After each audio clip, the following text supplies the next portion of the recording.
Okay, before we start adding code related to captions and all, even here in this timeline now, we can just hold command and then scroll horizontally. It should be able to help us, and then you can just scroll in, scroll out by just pinching in and all. So just works fine.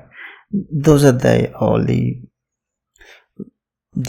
minute detailing. So just getting things right is super important for users to use the application. Okay, fine. And now let's start adding code related to the captions. So first let's open this timeline model, and here we will add in this new variable called caption group id for our clip. Okay, so basically a clip now can belong to caption group, the batch of subtitle clips generated from one transcription pass and all. So that one, let me just try to add this thing. Yeah, I'm just adding now for this clip the caption group id, and then so in the coding keys we should just include that now. So let me just add in, so caption group id.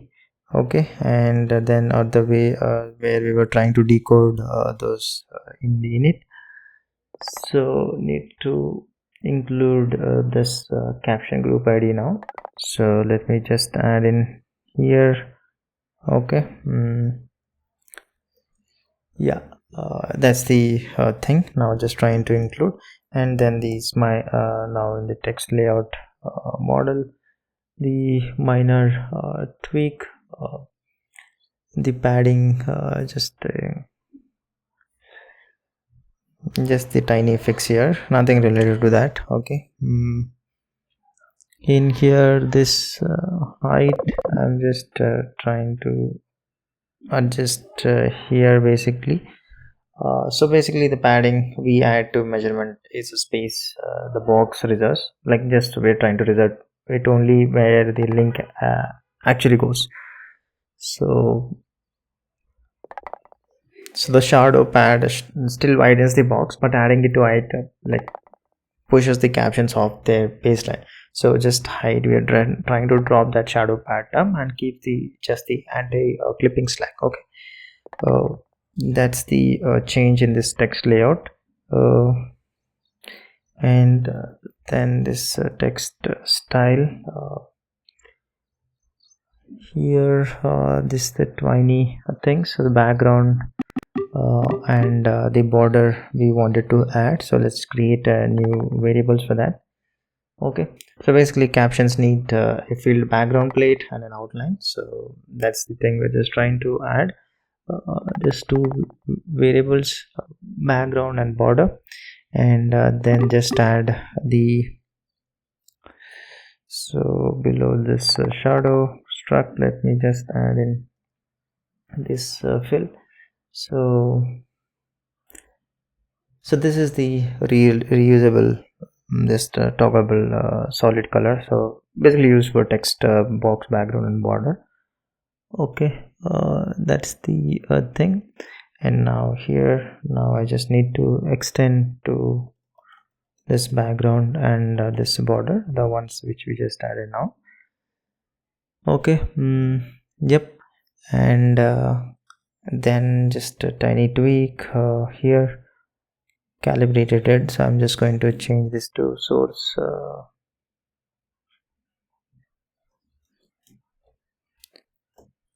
okay, yeah, that's the tiny thing. And also now before this here should include this background and border, so in the init. So let me just add this. Okay, yeah, this standard pattern, and here this just a tiny color change and all.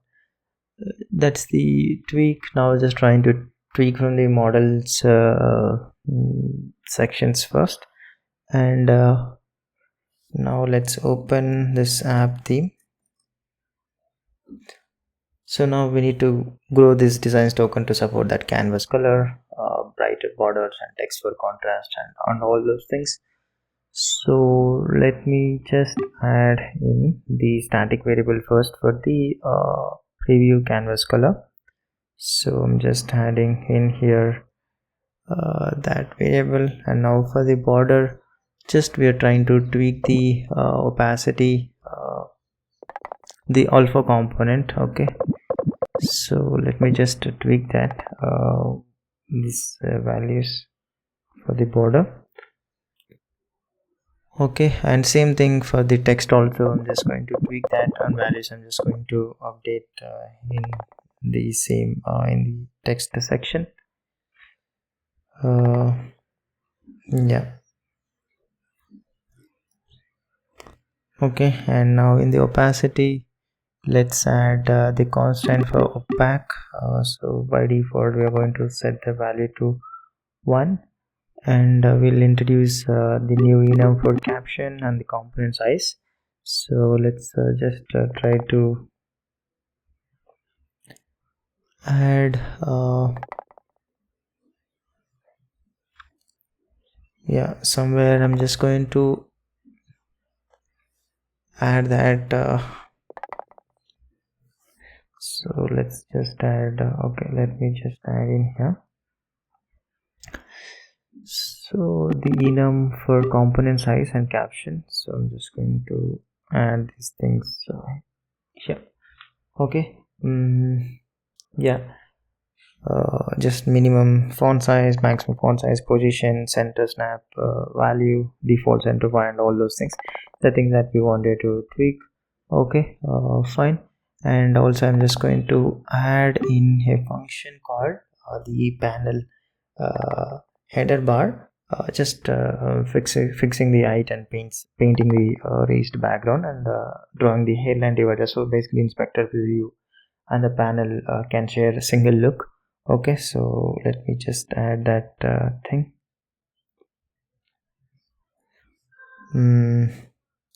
Yeah, inside this view, this panel header bar. Yeah, simple changes in this app themes to accommodate for captions that we'll be trying to add in. And yeah, now let's open this generating overlay. So now currently we have the generating overlay in basically the media panel. So I'm just going to move this thing into the UI folder. So whatever the file that we have, let's just delete in here, and I'm just going to move into this simple UI folder. Okay, now I'm just going to add in here this generating overlay. Okay, the same content of that. So just trying to reorganize that thing. Okay, and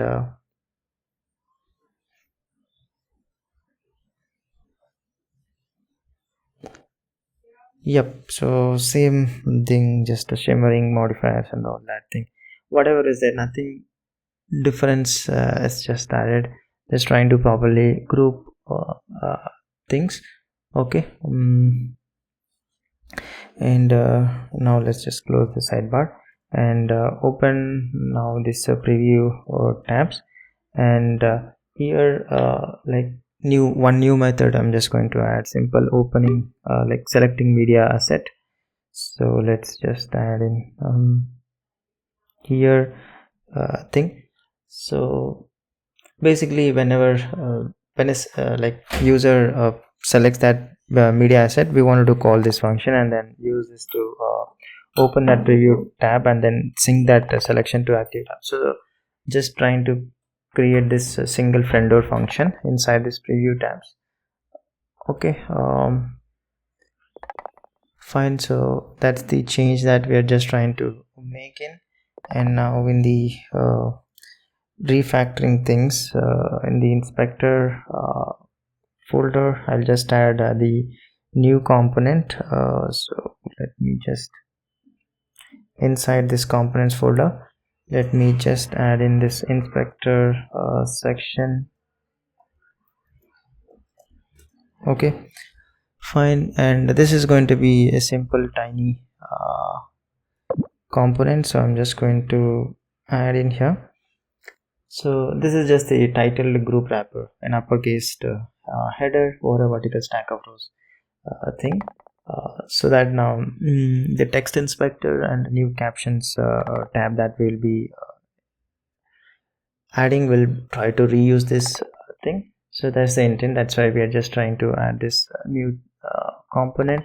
Okay, and now let's open this inspector row, and here I will just include this labor help.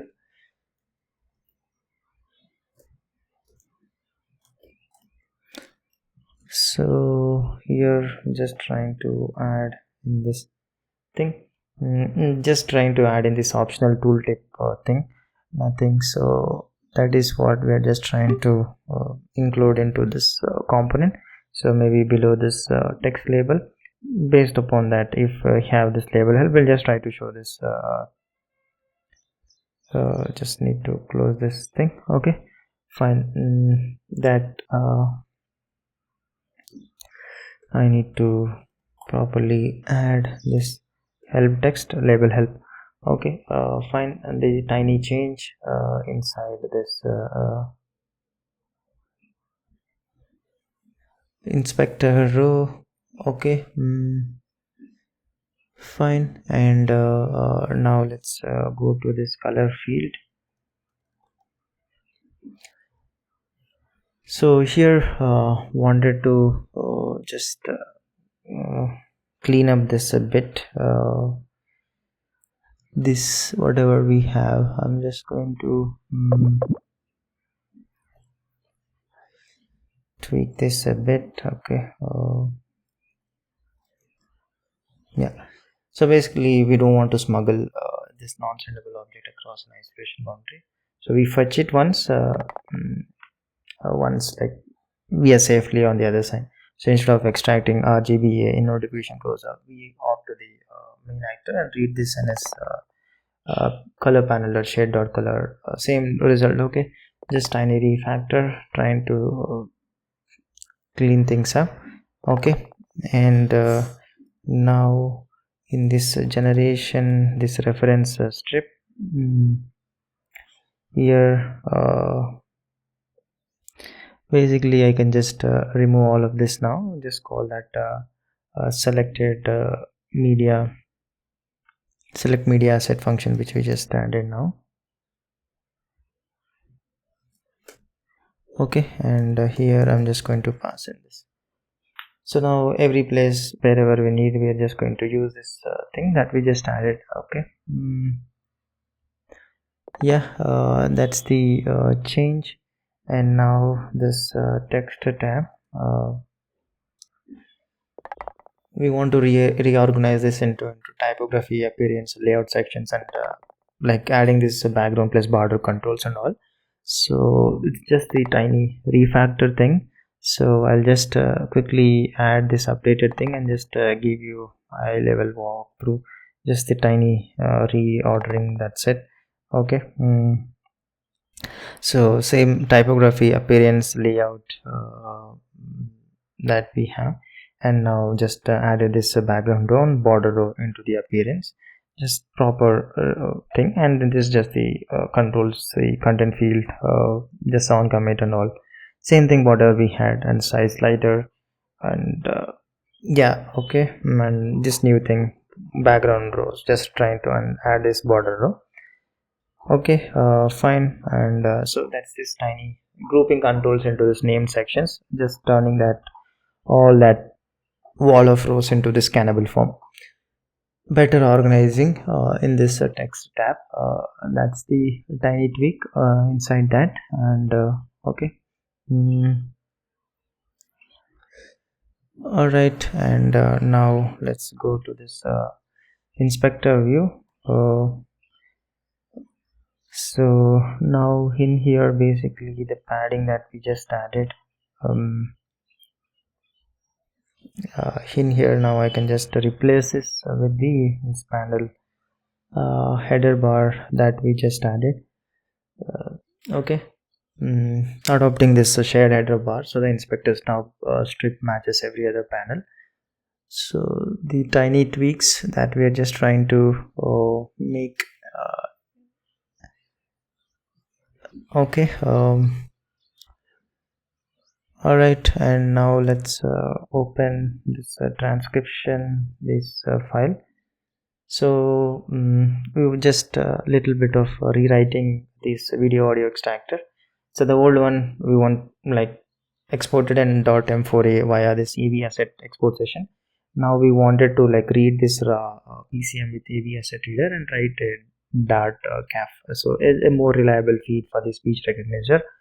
So this extract audio track function. Okay, so this thing just let rewrite is what I'm talking about. So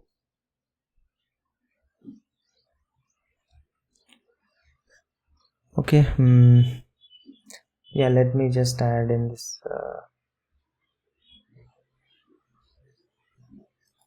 updated thing. So here whatever we have, so I'm just going to rewrite this. So the rewrite is like the thing that I just gave you, high level things.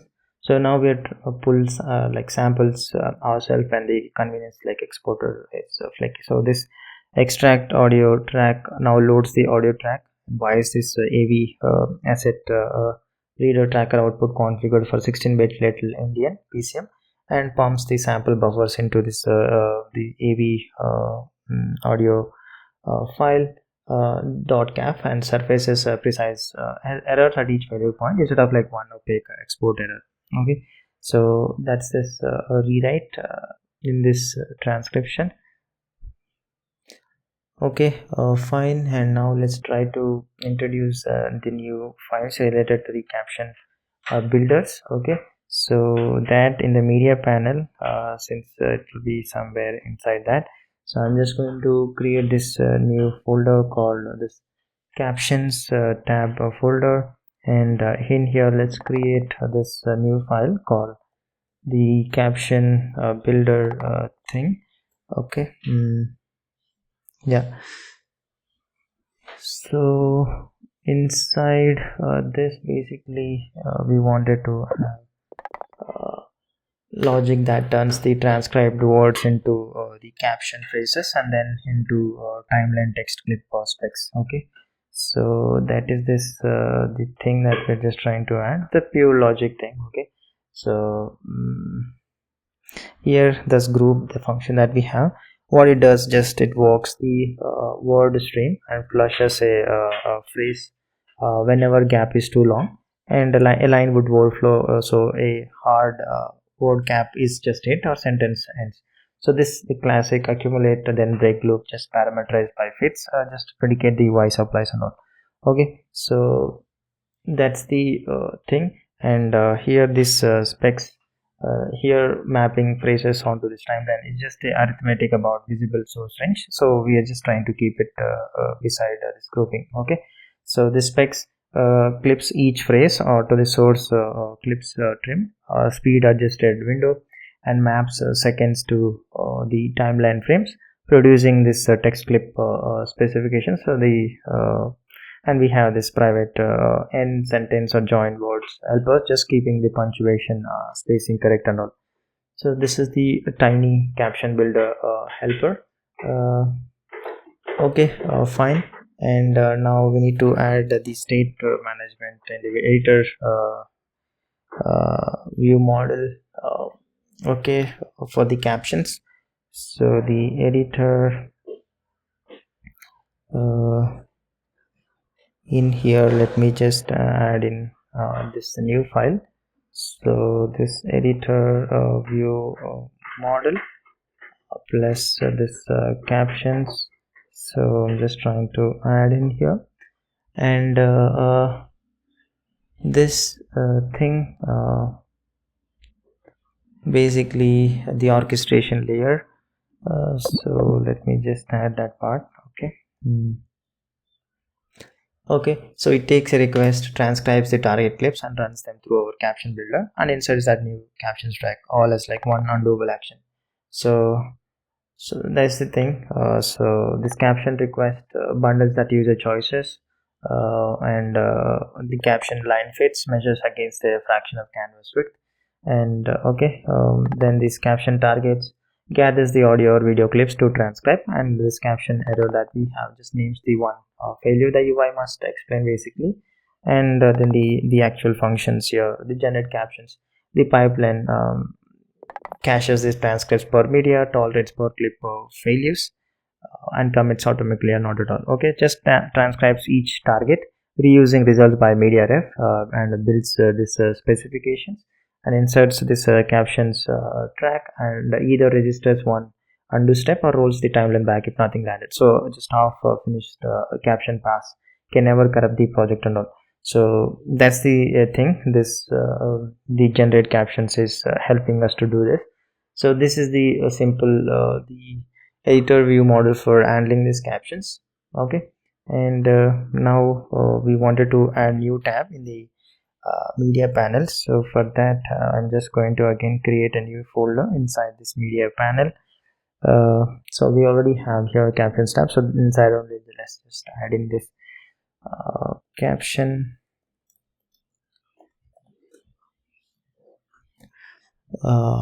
tab. Okay, and here basically the caption panel tab. So let's just add in here. So here this is where we'll try to have an option to choose a source, style the text and place it on the canvas and it generate and all. So it's just entirely built from the shared inspector section and inspector row, the thing that we have components, and just drives that editor view model dot generate captions, so that the one that we just introduced. So okay, so local state holds this draft style, center and snapshot of the selected source clips, and then computed properties turn that selection into this human summary. Okay. Yeah, same the simple thing, and in body we have this source section, style section, placement and all and those things. And generating, we are just trying to showcase that generating overlay, the now reusable thing. That's why we moved into UI folder as well. And simple now reusing inspector section and inspector row for style section and others, placement section and the value. So and this the preview box this scales that sample text exactly as the render pipeline. Okay, fine. And this center guides lights up when we snap to center, and the generate bar. So these are the helpers, and this generate just fires this async request while a generating overlay covers the panel. Okay, just trying to call the generate captions in the editor that we just added. So just the simple caption tab, or what and all we should be having in the caption tab content when we switch from the media tab to this, and we'll see that. Okay, fine. And also now in this captions here in this media panel we will regroup that whatever the hold one that we have into this media tab. So just trying to move things so that now properly supported and all. So whatever we have in asset thumbnail view, and this folder tile view and this media panel top area. So I'm just trying to move this into this media tab thing. Okay, yeah, so these three are moving same thing. I'm just going to move in this drag and this as well.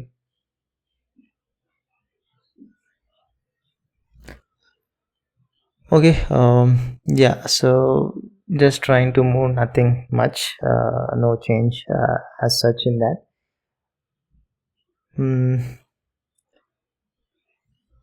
So that's the just tiny proper refactoring, so that now the caption tab will have all its file related into that folder, and media tab will have inside that. So okay, yeah, and now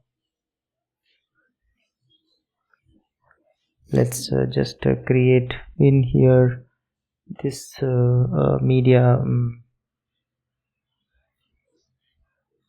tab. Okay, file. So inside this I'm just going to create in this media tab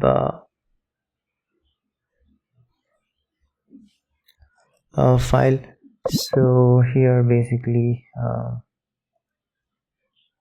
the refactor, just a pure refactor here, whatever the monolithic media panel view that we have, I'm just splitting that, and then we'll be trying to use this one. So then the proper will have this toolbar, breadcrumb, context bar, and 3 view modes, marquee selection, and keyboard shortcuts, and it's grid rendering, the drag or drop live into sibling extension files, and those things. Okay, so that's the tiny just a refactor. So I'm just leaving it to you to just cross check this media tab thing, and we will anyhow see this, and just okay, that's this tiny thing, just trying to, so this is just a big refactor, uh, just trying to update in here. Okay, fine. Okay, yeah, so like this, just cross check the comparison between this monolithic to this media tab. Okay, so same thing, just now moving those things into media tab, and the drag related grids and all those things. Okay, so now let's open, so let's just wait for that to save, and now let's open this media library editor view model. uh, so in here now, instead of using this media panel view, I think now I just need to refer to that media tab in here, this asset ID. So media tab asset ID, and also this selected media asset, the reusable function that we just added. I just need to adapt that one, so let me just add that piece. Yeah, here, yep. So here let me just add in this selected media assets. Okay, and passing in this asset, just trying to use that helper that we have, and also now we just need to the text clip specification, so need to include that new caption group ID. Okay, so which is going to be an optional, so by default I'm just going to set this to nil. Okay, and this thing I just need to also properly pass in here. In here now, this clip dot caption group ID. So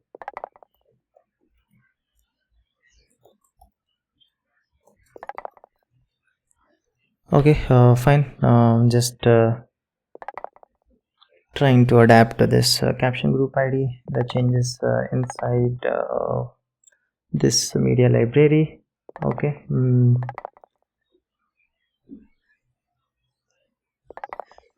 So that's the tiny tweak, and now let's just open this media panel view that we have.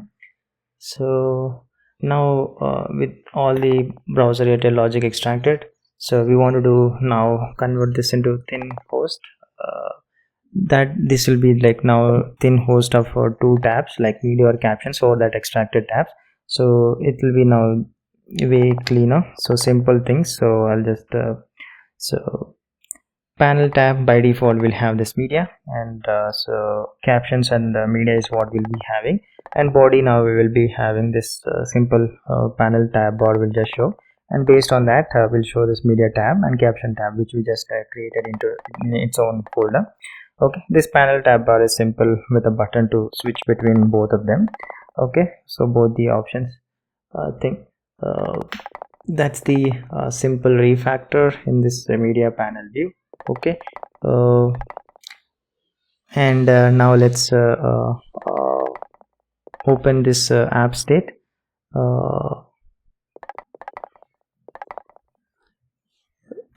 file, and there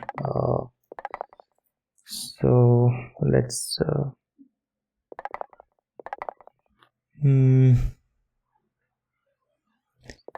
here minor refactoring I'll just add in here. Okay,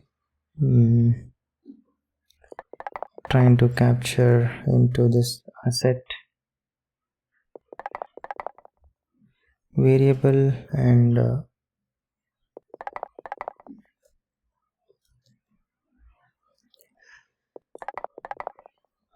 okay, fine. And then here whatever we have, this selected the clip IDs and this thing, so I'm just going to now replace this with the select media asset and pass in this set for this thing. Okay, that's the tiny tweak inside this app state. Okay, and now inside this editor window controller we need to change that to have this media tab, the selector. So let me just search for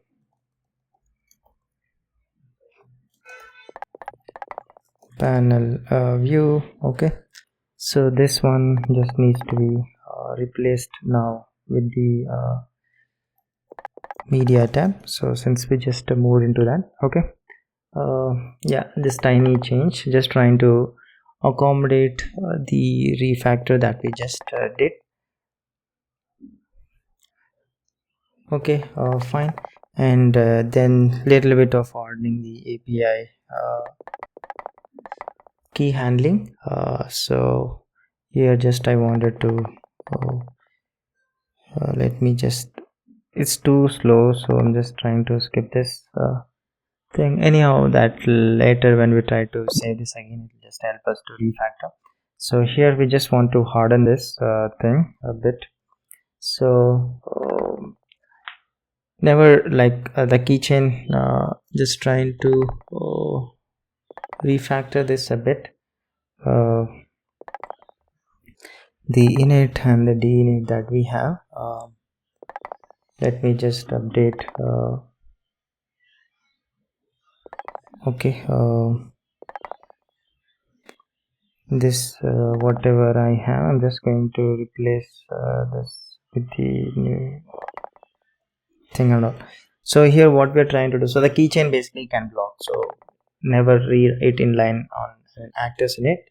So this reload API key, the function basically hops the load onto this detach utility task and assigns the result back. So the observer becomes like non-isolated, unsafe, and dinit becomes just isolated dinit. So key loading can't like basically stall the main actor, and cleanup is just the unambiguous.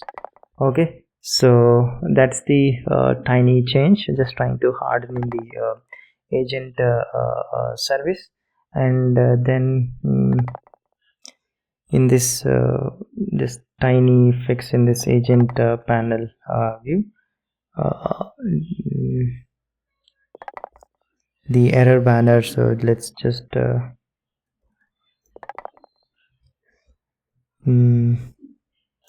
okay, so here let's just remove this condition check now.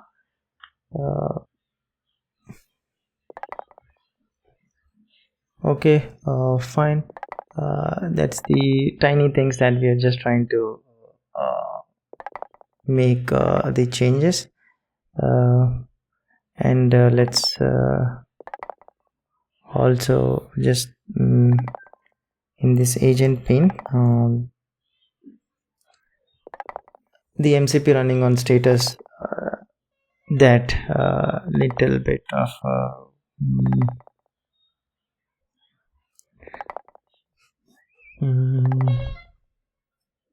here I'm just going to wrap this in the edge stack. Okay, so let me just whatever we have here, just trying to wrap this inside this edge stack. Okay, that's it, running on that simple thing, that week inside this thing. And now the preview container, we need to adapt that shade header bar, so just a tiny tweak inside that preview container also we just need to adapt. So let me just make that tiny tweak. Okay, so then let's just open this preview container view. Okay, so all the way at the top, here, yeah, so this one, this I just need to now use this panel header bar. Okay, fine. That's the tiny tweak, just trying to adapt so that it will be consistent. And now in the text layer controller, so now this background color and border width things is just we need to consider now in this text layer controller. Okay, the core animation text renderer should try to learn to draw this new background plate and border. So basically captions look so that captions can look on canvas exactly as the captions preview promised and all. So here let's search for this apply style function. So in this apply style function, so we just need to add those things. Okay, yeah, the background color and border width. Okay, fine, that's the tiny taking care in the text layer controller. And then the tiny refactor in this timeline input controller, just trying to use that selected media set, so all the way at the top. In here, basically here, let's just replace this with select media asset and just pass in this thing. Okay, yeah, fine, and that's the thing. Now let's just try to build this. Okay, and let's just skip this saving. All right, so I'm just trying to build this now, and now we should see the difference now in the media panel. So we should have the left dock now, and we should have the media panel tab and the captions tab. So let's just wait for it to build, and then we'll witness that in a moment. Okay, so as usual, my laptop is too slow. I just need to upgrade this. I'm not sure when, but there is an error. Oh, it's a lot of error. Let's just see what is that error.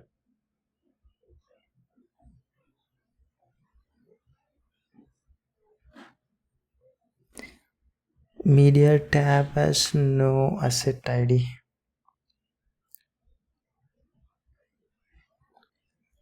So let's just fix that. It's a pure naming misses that we just did. So I think yeah, I think now I understand the issue. Okay, the media tab that we have, and also let's first move this into this media tab thing. Just forgot to move that. And also let's just delete this media tab bar, no longer needed. And then here the files that we have, should we change it to the media tab plus drag? So just to be consistent, and also the extension inside that is still media panel view. That is why we are not able to find those methods whenever we're trying to use from the media tab. Okay, so here let me just change this one to media tab, and here also let's just rename this also to media tab. Okay, and now inside this let's just search for this media panel view. So this all basically needs to be changed to this media tab. Okay, I'm just going to replace all, and yeah, and that's the thing. And same thing here also, we just need to do that. Okay, fine. That's the two files that we just missed in the drag as well as in the grids. And then just move that media tab into this media thing. Okay, and deleted that media tab because we no longer need. Fine, so now at least let's wait for it to save. Okay, let's just skip that. Okay, and let's just try to compile, and hoping that that is the main issue, but I'm unsure. Let's just check at least if we have anything more that can be caught, but we'll just double check. Yeah, so if this goes through, then we'll just try to see the refactoring and all, then we can just try to test the captions that we're just trying to add. Okay, still the same issue. I think this saving thing, so let's just wait a bit, and let's just try to save it, run it again. And now mostly if we have an error, we'll be able to catch them.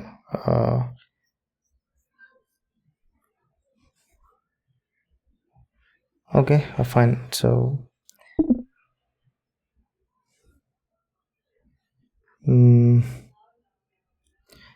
what happened? Looks like still we have an issues, but let's just try to run this again.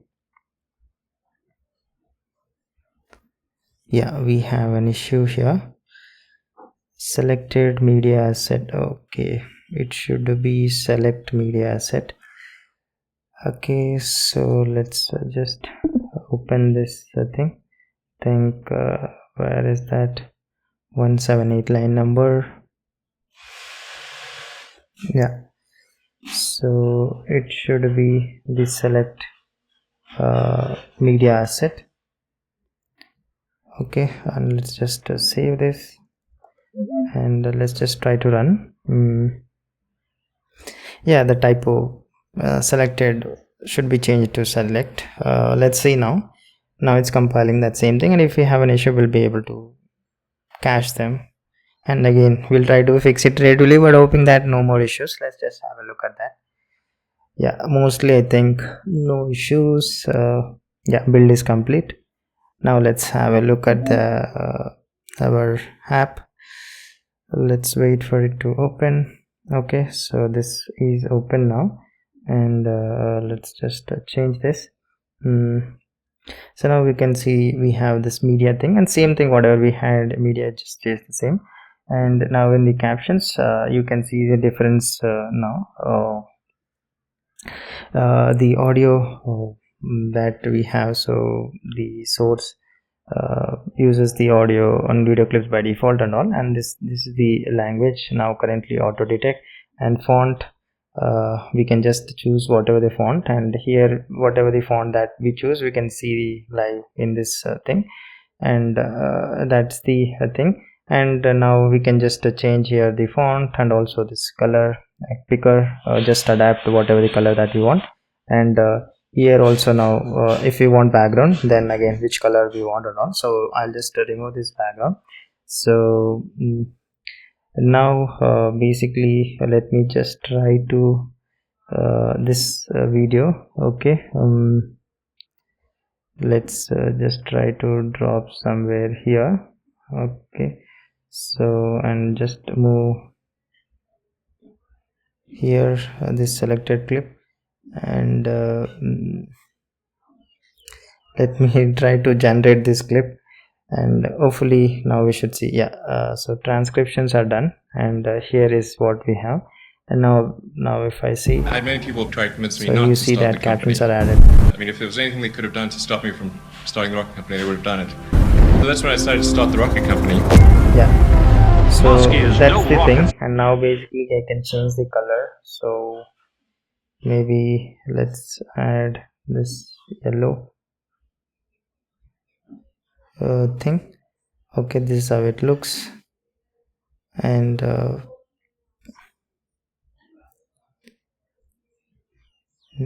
yeah, as of now I think, yeah, we have here, we can just have a look, but placing clips will fix that. Not knowing anything about rockets, not having ever built anything. Now he says he can do what NASA has not. I would have to be insane if I So thought you the can odds were just in my zoom favor. in and see But this, if something's important enough, then you do it even though the risk of failure is high. It's hard to get to orbit, by the way. It's okay, so that's the thing. So the media browser and captions now authoring UI just live side by side.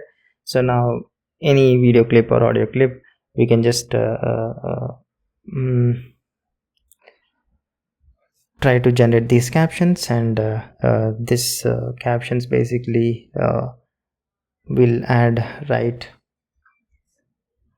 at the top of this timeline with the styled subtitle clips. And now if I just do Command Z, so it just undoes, and if I just do so, undoes that tracks that whatever we have.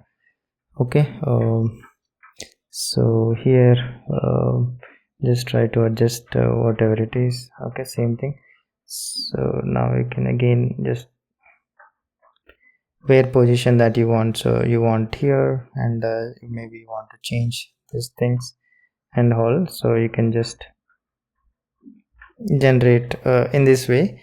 So you can see, yeah, I think my bad, the titles that we had, it just took the cache thing, but now at least we can see the difference. So it is able to apply the stylings and all those things. by the way, it's Okay? extraordinarily difficult. Just moments after So takeoff, the rocket this is the failed. simple captions addition Yeah, 2008 we had feature, the third which is very failure of the Falcon rocket for SpaceX. Okay, this is bad. We were running. important to have in any video editor, and that is this minor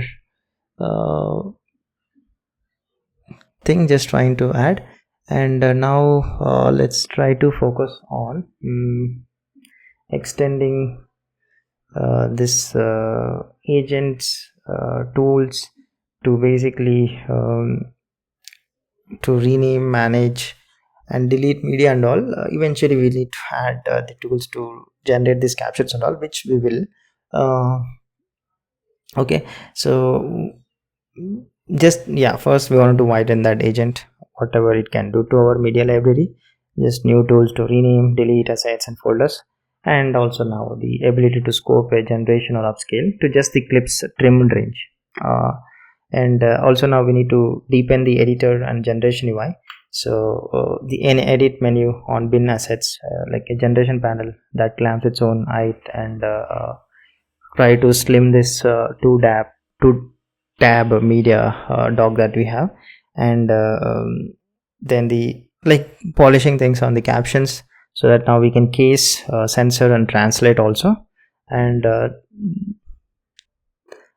so let's try to add this one piece at a time.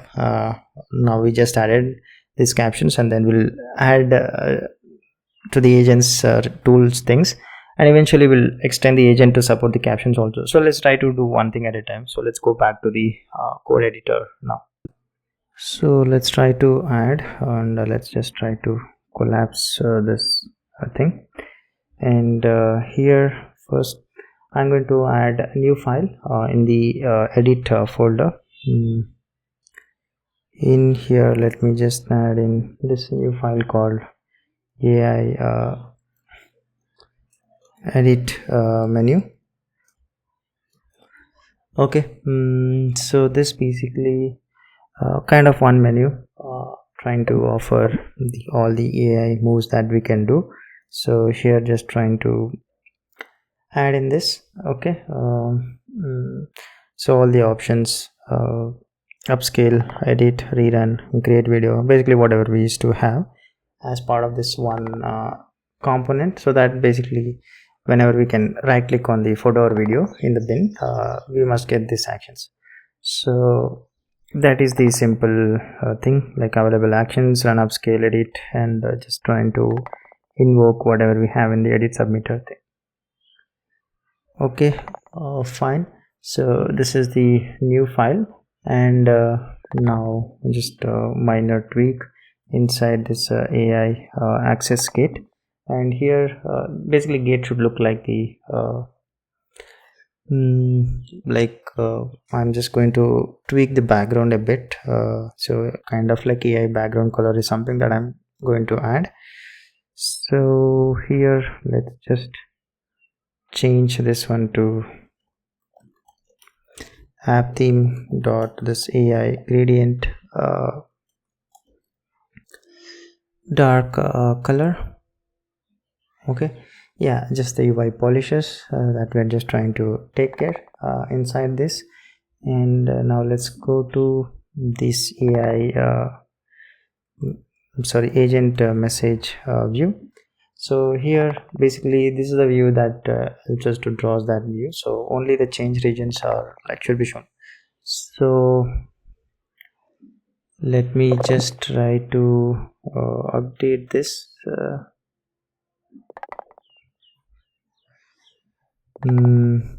this result section. So let me just here this image that we have,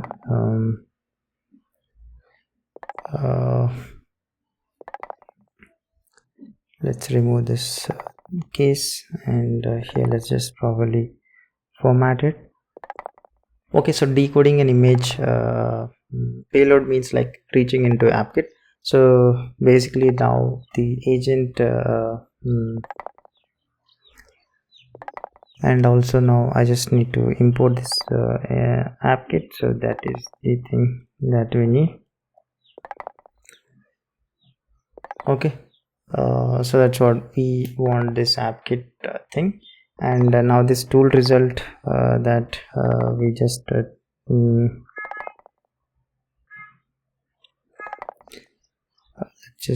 skip this. Okay, fine. This tool result can now be picture, not just words. So when the agent runs a tool that returns an image, the message renderer has to draw it, right?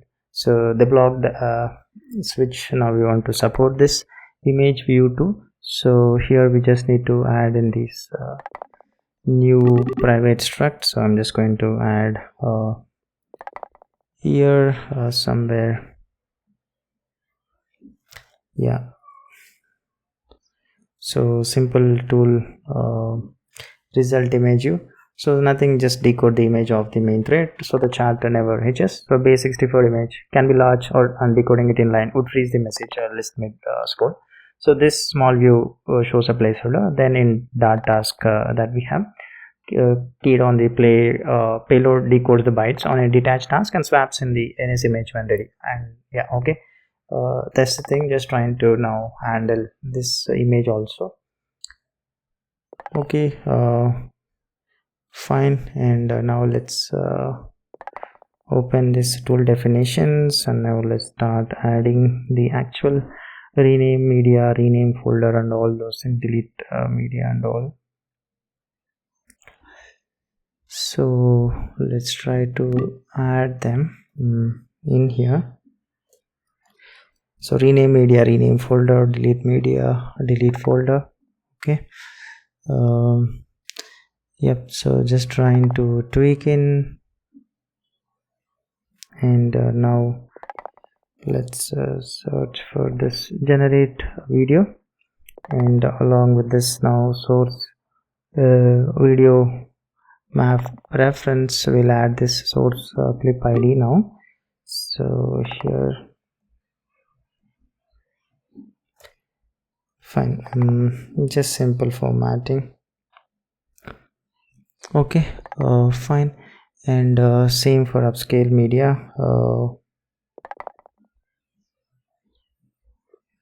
should be somewhere here.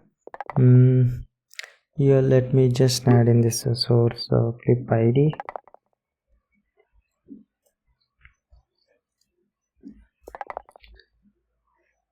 Okay, the input schema, and now need to add in this 4 agent tool calls, this rename media, rename folder, and this delete folder.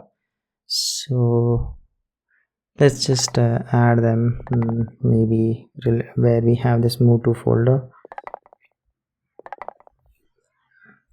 Just trying to, yeah, let's try to add in at the same place. Okay, fine. Simple things: rename media, rename folder, delete media, and delete folder. Just trying to accommodate into this tool definitions. Okay, yeah, tiny additions. And now let's go to the tool executor folders function. So now basically we need to create those 4 functions, just the simple functions, so that now whenever tool calls will be actually calling this, executing this. Okay, so rename, delete, and delete folder, and yeah, media, rename media, rename folder, delete media, and delete folder. Okay, so just simple things, and I'm just leaving. I'm trying to pace up a bit. Okay, and now let's open this generate. Okay, here so we want to add the like only generate extension, like slice just adds this generate, like only the change regions should be shown. So here let's just try to capture this trimmed. So let me just go all the way to the top, this. Okay, in here let me add in this trimmed thing. So resolving the trimmed range once before just trying to build a job. Okay, and now here let's just now pass in this trimmed source override. So I'm just trying to update here now, so it has to shape both the placeholder and the actual source. That's what we are just trying to do. Okay, and same thing now in the upscale media also. Let me just try to add in the same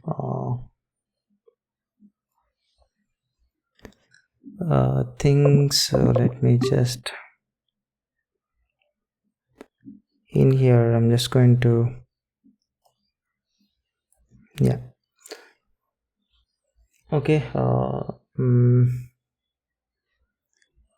and then we want that trimmed source alpha. So I'm just trying to, the one that we're just trying to refer. So let me just add below. Okay, so this single helper decides like whether Eclipse trim should narrow the input. So both generate and upscale, just try to reuse this one. Okay, so given this source clip ID, it finds a clip, rejects a mismatched asset or a non video, and only when the clip is actually trimmed returns this the trimmed source for the visible frame range, otherwise nil. So that's the change inside this generate. Okay, fine. And then let's open this timeline tool executor and should add in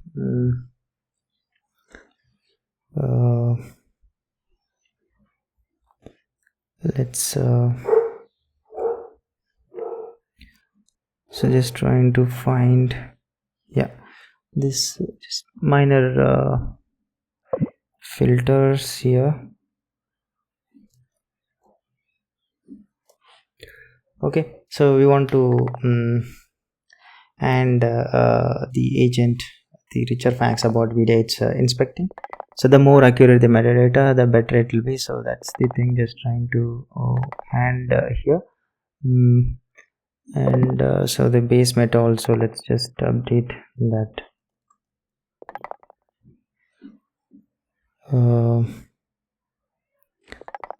In here this type, okay, the duration and all. I'm just trying to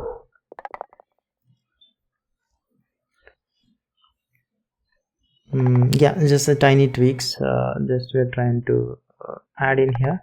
Okay, fine.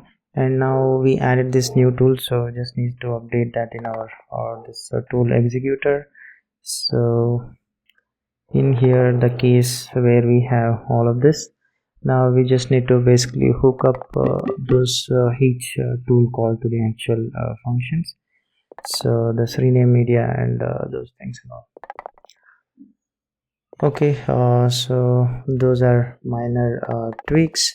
And then the app themes, I'm just going to like make this more even dark, the background. So just trying to improve the theme a bit. So the background, so let's go all the way to the top, the base, surface and all. So these are the simple changes, so I'm just trying to add it straight away, and you can just refer to this. So evenly step background ramp, like everything that will be layering on. So just trying to add. And now the AI gradient dark that we added is something I just need to add that static here. So let me just add somewhere. Yeah, let's just maybe add in this just simple linear gradient. Okay, just like whisper quiet gradient that marks this is AI surface and all. Okay, all right. And also this is so annoying, let me just skip. Okay, so now the component size whatever we have, so they're also like the windows that I have, I'm just going to tweak that a bit. Let me just add in this component size and this window. So basically we are just trying to name the preview sizes instead of like a scattering magic numbers here. That's the only thing. So project default, project minimum, home thing, and toggle image preview, max height and all. Just trying to set this thing. And same the caption, the default center Y. So just trying to adjust. And let's also define for the generation panel and media panel, just trying to centralize things. So here okay, so yeah, I think you can just understand by this what we are just trying to do. Okay, so those are the minor changes in the app theme. Okay, and now let's go to this editor view. So this is where basically the changed positions should be shown, only the change region should be shown. So here maybe let's just add in this new variable called is positioning thing. So whatever the pending layout that I have, so I'm just going to replace that with the pending positioning thing. Okay, so we're just trying to swap a fragile dispatched work item for a closure that just waits for the real layout. So here now, whenever we're just trying to call this build layout function somewhere, let me just search for that. Okay, so now instead of the one that we just removed, so I'm just going to replace this with the pending positioning to nil.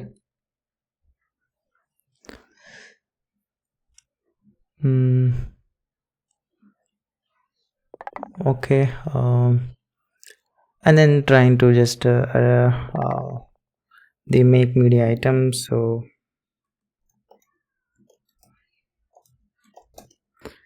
where is that? Here let's add this thickness with the constant that we just added. So app theme, this media panel, this tab ray width.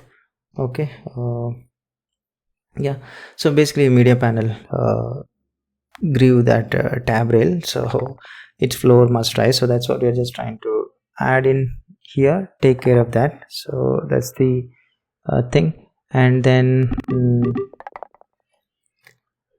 the apply after layout function. So here let me just, so here we wanted to let AppKit own layout pass to be the trigger, and then run the work exactly once. So instead of guessing when the view has a size, we just try to override this view did layout and run this keyword positioning right after the system layout. So then this apply, so let me just tweak that apply after layout and run pending positioning. So this the functions that we have, just tweaking that. Okay, so this now this apply after layout either runs immediately when width is known or defaults via this needs layout, and this run pending positioning uses this is positioning guard, so it never re-enters, then resyncs which panels are collapsed to the current visibility flags. Okay, fine, that's the change in this editor view. And now let's open this captions and their thing. So now captions needs that options, so that request like the caps and clean language and or forced language and all those things. So need to extend this a bit. Okay, so let me just update in here the text case and censor profanity and local, and caption case auto upper or lower. Okay, and then the simple enum.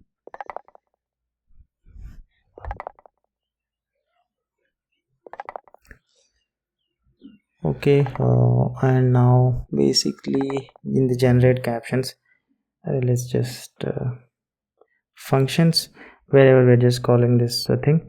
Now we need to pass in this additional options locally and keys thing. Let me just update this thing, and this censor profanity and prefer local, just trying to pass in those things, and basically we just need to consider them. So in that case here, yeah, after this so let's just get this cased, and here now just tweak this now passed and this cased, so that now we're just trying to consider. Yep, and here I'm just going to add this undo manager things. Okay, the simple thing. Okay, so now we just case every phrase and then land the whole batch as one clean undo. So that's what we are just trying to do. So this is the tweak inside this captions. And let's open this clip mutations. So here delete selected media assets. Let's just try to split this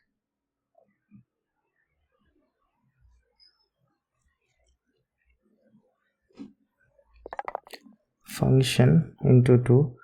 Okay, so basically one delete part, the menu and the agent can both call, so that's why I'm just trying to split it in this way. That's it.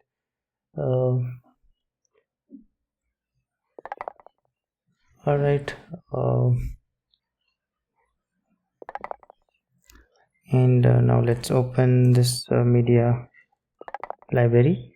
So here like a still generating clip should show its real name, not a placeholder, so we need to take care of that.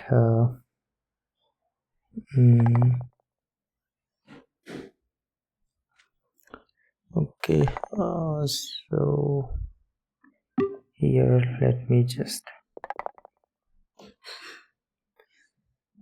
just trying to return that asset name, and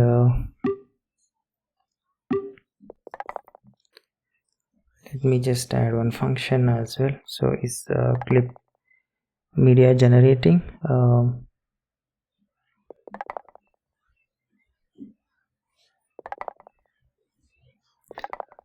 Okay, let's just skip this, and also now to clear region function. So here let's add in this prune false.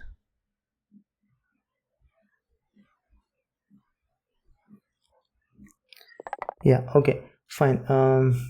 So like, is this clip still being generated and all, that the help that I just had it, and now here we clear the slot for a clip without chewing up its neighbors. That's what we just we prune set that to false. Okay, that's the minor tweak inside this media library.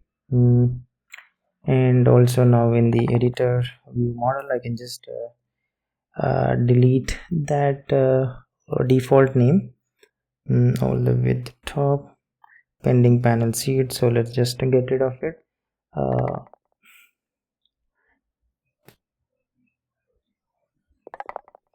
Okay,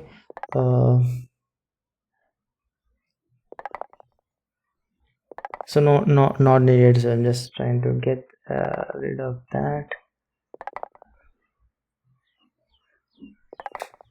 And now let's open this edit submitter. So here the panel seeds like edit seed, create video seed is something that I just need to add in here, these functions. So let me just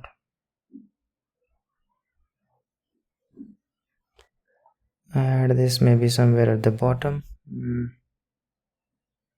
Yeah,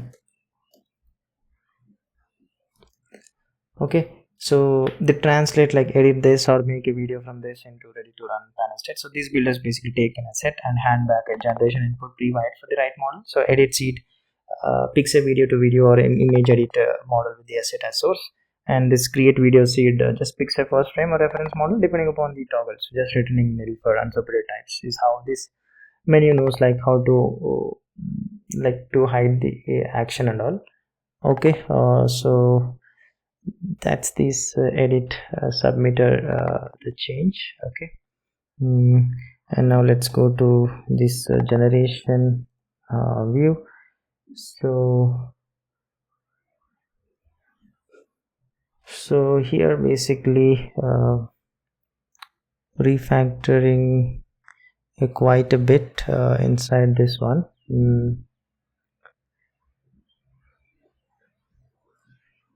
So let me just add in this completely updated file, and then the minor, so I'll just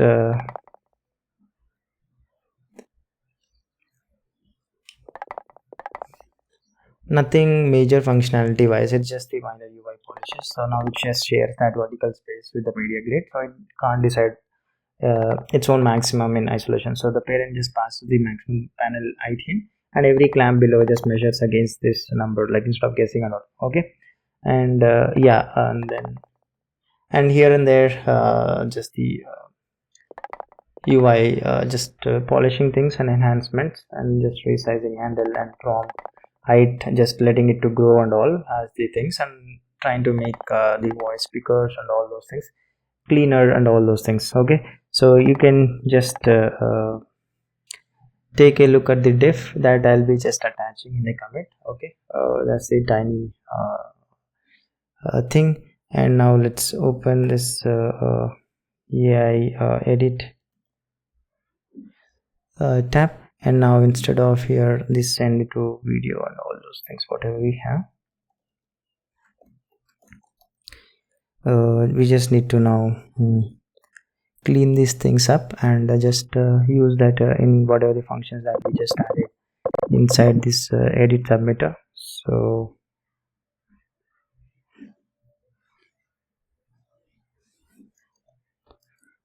okay, fine. And here also now the edit seed, just need to use that edit submitter that we just created. And the seed panel, the default name is something we removed, so I just need to update that thing. Okay, fine. And this edit stored input, let's just delete that, no longer needed. And this seed panel is just needs to be updated, so let me just update that. So no more default name and all, just the tiny tweaks to adapt to the changes that we just did. Okay, in the AI edit tab I'm just trying to adjust here. And now in this caption tab, now we need to consider the case locally supported locally and all. So let's just try to add the state variables here. So I'm just going to add this that we have, and let me just add in the supported locals list here. Okay, let me just add here that basically on device that is good at, and it helps us just we are trying to take a reference from that. So that's the thing. And now we need to just include this text format row, and then the agent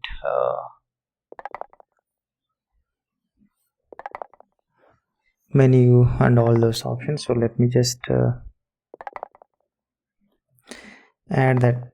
This is so slow, I just hit this. Okay, fine. So now what we're just trying to do is after adding that in this body, so we're just tracking this tabs, three concerns in one scroll. So this caption tab is three parts. So where captions come from, how they look, and where they sit. So its body is scroll view of the source section, style section, and the placement section. Okay, fine. And yeah, and then now considering this, now this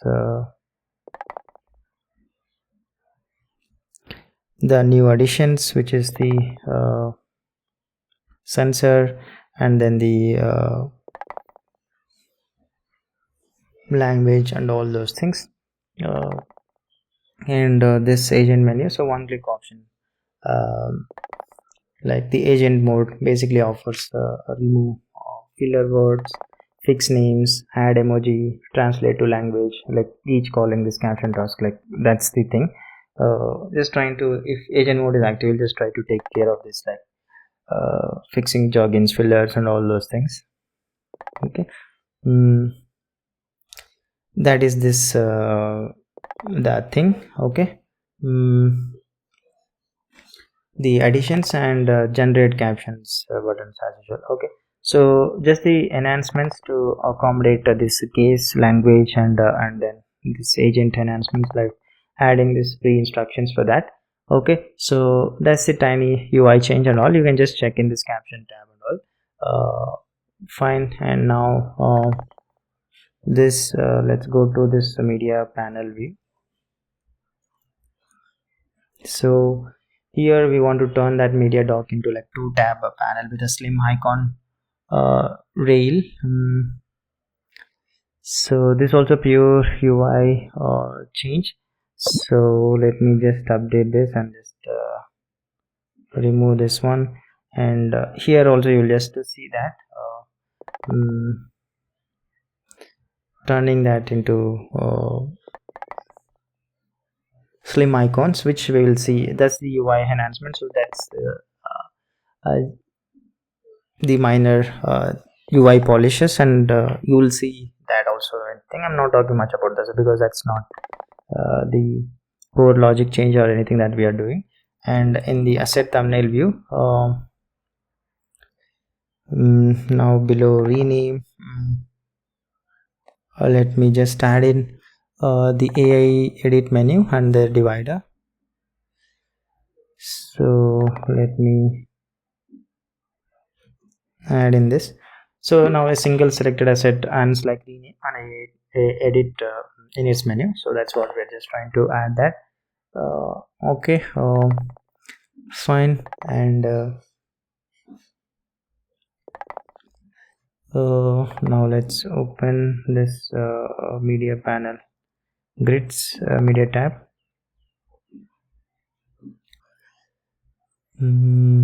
So just minor changes here to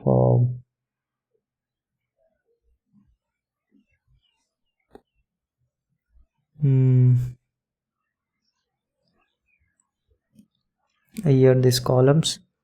Let me just so we'll try to lay the grid on fixed columns derived from the computer layout.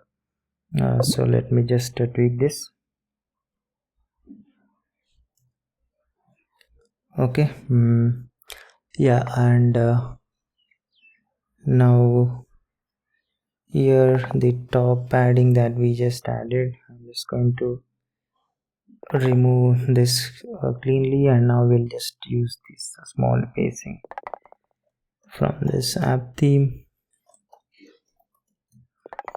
Yeah, tiny change here, measure the thing. Okay.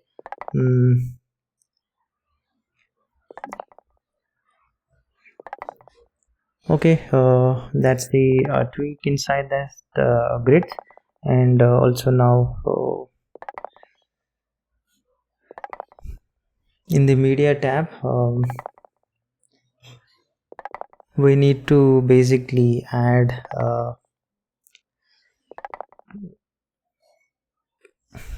the change here also. Just trying to the toolbar will just change that to show that actions row, search controls row, and context bar, and tiny refactor context path and breadcrumb and all. So let's just update that too. So those media tab. So here also I'm just overflow menu and just UI tweaks to make it look better. So I'm just going to add this updated file, so you can just refer the git diff. So now basically generation panel will leave leaves at the foot of the media tab, and the top row is now the panel swaps, like import, generate, mode, and all, and the always like tell the user where they are in the library. So with the context bar and all. So those are the enhancements, and just trying to rearrange a bit to make it visually eye appealing. Okay, fine. And now let's go to this clip renderer. Okay, in here let me add in one more prop. So is generating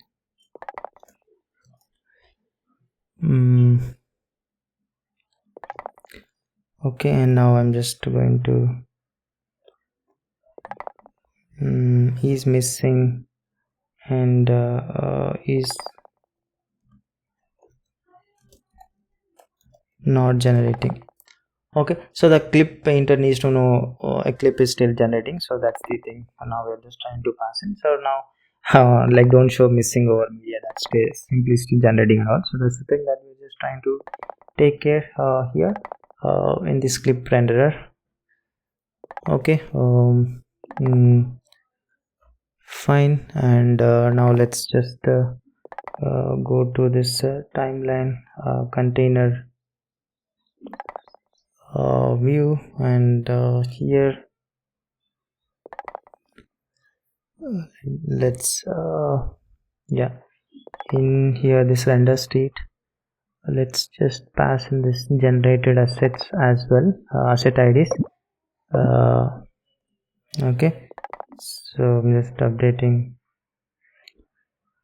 So basically we're just trying to fold like which assets are generating into the redraw signal. So that's the thing, generated asset IDs.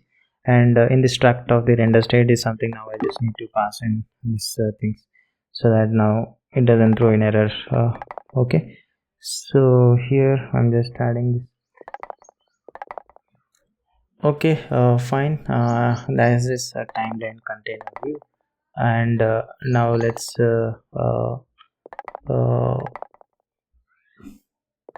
go to this timeline view.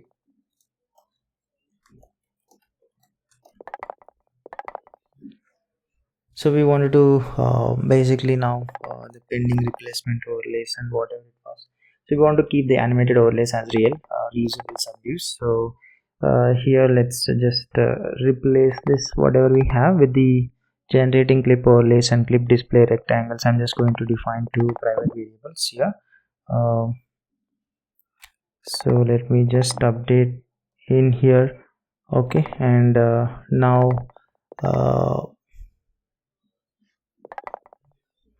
so whatever the function that we have, sync pending replacement overlays and all, just trying to we'll rename to sync generating clip overlays, and then same make pending replacement overlays, renaming that, and wherever it's being referred, and is generating and all the prop that we just added, it should be just passed on. So those are the tweaks just will make in here, and I'm just updating that straight away, and you can just check the diffs. Okay, so yeah, that's the change in this timeline view. So just minor tweaks to just make it show that overlays thing correctly. Okay, and now let's go to this transcription. And here basically captioning video really means like captioning its audio. So here the function that we have, transcribe audio. Let's so we want to tweak this thing. So transcribe audio now extracts this video's audio track to a temp file, transcribes that, and deletes the temp file on it. Like why this differ. So that's the change. Okay, and also now this transcribe function that we have, just need to tweak this a bit. So So this one, now like we pick a supported locally honestly and write profanity into the transcriber. So that's what we are just trying to do this, the additioning new prop into that. And this the transcriber is something now just we need to update this transcription options instead of this empty array. So need to pass in this. Okay, yep. And yeah, and that's the change that we are just trying to adapt. And here also now we just need to pass in the props to this along with this settings, the common format, then interleaved. Okay, so now like we are just trying to build this extracted audio file easily from the first real sample, because we don't know the exact output format until we see the first decoded buffer. So the writer is just created lazily on the first sample using its format, then every buffer is written in. Like differing the audio file creation avoids guessing the format upfront and getting it subtly wrong. Okay, yeah, so that's the change inside this transcription. Okay, all right. And now in the constants, this media panel default whatever we have this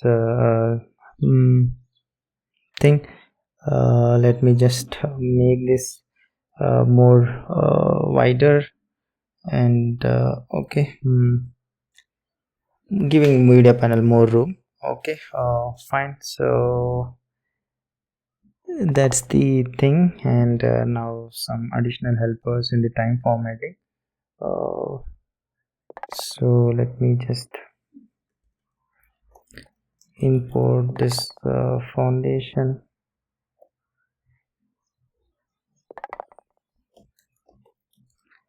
Okay, and here I'm just going to add this extension double, just rounded and JSON rounded helpers. Okay, yeah, that's the overall changes needed here. I know I rushed a few bits a bit more where there was just UI polish and enhancements, but you can just cross check the diff that will be part of this that I'll be attaching. Okay, fine. And now let's just try to build this. And now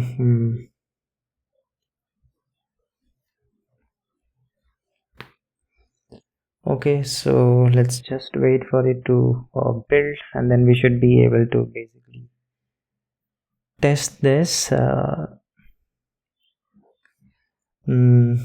we can just wait. So we can just right click a photo or video in the media bin and new basically the new AI edit menu, upscale, edit, rerun, or create video. Okay, there's an issue.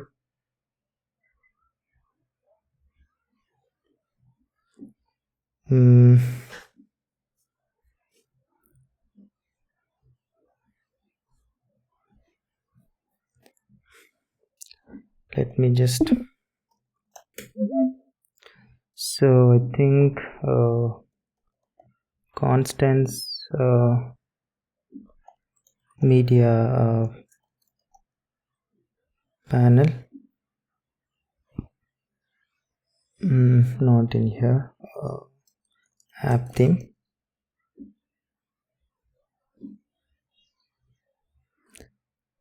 Okay, yeah, now let's just try to run this. Let me just skip. Okay, oh yeah, just the typo thing. And now let's try to check.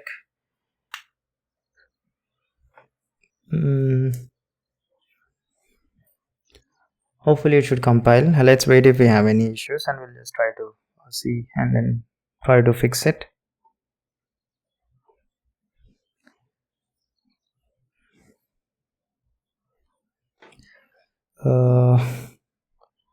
Okay, this thing,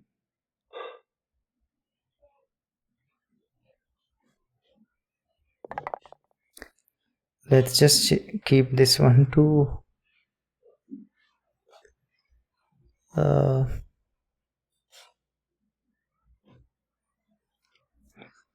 I think the place where I missed will just tweak there in the generation view, I guess.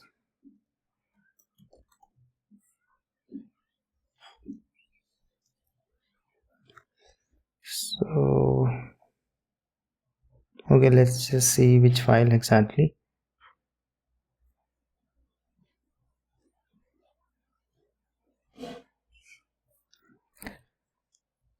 Yeah, there is typo that we missed, which is in the editor view. Okay.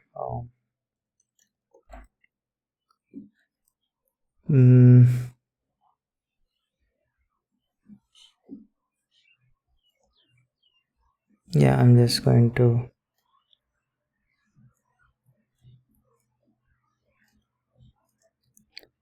yeah, okay, fine. Now let's just wait for it to save.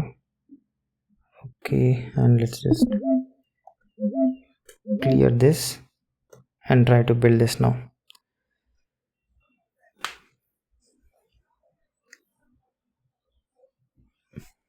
Okay, so it's just trying to build. Let's just wait.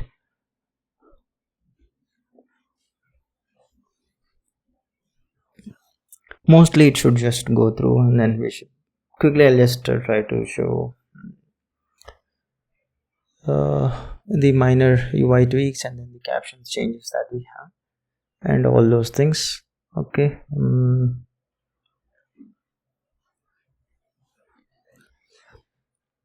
It's taking more time.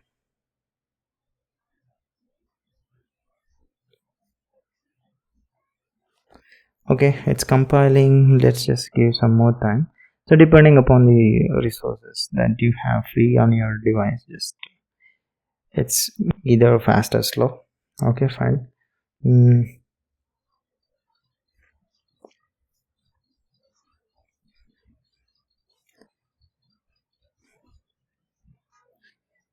Let's again, it's compiling.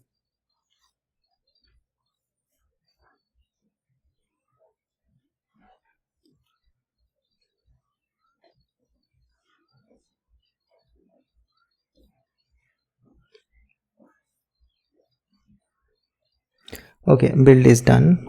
Now let's just wait for our application to come up.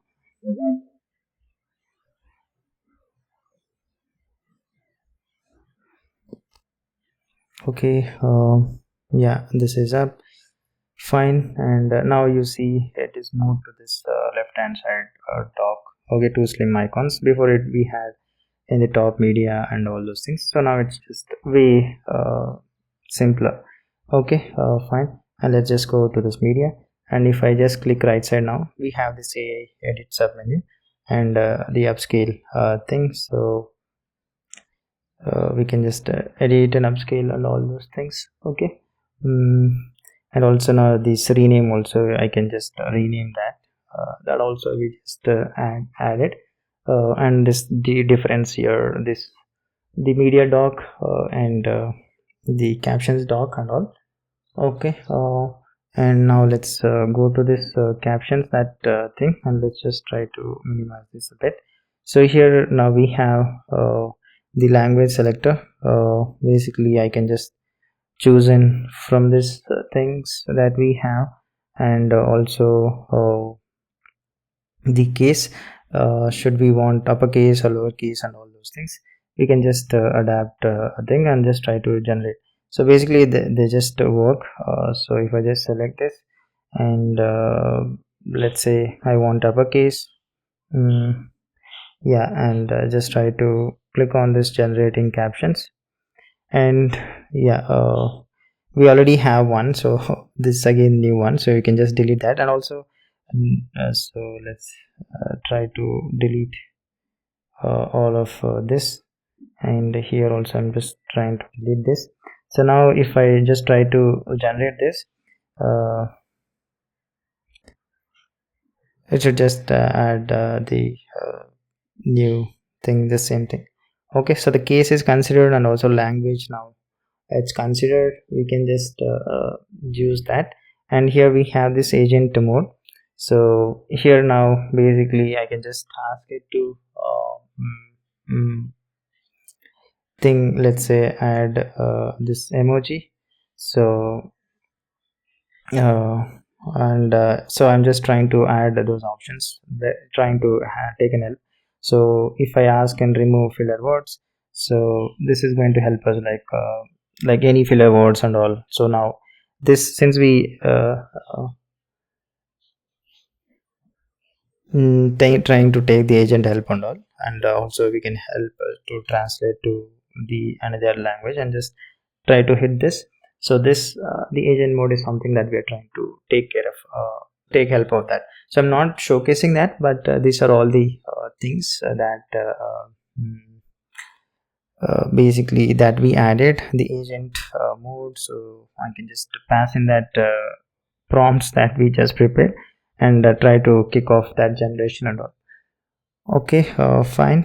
That's the things that we have improved, and also we had, now we can just play with the agent and try to ask it to rename media, delete folder and all those things. Basically the tools that we just exposed, they should be functional, and you can just test that. Okay, fine. And then let's go back to the code, and here minor things. I just want to centralize the window dimensions. Okay, so the home view component, so let's just open this here. Let's the init where we have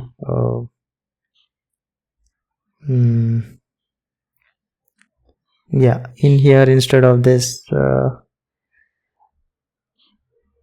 980 and all those things, so let's just take an help of this app themes constants. So I'm just trying to replace this thing.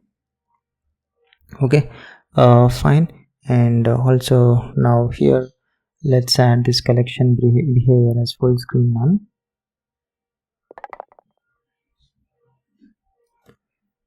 Okay, this tiny addition, and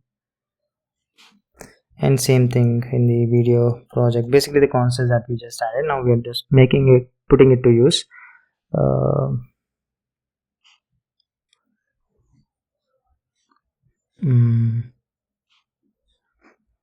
Yeah, here this thing. So here also same way, just trying to use that constants that we have.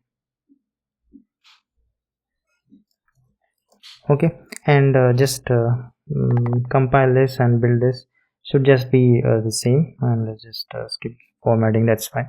So that's the trying to simple way to now centralize that dimensions from the app theme things. And now if you want to add, we can change that at one place and it should reflect elsewhere. Okay, fine. And now we want to focus on the feature that will be used on the timeline, adding the standard in and out range on the ruler, selecting the in and out range on the timeline tracks and all. That is super important. So let's try to focus on that feature now. So alright, let's start adding the code related to the timeline range selection and all. Okay, so let's go to this timeline, and here I'm adding this new file called timeline range selection. Okay, so in here the simple struct that we will be wanting, so adding that. So start frame, end frame, and then normalize is valid and all, just contain simple validation for all the things that we need for timeline range selection. So that's this the new file. Okay, and now let's go to this editor view model, and now there we need to add a variable like the selected timeline range to maintain that state. Okay, so here now the new struct, whatever we have, it will be of that type. So I'm just going to add in this selected timeline range. That's the thing.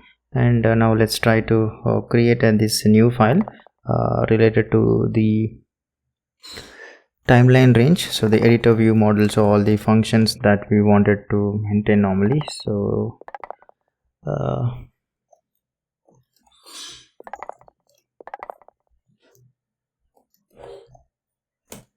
okay, simple editor view model plus this timeline range function, and here all the functions that I want related to that, I'm just adding simple things. Okay, in here this simple callers should ask like this valid selected time range is just the getter everyone uses, like just returns this normalized range only when non-empty, so drawing at it, testing, skip, rechecking and all. Okay, and this mark timeline range start is the like I key. It pins the start to the playhead, keeping any existing end or collapsing to a pointer on fresh press. Okay, fine. And this mark timeline range end is out O key mirrors this I, and drags need a two-ended setter. So this range end and this set timeline range is just like set both ends at once. Okay, fine. And this keep valid timeline range or clear if what's left is real span, normalize and keep it. If it's collapsed to a point, clear it, so a stray click on the reload doesn't leave an invisible range lurking. Okay, and this one just trying to set this selected timeline range to nil. Okay, fine. That's this new timeline range model. And now let's open this tracks related editor view model, and here I'm just going to add new function. So this timeline track display label, just the helper. Okay, so this v1 a1 image one, like we used to be computing this privately inside this timeline header. So now I'm just trying to use this function there, so I'm just trying to add this helper function here. Okay, fine. And now in the agent, let's try to create this new file called this agent mention context file. Okay, so this is basically the refactor, just trying to split into this file, this one. So everything about like turning that @ mentions into the JSON context int, the model reads, is just trying to extract out of that agent service into this dedicated enum called agent mention context. Okay, that's the thing. So inline mentions, and then hint, whatever we have, mention entries. So whatever we had there, mention notes and clip summary, agent mention struct. So I'm just trying to extract from that and having this dedicated agent mention context. So that's the thing, nothing new. So I'm just creating this new file. Okay, all right. So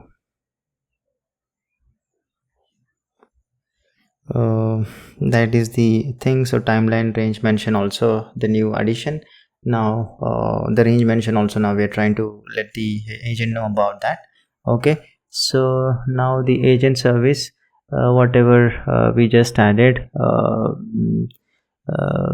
just need to update this one. So let me just add in the updated file. So this agent service, so here nothing much. So whatever the mention and agent mention struct and all those things that we had, just remove that, and then now directly using that agent mention context that we have, and then the new functions, disambiguated clip mention name, and attaching selected timeline range mention and all those things just added here, this new functions.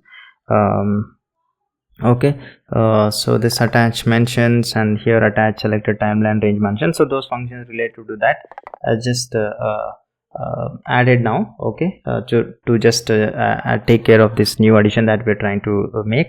So I'm just going at high level. You can check the line by line code and all in the comment that I'll be attaching, and hope you understand at least given the scope of this project. So I'm just going at with this pace. Yeah, so that's the modified thing I'm just adding here. And now let's go to this agent panel view. So here basically I wanted to now expose the starter prompts like for empty things, so that will be more helpful for the users to use that. So here I'm just adding this generate an AI video, b-roll, letterbox opening, captions, voiceover, organize media into this thing. Okay, the simple the additions into that, and now basically the empty state. So we just need to update that empty state now. So should be somewhere this empty state here. So now basically just need to wrap this one in the v stack. Okay, so here let me just add in v stack, ask anything, I'll start with this thing. And now we are iterating through that agent starter prompts that we just created, and here, and if you just click on that, we'll just populate that prompt into our input. So that is the simple thing. And now of course now I should just create this popular prompt and all this.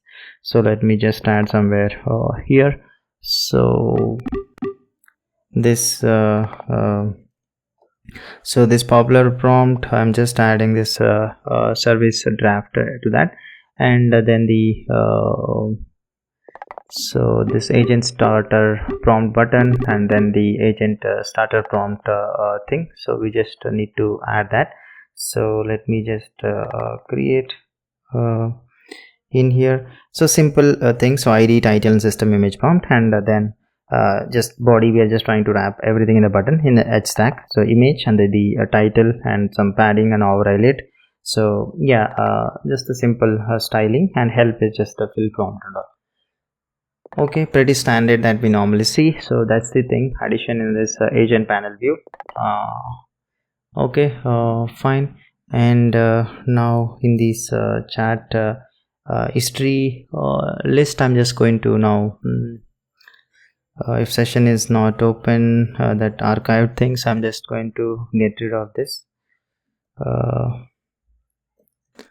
Okay, so basically with every load starting a fresh chat, this archive tag is now it's noise, so I'm just removing that. So that's the thing. Okay, fine. And yeah, and also now in this mention popover thing, we can just get rid of that extension that I have here, display name and all. So basically that with the like it just moved into our this agent mention context, the new thing that we just created. So that's why I'm just deleting here inside this mention popover. So just quickly just trying to clean up and whatever we don't need. And now in this drag state, let's just try to include this case timeline range. Okay, here let's just add this timeline range. Let me add this timeline range drag, and I just need to add in that struct. Okay, let me just add in here, just that will have the anchor frame which is of type int.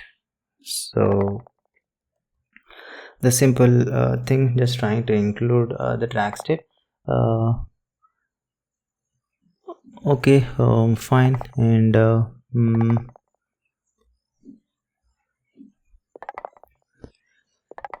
so now let's go to this timeline input controller. So in here now this is where like all the mouse handling and all we should carefully handle. So let's just try to handle like we just did other things. So here first I'm just adding this enum timeline range edge start and end, and this edge hit slope. So let me just set this to 8. Okay, fine.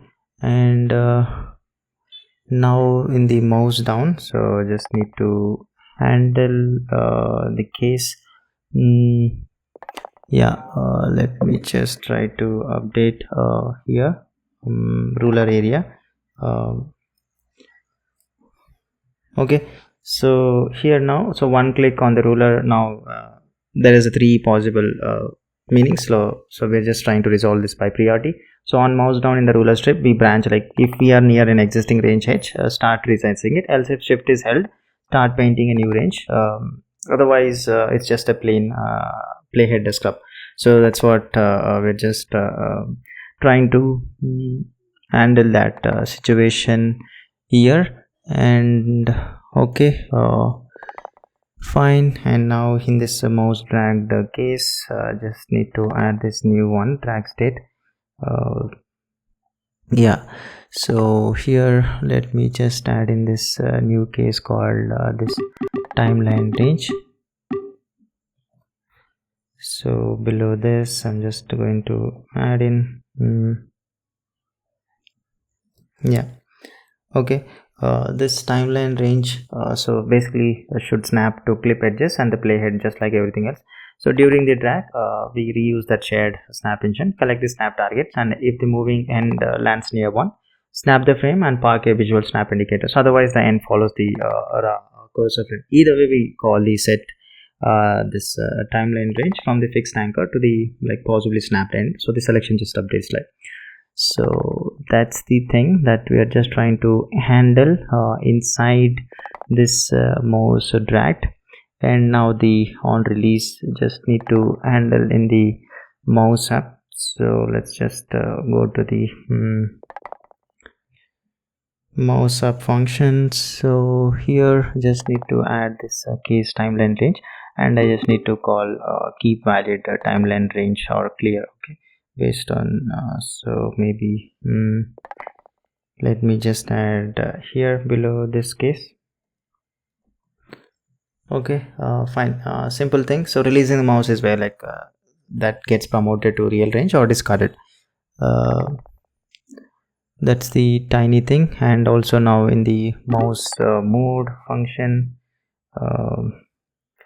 here, let me just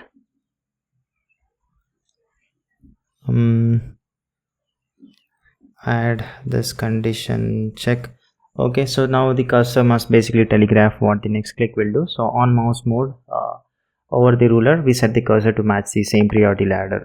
So resize arrow over an edge, crosshair when shift is held, just we are about to paint, otherwise the pointing hand for scrubbing. Okay, so that's the thing. And now let's just add this functions, the private functions called the ones that we were just using it. So timeline range edit hit, so I'll just add all the way somewhere. Yeah, let me just add in here. Okay, so this one just am I near the edge, just as pixel distance quotient. So we are just trying to do this here. So converting both range ends to screen X, measures the cursor distance to each and returns the near edge only if it's within the slope. So just that's the thing. And then begin timeline range selection and begin timeline range edge drag. So I just need to add those functions. So let me just add them here. Okay, so this basically starting each range drag means like choosing the anchor and clearing rival selection. So this first function, this anchors on the opposite edge, like grab the start handle, pin the end, and vice versa. So the handle that we hold is the one that moves. And here begin timeline range selection, anchors on the click frame, wipes click and gap selection, and the seats say 0 with range. The drag will just go both reset the snap state, so new drag states starts clean. So these are the changes in the timeline input controller that we just need. Okay. And now just minor cleanup in this timeline header view, this track label that we have in here. Now I'll just use that editor.timeline track display label that we just added instead of this inline function, and then we'll just delete the inline that we have. Okay, so here let's just use this timeline track display label, and then the function, I think here this display label I can just delete that. So let's just okay, because we just moved into that thing. So that's the tiny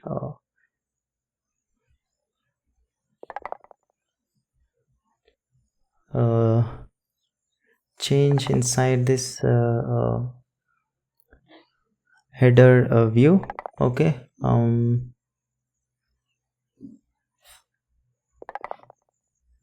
yeah, and also now in this timeline container view, I just need to now pass in the selected time range. So let's just, so here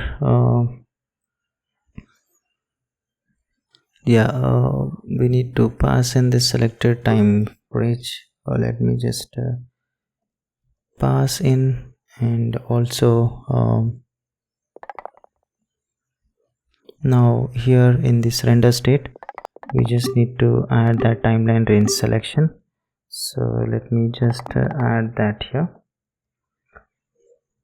Okay,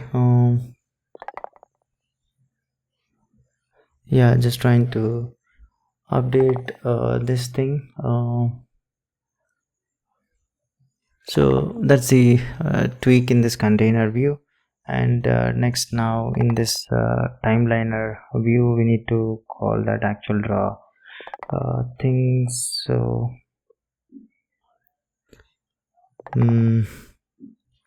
let me just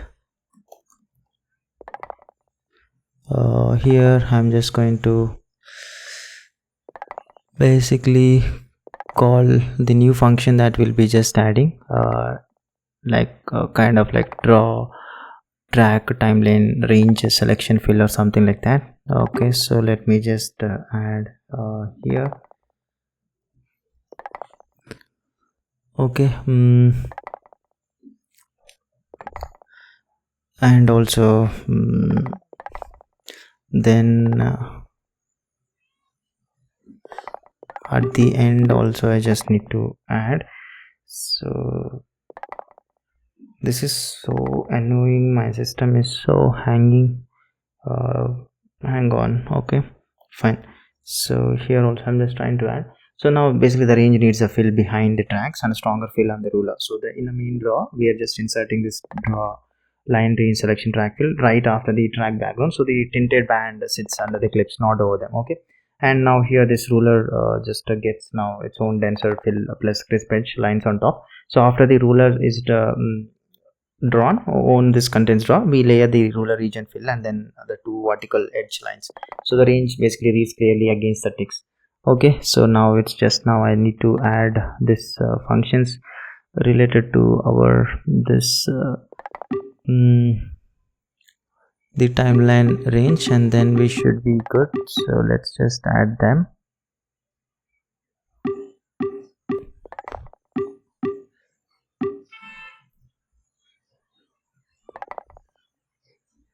Okay, so let's just quickly add those three functions somewhere.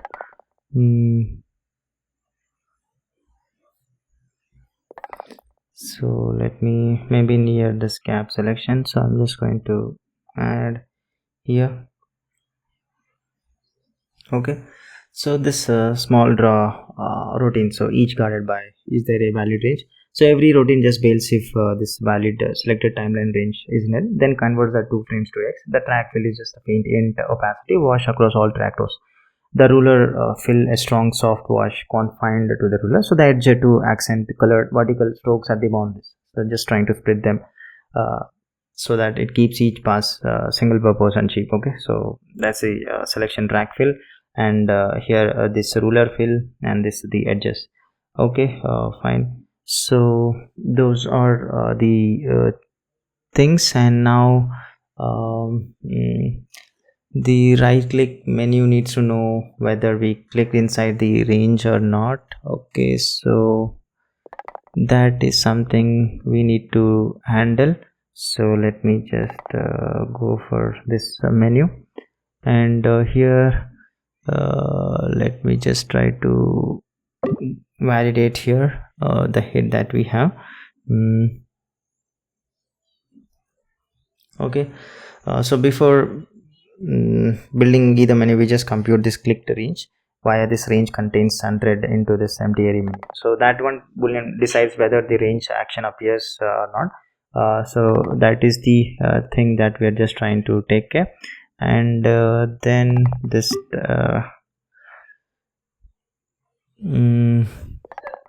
let me just add in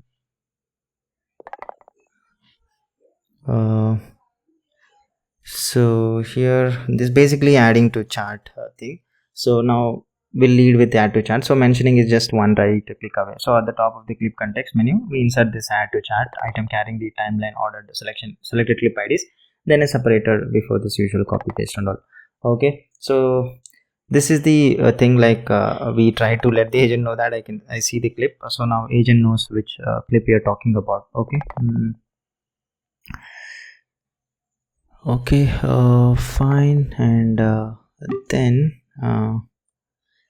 at the bottom now, here let me now add in this if clicked it's in range, then we will want to show this add timeline range items to that. Okay, so that basically now I just need to add the Object-C functions related to this range items. So let me just quickly add them, and then we just need to tweak a bit this empty area menu also. Okay, this empty area menu that we have, so let me just update here. Okay, fine.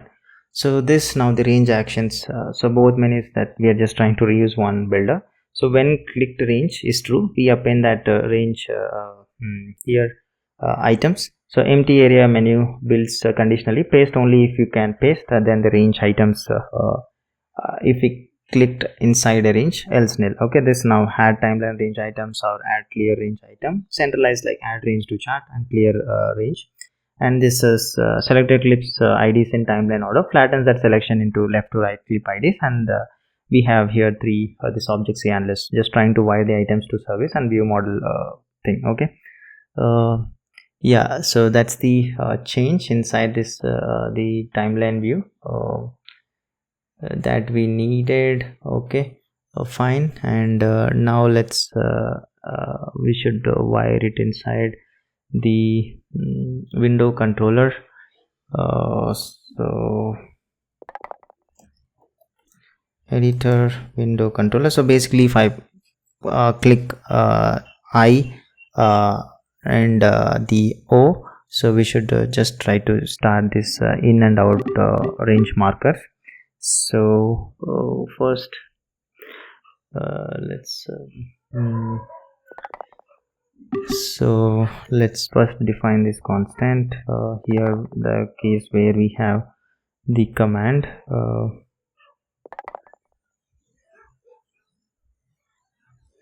okay, so here this range mark shortcut. So basically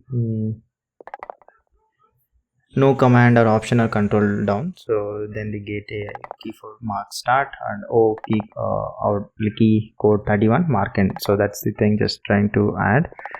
So that now we'll just try to use this let me okay fine, somewhere we have here, let me just add in this. Okay, yeah, so if it's 34 we're just going to add, so that's the key code for I and this is for O. So now shortcuts we're just trying to add in the things, and then the escape basically should call this clear timeline range thing. So I think that is 53 somewhere here. Let me just add in this clear timeline range. So that's the change inside this the editor window controller. And and then in this title bar view, so let's just get rid of this home thing, because that's just a redundant clutter. So I'm just getting rid of this, and here let's just add our highlight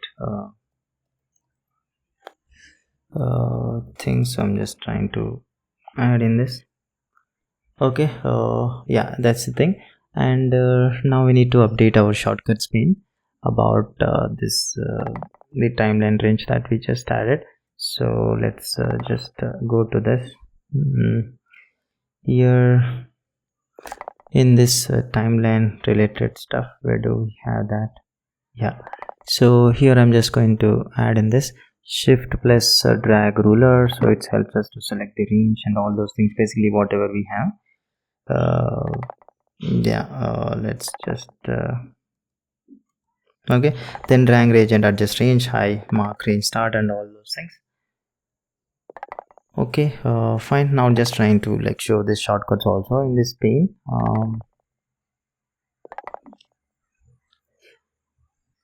Okay, and then this minor change inside this text content field, irrelevant thing, so just allows undo. Let me set this one to false, and here I think the undo manager that we have, I'm just going to get rid of this. So the text views private undo stack just was fighting this app's global undo, so I'm just trying to get rid of that. Okay, that's the thing. The change, and then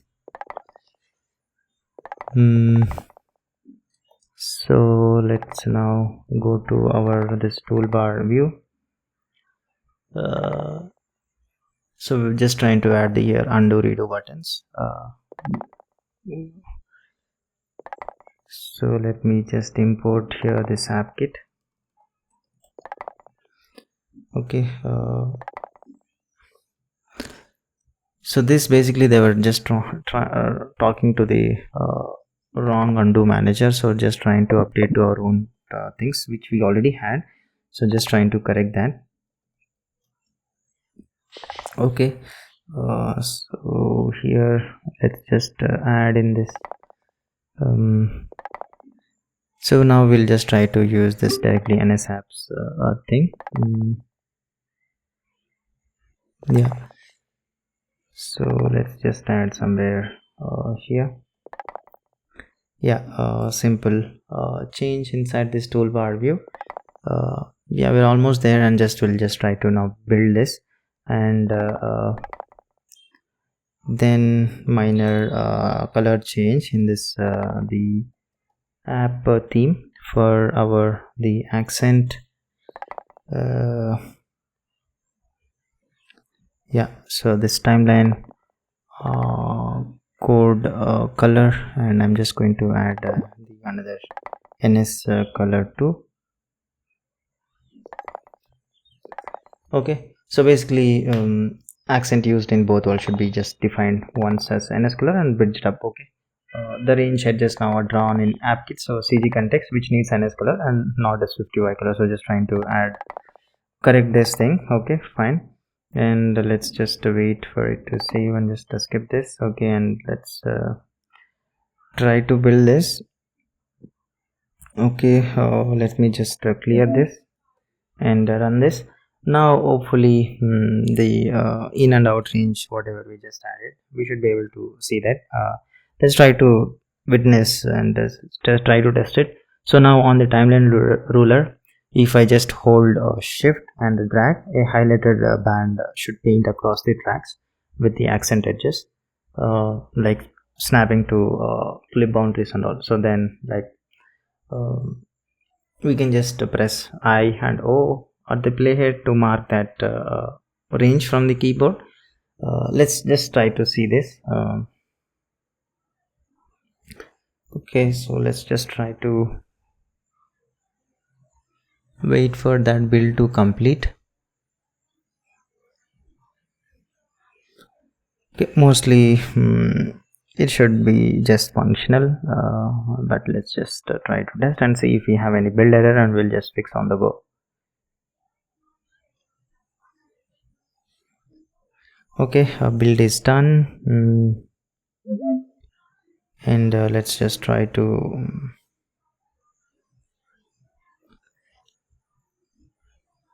yeah, okay, application is up. So I'm just trying to just zoom this a bit. Okay, so now here I'm just trying to hold shift and now drag this. You can see the difference now. A highlighted band, just trying to paint across these tracks with this accent edges and all. So here now if I just press I and so this now if I just try to press, okay, so just let's try to do it again.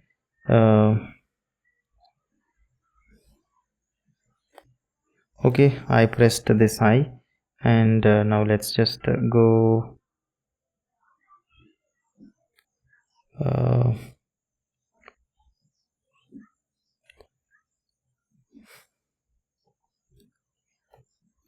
okay, so I'm just struggling to, okay, let's just press I, so that is this input thing, and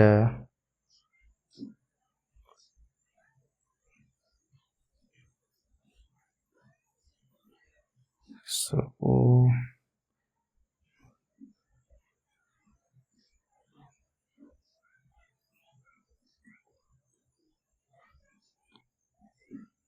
okay, yeah, so now basically I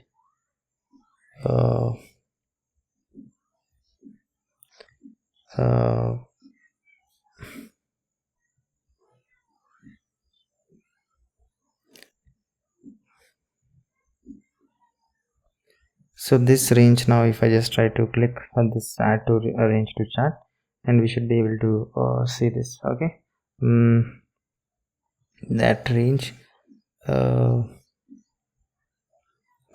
So yeah, so just hold shift and drag, try to drag, and then press high to lock in this the in range, and then the 4 to mark that out range. Okay, and now I can just extend that whatever the things that I just fixed. So now if I can just add in this, so we can see it is just adding the right range for into the chart context. Okay, yeah, that's the thing. And also now we have here clear range, and if I just click on it, just clears that. Okay, and even if I just press this escape, I mean the thing it will just help us to clear this range. Okay, yeah, and also here this prompts that we have, so let's just now this helpers that we have, so generate an AI audio, so it's just trying to add into this the prompt and all, so just it will be as a good helper to get started with. So those are the things that we just added. Okay, now the in and out range is quite functional, and just get used to like shift to drag, and it should help us. And also the shortcuts that we have in main menu, it should just trigger the same. And for I to mark the in for the range, and O for to mark the out for the range. Okay, so and a tiny fix inside this video project. Here basically save and restore correct fixes. I just wanted to make in here the save thing, this okay. So here basically what we are just trying to do is like we don't want to write files for conversation. That never happened. So that's the thing, just trying to make a fix. And also this title bar Swifty wise width, wanted to just adjust that.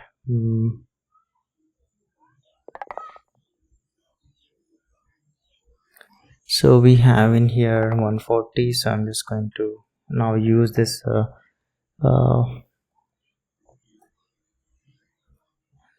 icon size large plus the spacing. Okay, so this fixed 140 basically was a guess, and now this we are just trying to derive it from this icon size and the spacings, so that it just stays correct when the theme moves and all. Okay, yeah, just tiny fixes that we are just trying to accommodate in this thing. And also now in this ns window helper that we have here,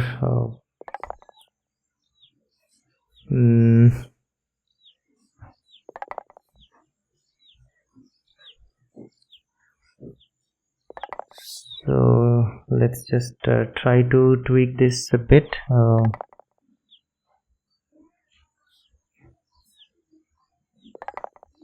Okay, this thing, so this activate whatever we have. So basically a leading pin and a trailing pin aren't like mirror images, so we just trying to build that constraints per side. So the old one just pinned both edges unconditionally, like using a ternary to pick which side had the window safe area, or constraining an accessory that only needs to work on side. Like try to just picture a stretchy label like pinned by one corner, nail the edge that matters, give the opposite edges like less than or equal to. So the two odd constraints just become this mutable constraints array of top or bottom pins. And if side, so leading branch appends the leading hugging pair, else this trailing pair, then this ns layered this activate just turns them on. So that's the fixes that we are just trying to make. This the tiny things. Okay, so now we can just after this formatting, so now we can just build and save a project we have never chatted basically, and open the document bundle. So no stray empty id.json files anymore. So basically now we were saving empty files and all, so that will not happen. And also now the leading title bar just tugs the traffic light sign cleanly as it's at its icon derived width, so with no auto layout warnings and all. So just the tiny fixes worth making. So that's the thing that we have just made.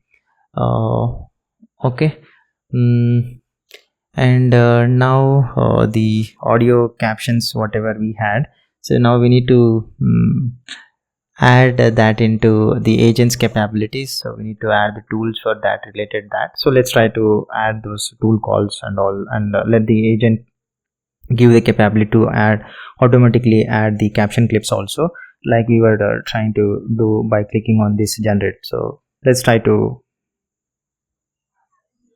add the code pieces related to that. So let's start making changes, and here just again tiny like the preview max height change for the component for our captions. This here let's just change this one from 120 to maybe 150, and also the minimum display duration also I'm just going to add this constant for our caption. Here let's 0.7. okay, Okay, fine, just tiny constant that we're trying to add in. And now let's okay, open this transcription thing, and here wanted to add in this new struct, the called transcription segment. So let's just add all the way at the top. Here below this word, I'm just trying to add. So basically the speech engine already marks where each utterance ends, so regrouping raw words redoes its work. So this Apple's speech transcriber hands back results already split on passages and sentence boundaries, like with punctuation and casing intact. So this transcription segment keeps that structure, so a text span with the starter end, and just now trying to write alongside the flat words array. So in this transcription results, so let's also add along with the words whatever we have this segment. Okay, fine. And then this decode results also, let's just try to now accommodate the segments also. Should we, where is that function, this decode?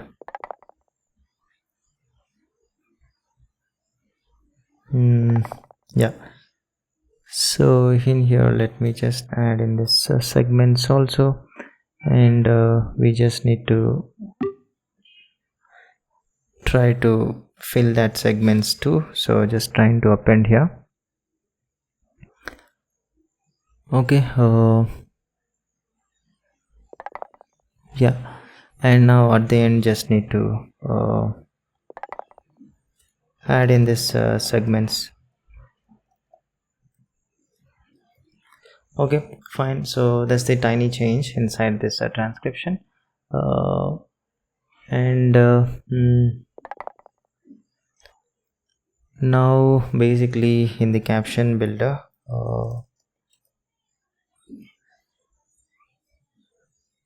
so we have this group and those functions. So I'm just trying to refactor that a bit with to the phrases and all. So here, so basically the segments answers phrase boundaries, so the builder just splits and times. So this phrases for this chops a segment's text until each piece fits the caption width, shares that segment time. So let's just okay, and shares that segments a time span across pieces by character count, and then applies this minimum display duration flow, so stretching two short phrases and nudging later ones so they don't overlap and all. So just splits this before real boundaries in order, like sentence punctuation, clause punctuations, and then a midpoint word break. So it only breaks on delimiter followed by a space, so like u dot s us and 3 dot on 4 just to stay intact and all, so those kind of things. Okay, so that's the thing, splitting and break once, and this break on, and this distribute those break at mid word, so this distribute and enforce minimum duration. So these are the just the helpers that now whatever the hold one that we had group one, I'm just replacing that with this. So that's the tweak inside this caption builder. Okay, fine. And now basically let's just go to this timeline. In here just trying to accommodate this keyframes thing. Okay, so here a clip animates like more than a volume, so we need to like a clamp reframes after resize must basically cover every track, so needs to adjust. So let me make the changes first. So I'm just trying to make tweaks.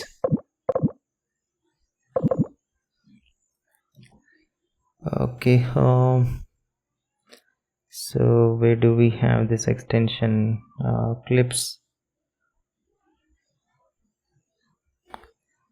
Okay, just trying to, yeah, here let me just add in this spice. Okay, fine. So what we are doing is basically before only volume track got pruned when a clip shrank, like opacity, scale and crop and the rest could just keep keyframes past the new duration and render garbage. So now this generic clamped keyframe track drops out of the range keys and upsets server, so frames stay unique and sorted. So this clamp volume keyframes to duration runs it across 6 tracks. So things, okay, and this rescale keyframes is just a parallel for FPS changes. It multiplies every keyframe by scale factors, and the old volume only clamp stays as a thin wrapper. So that's the thing. So this generic that we are just mentioning, and this rescaled keyframe track, so just trying to accommodate those things. And now the set duration here, instead of this key volume keyframes, just needs to change this one to clamp keyframes to duration. Okay, yeah. So basically it must clamp all tracks now, not only volume. So that's the thing. Now on site the caller, we're just trying to update that. So that's the tweak in this timeline. And now let's also basically change in its callers, basically in the clip mutations. Here I think somewhere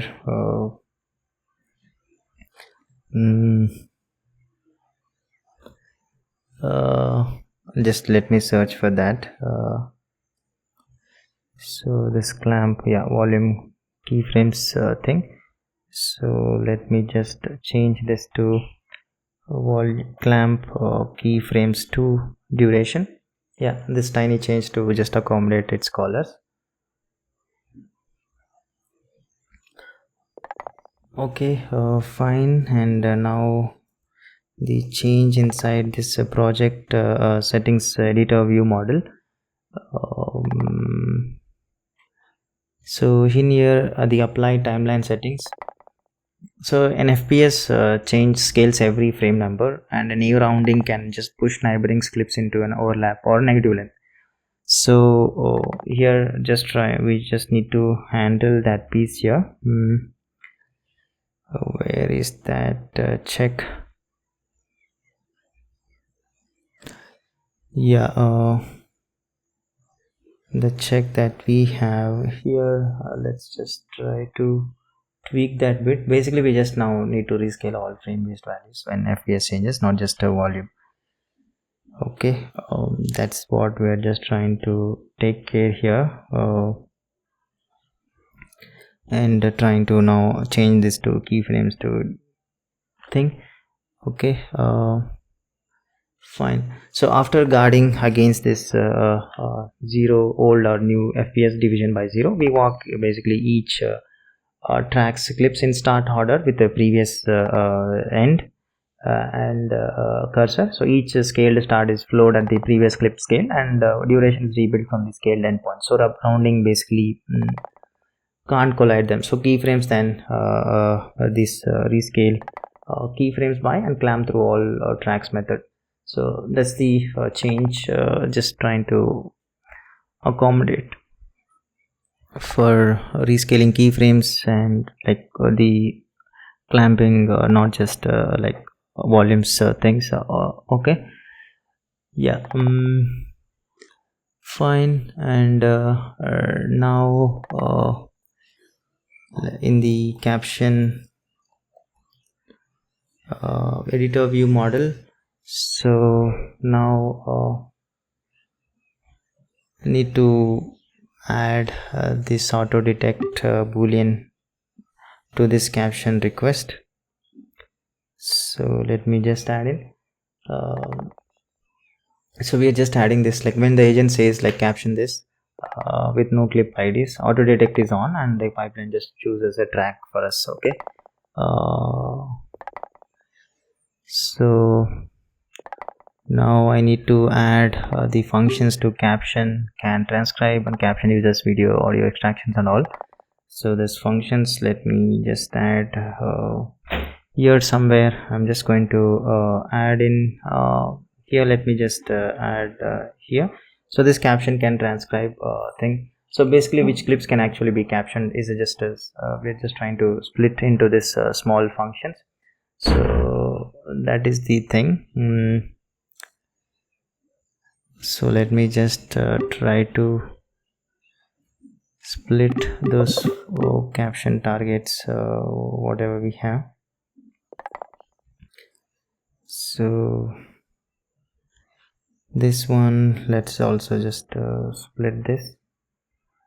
Okay, yeah, so just trying to split that now. So this caption, this can transcribe marks a clip eligible only if it's audio or audio that has an audio track, and this uses this audio video extraction, picks whether to pull audio out of the video or transcribe it directly. And this caption targets track IDs, limits captioning to chosen tracks, and drops the video off of linked audio plus video page, so his speech isn't counted twice. And this private caption targets function is just a shared filter both routes through. Okay, fine. And this simple struct bundling this ID, track ID, and a clip. Okay, fine. And now this generate captions, and this basically changes the thing. So let me just split that also. This generate captions and all, so it's a huge function. So let's just try to split into multiple functions. Let me just try to add in here. So now here this top level pipeline should just read like in a sentence, like, so the pick candidates, then the transcribe, okay, and maybe just narrow to this loudest track, build specs and place them. Okay, fine. And just wanted to make this generate captions like an orchestrator, and this transcribe just runs that speech engine once per distinct media ref, a clip, and its streams share the source, so we never transcribe the same file twice. So routing basically video versus the audio through that right entry point, and swallowing per clip errors unless like nothing transcribed. Okay, so that's the thing. And now I just need to add this functions basically. Let me add all the private functions here, lot of things. Okay, so here this dominant so auto mode basically needs to answer like where is it talking. Okay, and each phrase must belong to exactly one clip. So this dominant speech track tallies that spoken words per track and returns the basically the winner. So that's what we are just trying to do. And this caption specs turns that segments into phrases and each to the clips. It almost overlaps and applies the letter case, and builds this text clips specifications. Okay, yeah, that's what we are just trying to do here. And this best clip picks that owner by max overlap, requiring at least like half the phrase to land inside. So that's this thing. And this spoken word count counts like words whose midpoint sits in a clip's visible source window, which visible source basically derives from trim plus direction, like duration multiplied by speed. Okay, yeah, that is the thing. And now the functions that we had, the caption transform, and this plays a caption track. Let me just add them. Okay, so now every caption just sharing this one auto fit layout rule and lands on this one dedicated track as single undoable action. So this caption transform just returns a closure that measures each phrase natural size and centers it. So that's what this is doing. And this plays caption track, inserts a fresh captions video track at the top without registering undo, drops the text clips in, and only if something landed does it register one generate captions undo swap.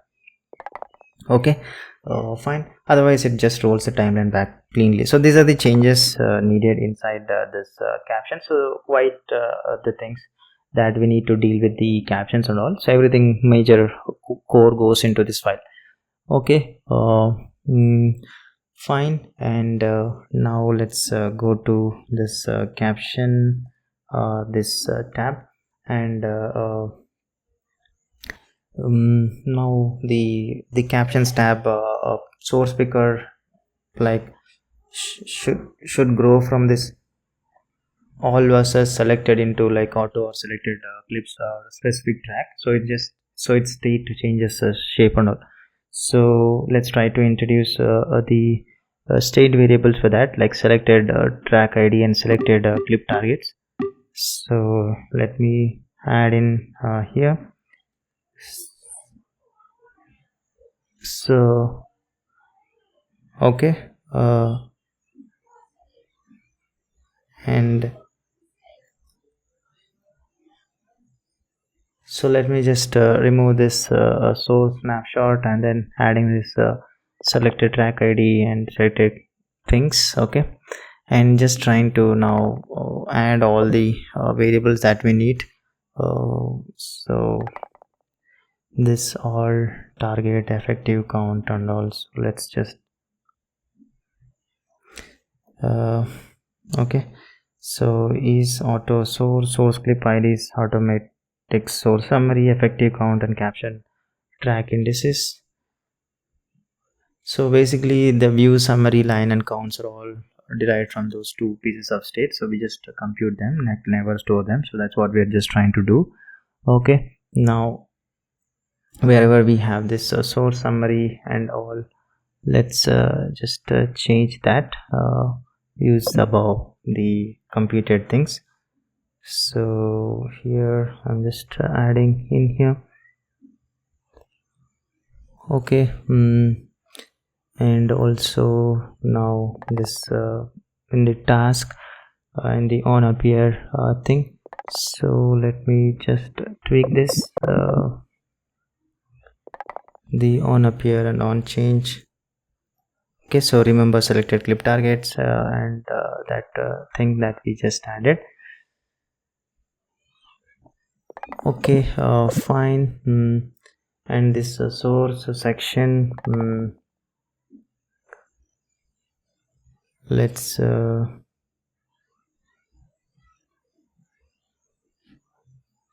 so here I'm just trying to split, so just add that remember selected clip targets and this track title and all those things that we just need. So this source section that we have, so in here, let me okay, so this source section, source now label source, and then we have this menu auto thing. So then a old plain audio value just becomes this real drop down. So the source row gets this menu, and to help us, like source section swaps the static value for source menu, so and offers this auto or selected +1 entry per captionable track with the check mark and live clip count, and this remember the selected clip targets and this track titles basically back the menu. So the latter just shows the tracks display label and appending its custom label only when they differ. Okay, that's the change in here. And now this menu value label that we have somewhere, it should be, where is that?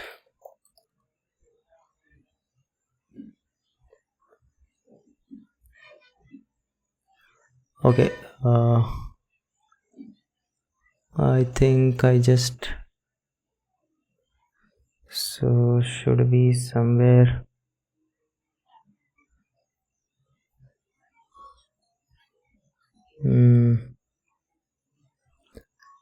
Okay, this menu, let's just add that. I think we just missed that. So here, this one now, language menu and new source, just share this one label style, so that old value text just becomes this reusable chevron label. Same styling as before, now with the disclosure chevron and available just to both menus and all. Okay, fine. Yeah, and this value text and all, just now I'm just going to remove this, and we'll use this menu thing. Okay, and now in this generate function here that we have, now we just need to update this a bit. So let me just basically now honors that picker, so and refuses politely when a chosen track has nothing to caption. So that's what we are just trying to update in here in the generate thing. Okay, so this is the change in this captions tab. Okay, and now let's basically go to our tool definitions. So that's where now we need to expose add captions, so all the way at the top, and this is just the trying to include the add captions. So let me just add the updated thing. So anyhow we know it's the thing, so here trying to add these captions. Okay, and also like now just tweaking the inspect media descriptions and all, and add text descriptions also, and adding this add captions like with properties, clip IDs, font size, colors and text, whatever it needs, the properties and all. So you can just check for that too. So yeah, this is the new tool addition, so that now agent knows which tool to talk and use that. Okay, fine. And now need to create this new file for the tools for the captions. So let me just add in this tool executor plus this captions. Okay, so in here basically the functions to support this adding caption is something we just need to add in here. So just is the thin translation layer, so we'll just have this JSON aux in and validate this caption request thing, and then hand off to the same generate captions, the UI just that we are using. Okay, so that's the thing, simple wrapper, just trying to accommodate the JSON arguments in and just call that. Okay, fine, that's the thing. And now I just need to add in now inside our tool executor. So here let's just try to add in this captions. So here we just need to call this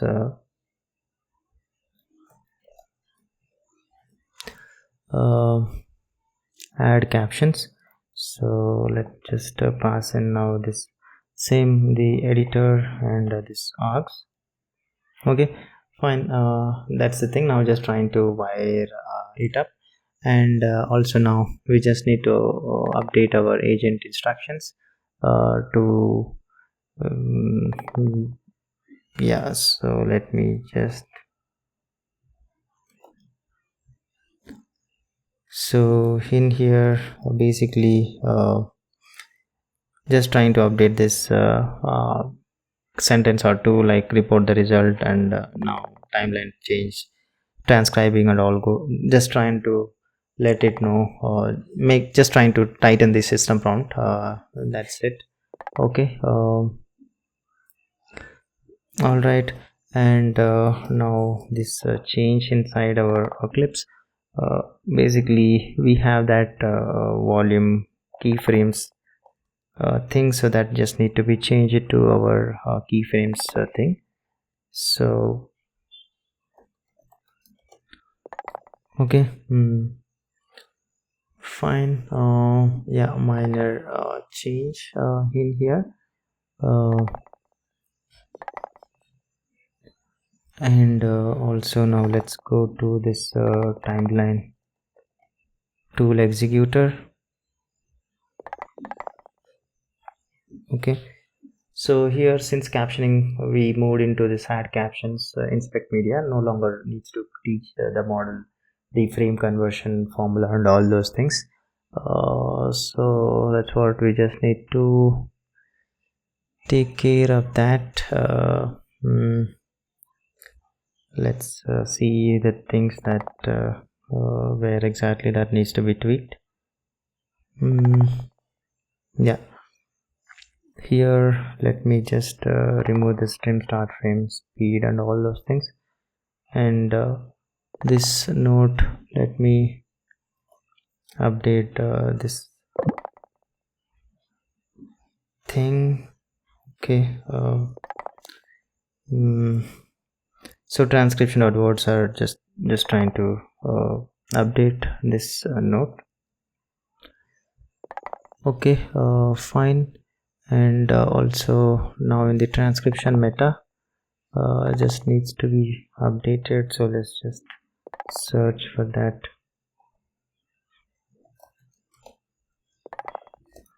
This meta function that we have. Okay, so here just now need to update this function, so let me just quickly update this too. Okay, fine. So now the seconds to frame conversion just belongs in this metadata builder, so it just maps itself when a clip context is present. So this transcription meta now takes a live mapping given one. It emits each word as a text comma this start frame comma end frame, and labels word timing as a project frame. So without one it stays in rounded source seconds, and word frames is just does the geometry. So skip words with no timing or outside the Eclipse visible source window. So otherwise map a start and end through the Eclipse own timeline frame helper. Okay, so that's the change needed inside this timeline. And okay, fine. And now let's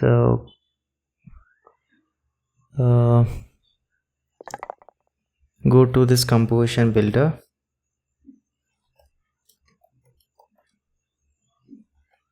So in here that tweaks basically to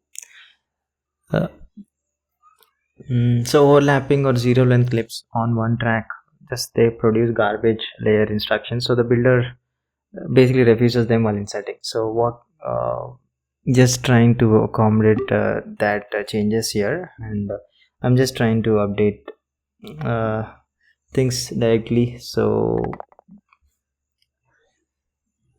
these are the composition builder just trying to accommodate the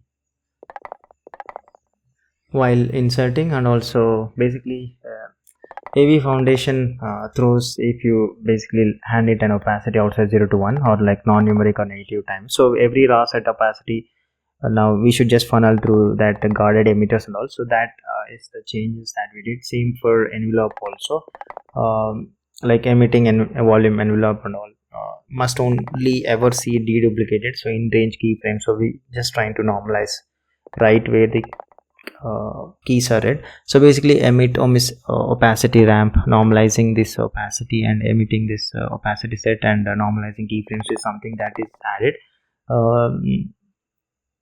So I just leaving it to you.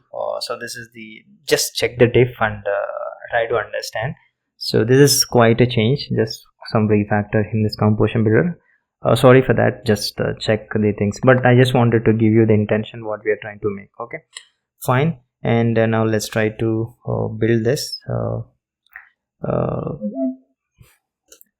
So now let's try to build this, and basically I'll just try to ask the agent now caption this by selecting a video which is having an audio, basically the one thing, and let's see now it should basically auto detect the darkest track and transcribe on device, and new captions track should appear cleanly in our timeline. Okay, and also we will see that in the captions tab, new source drop down like auto or selected clips or specific trap, and okay, so this just tiny thing which we already had manually, so now trying to give the agent that capability. Okay, so let's just try to have a look. Okay, okay, so this let me just try to delete these things, and here now trying to add I'm just selecting this, so let's just ask it to like caption this. Okay, now mostly now it should so now it is trying to add this captions and all. Now you see it has added these captions. So whatever we just add, so if I just try to play,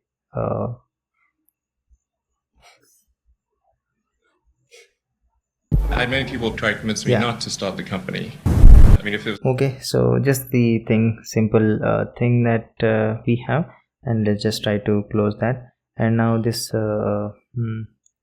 captions thing, let me just minimize this timeline, and this the source now as auto, and this selected clips specific track, and that's the thing. Okay, so now agent has the capability to generate captions and all, and same pipeline that we were just using this generation captions, and now it's like that's the way to automate later when we wanted to completely delegate it to an agent and all. So that is this thing. Now trying to add this add captions thing into clips automatically, and that's the significant addition to tools capabilities. Okay, fine, and now let's try to focus on basically trying to score a timeline range with the generated audio. So basically wanted to like focus on this music thing addition. So let's try to add the foundation to add that, and also later we need to add a music tab. Also we need to wire this foundation that we'll be trying to add. So let's try to focus on that now. Let's start adding code related to music score generation for the video. Okay, so for this first in this editor view model, we're going to do few refactor. So just trying to split that into multiple small files. Okay, yeah, in this view model, let me create a new file called this editor view model for this generated clips. Okay, so here basically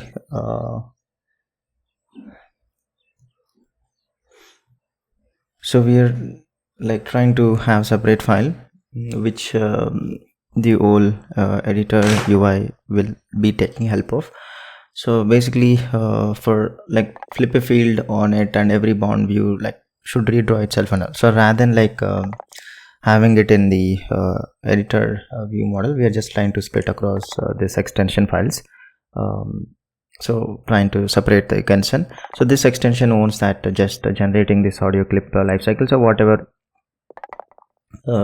so drop a placeholder, now resize it to the real track when it arrives whole file. Okay, that's what we are trying to do. Okay, so this timeline span having the start frame plus frame count value thing, so defaulting to old timeline when nothing's selected. Okay, and this place generating audio clip, this is the place the like drop the placeholder with the undo registration off, like our finish job shouldn't be its own undo step, then registers this one clean swap, and this finalize generating clip stretches it to the real audio's length. So that's the thing, okay, that we have, and this is the simple extension for audio clips. And now for media swap, so let me just add in this new file, just trying to separate each concern, okay.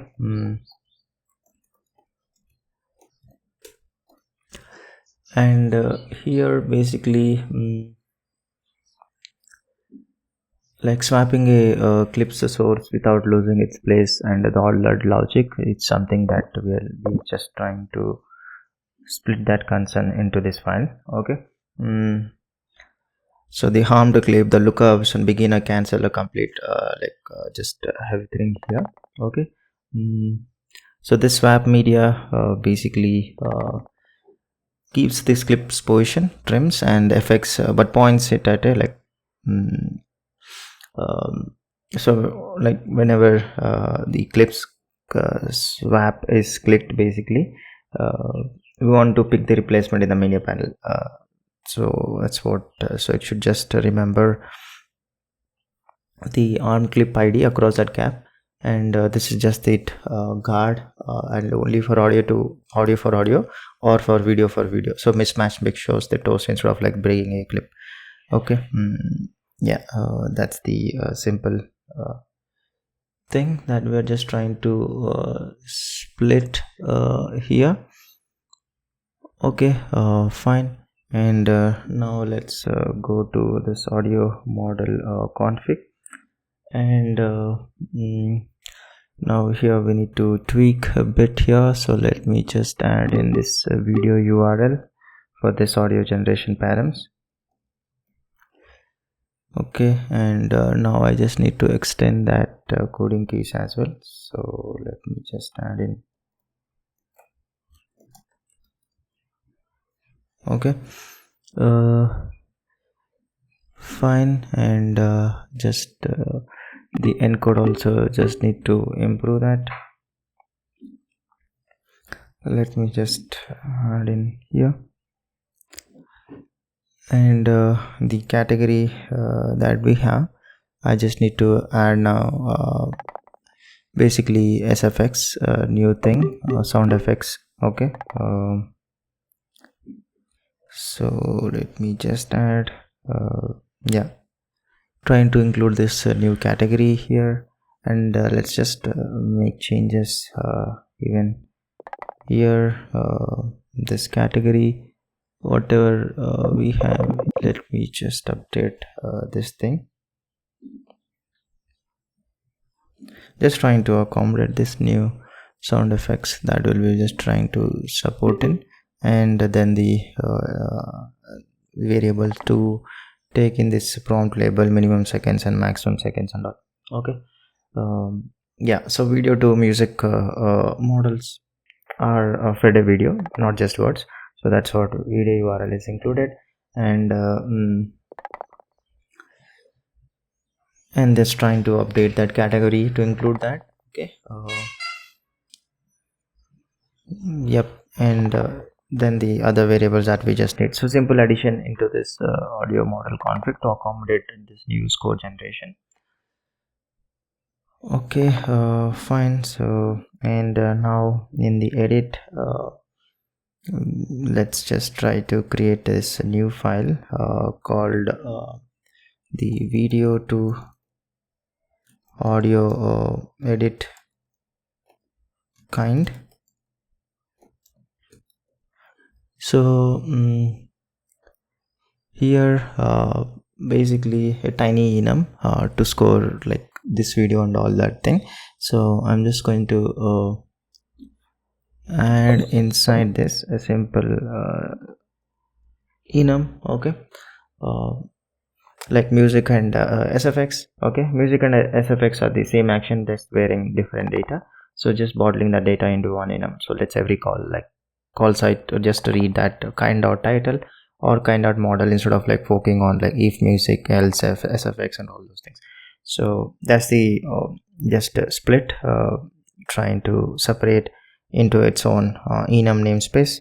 Okay, fine, simple thing. And now I'm just trying to refactor a bit the preview sections and all those things. So here let's just create this timeline renderer.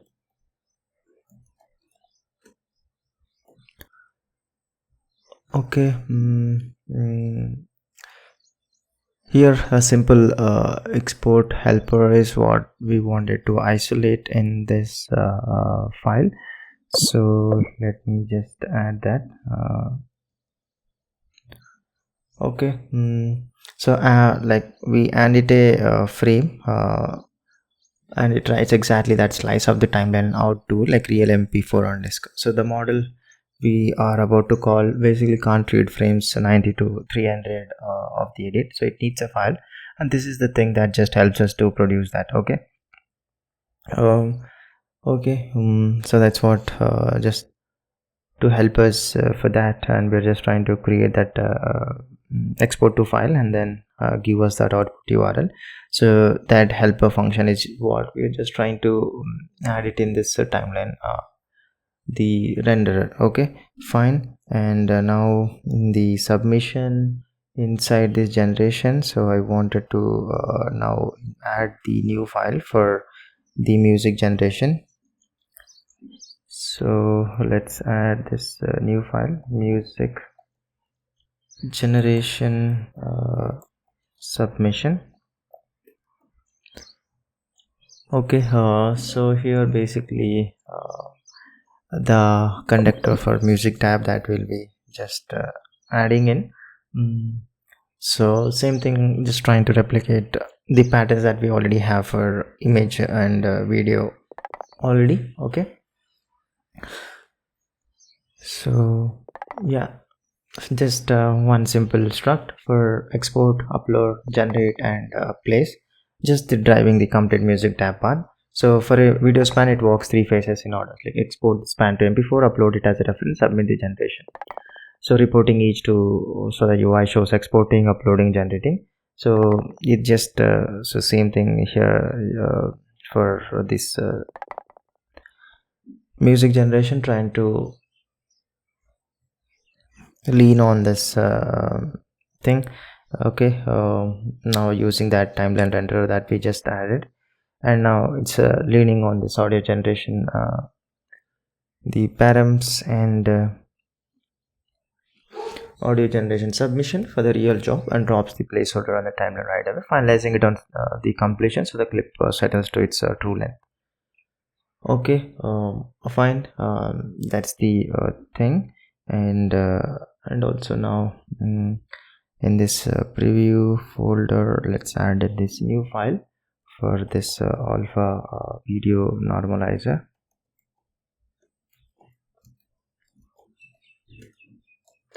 Okay, so this is just a self-contained AV foundation helper for one tiny problem. So let me just add this one and then talk to you about that. So basically the transparent video comes in like, you know, 2 storage flavors, like straight versus pre-multiplied alpha, and compose like composing the wrong one, dark fringes every edge. So this basically helps that to read such a clip and rewrite into the flavor the compositor expects, like caching the result, old file and working in chunks. Okay, so yeah, that's what so the trying to help us with. Okay, this pre-multiplied either stored as straight or pre-multiplied, and composing the straight kind as pre-multiplied leaves dark halos around edges. So this first whatever we have decides whether any work is needed. It only acts on tracks whose codec basically the flags and alpha channel, and skips anything rotated or flipped, like baking orientation in would throw away the transform and returns the cached file. Okay, if one exists. So the cache the key folds in the source byte size and modified date, so replacing the file bursts the cache automatically. So that's this simple helper that we're just trying to isolate into this alpha video normalizer helper. And so I'm just giving you high level overview. So maybe if you wanted to just understand more, you can just check this. So this basically what transcode does, like reads every frame as busy array, rewrite it as an alpha preserving ProRes, and the AB foundation plumbing, just a reader pulls each frame as 32 BG array, and a writer re-encodes it as a ProRes 4444, and one of these view codecs that keeps that alpha into a temp file later, moved out automatically in place. And then the explicit $709 color tags keeps the view from drifting, and then this dot writing unique ID scratch means that crash can't leave a half-baked cache entry. Okay, so that's the thing that we are just trying to accommodate inside this transcode. Okay, then just trying to bridge that AB foundation frame pull callback into a second await and resumed exactly once and all. That's the thing, everything that we're just trying to add in, and just I'm giving you the high level overview. That's an intention as well too. Okay, fine. And now let's also now in the agent panel view, let me add in this new prompt like generate music and all. Somewhere I'm just going to fit in. Okay, okay, I'm just adding this as like the music that we are just adding. So just trying to add into this agent panel view. Okay, fine. And now this tool definitions, so need to change this generate audio thing. So let me just so this generate audio, I just need to tweak that basically to add this video source start frame, video source end frame, and video source media ref, and just basically wanted to accommodate this music related thing. Okay, let's just tweak this a bit. So I'm just going to straight away update this thing, so adding this new things. Okay, and then just trying to update this thing sync trying to accommodate this text to music and video to music and all those things. Tiny changes in this tool definitions. Okay, and now in this generate, we need to make a change in this tool executor. So now basically audio can't write the synchronous path. So let's just try to tweak things here. Let me just throw in here now. So just trying to, because now we are trying to move into asynchronous thing, so this dispatched via this async path. So I'm just trying to make a tweak here. Okay, now the generate audio or the function that we have, let's just tweak that thing. So this one, first let's remove that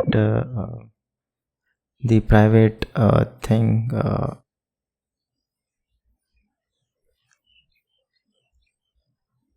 into this. Okay, let me just,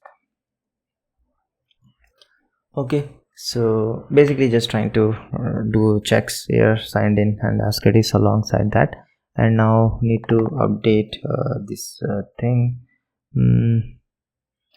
let's try to accommodate the new things, the prompt and all, the seconds and video URL and all those things. So let me just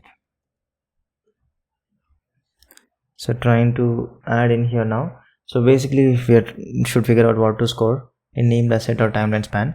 So just resolves this video source two ways: an existing video asset like a video, the source media ref resolves its file and upload, or a timeline span like video source start frame or end, render that span with the timeline renderer, then upload. So it just checks the model accepts video and the range and thing, and records the span, seconds for pricing and duration, and stores that placement start frame only for span case. So the signal to auto-place the thing later. Okay, fine. And just need to now tweak this.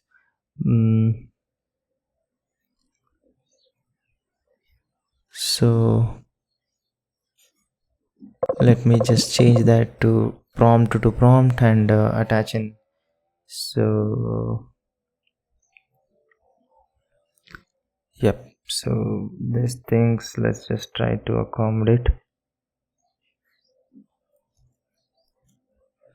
Okay, duration seconds and changing this prompt, and then passing in this video URL, and here also just updating prompt and duration seconds. Yeah, and also now this placeholder, let me change this a bit. So let's try to just split that. Okay, so in here okay, trying to split this now. So with the params built, we make and this audio generation submission, then branch on whether a placement frame was set. If it was at the timeline span, the path, we submit and drop a generating placeholder at that frame, just finalizing it on completion. So that clip appears the moment the agent acts. Otherwise the asset just basically lands in the library, placed later with the add clips. Okay, that's the thing. Just trying to make the change in the generate audio thing, and also now the audio model info we should be having somewhere here. Need to accommodate now the inputs. Okay,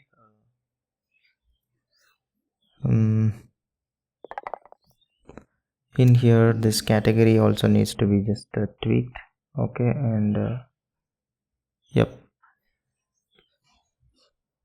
so each audio model now reports category and inputs. In that we're just trying to accommodate that in the payload. Okay, so these are the changes in the tool executor, the generate thing, and now basically in this tool executor need to change the generate audio to await thing, asynchronous thing. Okay, and now let's just remove this type. Okay, yeah, just trying to accommodate the new change that we just did. All right, yep, and now let's just go to this editor view, and here this minor change in this make hosting this function. So let me just add this panel shell, and this I'm just going to this clip shape,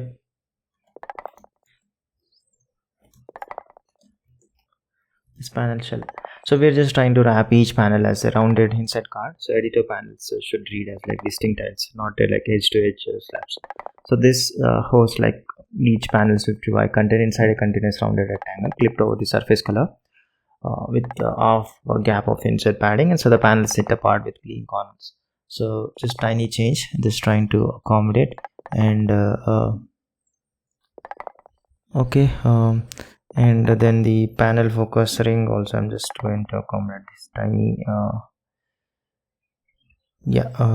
here this thing, just making this as rounded rectangle instead of just the rectangle and all, just tiny things.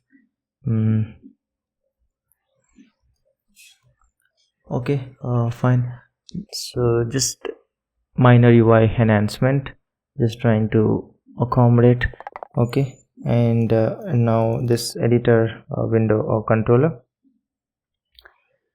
So here this escape handling, I just need to cancel this media swap also, so just trying to accommodate that also here. Okay, so just trying to back out the armed swap first. If that pending swap clip id is not equals to nil. Okay, yep. And then let's go to this preview tabs video model, and here let's just need to call this show or media panel media tab. So clicking an asset should also surface where to act on it. So selecting an asset now, not just the media panel, back to its media tab alongside opening the preview. So the panel always shows the thing that we just clicked. So just trying to like take care of this minor thing also. Okay, to switch to tab accurately too. Okay, so now this needs to be added inside our editor view model. So let's just quickly add this.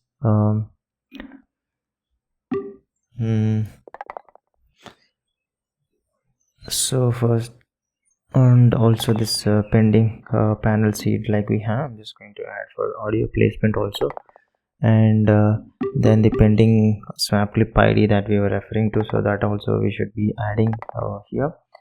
So let me just add that variable, and then the show generation panel also, just let's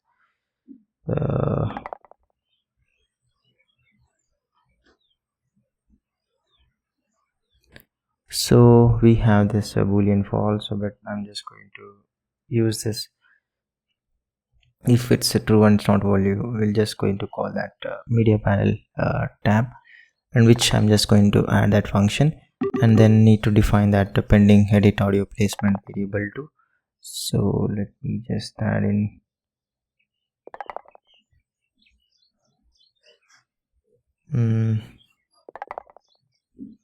yeah, somewhere I'm just going to add this, and then this media panel show media tab tick also, let me just add here, and then the function to show that, so let me just add in here.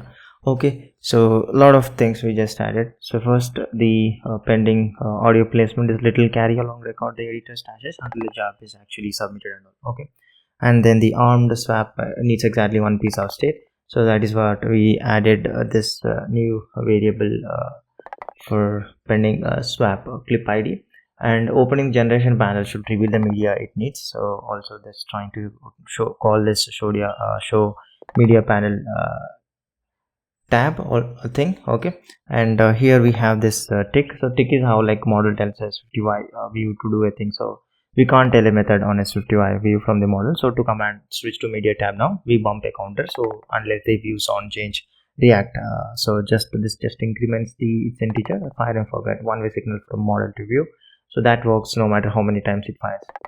Okay, yeah, so those are the changes inside this editor view model. Okay, fine, and now let's go to this cost estimator. So here basically just a minor tweak. So we want to bill only for the duration when duration actually changes the price thing.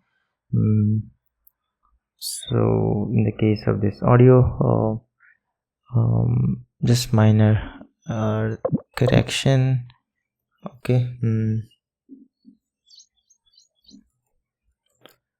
Okay, so a live cost estimate should feed the audio price at a duration only when it matters. Models with a duration menu or video to audio ones build by length. So this picks this gen input dot duration in those cases and nil otherwise. So fixed length model doesn't get mispriced by this tray number. Okay, so just the tiny tweaks inside this cost estimator, and now just now in this model catalog need to accommodate this the audio caps. So let me just search.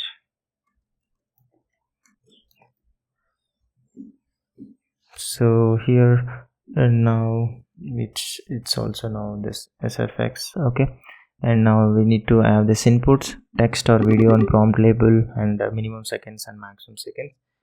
So let me just extend this thing. Okay, yep, that's the thing that we're just trying to extend. And now let's go to this AI edit menu, and now here if it contains the generate music available actions, need to basically show that options here. Let me add in here. Okay, so now we're just trying to surface that new gestures right in this right click menu. Okay, so yeah, just trying to add in this generate sound effects and music actions, and now in this available actions just need to now refactor a bit. Okay, so which actions to offer depends on the media type and then an availability. So that's the thing, just trying to accommodate. And now just add this the private function for video audio. Okay, so I'm just trying to add in this just one handler serving both this music and SFX, because this kind is this parameter, and then the seed panel, this pending audio like edit audio placement should be just set to nil. Just trying to open the panel and clean slate, like we just trying to follow the same pattern. That's the change inside this AI edit menu. And now of course now let's go to this edit action, and now we need to include this two cases, generate music and generate sound effects. So let's just try to add this two cases that we have, and now I need to accommodate these two cases here. So let me just add in, so just trying to call that video audio availability. Okay, so I'm just need to create that basically validation that we're just trying to do. Okay, same, just trying to follow the same pattern and adapt things. So here, okay, so we are just adding this new gesture members of this action set, and now trying to validate this. Can I run through on this shared helper? Just this video audio availability, simple check. We are just trying to make a check and then return that available or not. Okay, fine. So that's the tweak inside this the edit action thing. And now let's go to this edit submitter. And here few changes things in the rerun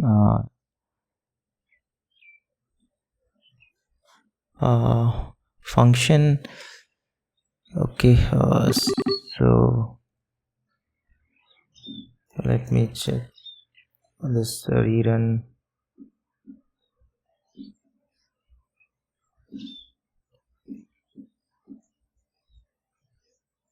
Okay, yeah.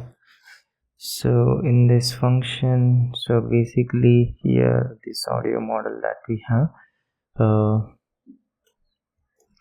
so here now a rerun must not like silently drop the video it was called from. So rerunning a past audio generation has to reconstruct whether it was video source, and it reads back this uploaded reference URL and decides whether a video source is expected, a video only model or the one that carried a reference video or an uploaded source. So if it's expected but missing, it just throws this missing the source rather than quietly producing garbage from just no input and all. Okay, fine. And now this audio generation params just need to accommodate this source video URL. So for this video URL param, so let me just update this. Okay, yeah, this is the tiny change, and then the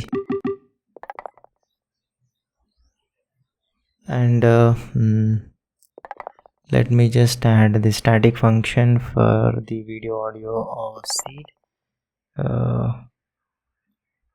somewhere here. Okay, so basically the bridge from clicked generate music on this video to pre-filled panel. So this just builds this seed video to audio panel, opens with the generation input pointing at the chosen kinds model, just carrying this asset duration, recording the asset itself as like reference video. Okay, so those are the changes inside this edit submitter. Yep, and now let's go to this generation the service, and here just minor checks inside this download and finalize function. Yeah, so here basically we don't know the file's real extension until it lands. So a generation returns a placeholder with a guest URL, but the download might arrive as .mp3, where we expected .wav or .move versus .mp4. So when the real extension differs and it's a type we understand, this rewrites this basically this assets URL to match before moving the file into place, which is why this media asset URL had to become this variable. Okay, fine. Yeah, this tiny tweak just trying to accommodate a thing in the generation service. Okay, fine. And now let's go to this audio generation submission, and now we need to define this new constant called references and trimmed source override. Okay, here basically we need to remember which assets the generation leaned on. So like which references it used, the source video, image refs, plus any optional or trimmed source override. So that's the thing. Just now need to pass on to this generate function. So okay, and now in this build params, let's just update this.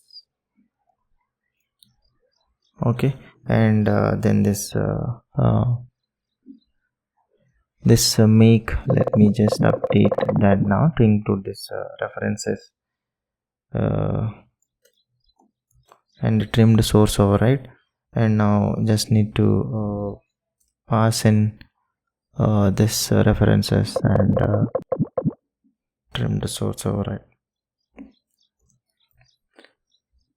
Okay, just trying to grow this factory to accommodate this new inputs and forward that into this build value.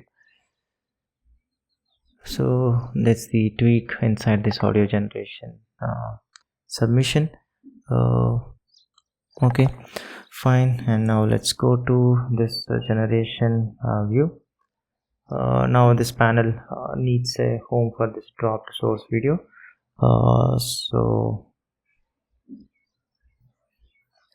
So basically audio video source and audio video targeted and all those things. So let me add somewhere here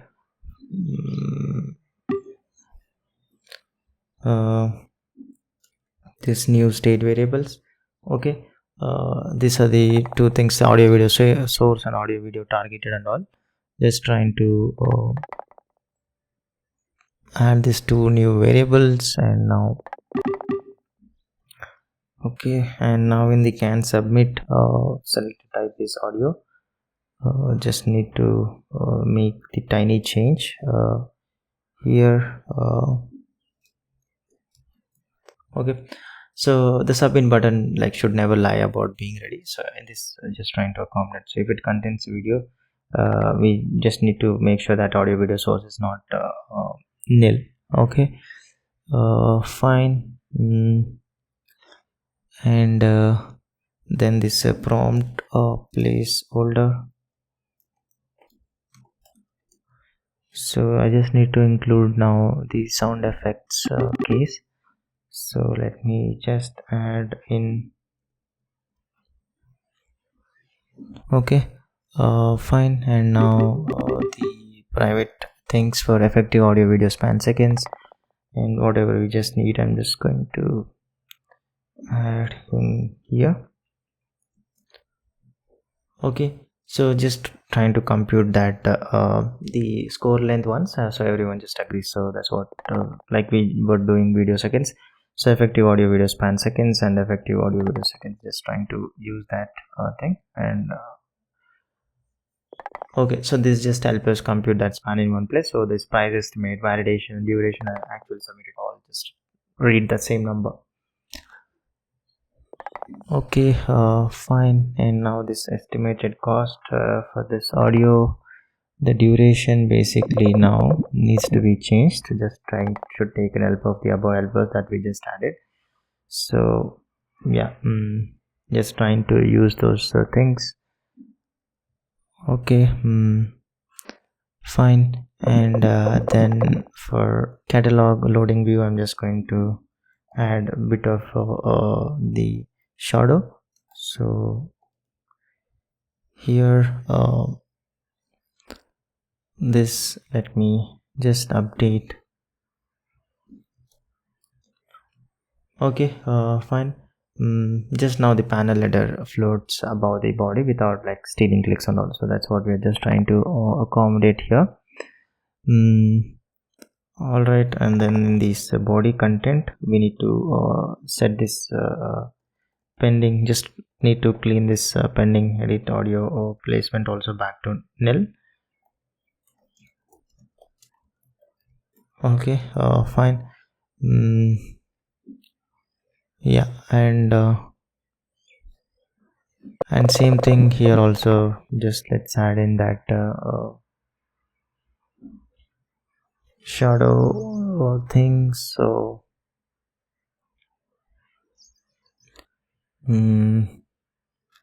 exactly, yep. So here let me just accommodate same pattern like just we did above. And then here also here in the sound change, let me now set this pending edit audio placement to nil. Okay, yeah, then in this references content also, for now if this selected type is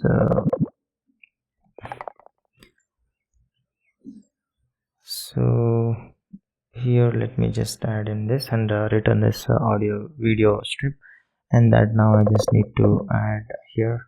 So let me return here this frame slot, source video and all those things. Yeah, so here just trying to accommodate now for this new case that we just added. So here this is a giant file, so just need to make changes in the lot of places. And in this model picker also, now for this thing audio, I just want to group it now. So okay, so basically now by category like speech or music or sound effects section thing. So instead of having all it in the single row, so just tiny changes I'm just trying to make. Okay, and then in the pre-flight validation, here for the case audio, now we need to just validate this along with this. If it contains video, we should also check that thing and just validate those things. Okay, fine. And this audio params also now need to accommodate this video URL and this duration seconds and all. Just tiny tweak here. Okay, so these are just tiny tweaks and you can just directly change this by taking reference from the git commit. Okay, and also now the submit generation. So in here, if we have this contains video, we'll just return this audio video seconds, the output that we just added. Okay, and now here let me create this constant for pending audio placement. Okay, so reading this placement intent, then clear it before the async work starts. Just trying to accommodate that. Okay, and now for this audio case is something we need to change a bit. So here this audio thing, so let's just try to tweak this.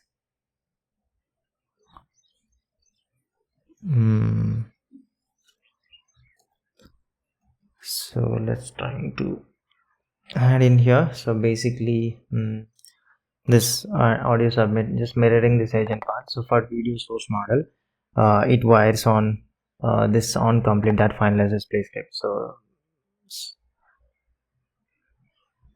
with the source as reference plus any if placement was requested, drops this generating placeholder the clip start. Without a video source, it's a plain library just submit.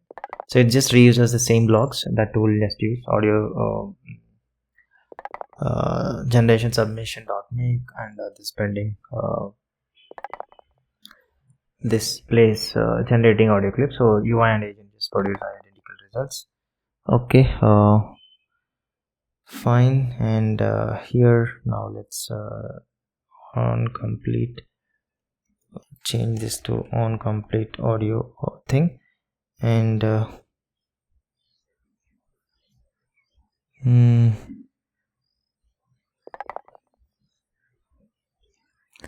yep, and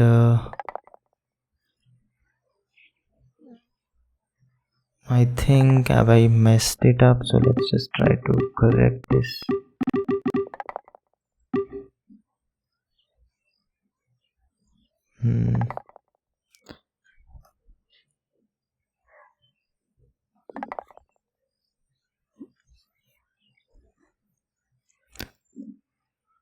Okay, so here I think now it's just a thing, and now here editor this pending edit trimmed source, I just need to set this to nil.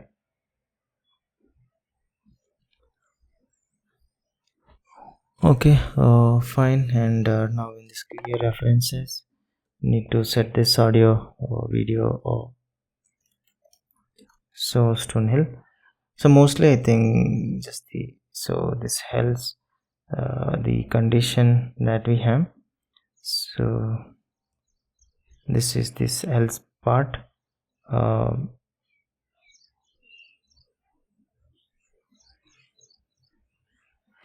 Yeah,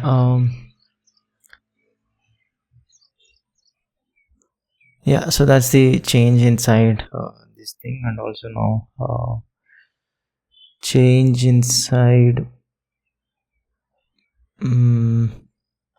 this populate panel. I just need to, in case of audio, we need to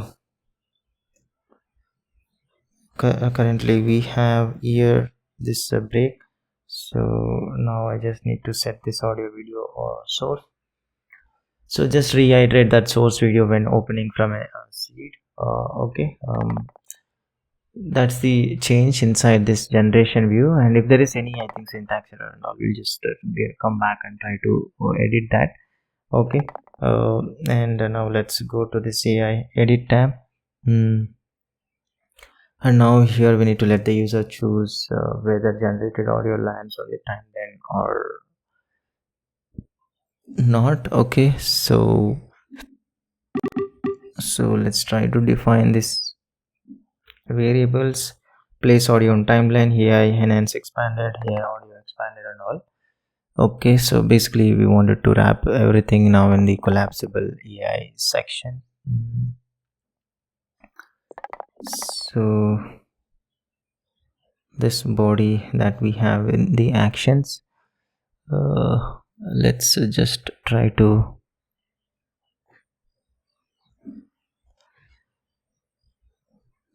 wrap it in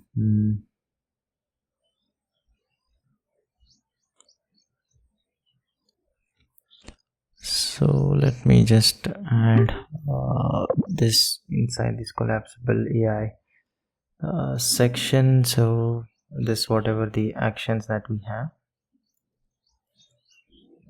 Okay, yeah, so AI enhance, upscale, editor, rerun and all. This just a toggle. So now we are just trying to group that AI action so the inspector just stays scannable. So with more actions thing, a flat wall of buttons gets very noisy. So this now we are just moving to this collapsible AI enhance section. So user just can fold away what they are just aren't using and keep the tab readable.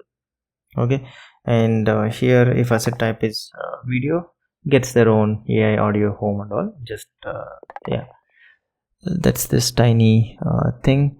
And then to show audio output options, so I'm just going to define a simple helper. So basically only offer place on timeline when there's a place to put it. So this toggle just makes sense, like when the asset is audio, that's actually a clip on the timeline. Okay, just simple check. Okay, fine. And now just tiny tweaks in the CI section. So this, let's make this maybe a semi bold, the weight for this title. So I'll use this app themes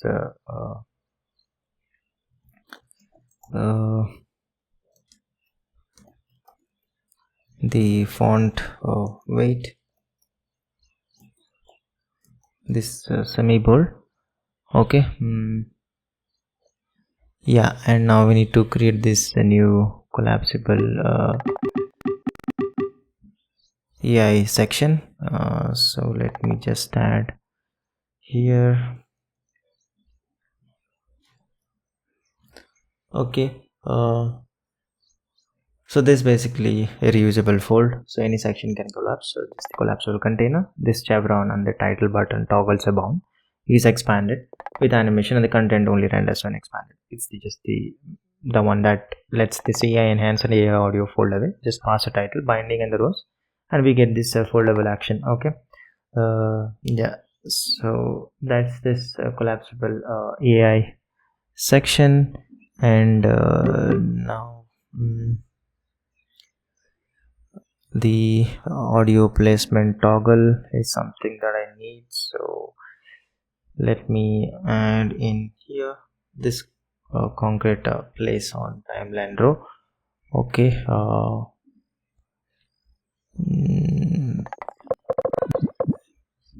okay, so just trying to add that variable.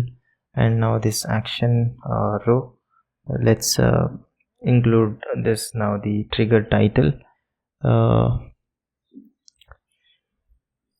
and then the action trigger that I have here.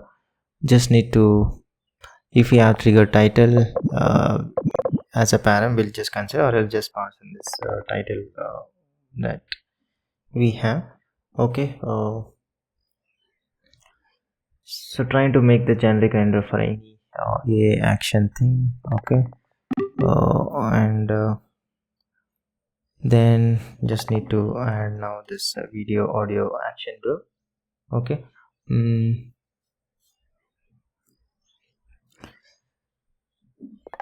so just trying to accommodate now this action trigger for our generate music and those things.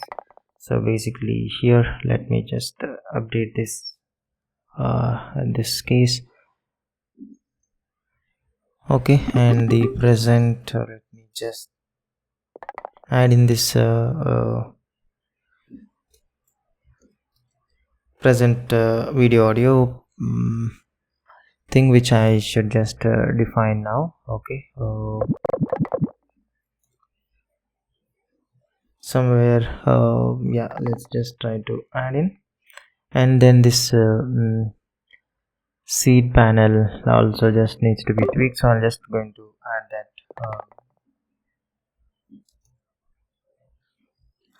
Okay, fine. So the new actions now share this plain present button. Okay, and this trying to route each action to its opener, and this inspector's way of opening scoring panel with a placement attached. Okay, so this same.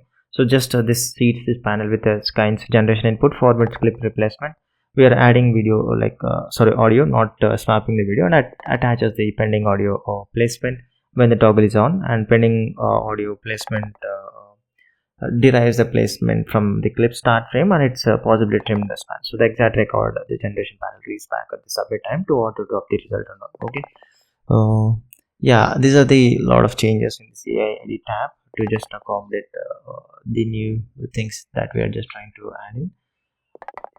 Okay, fine, and now let's go to this the generation reference strip.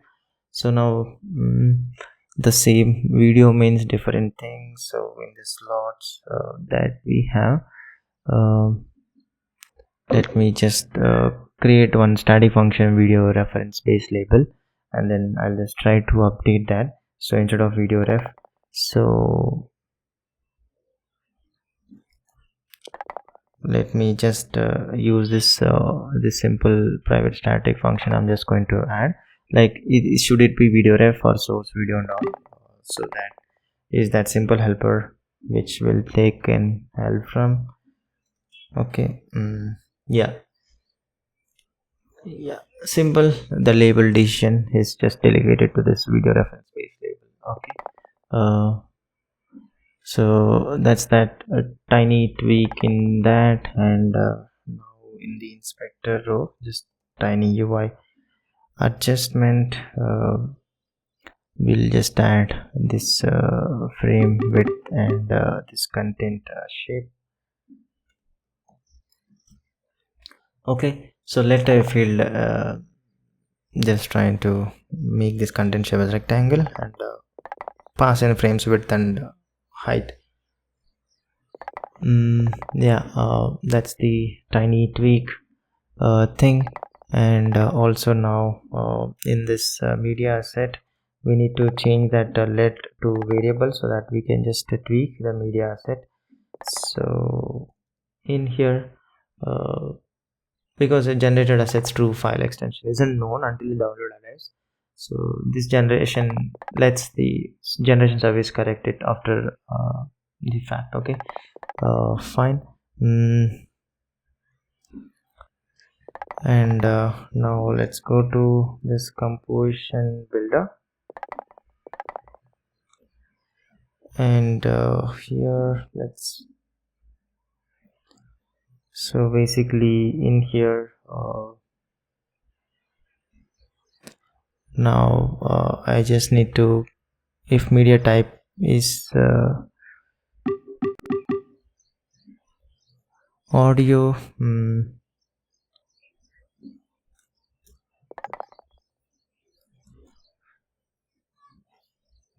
So this is where this now the alpha normalizer should, like the one that we just added.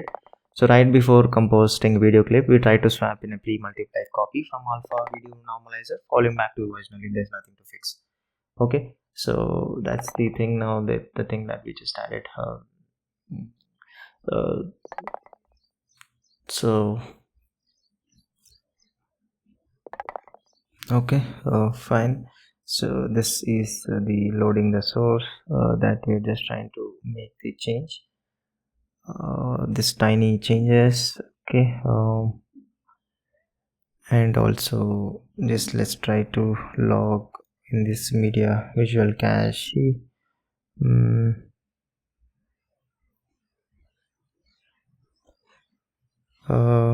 Yeah, so in here maybe we want to capture if it's failed and all. So let me just add in so if failed waveform should say so, just not leave silently thing. So just logging enhancements. Okay, fine. And then let's go to this constants, and here wanted to add a new enum for timeline auto scroll. So edge size, zone width, minimum step, maximum step, uninterval and all. Maybe I'll just try to add here. So this is the, like, whenever we try to drag this payload, so we just wanted to have this thing. Okay, e constant defined, and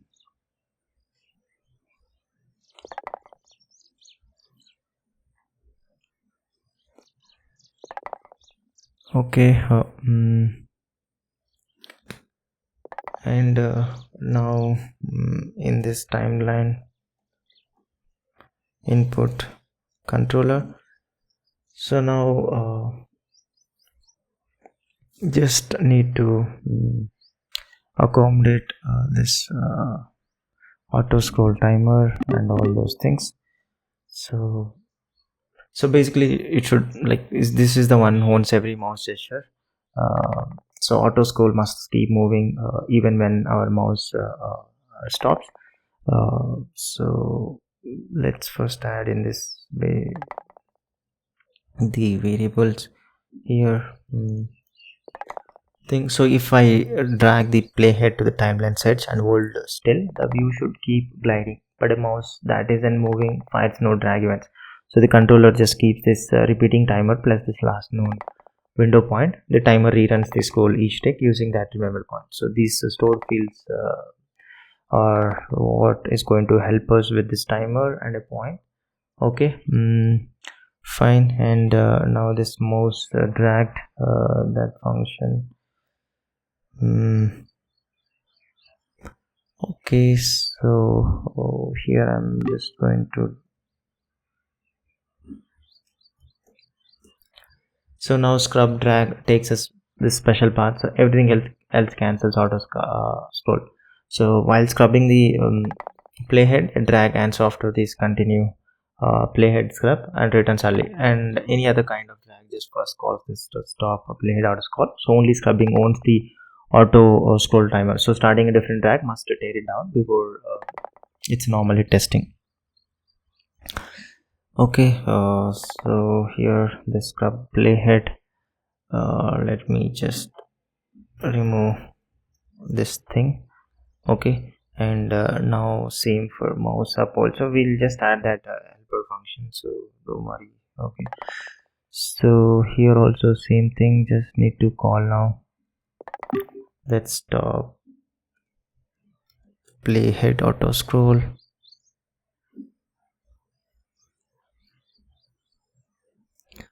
Okay, and now let's just this begin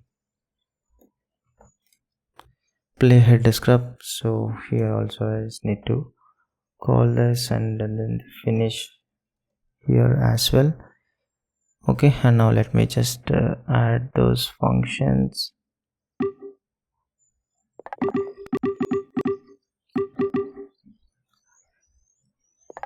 So I'm just going to add in here. Okay, so this is just now the core of this scrub and glide. So each move basically updates the playhead and asks the view to scroll if the cursor sits in this an edge zone. So if it did scroll at 60 fps, the timer keeps nudging with the last window point. So holding at the edge glides the timeline continuously and leaves the zone, and the timer drops. So yeah, okay, that's what we are just trying to. And this main actor dot assume isolated is the bridge that lets the plain timer callback re-enter the main actor scrub logic safely and all. Okay, yeah, these are just tiny helpers that helps us to accommodate that. Yeah, so now let's just go to this timeline view.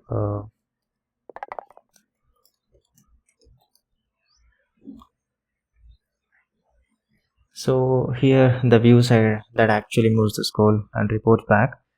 It's something we need to handle here, the things. So let me just add in here, maybe all the way at the top.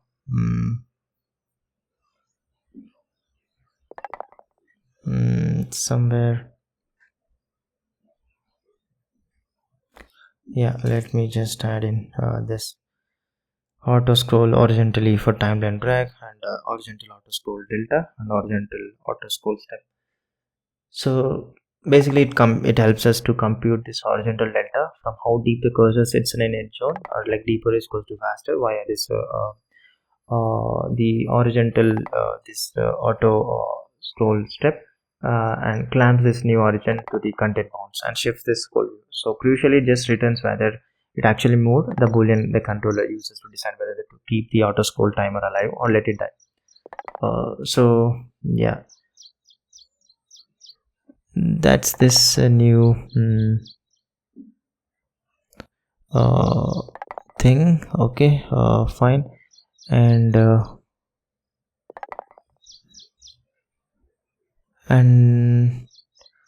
in the menu, so we need to now add in this swap media. Okay, so let me search for this menu thing, maybe somewhere below this paste. I'm just going to add in this. Okay, so this is the entry point to the old media swap view. So the right click menu gains a swap media item shown only for single non-text clip. Like swapping link group or a caption makes no sense, so it just stashes the clip ID on the menu itself via this represented the object. Okay, so which is how the action later knows which clip to arm. The first click of this two-step swap, and now I just need to add in this object C perform somewhere. I'm just going to add in this perform swap media. So trying to like harm the swap and then wait for this media. So this menu items action. Okay, so these are the changes. Now let's just try to build. Just wanted to make sure it just compiles clean. So let me just clear, and now let's just wait for it to build, and we'll try to basically select any video clip and try to choose the generate music and see if it works or not. Okay, basically it should drop the placeholder clip onto this audio lane at that selection, and all we should see that faces exporting, uploading and generating and all, but there is an error. Let's see what is that.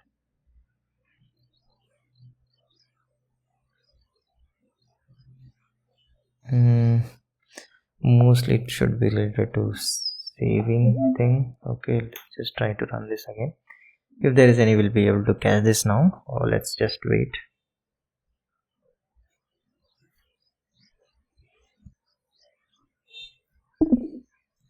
Okay, there is an issue. Here is the here. Okay.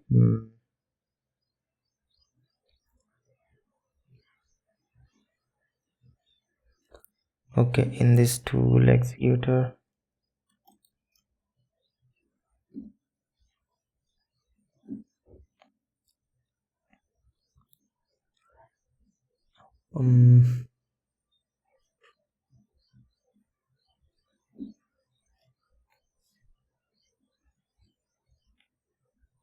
okay, this should be generate audio, not just yeah. So that's the thing. Okay, so now let's try to build this now. Okay, let's try to see this now, see if we have any more issues. Or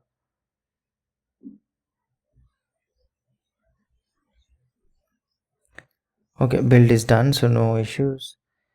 So let's see. Now we'll just try to check this.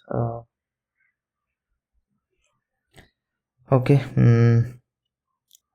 yeah, I'll just maybe drop in this video here. Okay, and let's this thing, and let's try to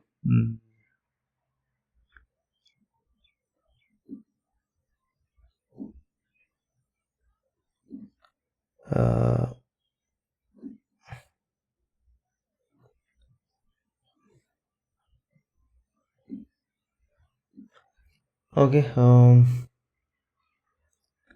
so let's just open this audio section here. So we have built it and trying to now select this video clip, and in this AI edit we have here AI audio section, so that collapsible section that we have. So right now we don't have this models that are available, so we need to now add this model store backend. So let's just try to quickly do that. So let's just go back to this and open our, so let's just collapse here and backend. Here the catalog, that whatever we have in this library. So let me just collapse this terminal. Okay, so here I need to add this video audio model. Let me just add that piece. Yeah, let's just add here somewhere. So video audio model, just trying to return that text to audio in all those things. Okay, and now here while trying to seed, we just need to seed those two new models. Okay, maybe just try to add anywhere, should be fine. Okay, yeah, somewhere here I'm just going to add in this video audio model. Okay, and now in your convex, I think should be, yeah, it's just already deployed. Okay, since it is running. So okay, now let's just try to go back to our application. And okay, let's just try to build this again. Hoping now should work mostly. Okay, sorry, we added in here this catalog. That's fine. This now basically need to update here this fall.ts as well. Here basically we just need to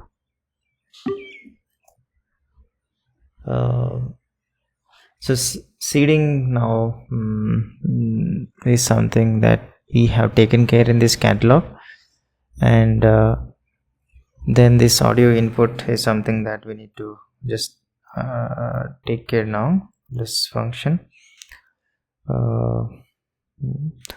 Yep, so let me just add in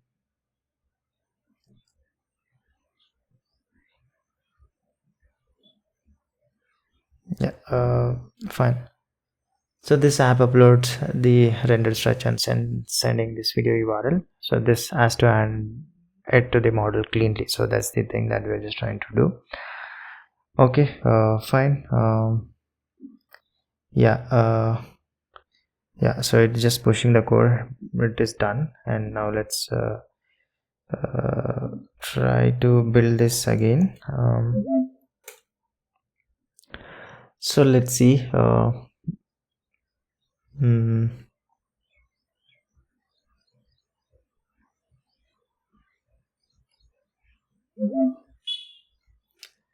And also here let's just, so the seeding is basically the functions is just done. So here let me just run this npx convex run this models seed. Okay, now this should help us to add those two video to audio rows into our models table. Yeah, okay, fine. And I'm just trying to run this again, so that any change that we make the code just gets pushed to that environment whatever we have on the development thing. Okay, fine. And yep, so now let's just try to go to this our generation thing. So here now let's just try to select this video. Okay,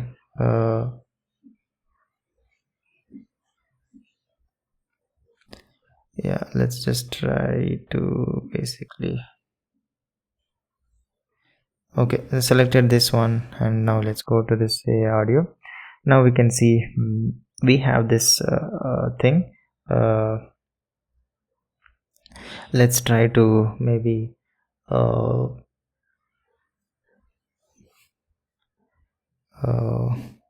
okay, so here basically now let's try to, so this is more than the duration, that's what it is saying exactly. So what I'm just going to do, maybe just trim that clip a bit. Okay, I'll just trim here till this thing. Okay, and now we'll just try to pass in this, and you see now this generate button is activated. Okay, fine. So now let's just try to use maybe generate music is what I'm trying to call, and this we'll try both this generate music and SFX. So now I clicked on this. Okay, and just trying to attach this video as the reference.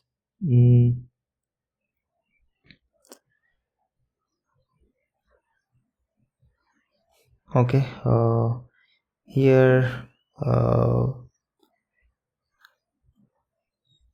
just generate some relevant music to the video that I have attached.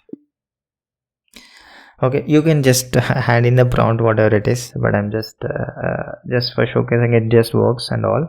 Just trying to trigger now. So basically now here we have this generating thing. Okay, let's just wait for that, and you should be able to see this added it to our timeline also. That's the thing. So we have this generating and all the basically whatever these steps that's following, it should add it properly. So I'm just trying to wait and see this this audio thing. Let's give some more time. So we have this placeholder clip in the timeline, and generating is also working fine in the media panel.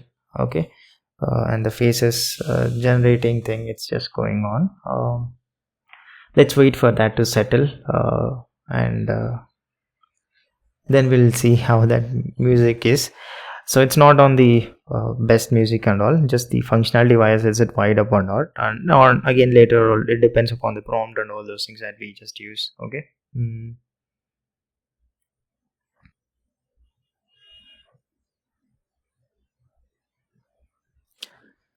Okay, let's just so it just takes time depending upon the duration of the video that we are just attaching in and all.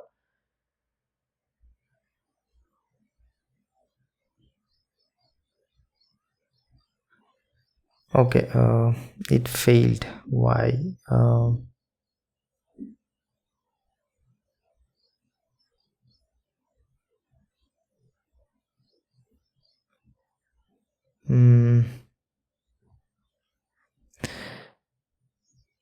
So it failed, not sure. Maybe let me just trim this way shorter. Just it might be intermediate error because of the backend thing, but I'm just trying to generate for this. Okay, let's see. Yeah, just generate relevant music for the video that I have attached. Okay, let's see now for this thing here. Hoping it just works. You can check in your fall.ai dashboard also. You will be able to see that an option why it failed and all, and if there's something anything that is wrong on our end, our configuration, we can try to fix. If it's something model end, then it's something we need to wait, retry again to fix it. Okay, let's see now. If this also doesn't work, then there's something definitely wrong in our code. We need to tackle that thing. Okay.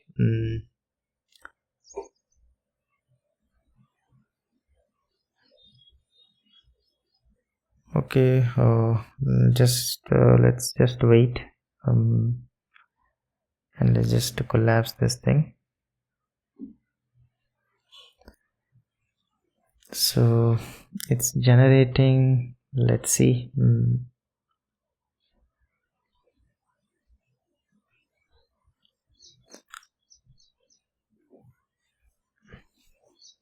Hoping at least now it works, or else we need to check why it's failing.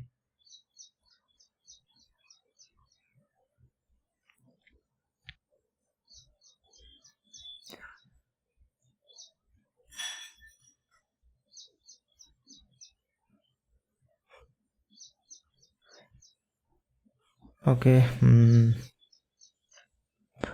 I'm also checking in the fall.ai dashboard too. Oh, let's see.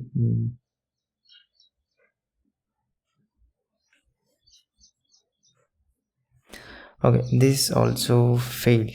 Let me check what is the issue. So in the fall.ai dashboard, it's working. It's just the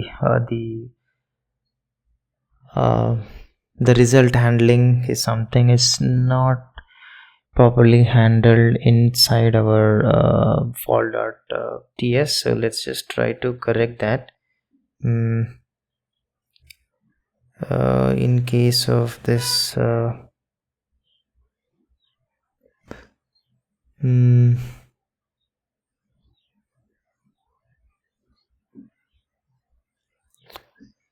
so basically just a small tweak is needed while we are trying to the extract URLs. Let me find that. Yeah, in here for this audio case. I just need to tweak that a bit. The response shape, so we'll audio file or audio or video also is something that just need to adjust here. That's the tweak, and yeah, and then here also need to always pass in this prompt. Okay, so let me just update this one too for both the things, and then we should be good. Let's just try updating here. Okay, fine. And then the code basically should be deploying because we already have it running. Yeah. Okay, fine. They are ready, the functions. Let's try now. Hoping at least now it works. Let's just give a shot. So trying to open this app. Okay, and in here, let me just, anything should be, let's just go for the shorter thing. Okay, just trying to, anything we can just try. So just matching sound for the video. So okay, help me generate a simple background sound for this video that I'm attaching. Okay, you can just tweak your prompt and all just to make more sense, but now we have it here. Okay, so just the testing if the properly wired or not, and then we are getting the output from the models or not. It's not for the if the music is correct or not and all that is something at the leftover creativity, but let's see. Mostly should work is what I'm hoping for. If not, again we need to check what is an issue.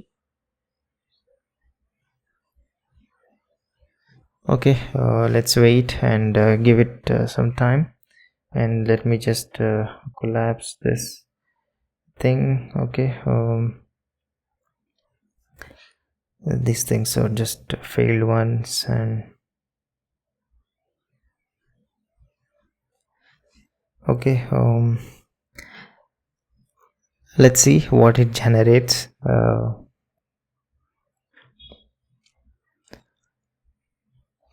Depending upon the duration that we are attaching and asking for, varies the speed, sometimes faster, maybe moderate pace or slower and all.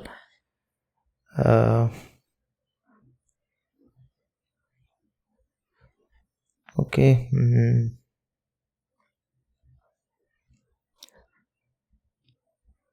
okay, and now it's downloading and all, so it is working. So let's try to see.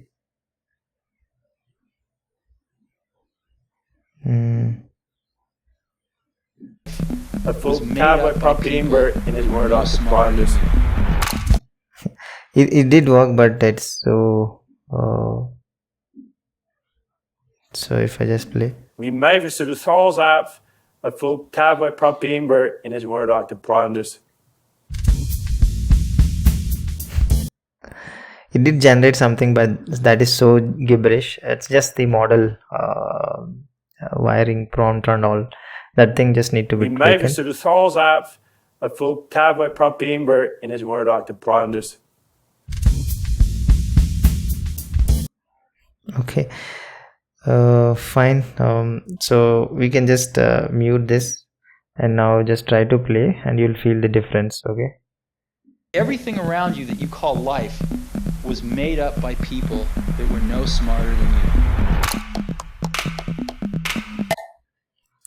okay, fine. That is the generation and all, though it's not perfect, but at least music generation and the models we wired up, and you can just play with it, try to generate based on the your creativity and all. All right, that's the minor addition for the backend in the music generation and stuff. And now let's just try to add that music tab in the media panel. So just so we want to do basically add this in the media section. So it will be just a quick thing. So let's just go back to the code, and let's just close this and minimize this terminal. So I'm going to add in this new file. Let's open this in the media panel thing. Let me add this as this music tab. Okay, so here just need to add in basically like we just added for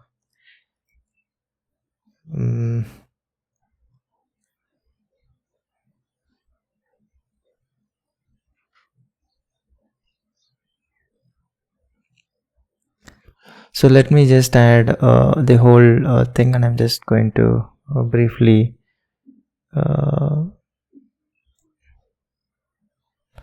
talk about what are the things that we are just adding. Okay, so here starting with tabs memory, so handful of this state variables, selected model ID, mode, prompt, text duration, and all those things pretty standard. And then this models trying to derive like not store. So every question the UI asks like, is it computer property or that state? So these are just models, model, and supported text mode, effective mode, this is text mode and all. So just the plumbing that we normally need. So these are just a thing. And then validation note is text mode, and describe the music to generate and all. We need the prompt and all. So that's the thing. Okay, and now this body just this is a simple scroll of these sections over this print generate bar with an overlay of for the basic state and all. Okay, this source section, model section, prompt section, and all, just the access gate and all. Then this trying to adapt to this model's capability. So if the model supports text, we offer the video or text mode menu. In the text mode, we show the scrubbable duration field, otherwise read only summary of the things. So just trying to adapt to this model thing, and model label, menu value label we have, and this model picker and the prompt field are just this thing that we have. And here this prompt section. Okay, fine. And this generate bar surfacing the blocking node, then the button and all. Okay, this value text, clock, and agent menu, music task, and this the simple the thing that we just need, trying to accommodate everything. Here the actual generate function trying to run in the task. Okay, so fine, this is the music tab. And now basically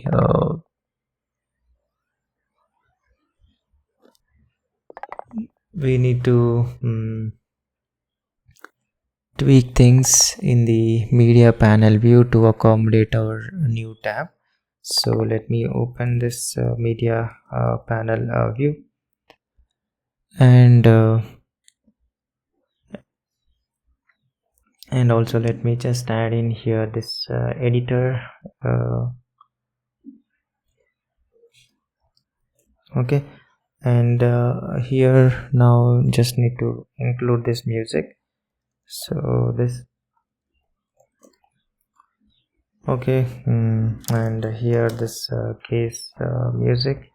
So maybe just music dot note should do.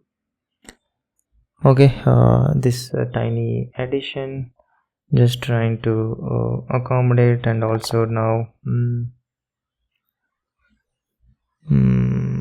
okay, so let's just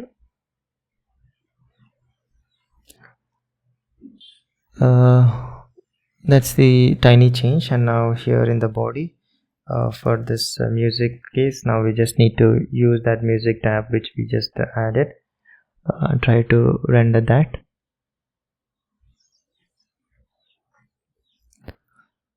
Okay, fine. And here I'm just going to on change. Let me just add in this minor tweak. Okay, so just snapping back to the media tab after a generation reveals a new asset. Okay, that's the simple in the on change that trying to handle the changes here. Okay, and just tiny tweaks for panel tab rail. The background we have, I think, surface color also. I'm just going to change this one to maybe raised color. Okay, and also here subtle, I'm just going to change this to primary. Just minor color tweaks here and there, and the only main thing is just adding that music tab. Anyhow, we just added, and just trying to correct our things. And here also let's just change this to border primary color. Okay, that's the tweak inside this media panel view. Okay, and now let's go to this media tab. So here this swap mode needs this mode banner and an escape hatch. So I just need to accommodate that now. Where we have this two. Oh yeah, so if this editor dot pending swap clip id is not equals to nil, so I just need to add in here this swap banner. We'll see this thing. Okay, I'll need to now add this new swap banner, and also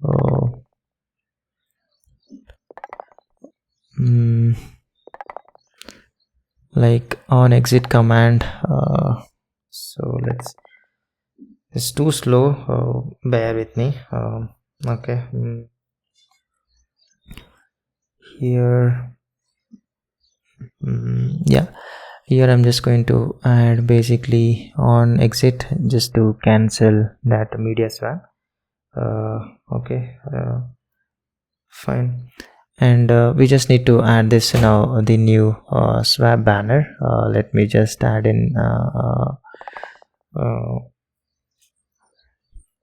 so let me just add somewhere here, maybe close to this toast banner. Okay, so the exit command to cancel the swap, that should be simple. And then the swap banner basically is just printed to the clips media type, naming the clip being replaced, and offers that cancel button. Okay, fun. That's the tiny change. And also in the breadcrumb bar, just a minor change.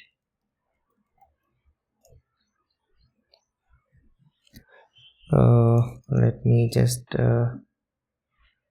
so the scroll indicators, changing this hidden to never. Okay, so the picker basically reads clean and all. That's the change, just trying to adapt in this media tab. And now we need to tweak the asset thumbnail view.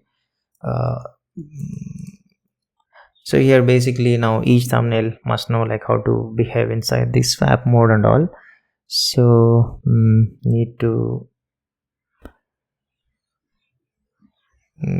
tweak that. Okay, so here let me just add here maybe so opacity is swap dimmed, just this. And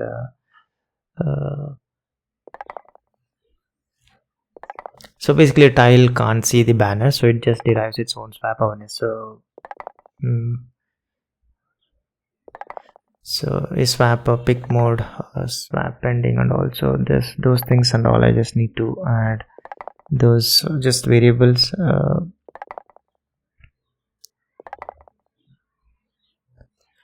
Okay, let me just try to make the changes that we need. So let me this our actions. Now here I just need to now just trying to add this check if it's not swap pick mode. And now this, of course, this variables and all we just need to add, or else we are going to see this error. Okay, somewhere maybe yeah, let's just add in here those things. So this swap pick mode, like swap pending, and this swap compatible, can this asset replace this clip, and is swap dimmed and highlight add and all. These flags just reroute its visuals and tap, like incompatible tiles dim and stop taking hits, compatible ones highlight on hover and tap completes the swap instead of like selecting. Okay, fine. So that's the tweak, and now basically just need to tweak now. So this let me this border color. Now let's just try to consider this border color and border width. So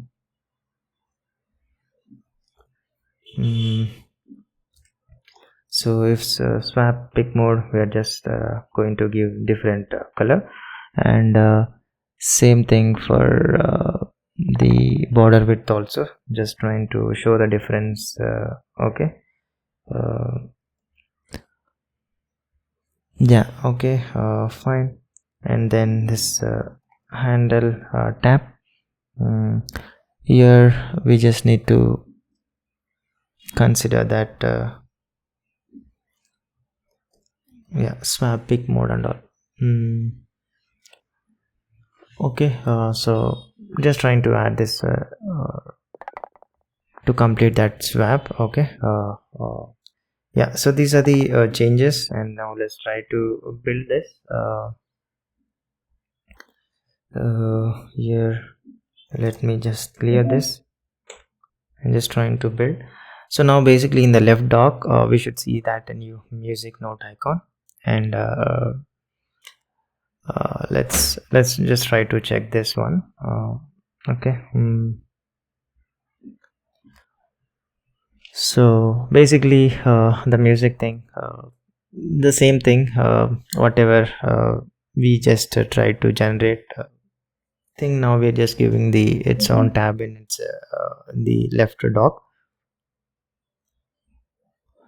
Okay, yeah, you can see now I have here this music, and let's just try to collapse this a bit. And here okay, here, so basically till I select that respective clip or so,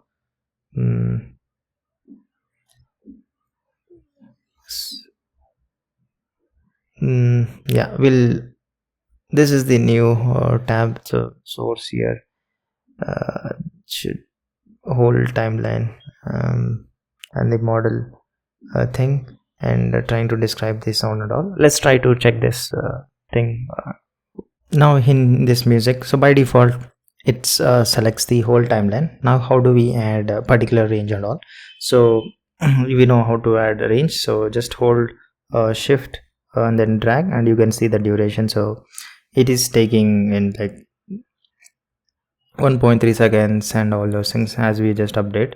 And now I can just click on the generate by providing this optional things and just generate thing. Okay, that's the simple thing how we are just separating now the music tab, and we can easily generate. And also now let's just remove this. Anyhow, generation we already tested, so I'm just leaving it to you.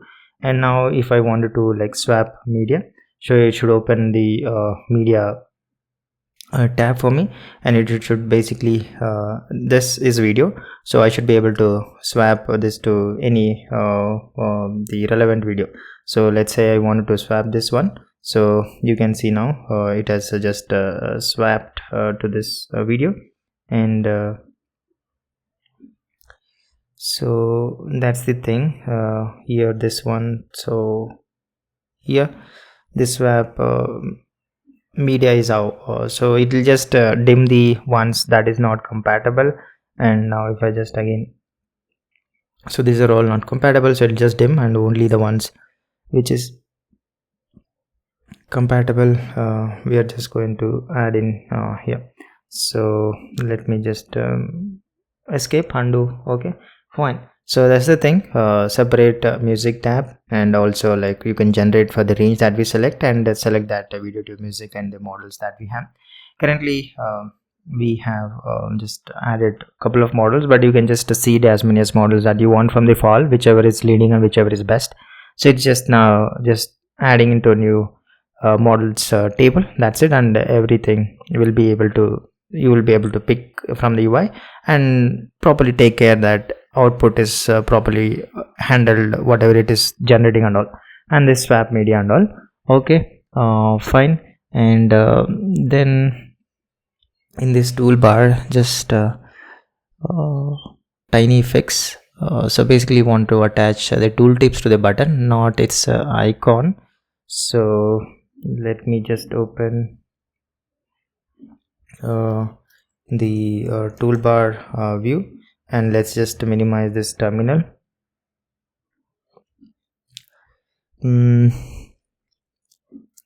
So here this toolbar button that we have, so I just want to remove this one. Okay, and add in here. Okay, that's the thing for this toolbar button. And the same thing I think for tool mode button also, just we need to do the same thing. So let me just remove this and add in here.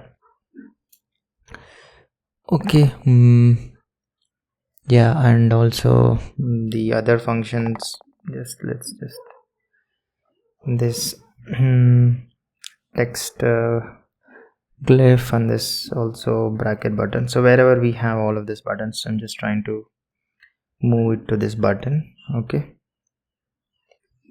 yeah, this one.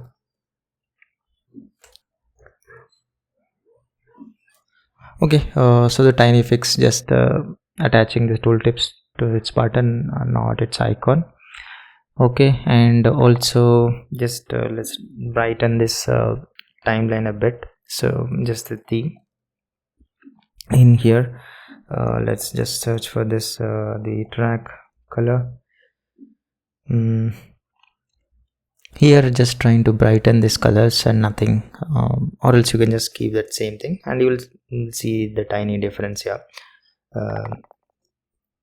Okay, so this green is something, just trying to brighten this in the RGB color. Okay, fine. And also tiny update for the app update. Okay, so let me change this update badge view. So we want to auto check for updates and centralize like update state and all.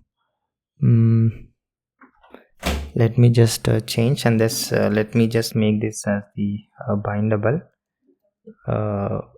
and okay. So why we are changing from state to bindable? Because we don't own that. So for shade observable, so this is the thing. And also now the constant whatever we have here, this color, let's just try to use this centralized app theme text, the primary color. Okay, yep. And also here this opacity, let me just tweak this and this, change this one to app themes dot text dot this tertiary color. Okay, fine. And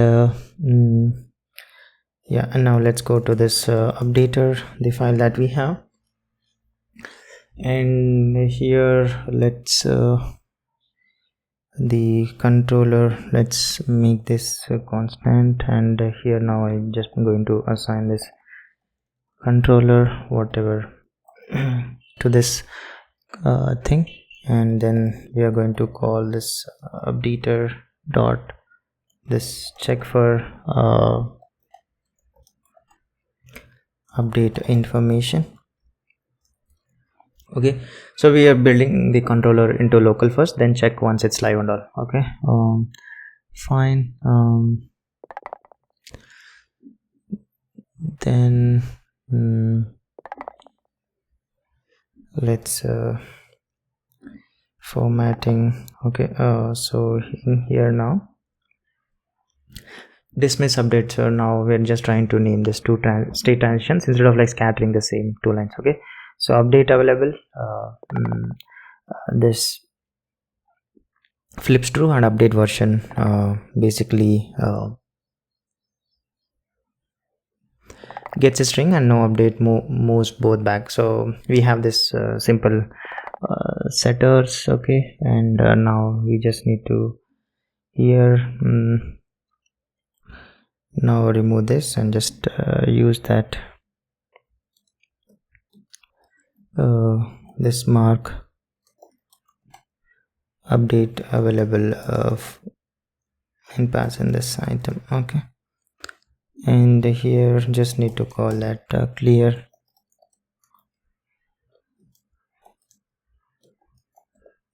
update availability. Okay, yeah, simple thing. That's the thing, and basically you can just the one that we are just building .app, we can just check again in appcast.xml. We need to bump our version, and then we'll see that update bill thing. Okay, but I'm leaving it to you thing, so it's just a tiny standard way of pushing those things. Okay, and little bit of fixing the agent.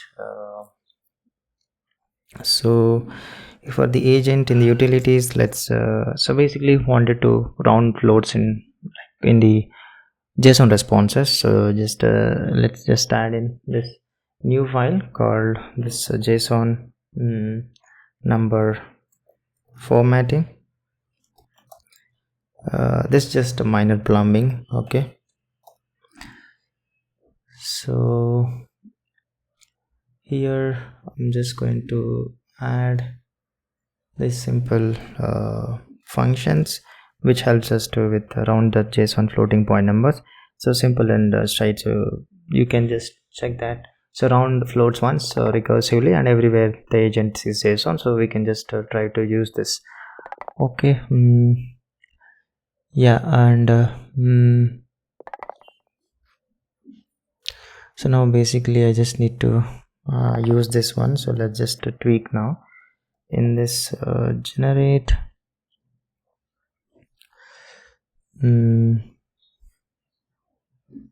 so let me search for fail to encode models list and all. So here now I'm just going to use that new thing that we just have instead of. Okay, yeah, just trying to use this helper, and same thing now else in the other things. So in the timeline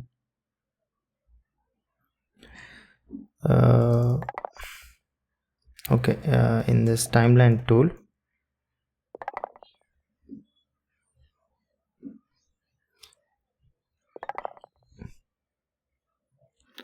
okay,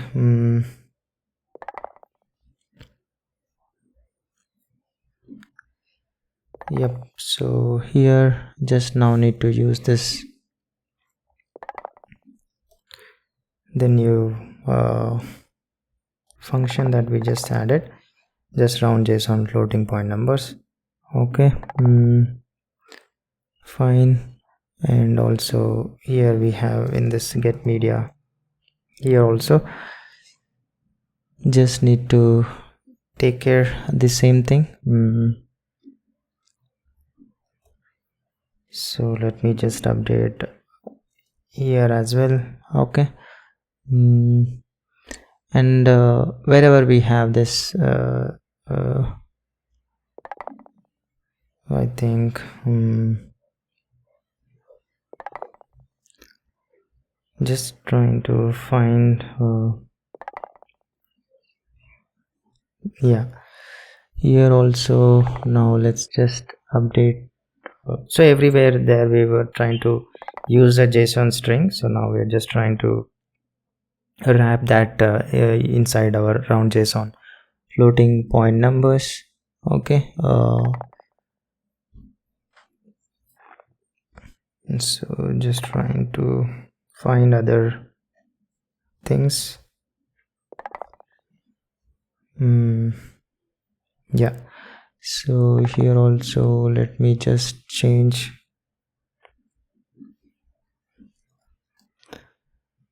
Okay. Fine, I'm almost there, and I think yeah, here, and if I just fix this, and I think should be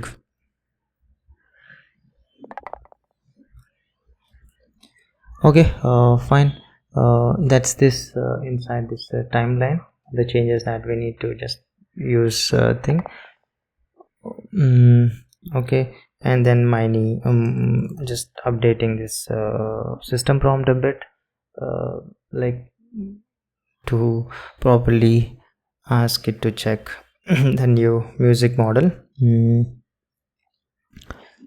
So let me just update. And though I have not properly showcased as music models and all, it's just because it's just costing some bucks more, so you can just add new models. I'll try to seed more models, and we will try to check, but this is like for lyrics and all those things. There are specific models for sound effects, there are specific models which are good at it, and all basically those are things you can just test it out. So I'm just leaving it to you. Okay. Fine.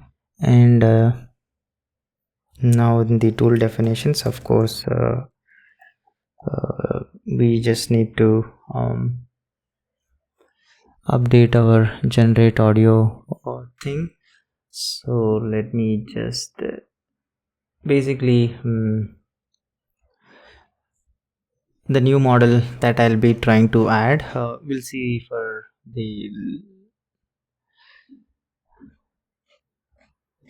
I'll like for the lyria for lyrics and all. Okay. So just trying to push that here. Okay. In this tool definition also, so in this description, so let me just update here. Yeah, just the tiny thing. So yep. And now in this time formatting, that JSON rounding, whatever it was, we can just delete that because we moved it to our new JSON formatting number thing and all. Okay. Fine. Yeah. And okay, fine. And now we can just ask the agent to generate music and all, given that we seed our models properly in the models table, and then it will work fine. Okay. And then the tiny fix in this preview thing, so which is in the alpha video normalizer. So we wanted to stop tagging alpha clips with like 709 color space. I think somewhere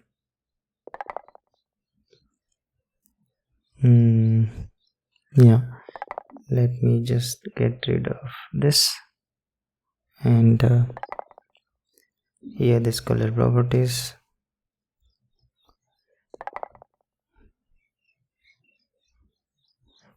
So same thing in this image,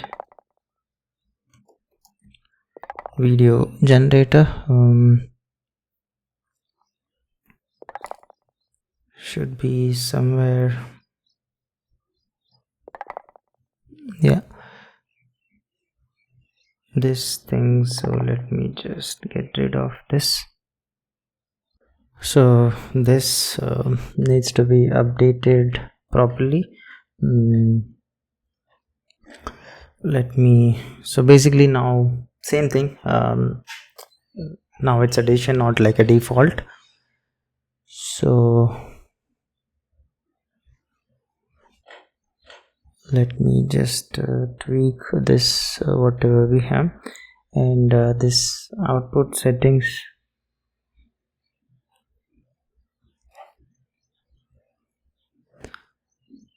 So I just need to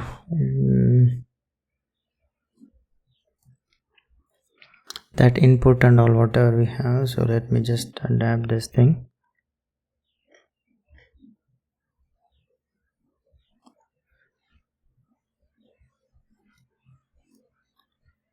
Okay, so it's just this, yeah, fine. Fine. So just trying to here also now, if it's not alpha, then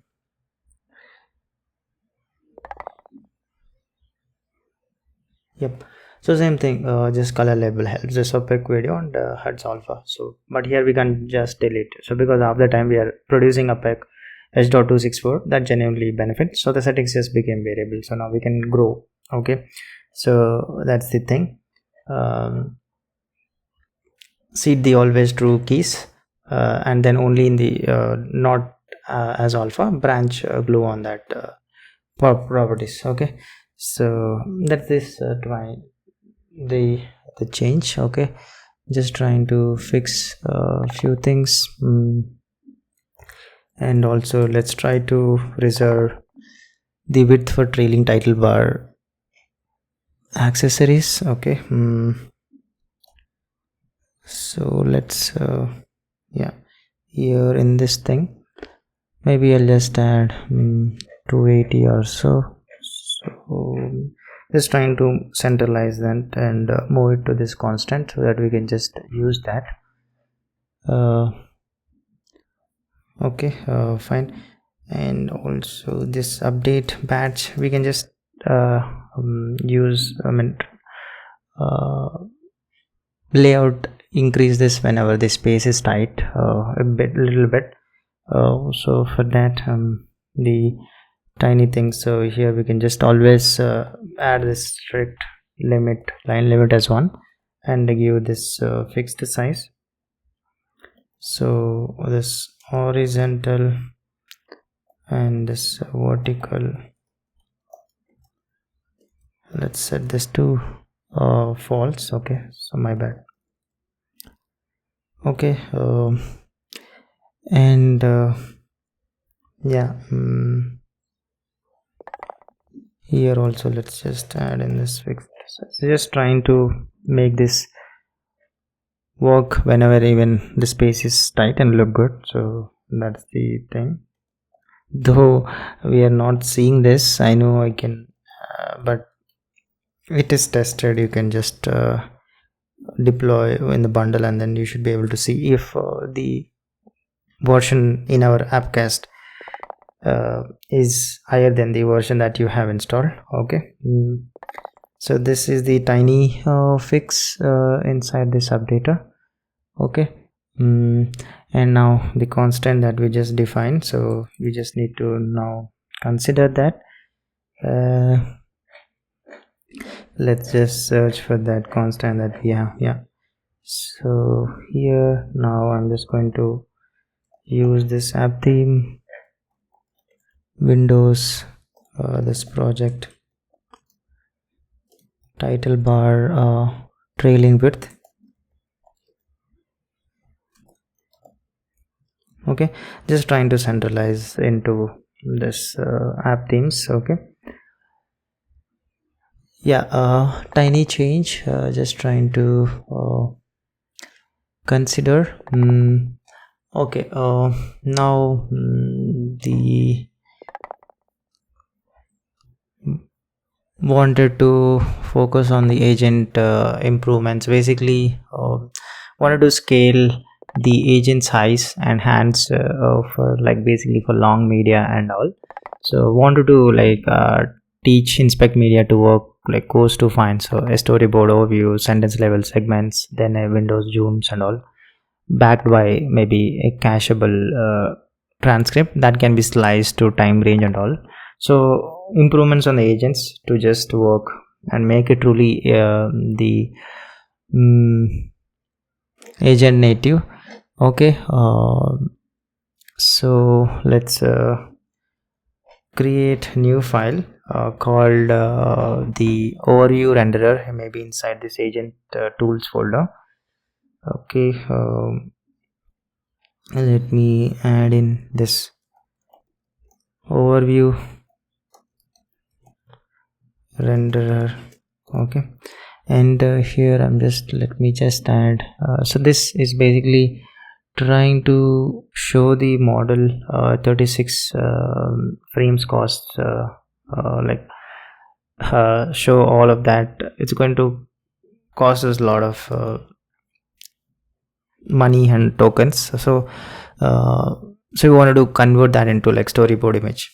Okay, so the problem with long video is just the coverage, right? Dense sampling burns that tokens and all. So sparse sampling misses cuts. So the fix is like contact sheet. So sample like many candidate frames cheaply, drop the near duplicates, and tile the survivors into one grid with the timestamp burned into each. So this overview renderer is this stateless this enum namespace. The sheet is just the output JPEG and then timestamps. So this render error just its failure on this constants, the tile grid size, how many candidates to probe, and luma difference threshold. Basically that decides different enough to keep and all. And now this the make function. So sample on keyframe 20 strides, then keep a frame only when the picture actually changed. So this basically strides across the window generating candidate frames and gives each a tiny luma fingerprint. So if it's within promote diff of the lost kept frame, it's a near duplicate and skip. So the static footage yields few tiles, busy footage many. So if survivors overflow max tiles, it evenly down samples and then composes and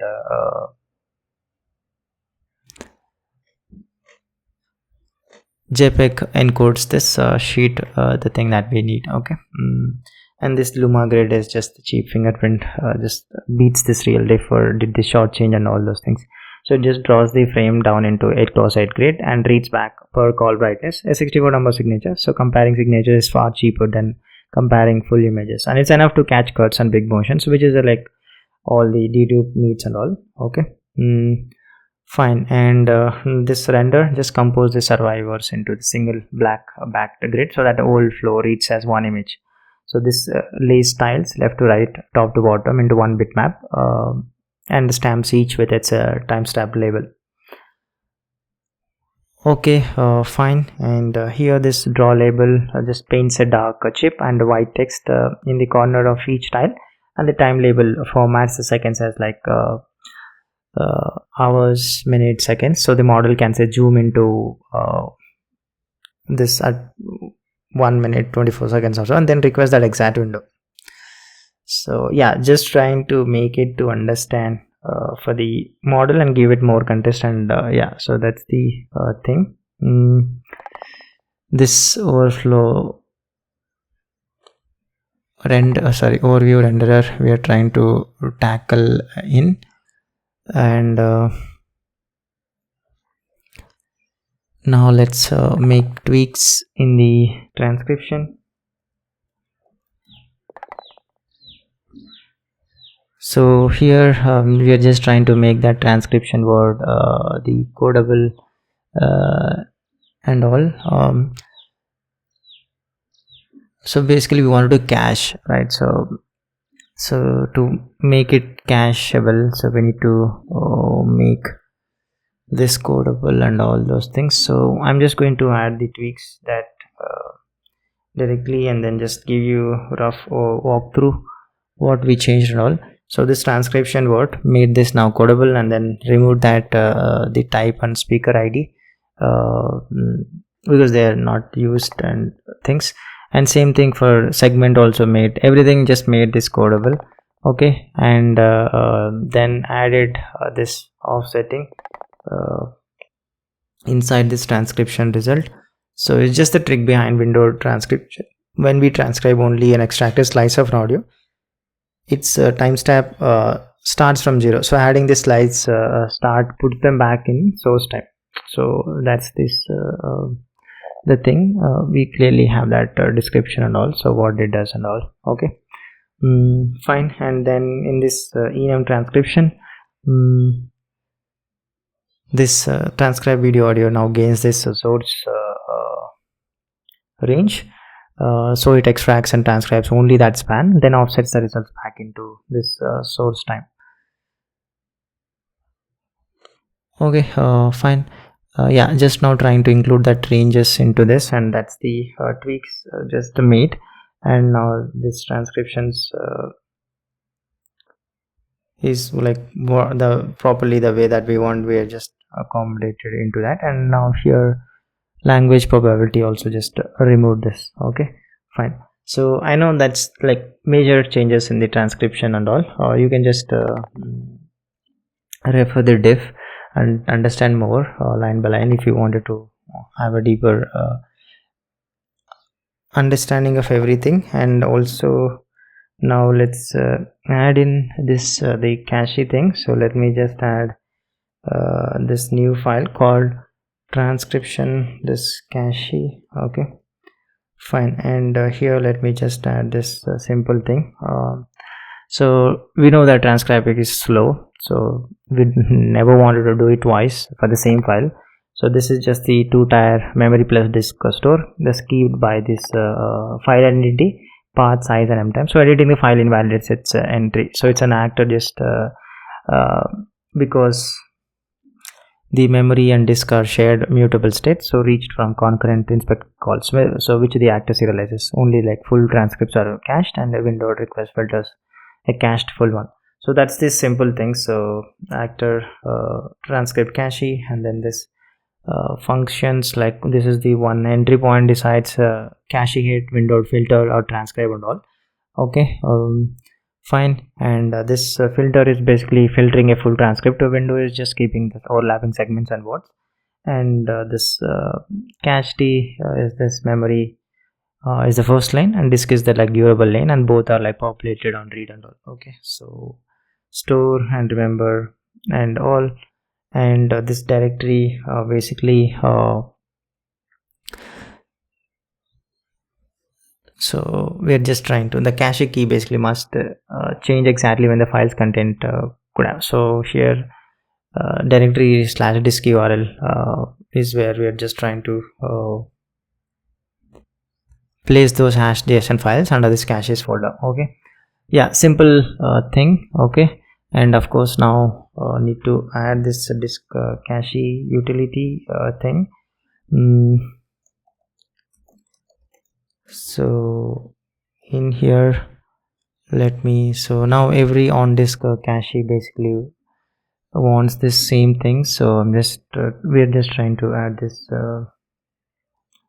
this utility. Okay, so it's just a tiny value type, naming this subdirectory under this apps caches folder and creating it on it, and this it's sendable, so it can cross actor boundaries freely. Okay, fine. Yeah, that is this simple thing. So here the size caches, the user can see the size is of like cache they trust, and then this one call to empty that to clear that. Okay, fine. That's the thing. And now let's go to this timeline tool call. Just trying to optimize few things. And now the changes in the timeline, basically I'll just add the updated ones. So basically the full timeline dump is enormous, so and full transcript is slow, so we want to scope that. So the changes, this is the change like that makes agent retools get timeline learns this in a optional frame window and aggressively omits default valued fields and folds captions runs into compact loops. Okay, so that's the addition that we just now, the read video frame max dimension, jpeg quality, inspect max segments and max words related things, and get timeline along keys, caption row limit, caption row format, and then trying to now adapt to this start frame and end frame, the changes in the timeline. Okay, so just trying to narrow things down, and now this clip default, the track default, compact track, these are all the new additions. So I'm just trying to give you an high level overview. So the functions that we have, so basically here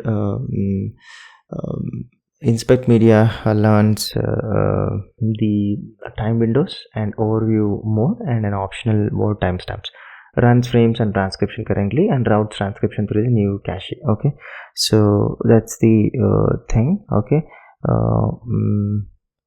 the changes. So I'm just giving an high level overview, and you can just take the diff of this file commit and just try to understand what is the new addition that we did, and why we changed to adapt to not dump the whole thing. Okay, so to not overwhelm the token, which will burn the large number of tokens. Okay, so that's the thing. Okay, I'm just leaving the changes and all to you, just to understand more on that thing. Okay. Yeah, I'm just giving high level changes in this timeline thing. Now let's go to the changes in this captions. Okay, so in this thing, now captioning basically should reuse that same cached window transcript the agent already just paid for. So in here I'm just going to add in a new function.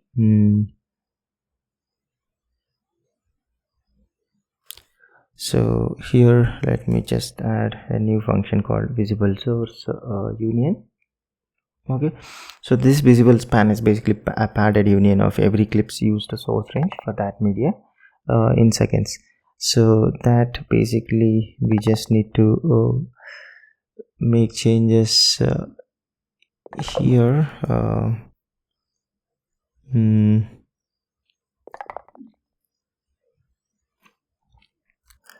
Okay, yeah, so this the transcriptions calls that we have, I just need to make changes here. Yeah, so now when the caption options are plain, no profanity filter, no forced language, the transcript is identical to what inspect media cached. So this routes through this transcription the cache over just the span the clips actually use. The option variant path bypasses the cache because it produces a different transcript. Okay, yeah, that's the now trying to just update in here the changes needed inside this file. Okay, fine. Now we updated the editor view model, and I just need to now tweak in the tool executor. So in this captions. Okay, now let's add in this new the font name. So now add captions, just trying to grow this tool add this font name and also the knowledge knob to just match the schema. Okay, so adding in this language and this font name.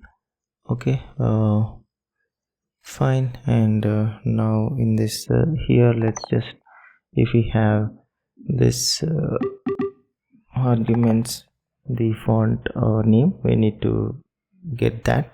So let me set that style font name and also this locally. So just trying to adapt this to new param changes. Okay, for this language. And now here I just need to pass in this locally. Okay, yeah. So these are the changes inside this captions. And now let's also now tweak our agent instruction, just the system prompt tweak. So let me just update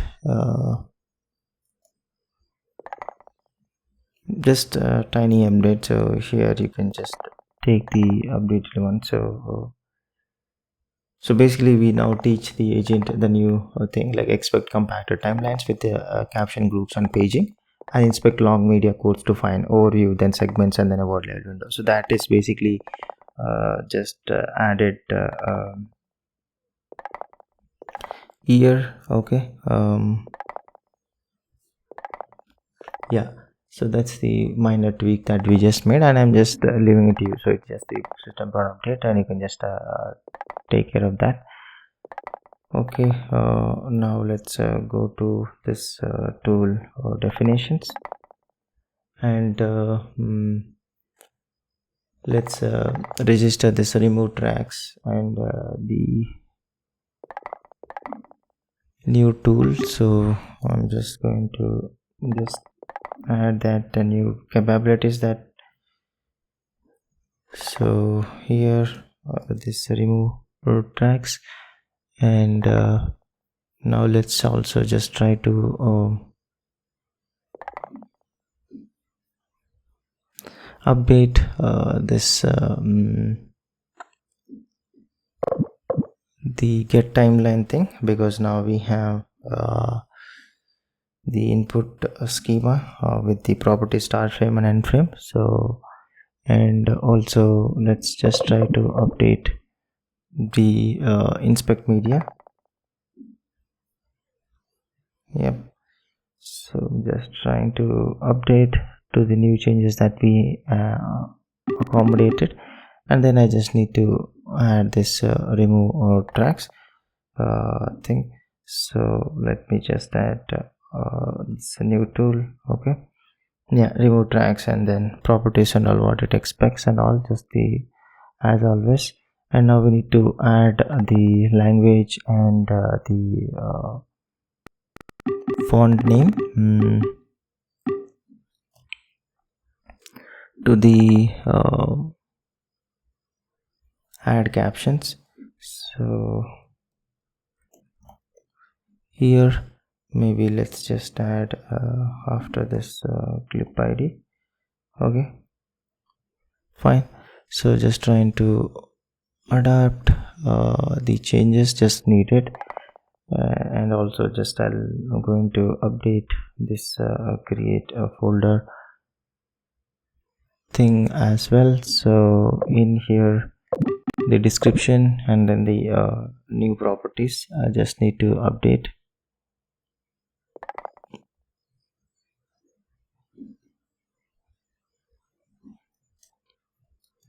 Yeah, okay. Yeah, so just we updated this create folder to accept a batch entries array or the single direct form. Okay, that's the change. And also now same needs to tweak this move to folder also.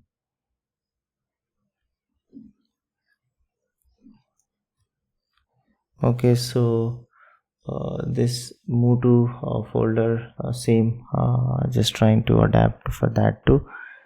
And then this rename media also just need to tweak this tool. Just okay. So trying to adapt the same shape for that, and also this rename folder, and then we should be good.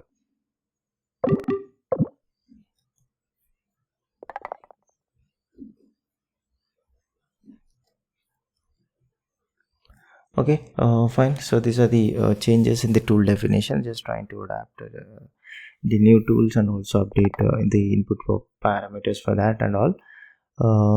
Yeah, and now let's go to this tool executor, and here basically as to route new tool, this get timeline, we need to update the pass in this arguments. Okay, and I just need to add this new tool which is new case, remove tracks. So let me just add that thing. That's the change inside this tool executor. Okay, and then we need to add that function, so it is inside this Eclipse. So let me just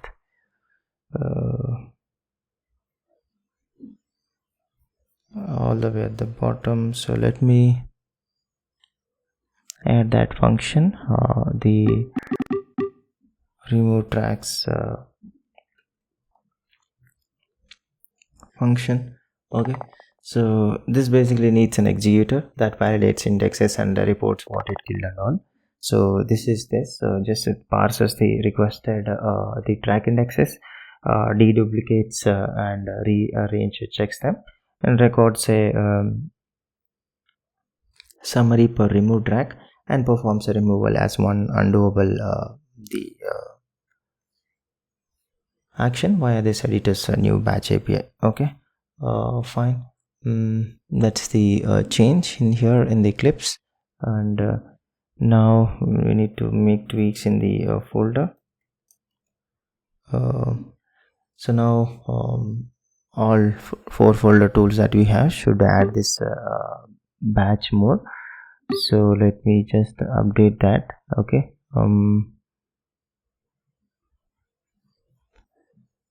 so I'll just add in this updated file and just give you a rough walkthrough. So it's a simple thing. So here the specifications. So each tool can now take a single direct target or an entries the array. So we have this four small specs, just trying to normalize both forms into uniform list. So for create and move and rename media spec, and also rename folder specifications and all, and then just trying to create a four static constants, create a folder entry allowed keys, and all these things. Okay, yep. And now the create folder, we are just adding this per entry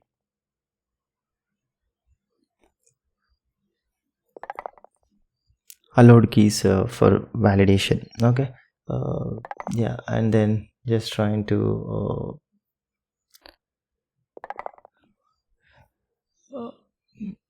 adapt the changes everywhere in this move to folder, rename media, and rename folder, delete media, delete folder, and all. Okay, fine. And this parse create folder specs and all, just normalizes to specs and creates them in one under group and returning one folders list. Same thing for the Motu thing, and also the renamed specs and rename folder specs, and just the helpers that we have. Okay, fine. This is the change to accommodate to do the batch for the folder related thing as well.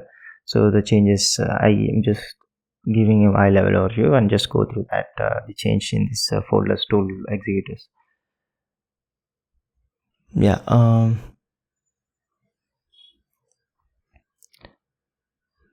So that was the change, and now the minor tweak inside this preview tabs. Okay,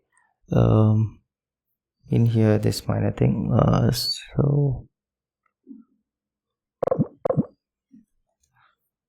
So basically, very long timeline could compute if it all zoom. Just using the usable minimum, so we're just trying to clamp that. Okay. Okay, so the fit all the zoom is now bounded between this tiny floor and the max, so these huge projects that still land on a legal renderable zoom instead of like collapsing. Okay. These tiny tweaks, and now let's go to this tracks editor view model, and here we have this remove track. So let's just try to split that into remove tracks and remove track function. So I'm just trying to split this. Okay, so now removing many tracks should be one undoable action, not n. So remove track is becomes a thin wrapper, or there is a new plural remove tracks that swaps them all out under a single undo entry. So with the action name like just pluralized to match. Okay, fine. That's the tweak inside this the tracks, and also now let's just update our constant.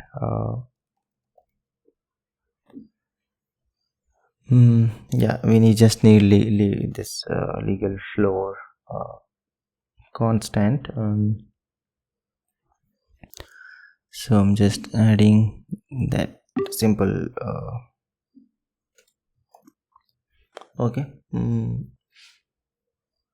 tiny addition inside this constants, and also now in this image encoder, this one, let me add in this non isolated thing. So then the overview renderer runs off the main actor, so its JPEG encoder must be callable from anywhere. So this we're just trying to make this encode JPEG non-isolated. So let's the concurrent extraction path encode ties without hopping actors and all. Okay, so that's the thing, and so we can just build this, and now it's a more on improvement on the agent side to optimize the way that we are consuming tokens. So we can just ask the agent now to inspect, try to dump some long video, and now try observing its calls. Like it will call the inspect media now with overview true, and it will show the single timestamp storyboard it gets back, then zoom like with the start seconds or end seconds, and watch it like a written just that windows frames and sentence segments. So instantly second time the second time because the transcript is cached.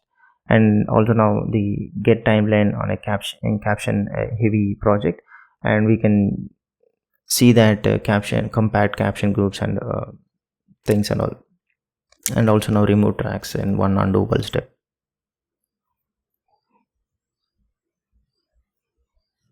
So these are agent improvements, and you can just build and test it out. I'm not keen on showcasing this because it's just the improvements on the agent side. Anyhow, we'll just see at the end. Okay, fine. And now wanted to improve a little bit on the performance of the timeline. So we wanted to like tile the backing layer and cache previews on our disk. So here basically what is it that I wanted to do is the timeline basically draws the entire document into a giant backing layer and only cache image preview videos on disk. So long projects basically redraw millions of off-screen pixels, and every wave frame or fill stream basically re-extracted from scratch on each launch.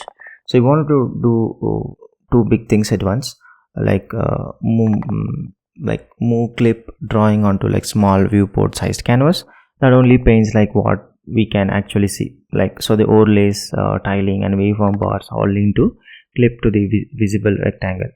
And also like want to teach the visual cache to persist waveforms and thumbnails, so a shared disk cache can survive like restarts and all. Okay, so let's try to make this tweaks that I just wanted to adapt. So first let's just try to clean few things inside this image video generator. So here this cache directory and whatever we have, so I'm just going to remove, because the shared disk cache will be trying to replace this hand-rolled cache plumbing that we all have. So let me just add into constants here for this cache. So now it owns this cache directory, and we just swap all of it with the disk cache named image videos that owns the folder and all.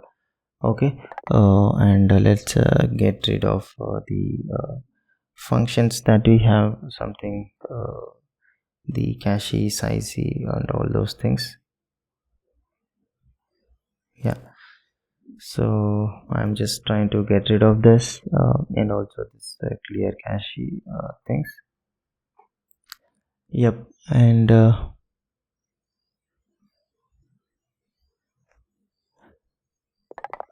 so these are quite the changes that we will be trying to accommodate. Okay, and I'll just add this also at high level, the changes basically, so that I can just give you an high level overview. So these are all performance improvements and all, so just whatever, so I'm just going to update in here.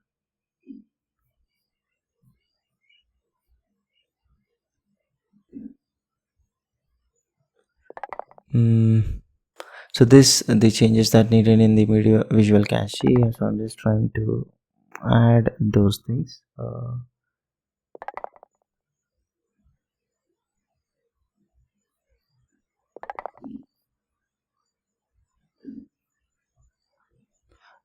Okay, so now the persisting binary blobs and hashing keys needs new tools in the toolbox. So now these waveforms are an array of float thumbnails become a JPEG sprite, and cache keys are like SHA-256 digest. So we are just trying to now pull in this crypto kit and for hashing, and uniform time identifiers for JPEG UTI. So these just trying to import these things. And now the changes, so just I'm going to walk you through the changes that we needed. So here this generate waveform, now we are trying to check the disk before running the analyzer. So a cold launch redraws instantly. So an in-memory cache forgets everything on quit. We computed disk key and this try saved waveform first. Only on MS we hit the expensive analyzer. So the gate now just wraps just the analysis. So a cached entity never queues behind another clip extraction, and we write the results back for the next launch. Okay, that's the change that in the generate waveform, and also now in the generate video thumbnails, this same thing here also. Same disk first pattern for film strips plus this progressive fill. So a long video isn't blank until every frame lands. So these thumbnails try the disk cache first. On MS we generate them frame by frame. The inner block that we have here,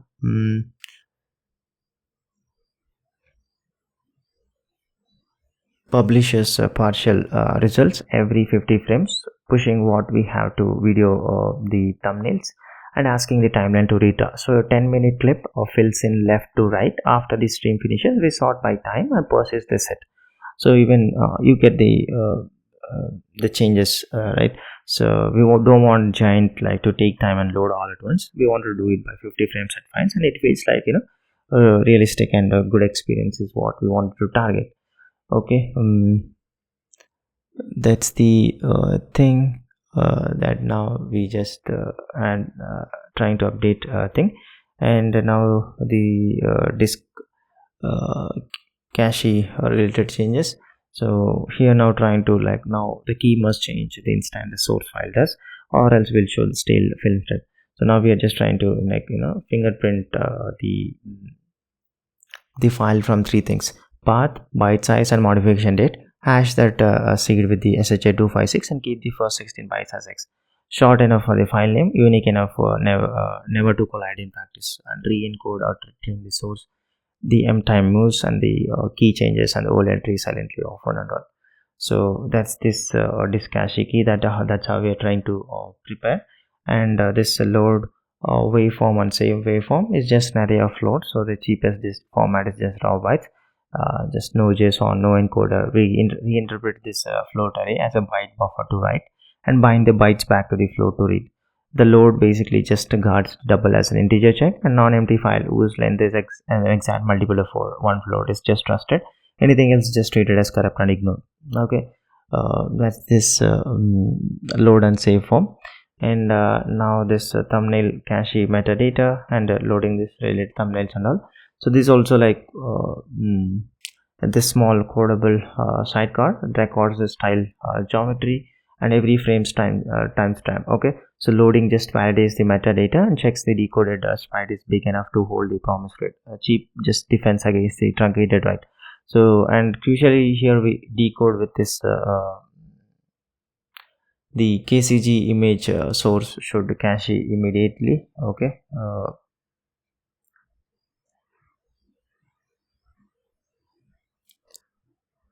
okay. So on this background task, so basically so here in here so the pixels are ready, and the first on screen draw never stalls the main thread. Then we crop each tile out of the sprite by row and column.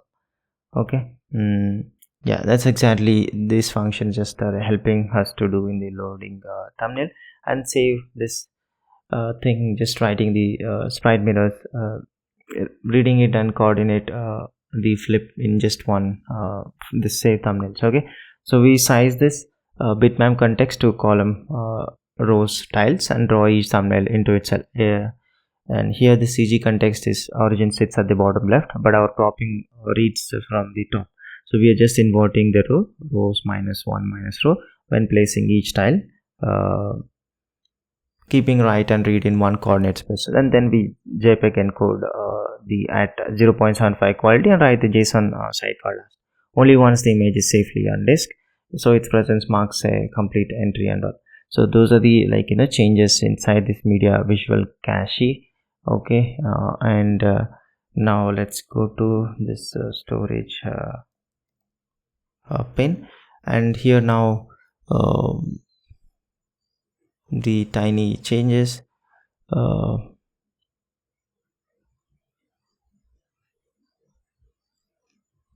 Okay, let me just so here I'm just changing this wording from image to playback thing, and I'm just trying to update this text. So just a tiny thing, so you can just okay, yeah, so tiny thing, just a film strip thumbnails and all. Now just trying to adapt what we are trying to do things. And then the display path that we have. So now we just need to update now to our disk cache thing. So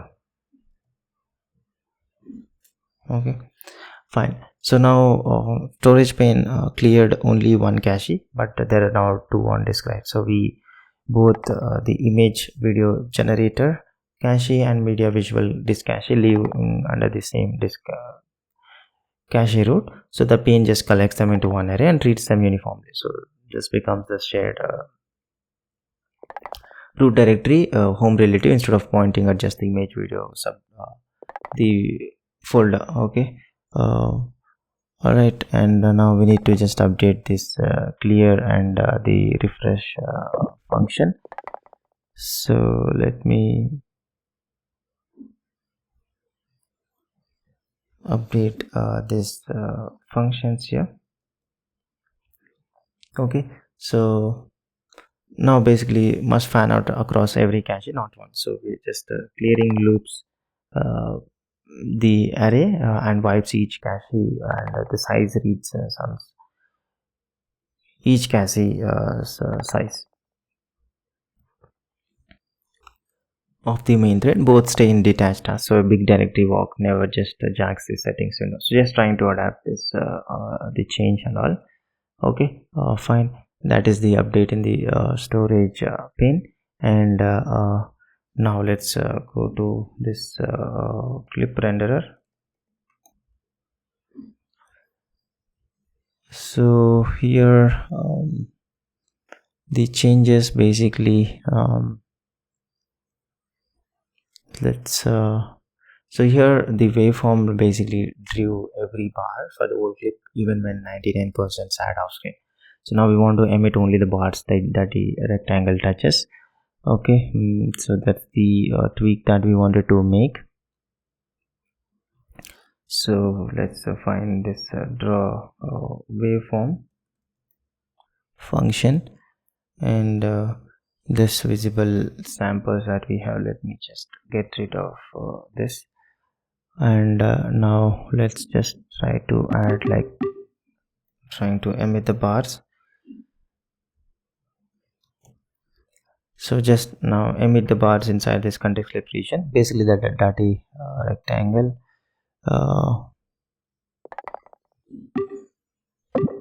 Okay, and I'm just going to tweak the changes needed inside this, and then I'm just going to give an eye level overview on this. Okay, yeah, all right. So instead of like slicing out a visible samples arrays which we just deleted, so now we ask the context for its clip region and intersect it with the clip's draw rectangle and turn that into the first bar last bar range that we are just trying to do. So everything outside that window is skipped, the single the biggest bin when scrolling a dense audio track and all.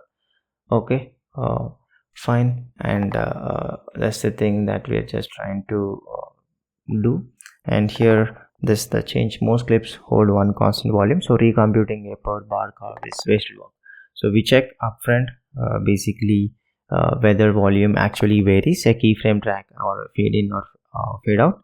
If not, one static shift serves every bar. So only when volume genuinely moves do we fall into the per bar volume at lookup the thing, and this peak detection now indexes straight into the full samples array offset by sample start, dropping the intermediate copy, and all bars land in a single batch. The context all fill bars rather than one fill each and all.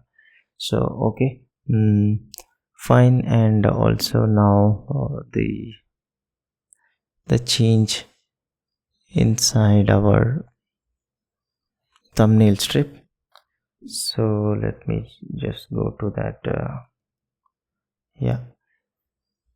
So here also now we need to make changes.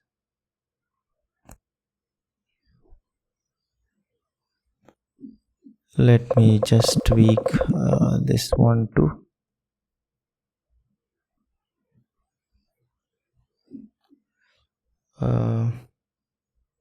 Yeah, I'm just trying to tweak this too. So basically now uniform spacing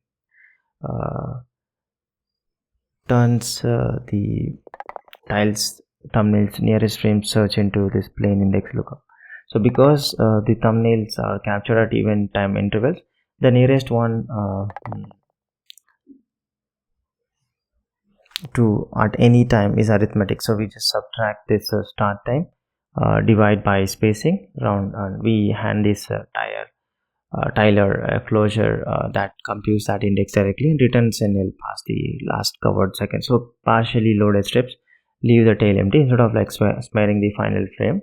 Okay, that's the change thing. And then minor change inside this styled image. Let's now a static single image Tyler should share the exact same machinery, so it just becomes this trivial closure thing. So let me just update this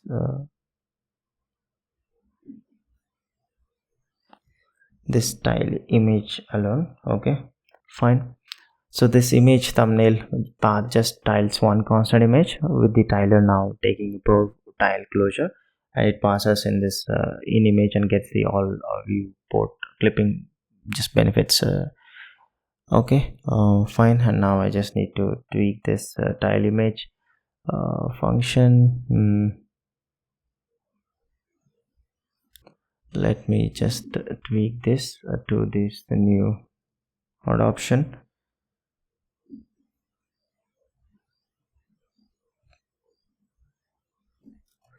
Okay, fine. So now this one tiler now serves both call sites and skips every tile outside the 30 rectangle. So the signature swaps this fixed image for an image this closure where where returning nil stops tiling. So it clips to the context visible box, fast forwarding x past tiles left of the viewport in whole tile steps.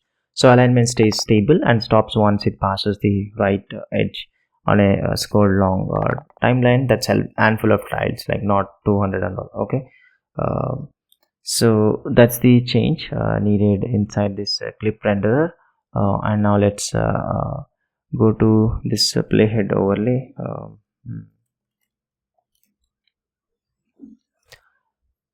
So here in the update function, this tiny tweak.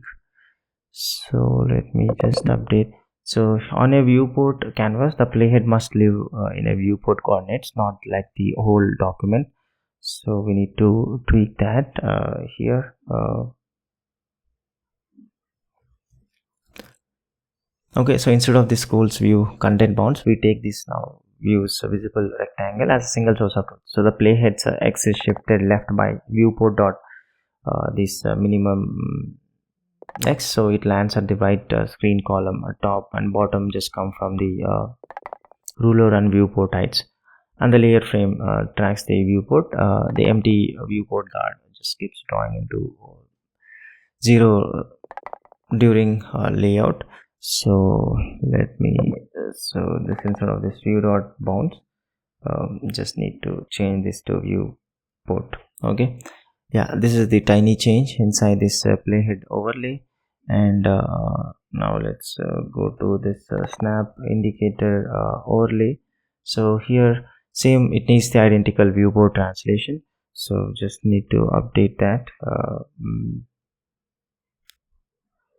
Here I'm just trying to adapt the same thing that we just did now in the playhead overlay. So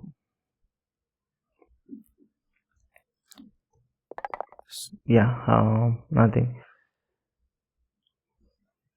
Okay, so small same move as the playhead, grabbing this visible rectangle and only draw when it's not empty, and offset the every path point by viewport minimum x and minimum y. So document space snap x snap like first maps onto this viewport space layer.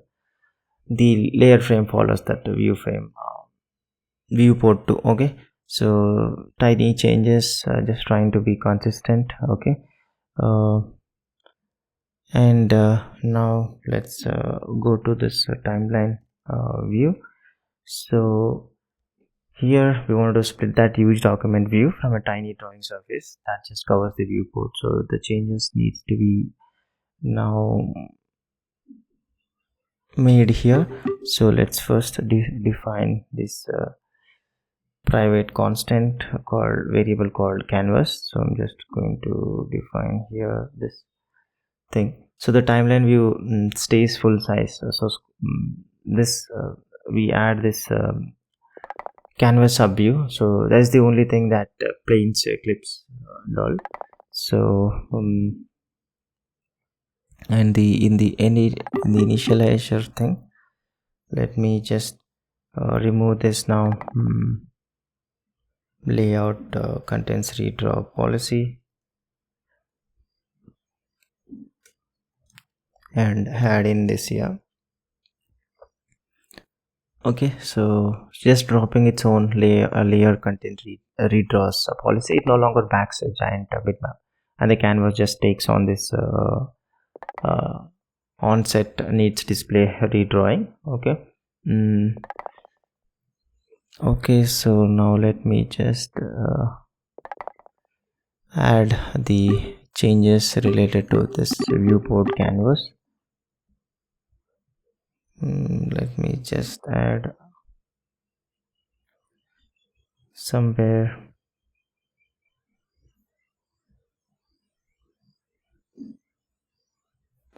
Okay, maybe I'll just add somewhere here itself. Okay, so yeah, so now every existing need display true must now invalidate the canvas, not the document. So we are just trying to overwrite this needs display. So setting it true reroutes into this set needs display, repositioning the canvas over the current viewport, and then invalidating the matching rectangle in canvas coordinates. So this view will draw is the safety net, same scroll paths move the viewport without ever invalidating. So we relay out the right before any draw. And this shared layout canvas snaps the frame to visible rectangle and marks it but only when the viewport actually moves. So these are the functions. So layout canvas, view will draw, set needs display, and then this overriding this needs display thing and all. And now we need to basically call this in the update content size. Yeah, all the way at the bottom. Let me add in this layout canvas. Okay, fine. Now the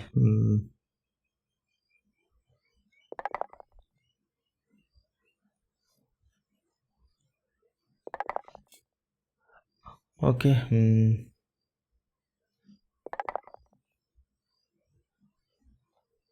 That's the change we are just trying to make. And also the draw content function, we wanted to tweak the bit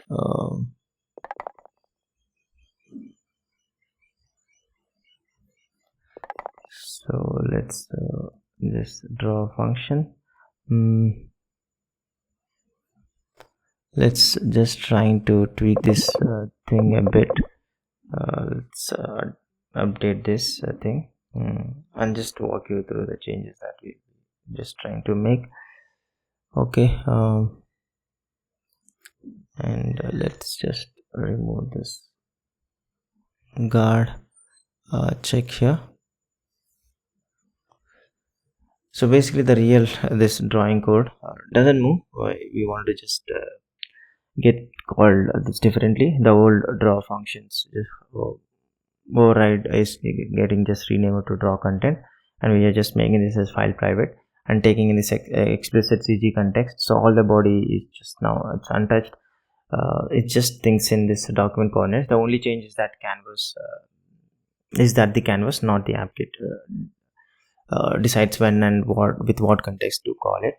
Okay, fine. And now I just need to add one final change, that is creating this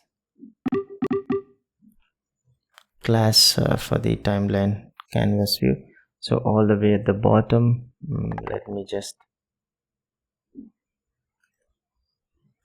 add in this timeline canvas view. So the canvas is a DOM, like a click-through surface that just translates coordinates and delegates. So it's a transport to hit testing. The hit test returns this nil, so every gesture falls through to the document timeline view in a document coordinates. The input code never knows it exists. So when AppKit asks it to draw, it shifts the context by its own origin. So the delegated draw content still draws in the document space and offsets the dirty rectangle back into that space. So that's the whole trick. What that makes like draw only the viewport invisible to the existing rendering code.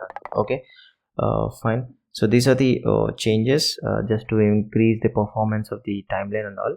And now you can just build it and try to drop the long video on the timeline.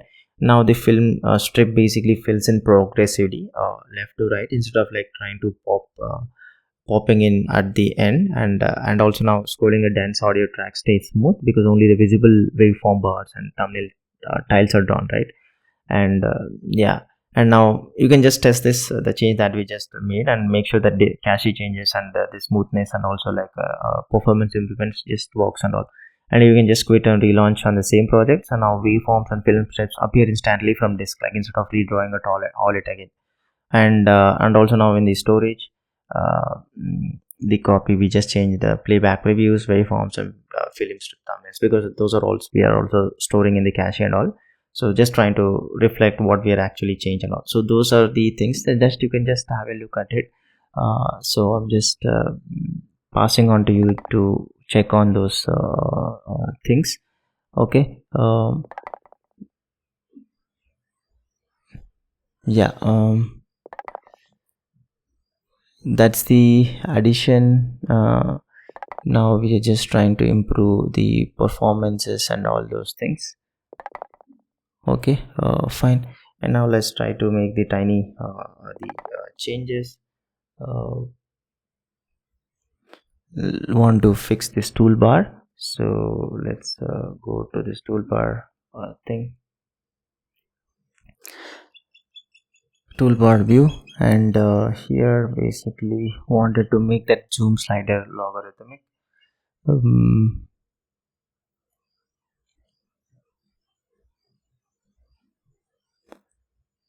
Where is that? Yeah.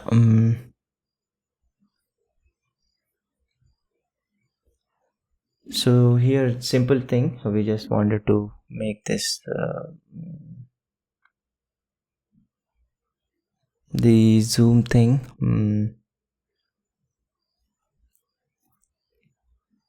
Whatever we have, just trying to adapt this to make this logarithmic or nothing much.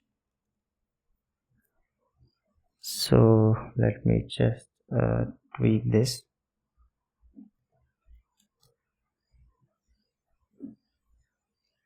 Yeah, okay. The tiny change. Okay, so now if I just drag the zoom slider slowly from end to end, the timeline scales by steady factor the whole way now, with no dead zone at the low end or no log at the high end and all. Okay, just trying to make this logarithmic. So slider travel is just pure uniform and all, and just the tiny fix, and you can check that too. Okay. All right, and now let's try to add the dependencies for the on-device tokenization. So let's update this package .swift. So wanted to add this from the Hugging Face, the Swift transformers. In here, let me just add in this, and also now update this product, the tokenizer, and just try to install this depths.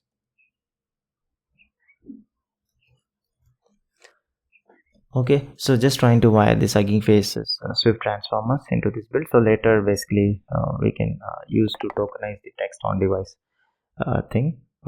So let's just wait for that dependencies to add.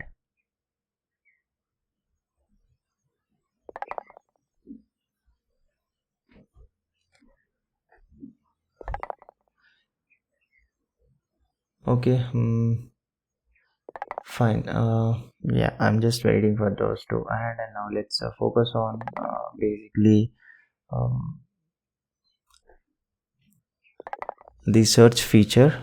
Basically wanted to add on device visual and spoken media search. Now the dependencies that we just added, so this is just the big smart search thing.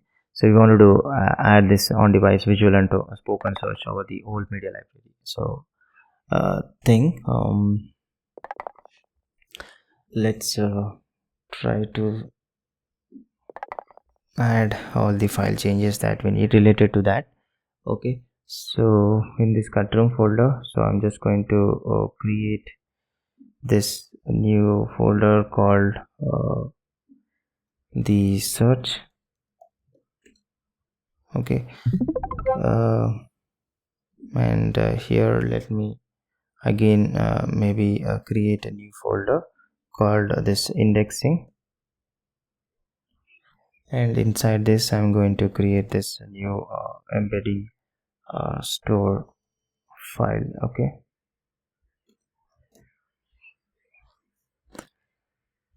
alright, so here we have quite a few changes, so let's just try to add one file at a time and then walk through what each does and all. So here this embedding store, let's just add the changes needed in here. So here this caching this expensive part, everything in the format that we own. So every search the file will try to lean on this the format. Okay, so here we have this header describing this model and the count, and then fixed size,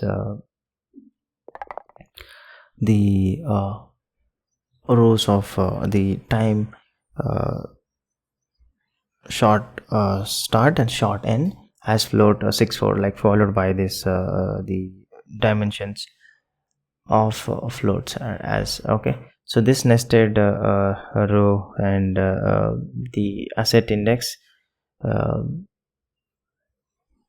types are like how app reads this decoded cache, and the key for fingerprints a file by path plus time plus size, so re-encode invalidates automatically and all. Okay, just the foundation that we're just trying to add in, and then this header thing just speaks the and like length prefix JSON of the front of the file without loading the vectors, and is current basically uses like as an helper, is this cache is still valid for today's model, and the sampler and all. Okay, so these are the tiny things and all that we just need as a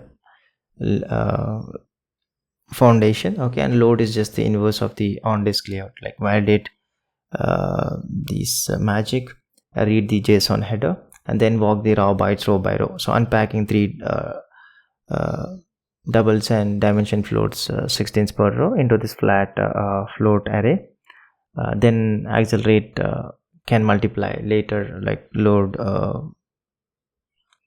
unaligned is just the trick that lets us like read C style structs straight out of that data buffer. Okay, fine, and this save function writes the same layout back, magic length prefix to JSON, and then packed the rows with a precondition guard, so a mismatch count can never produce a silently corrupt file. So yeah, unclear all just nukes that whole cache directory when the model changes on or the user resets and all. Okay, so that's this embedding store. Hope you are getting this high level intent of this file and all. Okay, and now let's add this new file, this called this frame sampler.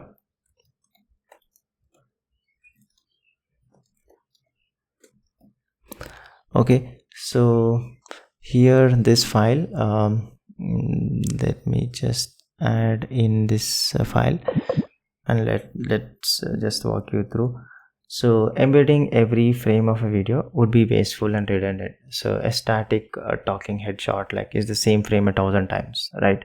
So this sampler streams only visually distinct frames, as in the async throwing stream. So the indexer can consume them lazily and cancel mid video. Okay, fine. That's the thing that we're just trying to add in here. This thing, and this just the frame carries the image plus is new short flag to group results by scene and all. So that's the options that first just trying to tune this cadence and this frame, this image plus this new shot. Okay, so that's the simple high level thing and the frames that I was talking about.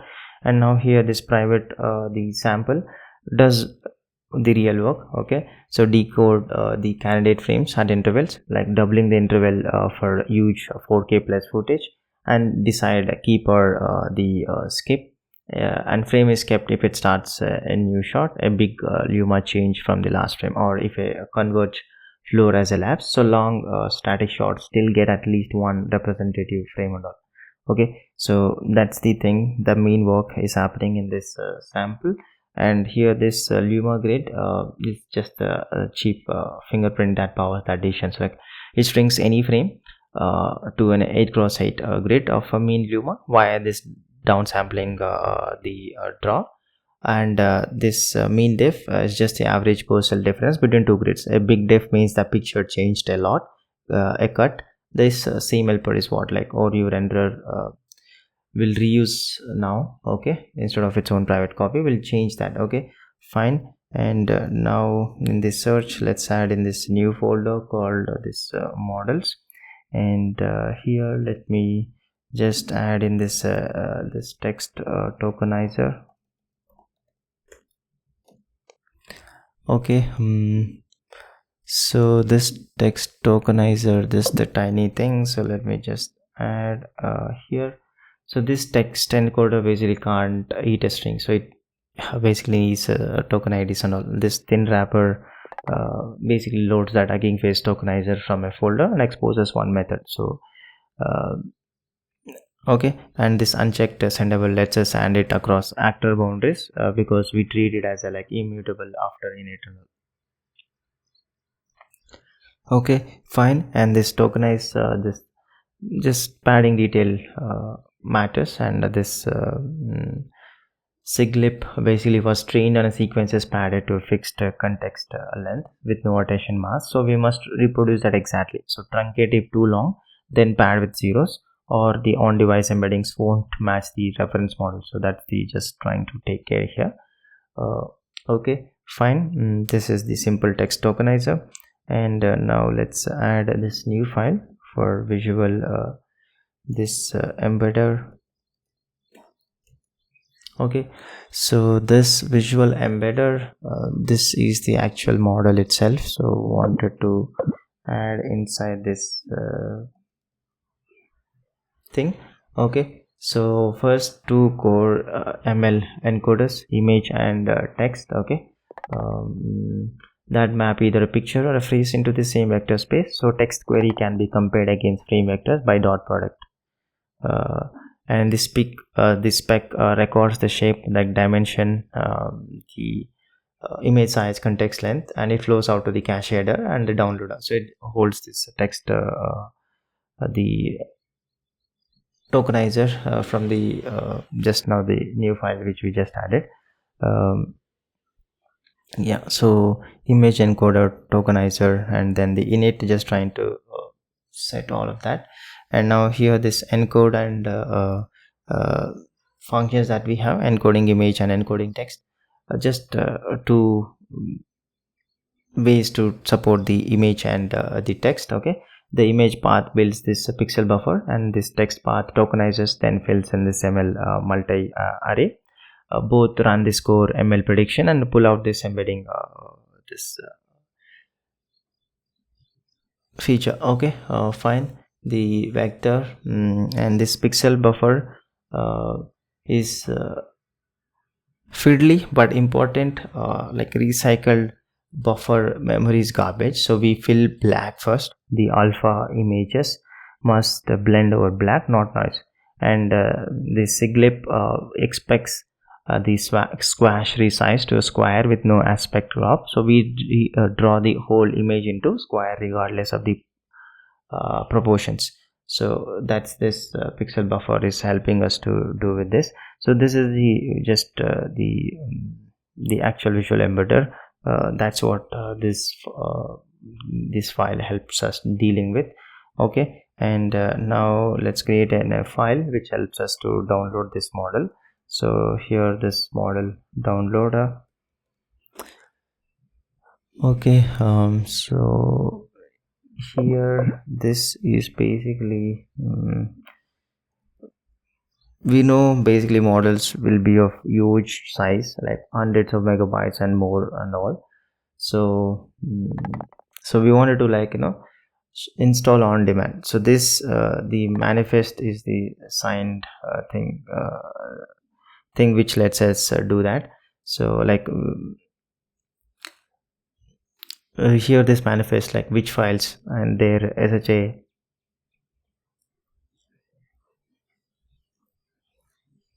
.256 and byte sizes, and this spec shape and this installed model is just resolved on the disk layout. The loader hands to this visual embedder that we just need. Okay, so which helps us to like download, verify, and compile and install the search encoders. So you will see it's impact thing and just trying to define all the structs that we need, install model and download, trying to handle.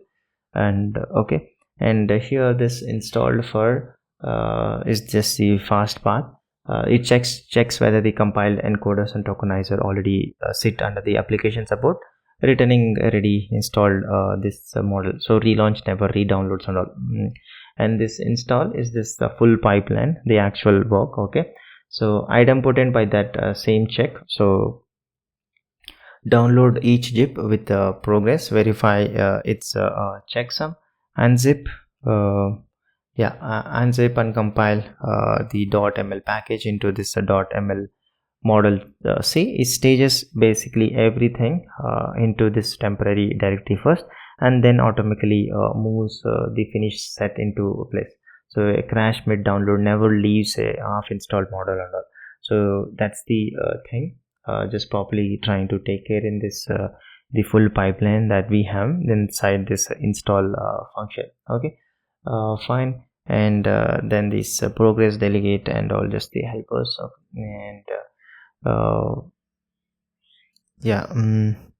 and this URL session download delegate bridges the byte level progress into our sendable closure, and this download maps this non 200 responses to a typed error and all, so properly so that we can know what's happening and all. And this verify streams that file through SHA 256 a megabyte at a time, never loading the whole thing into RAM and all, and rejects a mismatch. So this is the like integrity gate before we ever trust a downloaded encoder. And this unzip shells out to ditto and assets each archive holds exactly one top level entry and all. So yeah, so that's the model downloader. So all the helpers that we need, so trying to add it here. Okay, fine. And now inside this search, let me add in this search index config.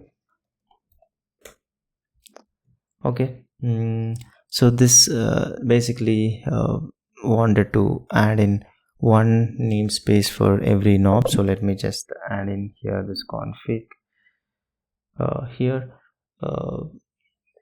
Basically kind of like feature toggle persisted in user defaults on by default, and the cosine floor below, which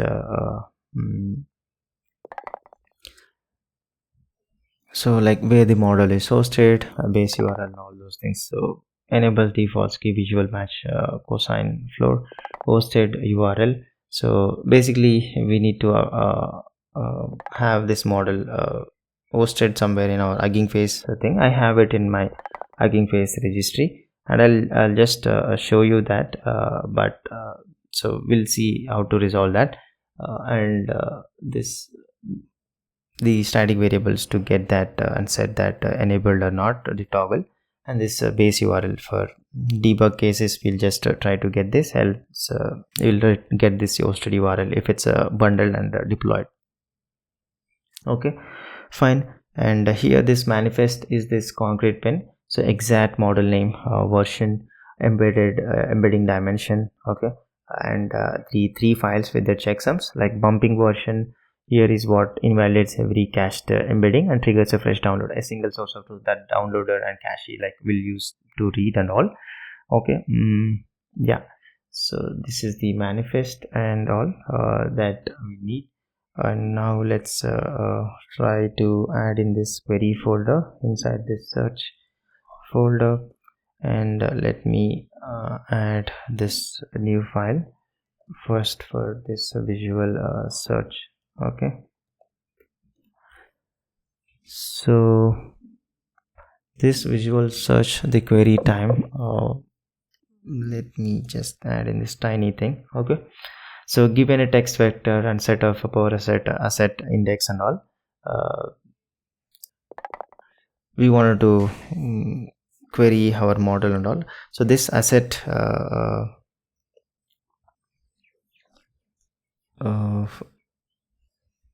this it is just the answer shape, like which asset and which second, its short range and the score we'll just try to return. And here this search function, so one matrix vector multiplies scores like every frame, then we prune to the best. So this math is just single blast call. Okay, here this C blast segma multiplies the whole frame matrix by the query vector to get every frame's similarity at once.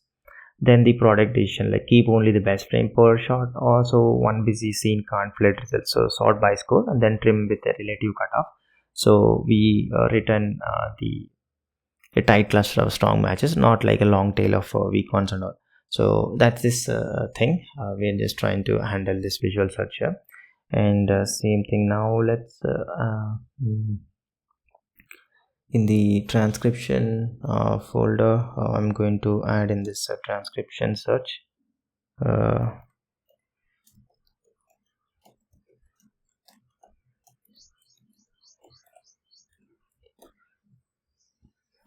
Okay, so visual search basically helps us find what's on screen. This helps us to find like what's said. Okay, so it's just a simple exact keyword matching over already cached transcripts, and reuses this H shape with its own field. Okay, asset ID, start and end and text. Okay, and this search just trying to search through the cache on disk and then trying to return that hits. Okay, and then the terms splits that query into words and a strip edge punctuation. So budget, matches, budget and matches require all terms to appear in a segment. So case and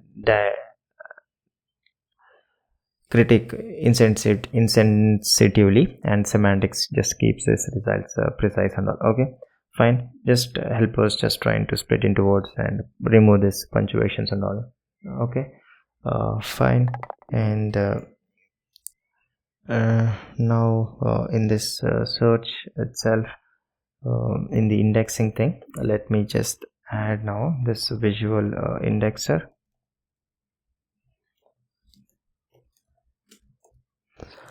Okay, so this visual indexer, that is file which helps us to turn one asset into this cache. So let me just add in here. So trying to help us index one asset like sample frames to embeddings and to trying to store it into embedding store. Okay, so this needs index is the idempotent check.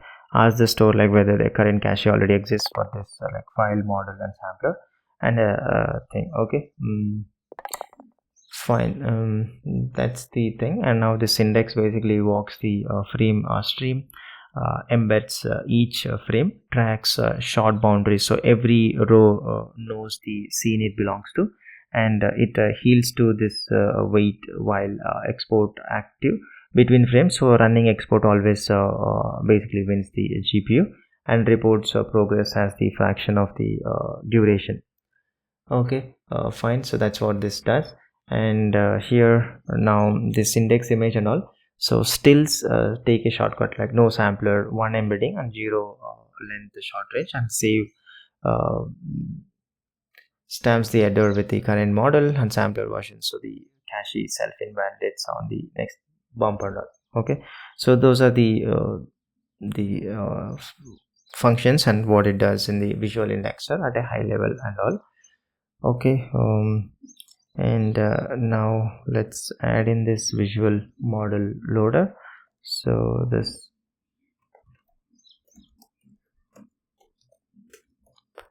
okay, so this visual model loader, this is like app level search model loader.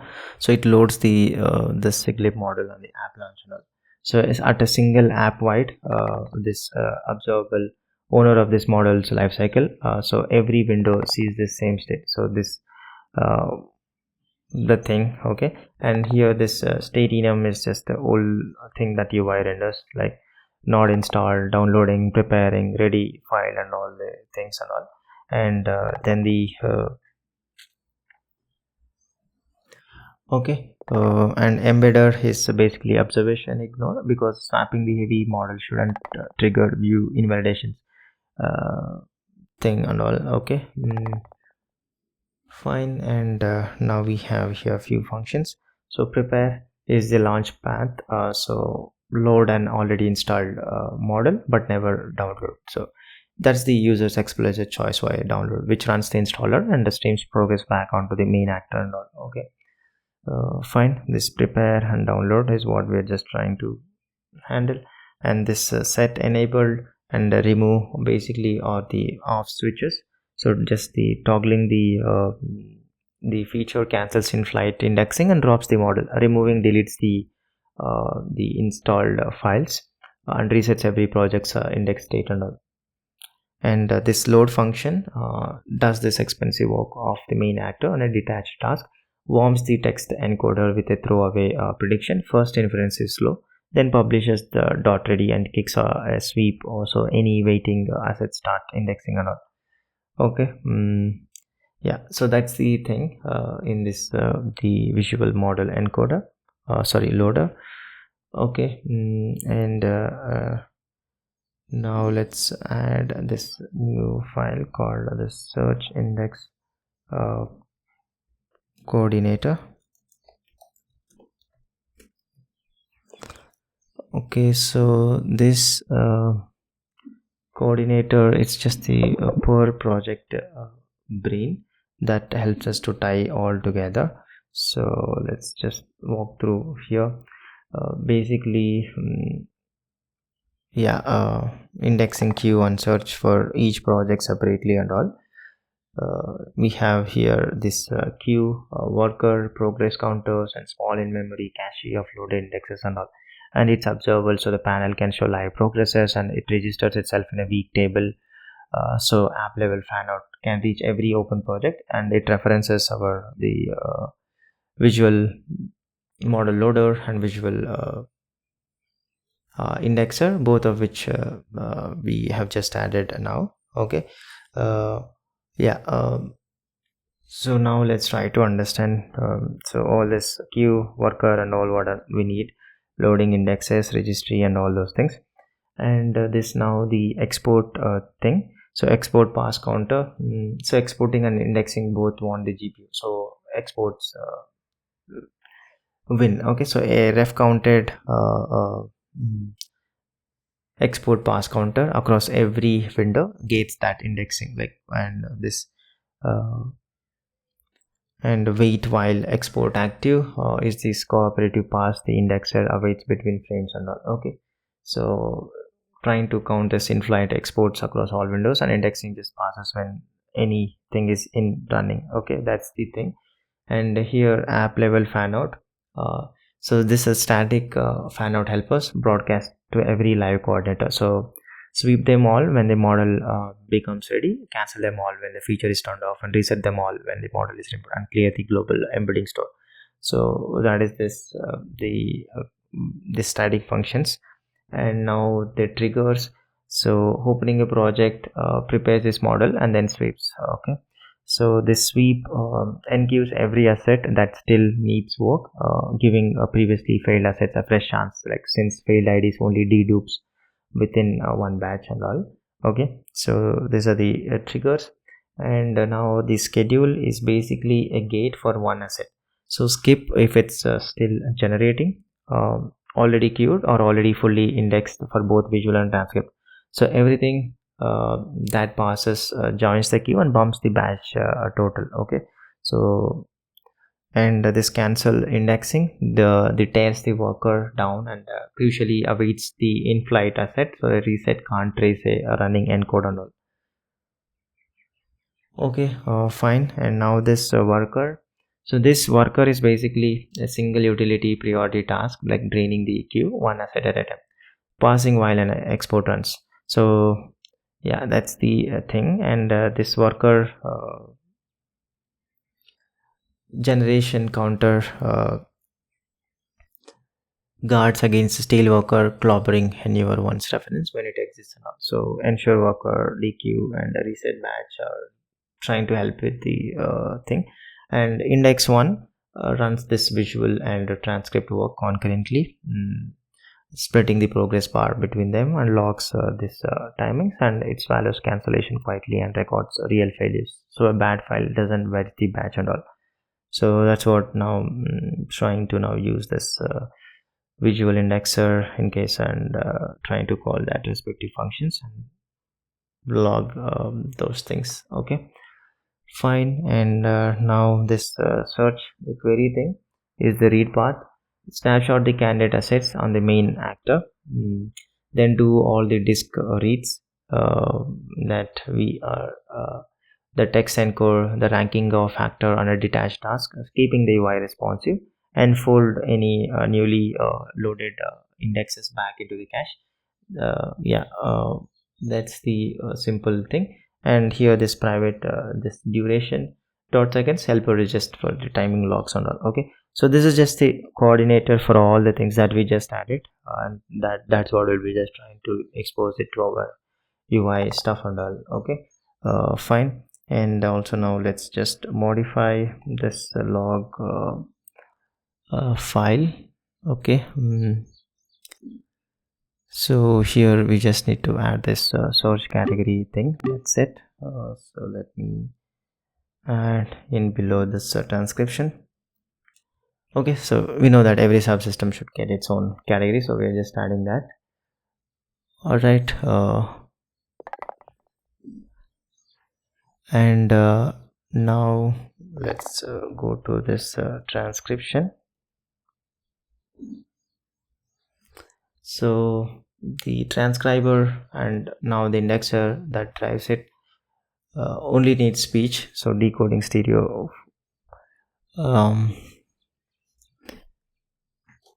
48 kilohertz is just wasted work. So we just ask just let me just make a change, and then it makes more sense. So here extract audio track. Yeah, so here I'm just trying to update here. So just we ask the reader for 16 kilohertz mono PCM operand, the exact rate speech models want, halving the data and the CPU. These two keys just trying to add in this transcription thing. Okay, just the tiny change. And yeah, and now let's go to this transcription cache. Okay, so now the coordinator needs to answer does a transcript already exist and all those things. So I wanted to create the helper functions here. So let me just add in as cache down disk. Okay, like without spinning up the actor or touching the network. So and transcript search needs to read one straight off disk. So these two non-isolated static L just expose exactly that, a disk existence check and disk only decode. Okay, these are the changes inside this transcription cache. Okay, and now let's go to this disk cache thing, and here this size thing, let me just try to split this one into bytes and size function.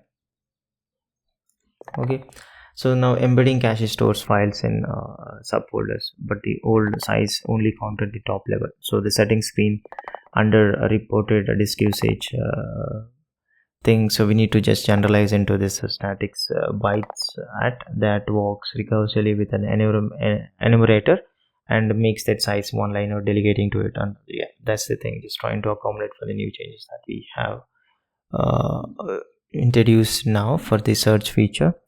And also let's just minor tweak for the background thing. Okay, let's just the surface raised and prominent, I'm just trying to tweak just the ignore this just UI enhancements. And also the icon size, I'm just going to add in this extra small constant, also just a 12 CG float. Okay, so basically the dark surfaces were too dark for the panel, so just made them little lighter. And this now this indexing progress needs a tiny icon frame, so we just add this extra small. Okay, fine. Trying to accommodate the changes. And now let's go to this editor view model. And so now editor is where the search plugs into the app. So first a flag, a mark you selection. Now let's sets that is mark you selecting, so the timeline basically can optimize redraws during a rubber band drag. So here let me just introduce a variable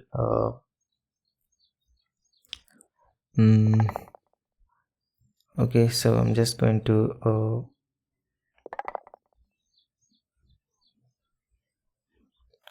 add in this, let me just add in this is mark you or selecting. By default I'm just setting this to false. And also now the search index also we need to create in here. So let me just add somewhere yeah, the search index thing. Now each project owns one the search index coordinator, it's private indexing plane, so just trying to create here. Okay,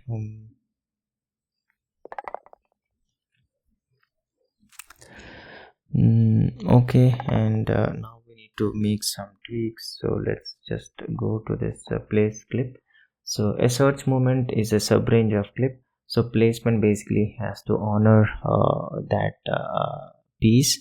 So let me just update this one, and here I'm adding in the source segment. And let's then here let's add the constant for trim start. And if source segment is not null,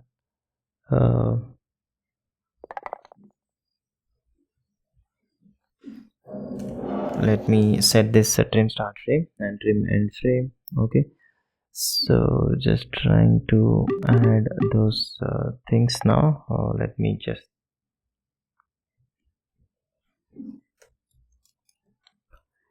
okay, so basically just now trying to add this optional source segment. So when present it converts that range start second into a trim start frame and sets the matching trim end frame on both the video clip and its linked audio. So dropping a movement lands exactly that slice on the timeline. And okay, so that's the thing inside this place clip. And also same thing in this create clips. So now need to update here. So let me just add in this thing, and now just need to accommodate the change here as well, while we are trying to now make a call here. Let's just update here. Okay, fine. So this create clips just threads the segment dictionary through, and this new clip duration frames picks the segment length, so which I shouldn't just add, so maybe I'll just add in here below. Okay, yeah, so it just picks the segment length when there is one, otherwise the assets full duration clamped to at least one frame. So that's the tweak needed inside this editor view model. Okay, fine, and now let's update in this all this mutation functions and all that we have. So let's search for this add clips. Basically we just need to update now to include this new segments things. So yeah, this segments for this add clips. Yeah, and okay, and now this total duration, let's also update this. Okay, so trying to add the segments parameter, and also now this trying to make use of this clip duration frame. So that's the thing, I'm just trying to update this thing, and then we just need to pass in those segments to this create clips function. Okay, yeah, that's the change inside this clip mutation thing, and now let's go to this ripple editor view model. So this also should get the identical same thing. This trim clips ripple insert, so let me just search for that. Yeah, so this ripple insert thing also I just need to add in segments in and clip duration frames and all. So let me just update this completely here. Okay, now including this segments and then update it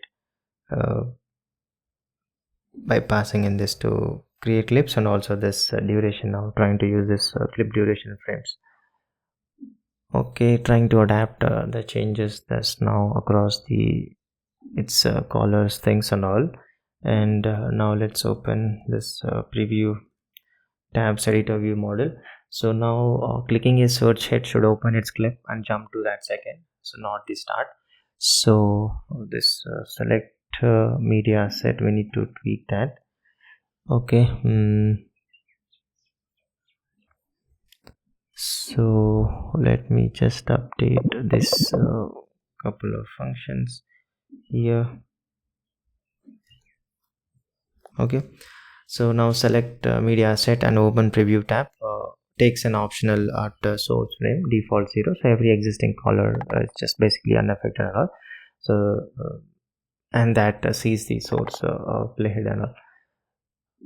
Okay, yeah, and now let's open this the media library. So here let me add a new function called segments from drag payload. So maybe I'll just add in somewhere. Yeah, let's just add somewhere here.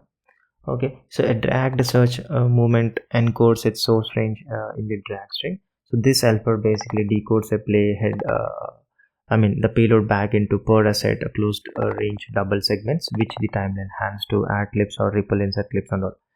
Okay, so that's this simple helper I'm just trying to add in. And now minor tweak in the capture current frame to media. Okay, all the way here. So basically now let me call this move to assets folder. So just a small fix here. While we are a pasted still now drops into the current folder instead of the root. So we're just trying to match where the user is looking. So that is the thing. And then the finalize imported asset. Here we need to now trying to include into our search index the asset. Okay, so the moment any imported asset is finalized, we schedule it for indexing. So that's how like newly added media becomes searchable on its own and all. Okay, that's the change inside this media library. Yep. And now let's go to this media tab, drag file. So now here need to basically add in few static functions. So let me just update here.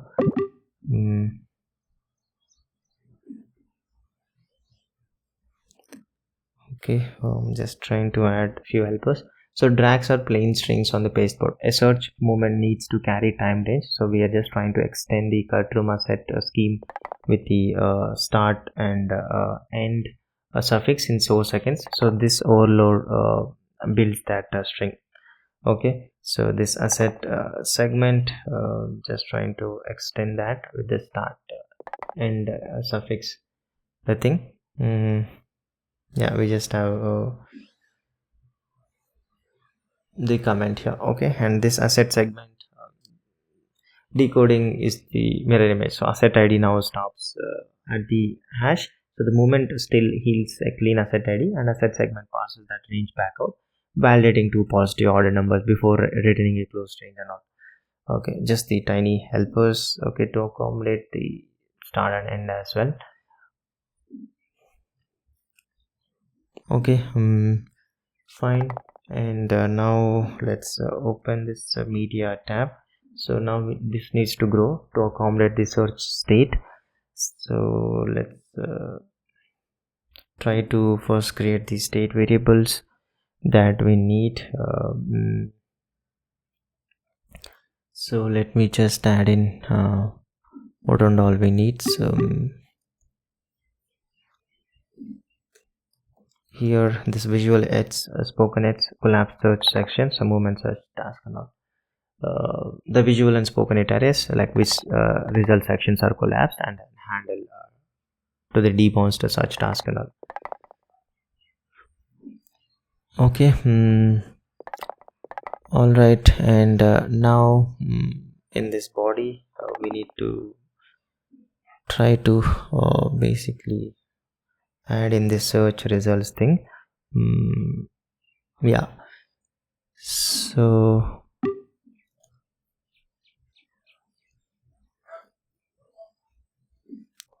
here let me just add in if a trim search query is not empty, we need to show the search results.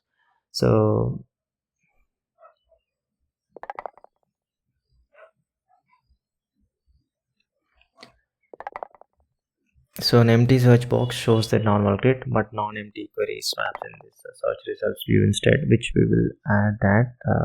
Okay, and also the tweaks that we need. So I'm just trying to make things,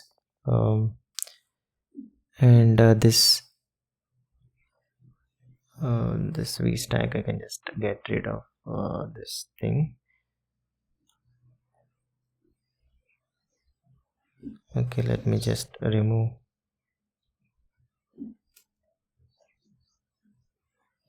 Yeah. Okay.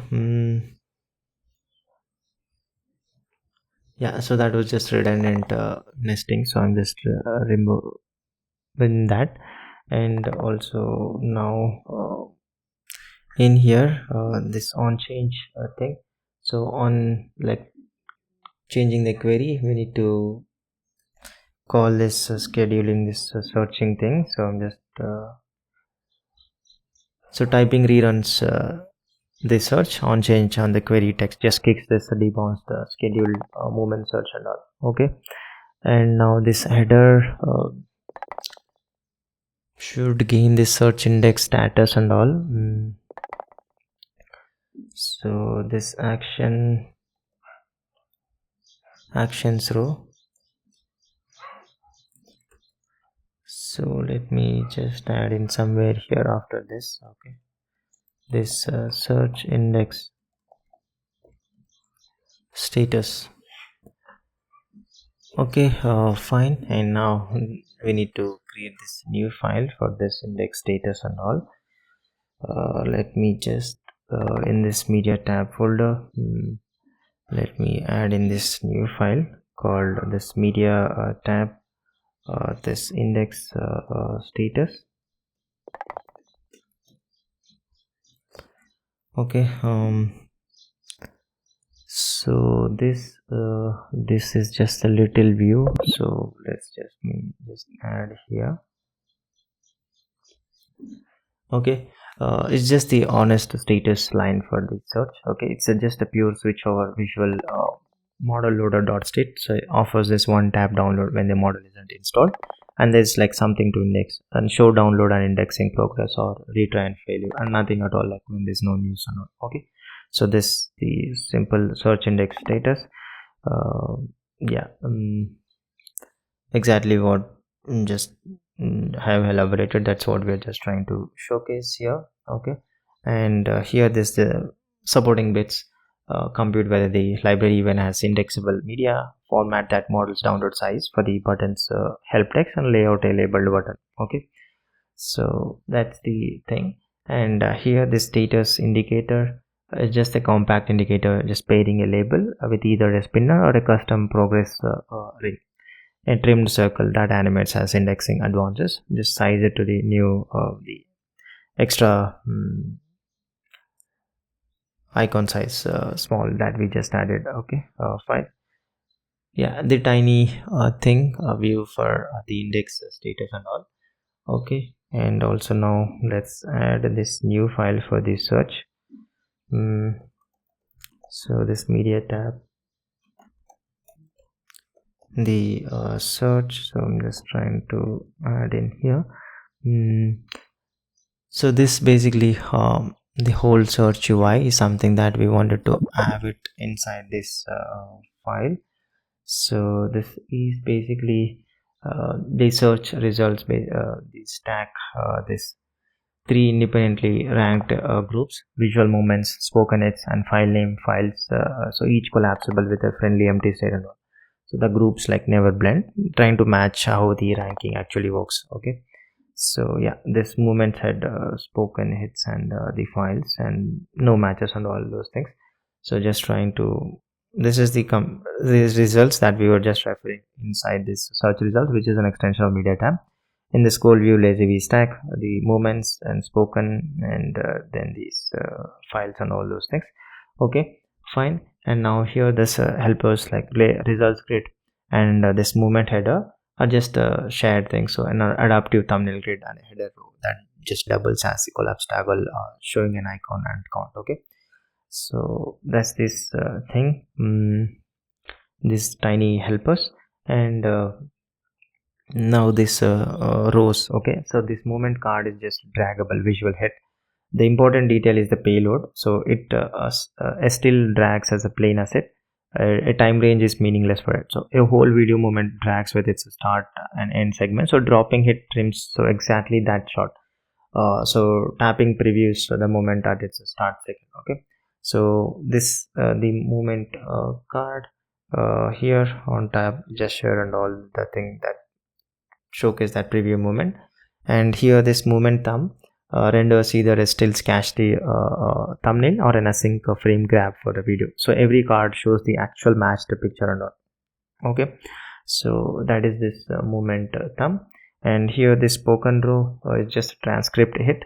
So the thumbnail at that timestamp, spoken text, and the source and the time, also draggable as like trimmed segment and tabbable to preview.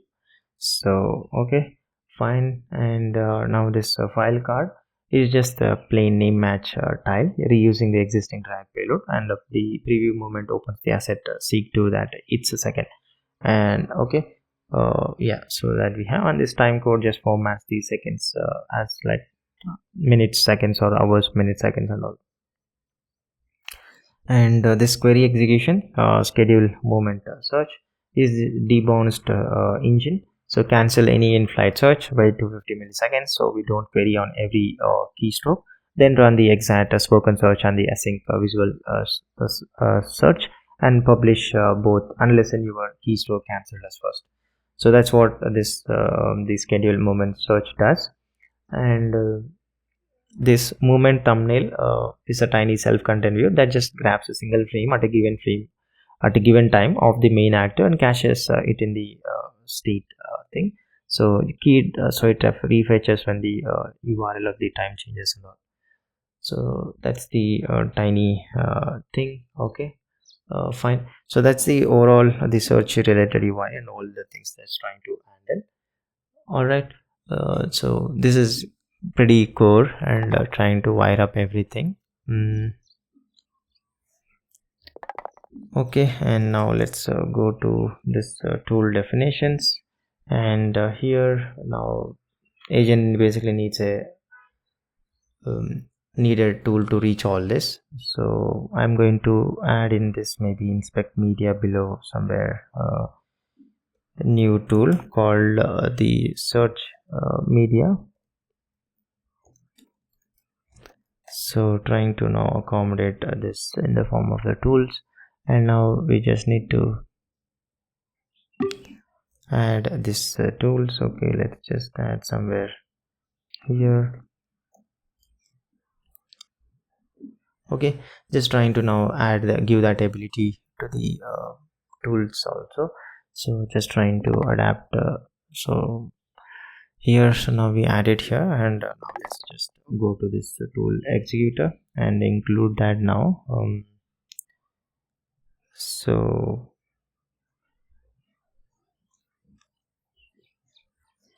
okay, somewhere let's just add in this search media, and here just try to call this search media thing. Okay, so the executor dispatch switch routes to the new tool name and its handler and all. Yeah, now we need to of course add a new file.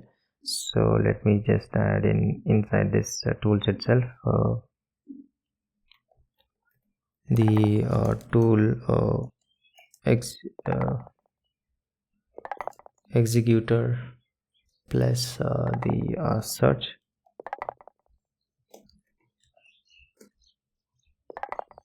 Okay, yeah, so now trying to wire up the thing, just an extension to our tool executor. Okay, the search media thing, yeah, the function. So this is the agent facing implementation of search media. So it just validates the arguments and defaults the scope to both the clamps limit and optionally restricts to a single asset. So then runs that visual and or spoken halves and returns that rounded JSON, keeping the two scopes separate, mirrors that UI and ranking. Okay, so that's what we're just trying to do. So visual results are spoken results,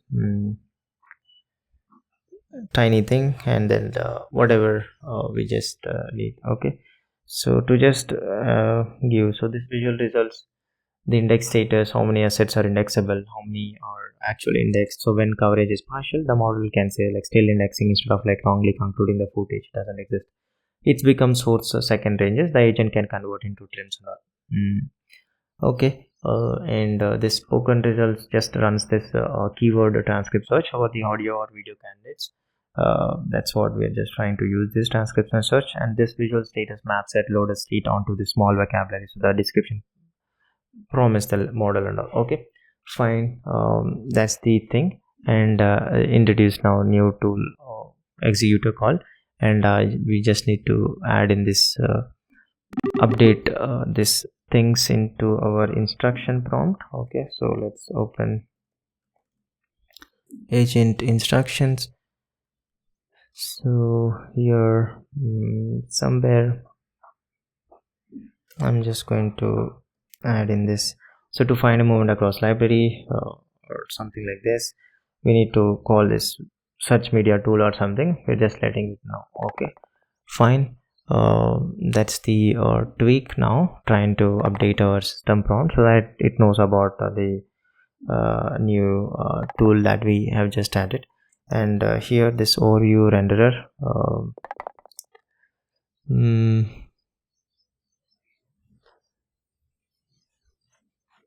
so just trying to clean up few things here.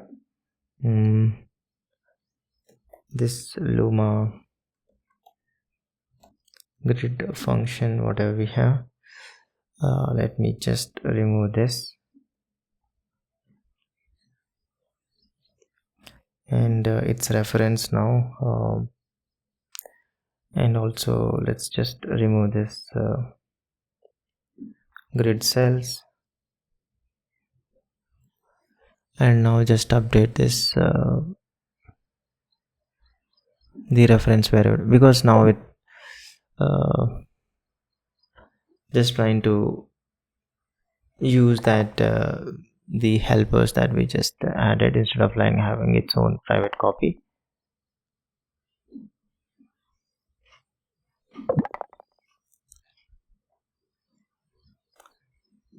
So it's just hanging a bit, so I'm just trying to change here. So directly now I can just call in this compute.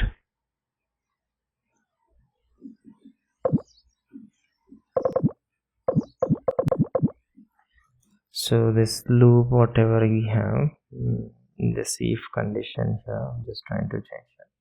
So now this storyboard render adds its own private copy of Luma grid fingerprint. Now that frame sampler owns that canonical Luma grid.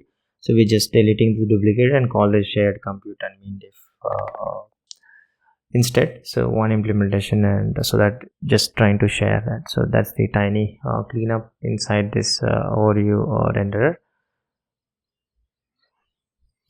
Okay, fine. And now let's go to this timeline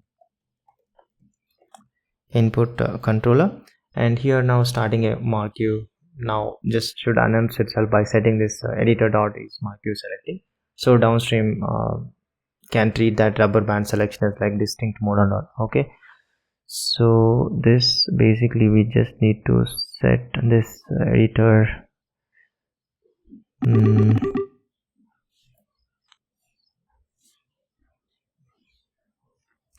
so in this mouse down,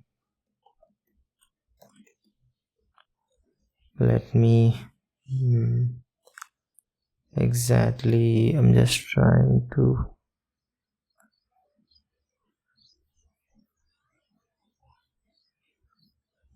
okay, yeah, so here below let me just set that to true. Okay, and now need to update in the mouse dragged thing. So let's just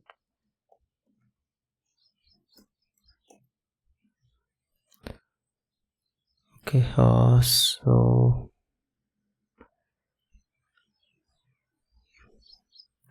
this also just need to update here. So let me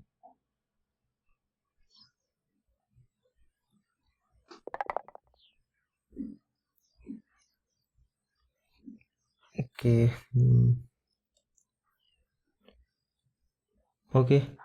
So this marquee drag now gets this real performance rework. So instead of reassigning the whole selection and repending the entire timeline every mouse move,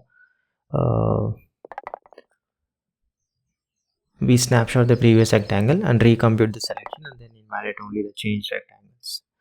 Okay, so that is the thing just trying to do. So the union of old and new marquee bounds plus each clip whose selected state actually flipped, so that return just gives the old full redraw. So just need to take care of that here. So let me just remove this and add it here, this one. Okay, so basically touch only what changed and all. So that's the thing. And also now here we just need to set this back to false on up. Okay, so this editor marquee selecting back to this false. Okay, so yeah, I'm just releasing this mouse. We are just trying to clear this flag. Okay, fine. That's the change and handling the mouse in the timeline input controller, and then my tiny change inside this timeline view.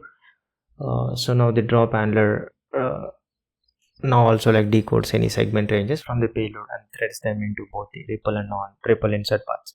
So search a movement dragged onto the timeline lands trimmed to its short. Okay, here basically now I just need to tweak a minor thing.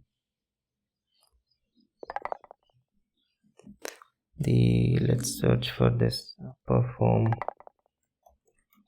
drag operation. Okay, here let's now create new constant called segments.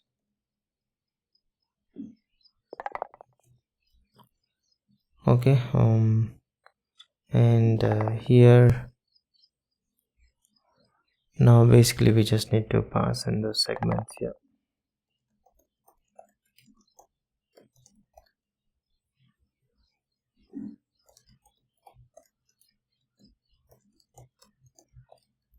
Okay, fine. Yeah, I'm just trying to accommodate this new param for these segments. That's the change inside this timeline view.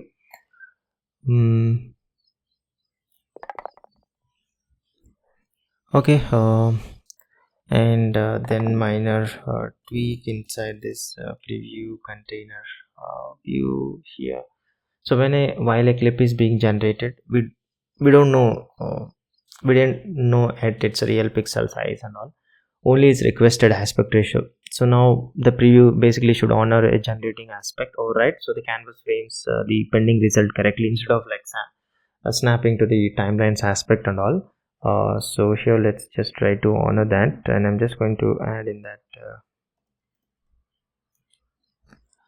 the first the variable for generating a set. So let me just add in here, and now all the way at the top. So in here this aspect, so if generating aspect is true, we will just now conditionally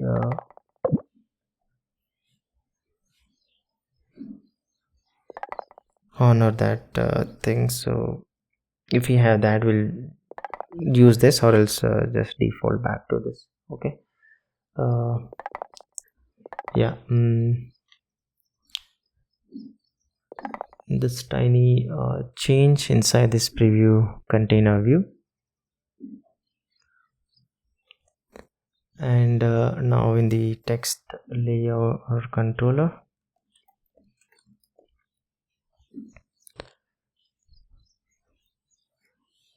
so now we wanted to build the caption layers.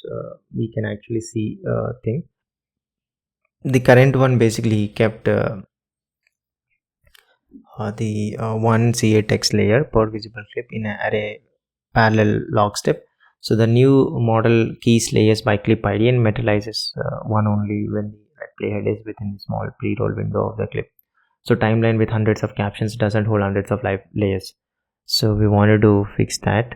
So I'm just trying to add in this updated the file. So let's just add in this thing and just give you a high level change thing.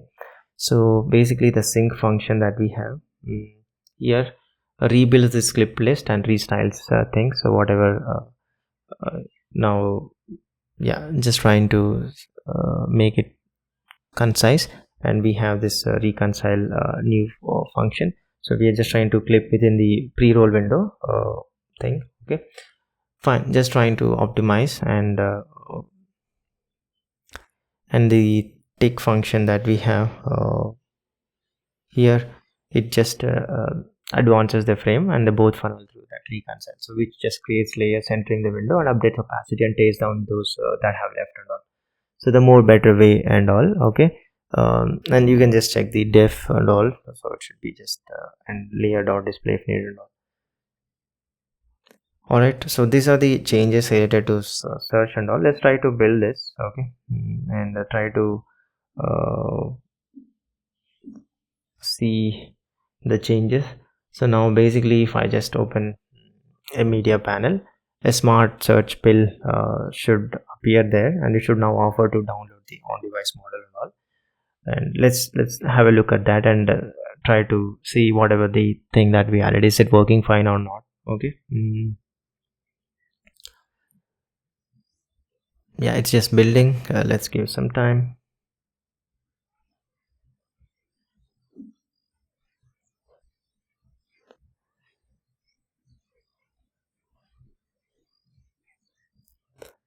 Okay, yeah, it's just compiling our new dependencies like hugging faces, the things.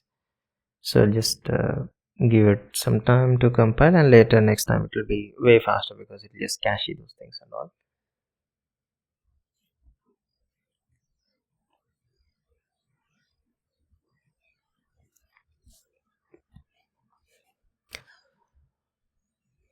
We'll just give it some time. It will just take a while, so until it just builds, let's just wait.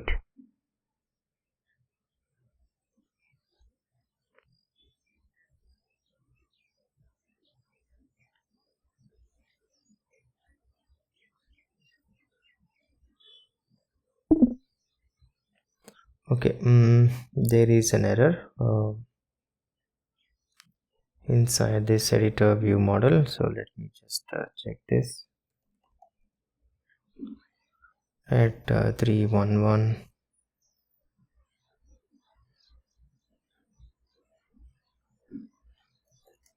Okay, I think yeah, this place clip, it's not properly we missed nil, I guess. Just trying to,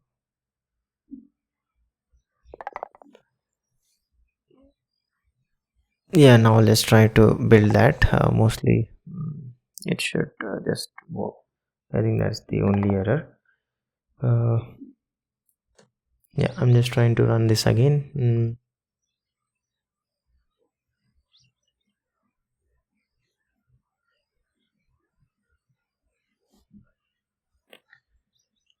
Okay, it's building. So this is more or less like smart search. So now visual search, text search combined. So if we have more of like media in our media library and wanted a quick way, so just trying to leverage this model from the Hugging Face and support that.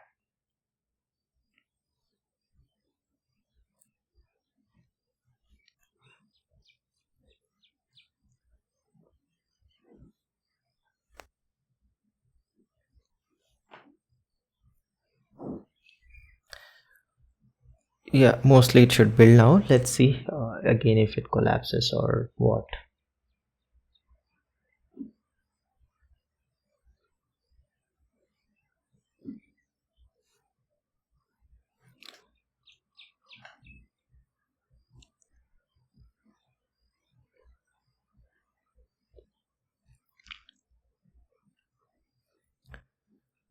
what's happening.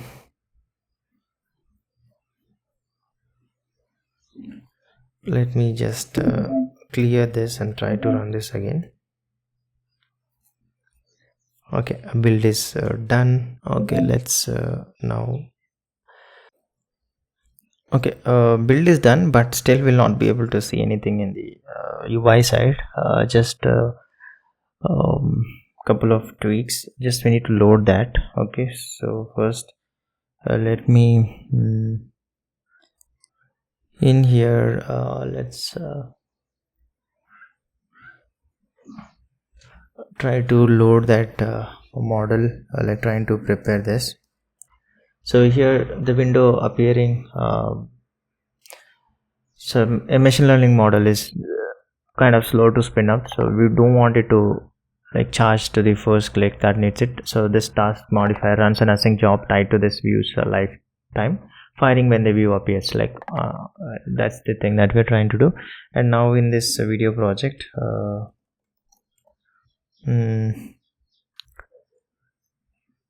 here let's yeah, so now here basically I need to call this project opened function on this search index. Okay, so this index the assets the moment they are all loaded thing. Okay, so this basically the thing. Okay, now let's try to save this and let's okay, and let's just skip. Okay, fine, and let's just try to run this script. Now hopefully in this media panel we should see that smart search pill up thing, and let's see. Okay, build is done, and okay, fine, and let's just collapse this window a bit here. Yep, so we can see here we have this smart search. So first we have this small pill, and here the text on our downloads this 350 MB on device model, so we can just search media visually. So let me just click on that, and we can see this thing downloading and all. So it's just trying to download from the thing, and we can see the progress and all those things, that indexing ring and all, while this happens all in the background and all. Okay, so let's just give it time for it to download.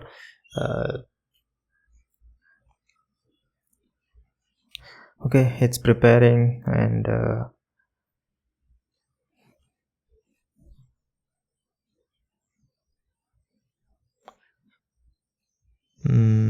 yeah, so the thing is you can just test it. So it now basically any references, let's say there is some rocket in video at a particular scene or frame and all, if we just search that, it should help us point out to that moment and all. Similar, anything reflected, so not just the text search in the transcript and all, but the visual representation of the particular thing, that whatever you're trying to describe. And same like okay, it's kind of installed thing, and basically you can just try to search for anything. So I'm just going to show something like rocket thing. Let's try to maybe go back.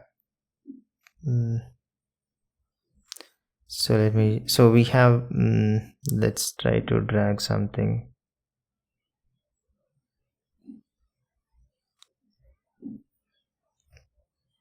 Okay,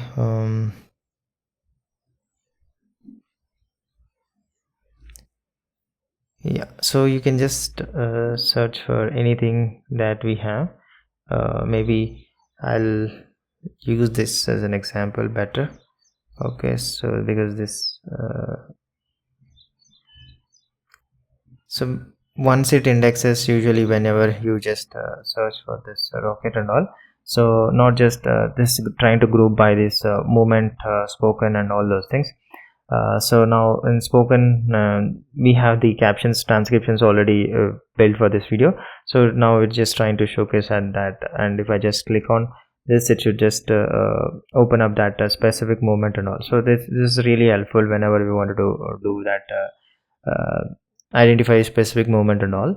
And yep, so that's the thing related to the smart search and all. And it's really useful whenever we wanted to search across the very scattered media, whatever we'll be having in the media library and all. And before we see the indexing part and all, there is one more minor thing that we missed. That's the important thing. In the init function,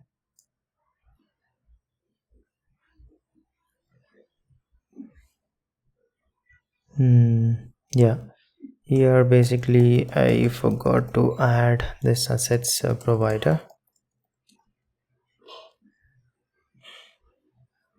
So this is what basically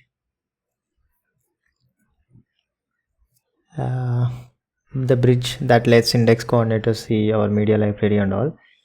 So that piece is something I just missed, so let me just quickly add this piece.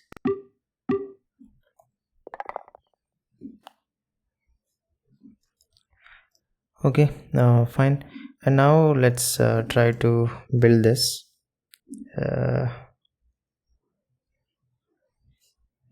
Yeah, let's just wait for it to save. I'll just skip this. Okay, fine. Now let's try to build. And hopefully now basically whenever we try to open a specific project, and then it should sweep the media library and it should start indexing whatever the media asset that we have, and we should see that progress bill in the header and all. So that's the expectation, but let's see. Okay, so this is the thing. So let me just try to open this project, and we can see here now here getting this search model ready.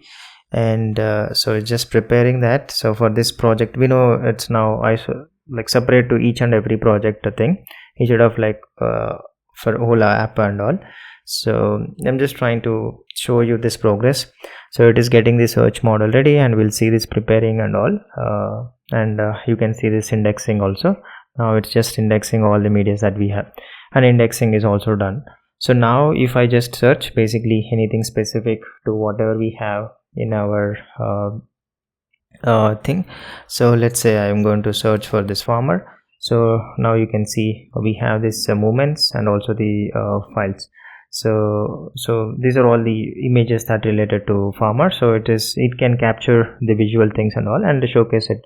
So that is very very important to trim, whenever we want to trim and all specific movements and all in a clip and all. That really helps. And if I just search for this some rocket and all, so I should see this movement. So this is this. Now if you have a transcript and all, so we will be trying to showcase in this movements and this spoken. And so you see this is at the exact moment we have this rocket, and here also we have this rocket and all those things. So like this this visual search and also it's super helpful, and that is what the smart search is all about for the specific project whenever you load. Okay, fine. And now let's go back to the code, and just minor performance improvements on this inspector view. So let me just in here basically we want to skip the single clip editor during marquee drag. So let me just add the helpers in here.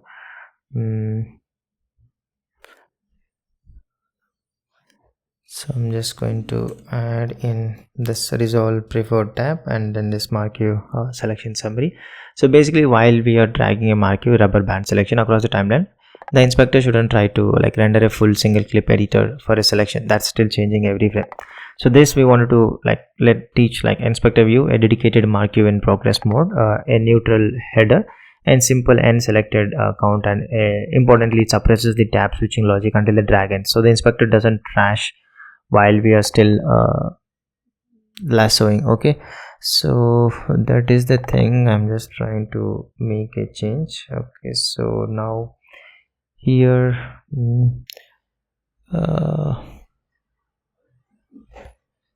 The change now, I'm just trying to adapt. Okay. Yep. So let's just try to now accommodate these changes, and also this content layer. Yeah, let me just update that one too.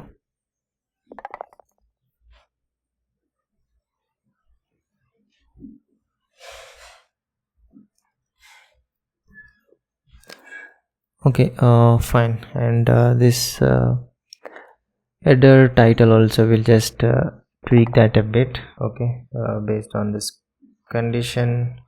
So I'm just trying, if Mark is selecting its inspector, or else this header thing, and also this icon also will just tweak that a bit. Okay, that's this tiny thing, just trying to accommodate here. Okay, fine. So that's the thing. So header should just stop pretending it's inspecting one specific thing with drag and all, and yeah, that's the change and all. So now we can just build this and run the app and drag that marquee across several clips. The inspector header reads inspector and shows a live and selected count while we drag, then snaps that to the real single clip editor with the right tab. So the moment we release and all. Okay, it's just the minor improvement. Okay, so you can check that. So I'm just leaving it to you. And also one more tiny fix for the search. Now the indexing that we just added, so we wanted to pass basically the indexing while export runs. So let's so this one exactly, the export service in here. So let me just update this thing. This is exporting. Okay, so because we wanted heavy jobs to coordinate and not like compete for resources, so while an export is running, the background search indexer should stand down so that two aren't just fighting over CPU on files and all. So that's the thing. Just trying to accommodate here. Okay, and also now in the storage pane, let's try to update this to show that media model disk usages in the storage pane. So let's just try to quickly add this minor thing. Okay, so here this index bytes, model bytes, search enabled, and all those things, and quick things. So let's just try to add, and then we'll have a look at this. Okay, and here maybe somewhere I'll just add this search index section, and let's just add this tiny search index section.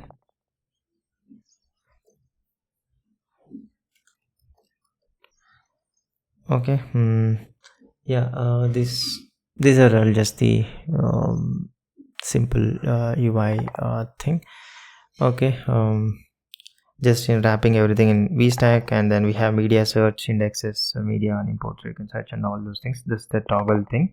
Okay, and then the to clear index if it is, and model bytes, and then just trying to have this option. We'll just see that, and then the functions to basically clear index and remove model, just the wrappers around or more models that we have. So let me just add those private functions, those remove model and clear index, trying to do it in the background. And yeah, and also now the refresh, it just needs to be updated things. So let's just, okay, so now measuring 3 disk means 3 reads, so we never want them to blocking UI one by one. So the old one measured only the cache, now it also measures the index and the model directories. So the trick is just trying to do all three inside one this task dot detached. Okay, fine. So that's the change, and let's just now try to build this, and just quickly we'll see this thing in the settings pane. Okay, should be tiny thing. Okay, there is some error. Okay, I think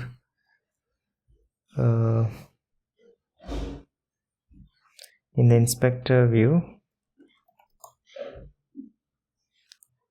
yeah, I think we have an extra bracket. Okay, fine, my bad. Just indentation issue, formatting thing. Okay, fine. Now let's try to build.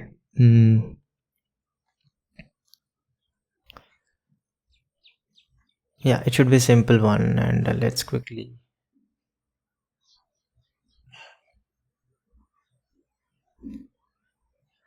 Okay, build is done, and let's try to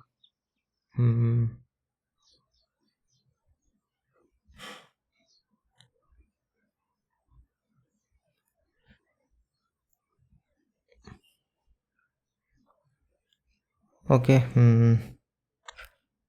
let's so it should just open. I'm not sure why it is not opening.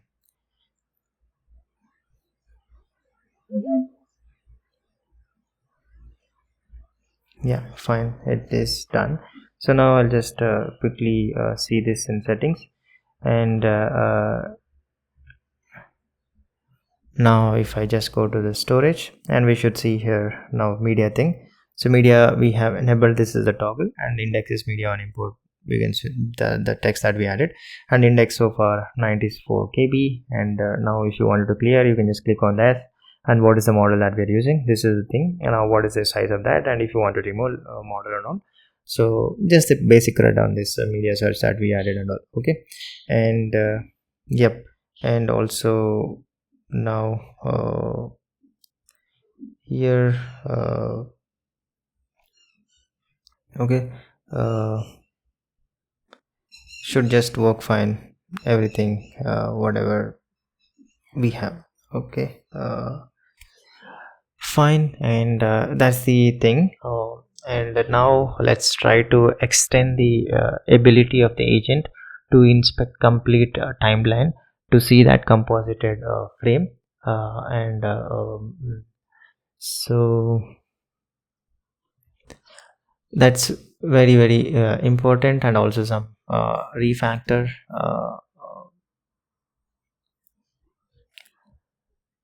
things. So it's a big addition to the agent capability, so let's try to focus on that piece now. Three things that we'll try to add. One is inspect timeline, and then the AI edit from the timeline, like any right clicking any clip should get the AI edit submenu and all, and also like the range that we'll be selecting should be able to have an option to convert that into media and all. Okay, so those are the three things. Let's try to focus on adding things. So let me just collapse this terminal, and let's open first the media asset, and here basically I wanted to add in the rendering case. So basically for range that I was talking about, and here is generating and all, just the label, I just need to include that thing. So let me just update this. Okay, just trying to add in this rendering also inside this media asset. Okay, this tiny change, and also tiny change in this timeline model, and here for the track, whatever the label we have, I'm just going to remove this because we are not using that. So let's trying to clean these things up. Okay, and wherever we have just the label, let me just clean things up. Okay, Okay, fine, and let's then go to this composition builder, then the tiny fix there. And here basically a clip with no volume automation still deserves an explicit like flat volume ramp. So for that just trying to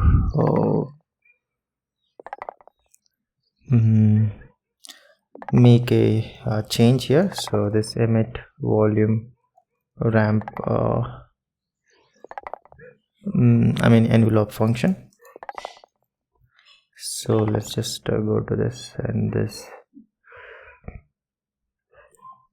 and so here let's just try to add this. Okay, so before what, a plain clip with no keyframe and no fade fell through this setting, no volume at all, so leaving a AV foundation to its defaults.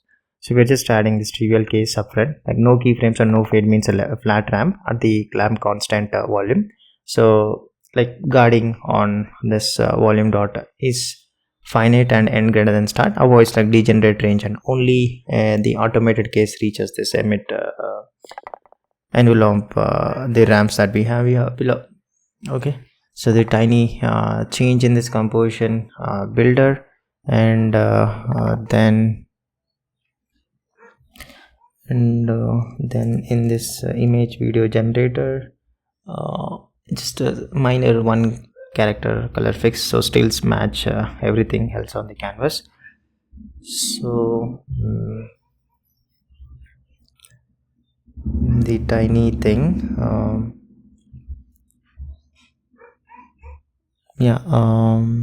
here let me just change this one to IEC sRGB. Okay,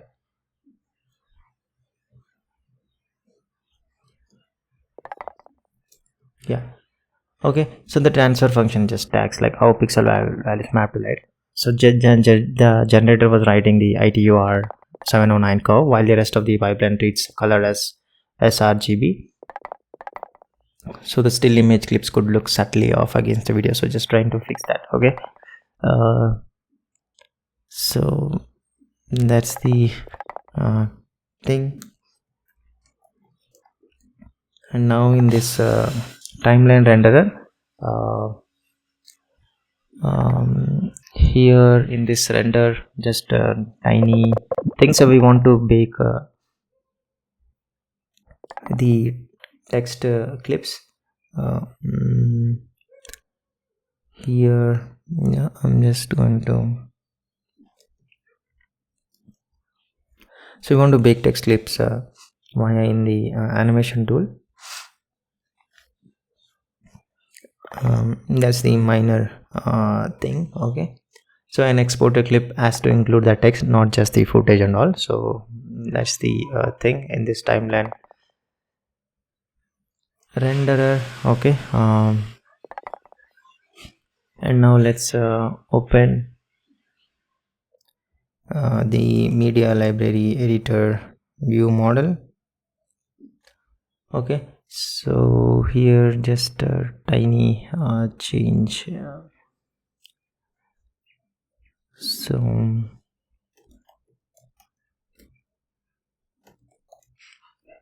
composite this capture. Okay, I'm just trying to just minor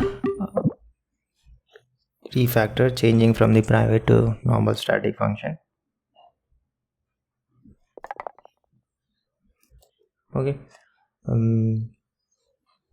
so yep, so the tiny things just wanted to like flattening a video frame with its text overlay is a shared thing. So both the thumbnail path and the agent that I'll be adding inspector need to share that. That's why I'm just removing this the private thing, and also this add text clip here, this track index, the deriving track index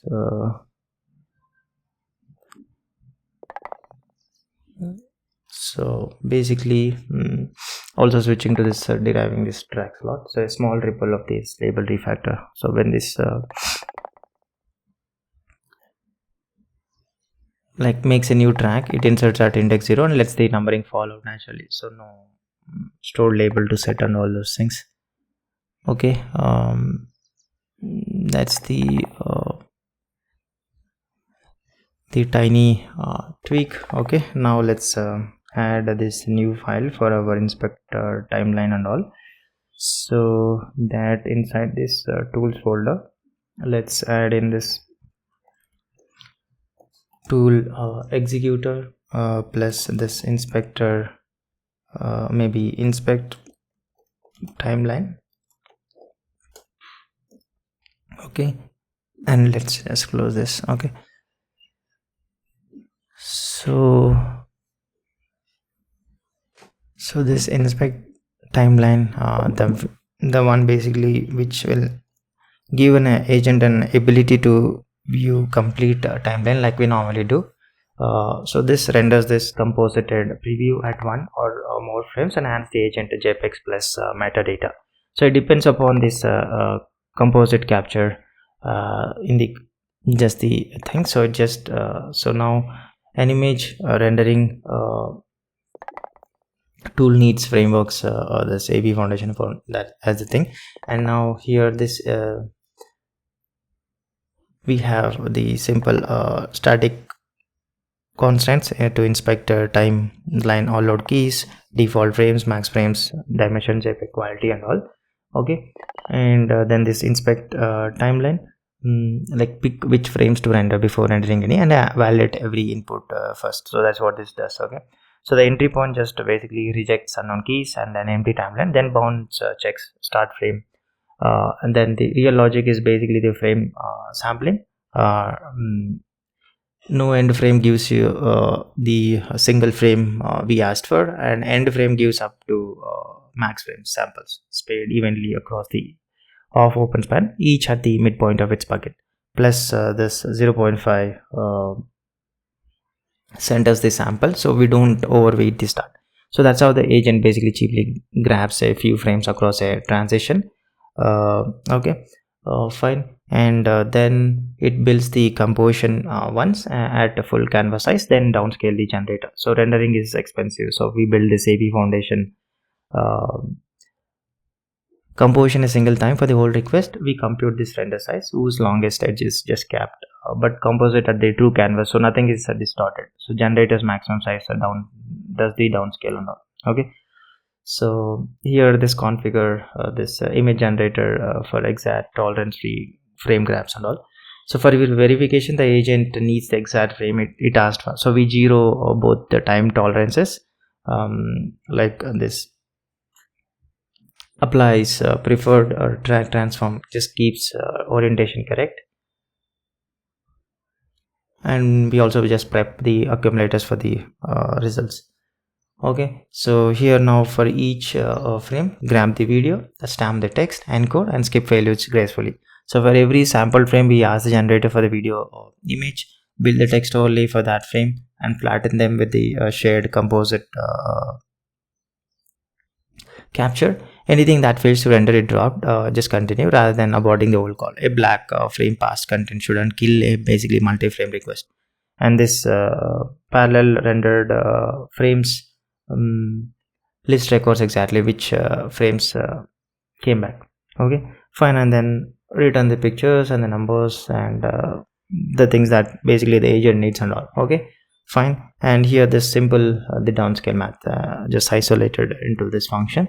So that's this inspect timeline thing. And now basically we need to of course update now the tool definitions. So let me just add this here all the way. Let's just add in here this inspect timeline. We just need to also add this into definitions. So let me just maybe add yeah, somewhere anywhere should be fine. Okay, yeah, simple thing just to support the start frame and frame, whatever we had this thing. And now we need to wire it up in the tool executor. So and here I just need to add that inspector timeline. So let me just add here. Okay, fine. Yeah, so this is the wiring. And now for the save as media, so let me just open. So here for the range, the thing that we selected, we wanted to save that as a new media into the bin. So for that I'm just trying to add the new function here. Okay, so let me just add this save timeline range as media. Okay, so just turning that timeline selection into new media asset. So just it uses this timeline renderer and the dot rendering the status and all. Okay, so show the placeholder now, fill it in when the render finishes. So saving a range is slow, so we don't block, so we just drop a placeholder the media asset marked dot rendering into the library. So a rendering tile shows at once. So then a background task basically calls the timeline render dot render, automatically moves that finish line into place. So flip these, like just flips the status to dot none and finalizes it. On failure, it just flips the status to dot failed with the message rather than vanishing. So this is just the optimistic placeholder pattern basically that we use for long jobs and all across the app and all. So that's this tiny addition in this save as media. Okay, fine. And now let's go to this edit action, and here I wanted to now the catalog of edit AI actions for the asset. So let me just add somewhere here. Okay, so both the inspector menu and the timeline menu like wanted to reuse, so I'm just adding here. So this available for centralizes the policy. An image can upscale, edit, rerun and create video, and video adds like music or suffix, audio and text or upscale and edit, rerun and also. That's the thing just we're trying to isolate. Then each candidate is just filtered by its own per asset availability because it's static and pure. Both now editor view model plus the AI edit and AI edit menu just can call it and all. Okay, so just trying to create this reusable things. Okay, so now let's create this new file for AI edit inside this view model. Okay, so this editor view model, this AI edit. Okay, so this is basically the clip where the logic behind AI editing from the timeline. So basically it maps that clip ID to its asset, respects the clip stream and wise replace on complete. So the timeline view plus AI edit menu will just drive it. Okay, so this simple thing, the AI edit actions, the thing that I mentioned. So high level AI edit actions, upscale models and begin AI edit, and then this run AI upscale, begin AI video audio, AI rerun and AI create video and seed generation panel. So just the all the things that we wanted to do with the AI edit thing, just we're trying to isolate into this file. Okay, we already know what each action does, so just trying to create into this file.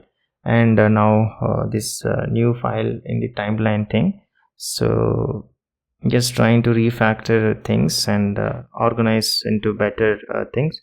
So now here let me just create this timeline view plus this AI edit menu.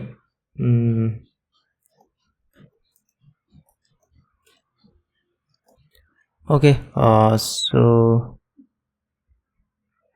here let's just try to add in, then I'll just walk you through this simple thing. Okay, so all this NS menu based that presents those actions on a right click to clip. So this is where the view is about. So just we are trying to use this app kits menu, so just trying to mirror the Swift UI's menu in NS menu form. So this AI edit sub menu just asks the view model for the available actions. It hits this submenu when empty and reads this AI allowed gate once and builds one item per action. Subscale and create video gets nested submenus. The rest are just flat. Okay, just pretty standard. Just trying to isolate into this separate AI edit menu, and this now just trying to call that editor which we just added, just as a wrapper around that new editor model that we just added. Okay, so yeah, and these are just to trigger hooking up this object C standard to for unpack that represented object and call this view model and all. Okay, fine. Yeah, that's the thing. Now I can just go to this AI edit menu now, and we can just refactor this a bit, this available actions and all. We need to just replace with the new file that we just added. So edit action dot available, and also now this edit where we are trying to seed panel, so that needs to be changed to our editor dot seed generation panel. So let's just tweak that. In here I'm just trying to replace with a new view model that we just added, and so wherever we just have same thing in the create video also. Okay, and I can just delete this now. Okay, so trying to clean things up. So that's one thing in this AI edit menu. Okay, yeah, and now let's just go to this AI edit tab.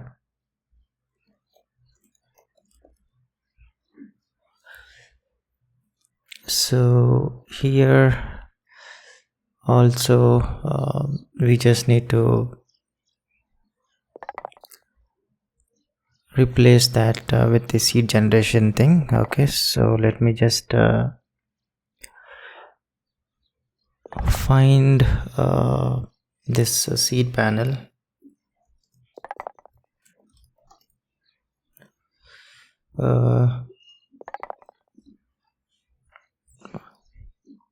Yeah, so in here now inside this basically we just need to pass that params to this seed generation panel. So I'm just going to update it here.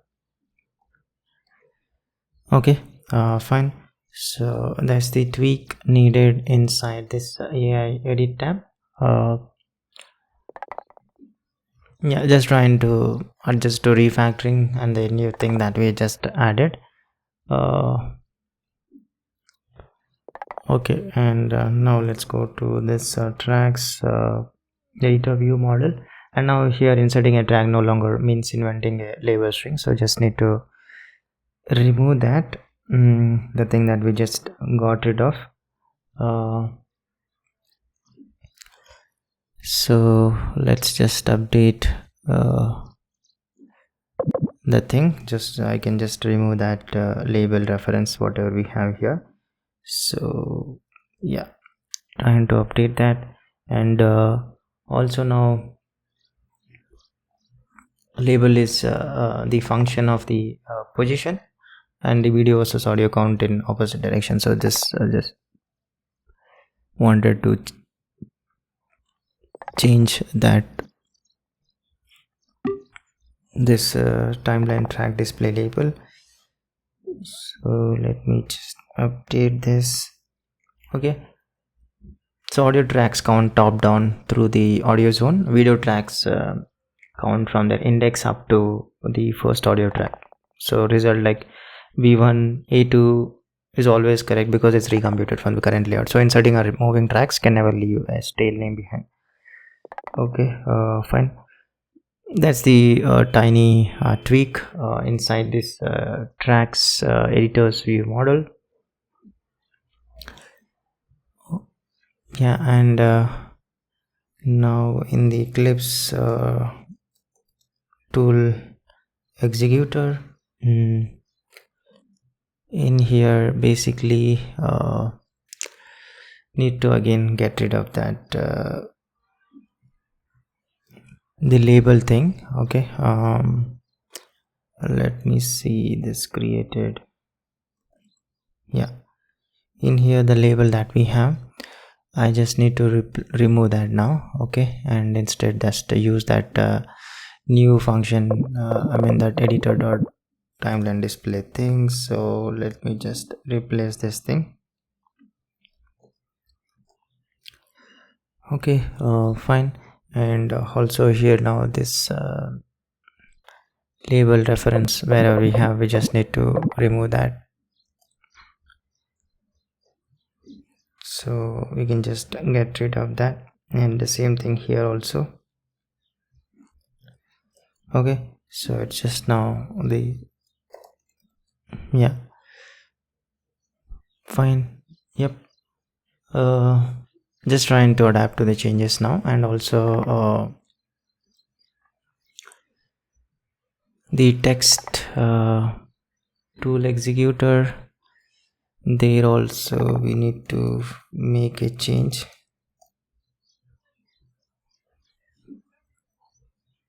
Okay, here also this created this track info and all.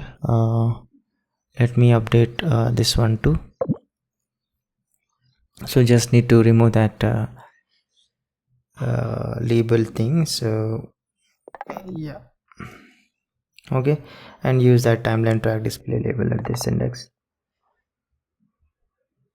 So all this references basically everywhere, we just need to update now this thing. And also let's just open this timeline too.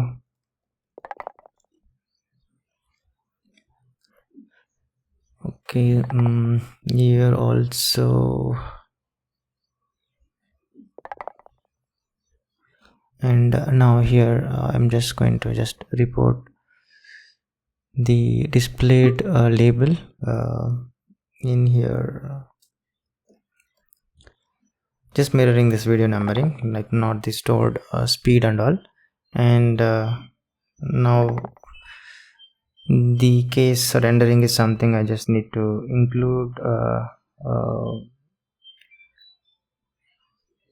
So, yeah, so here now this is a new rendering thing, so I just need to include this case now.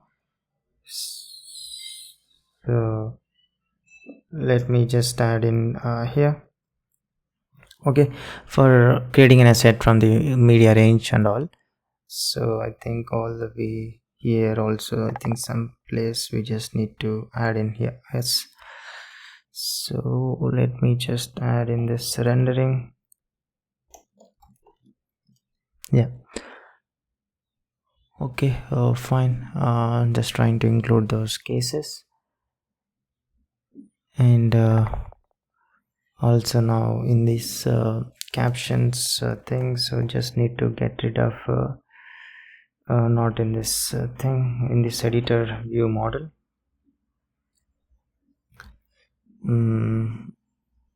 In here, yeah, so now that label is removed, so I just need to get rid of this. Yeah, that's the tiny tweak inside these captions. And let's now just go to this linking.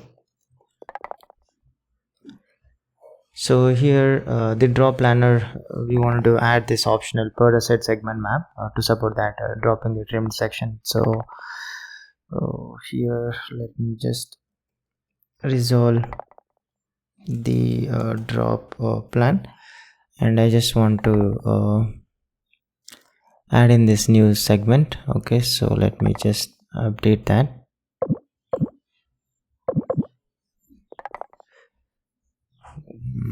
This is so annoying. Okay, fine.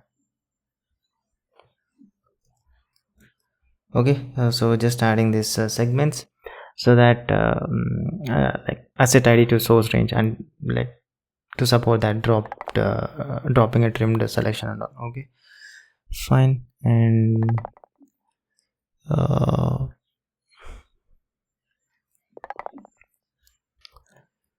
that's the thing. And also now the materialized track index, here this label has to be removed. Okay, and also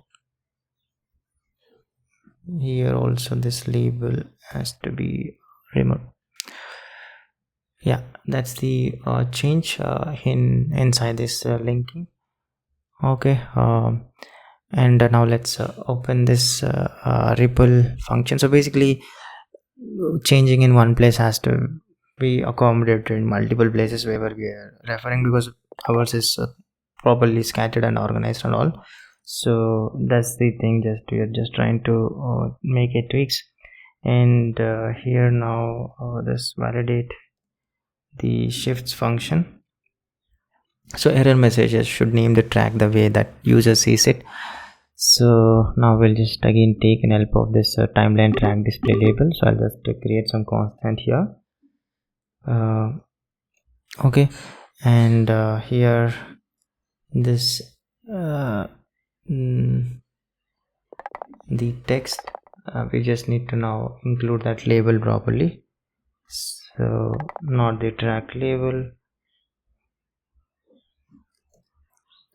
Okay, just trying to introduce this label, and here also now just change this to label.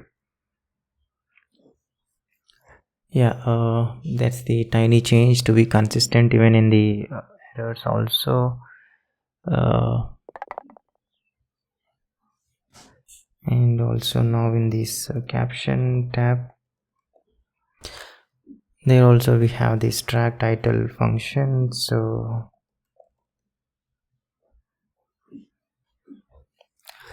here let's just call our editor.timeline track display label thing, and I'm just going to remove all of this. Yeah, trying to simplify this. That's the tiny thing, and also now the tiny change inside this inspector view. So we want to remove this artificial ceiling on this scale. So this scrub field, so whatever the 5 that I have, so let me just add this infinity. Okay, so let them decide whatever they want. So just giving them options so that not just hard coding to 5. Yeah,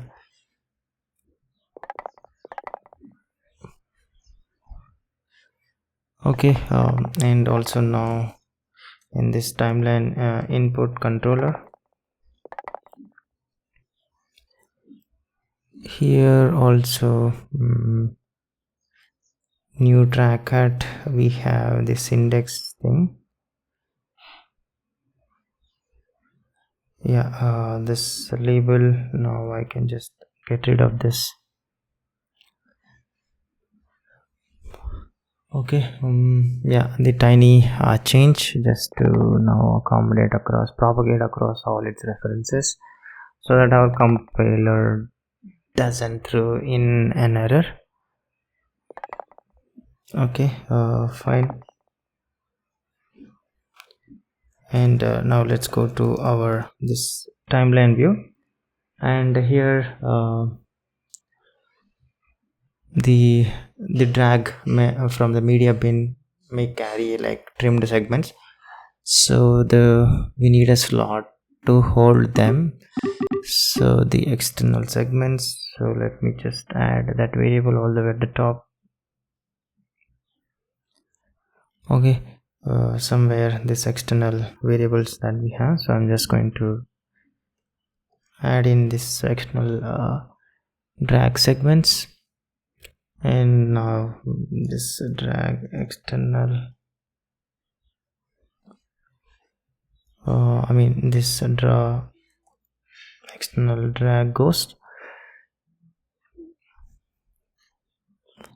Let me just pass in the segments, the new param. So I'm just going to update this one, so to include this segments, which is external drag segments, the one that we just created. So I'm just going to pass in, and now we need to of course update our this actual function to include that. Let me just add in this segments.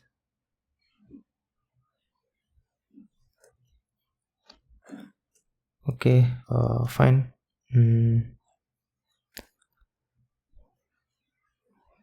And I just need to update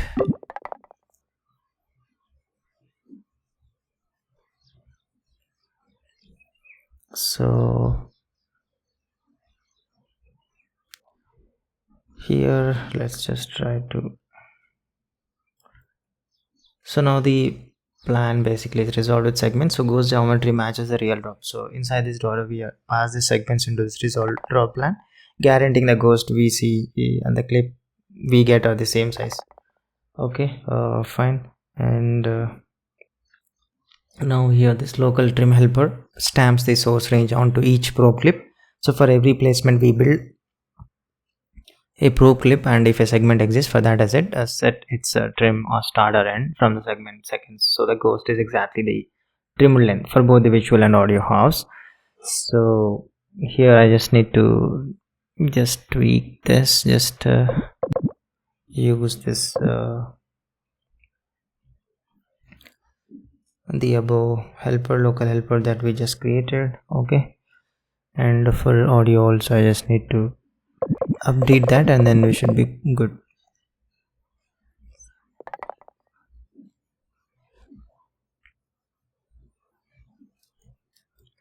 Yeah, okay, so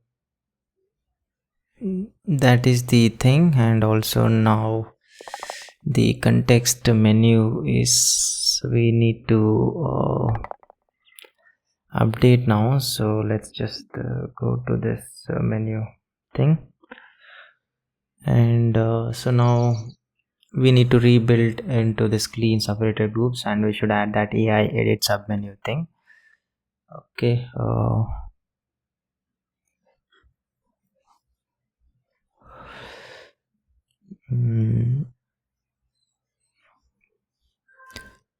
so here first let me just add in,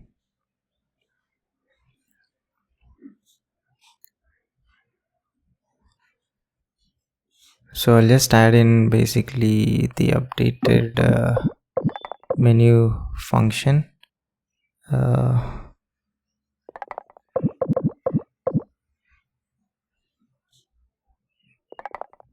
Okay, so let me just add that, so that I'll just instead of adding it the thing,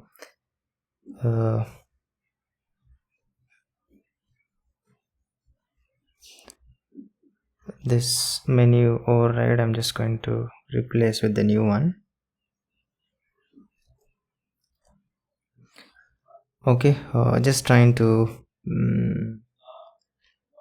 clean into this. So the right click menu basically is assembled as three groups, so timeline, copy paste or link unlink, and AI the new things. So just added add to chart plus the new AI edit submenu from this AI edit submenu, and this the media swap or save as media, so each built in independently, then joined with the separators only when non-empty. So that's why the loop reads for this for group in this timeline items, all items, media items, the menu stays tidy no matter which items apply to the click to clip or not. So that's this tiny cleanup inside this menu thing.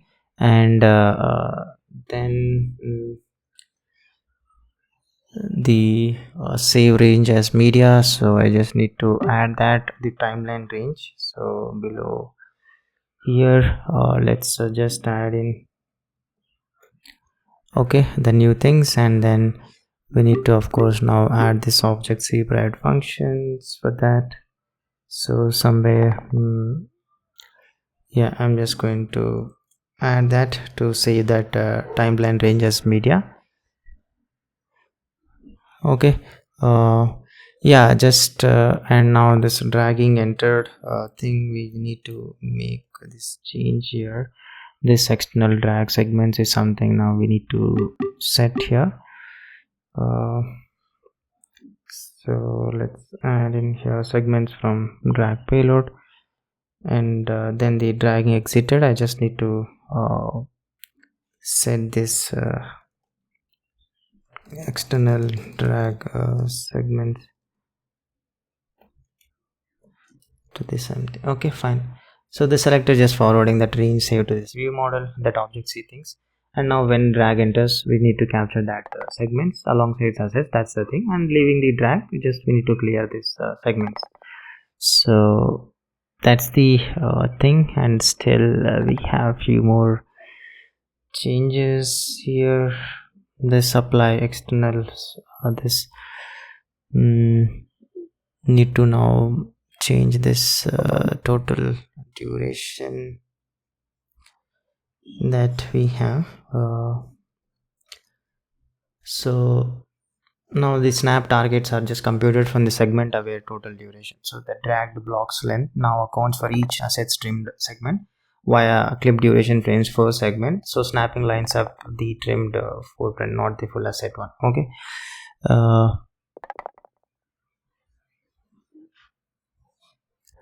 And also now this perform drag operation here also, I just need to set this external drag segments to this empty 2. Okay. Yep. And then the resolve drop plan, now just need to pass in this segments thing, the one which we added new param. Here these segments. Okay. So the actual basically the drop resolves its plan with trimmed segments. So that's the change. Okay. So let's just try to build this now and see if we have any compile errors also, and then we'll just try to check it in UI if it's reflecting or not. So basically now in the AI agent chat we can see asking like inspect timeline and all. We should see that inspect timeline tool getting triggered and then wiring it up and all those things, and we'll get this composited frames and all. Okay. So let's first wait for it to build, and I'll agent. Okay. Okay. So there is an issue inside this AI edit menu.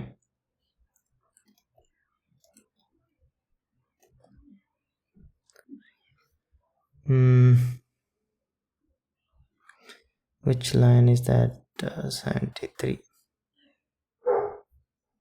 Yeah, that just need to, we missed that, so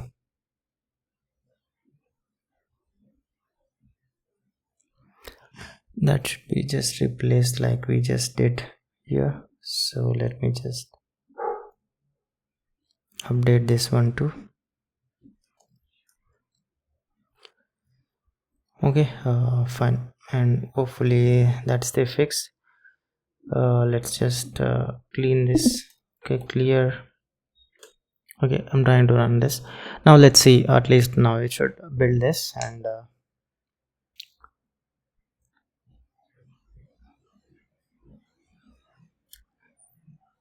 Okay, it's just building, and agent part you can just check for yourself. It should just the tool wiring and just the same thing, nothing, just we introduce new tool. But I'll just try to show this. Clips right click should show now the AI edit sub menu, and also the timeline range right click should give us an option to save that range as a media, and those things, and also now the labels also should be like properly laid out, and it should be correct as we insert our reorder tracks and all. Okay, build is done, and let's try to have a look at it now. Okay, fine. And so first thing, let's just try to zoom this a bit. Okay, okay, let me just select this thing, and I'm just first, if we just select this, we should have this AI edit, and whatever it applies for that specific thing, it should just we should just see that. Okay, and also now let's just try to drag this, and if I just right click, so we have the save range as media. So if I just click, I should see this rendering the state that we just introduced, and now it should just create a new asset for us, and we should be able to have that. Okay,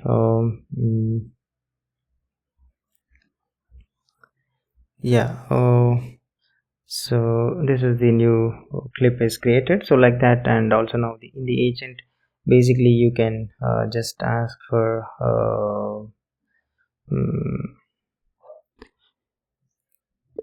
can you inspect a timeline and tell me what and all you have. Let's just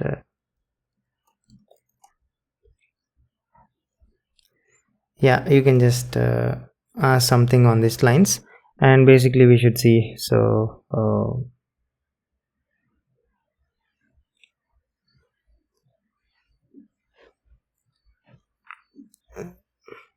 we have all of this, basically all the information, audio tracks and all. So the new wiring and all those things should just basically give us proper things and all. Okay, yeah, and just confirm in this way, and just wiring, everything works, and that's the thing that we just added. Okay, adding the inspecting the timeline and all. So now let's just go back to this editor, and fine, you can just play with it as still and test every changes that we did in detail, but I'm just giving you high level things. Okay, and now let's try to add the Lottie animation library. So kind of like if you want to add some confetti or some other animations, we'll try to leverage Airbnb's Lottie animation libraries, kind of like motion graphics and all. Okay, so let's just try to add that dependency. In here I'm just adding this here. Okay, and now I just need to add that product name, so let's just add that as a Lottie, and yeah, let's wait for it to install. So it's just saving that package now, and let's just trying to add this thing. So basically now we need to add this feature into our editor, kind of like as a maybe some fifth media type. So let's wait for that to save and all, just a little bit of time. My system is slow, so let's just give some time for that. So let's add changes related to this. First let's open this clip type, and here need to now extend this to include the Lottie case. So let me just add this Lottie, and the maybe icon. I'm just going to add sparkles also. Okay, and here let's just add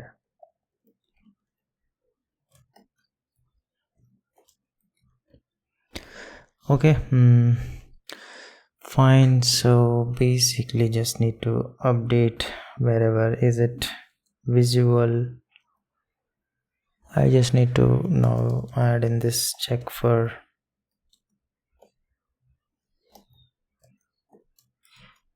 this Lottie case. Okay, and now if it's JSON or dot Lottie file extensions, so I just need to add in this. Okay, fine, that's the thing. And extending this clip type, quickly we'll just try to add in the changes thing. And now let's open this app theme, and here let's just yeah, so for clip type, this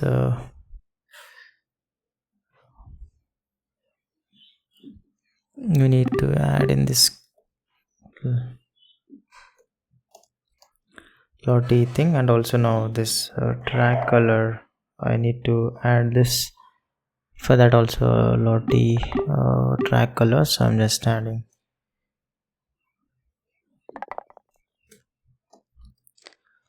Okay, fine, so that's the tiny tweak in this thing.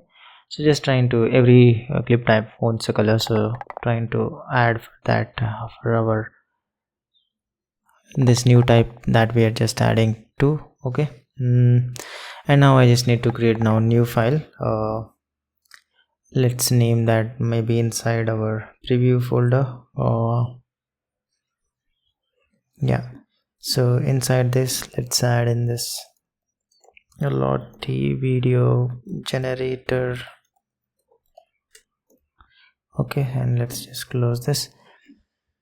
So basically this is the one which helps us to convert that into that .mov thing and all. So basically Lottie file is a recipe, not a video, so nothing downstream can use it like until we convert into pixels and all. So AV foundation, the preview player, the compositor all speak, we know that .mov and all. So a .json animation is meaningless to them. So then this thing is the one which is going to help us to convert that. So now we have the enum Lottie video generator. So this is a single translator, so it loads the Lottie into an off-screen Lottie animation view. Okay, and renders each frame and writes an alpha ProRes 4444 movie. Here we lay the foundation and import this Airbnb's Lottie library, does the vector drawing, the enum, as those things and all. Okay, fine, just cachy thing and all. And then is a .json basically on disk, could be anything, so we sniff it before we trusting it. Okay, so we're just trying to double check if it's a Lottie or not. So just a simple logic, verifies the shape. A .Lottie basically must open with the PKX03 and all that format thing. So magic bytes, and a plain.json must carry the body moving signature. So LAS array plus version or size or out point keys. So this gate just stops a random config file from importing as a broken clip. Okay, fine. And this metadata for is just a helper that reads an already loaded animation into our struct.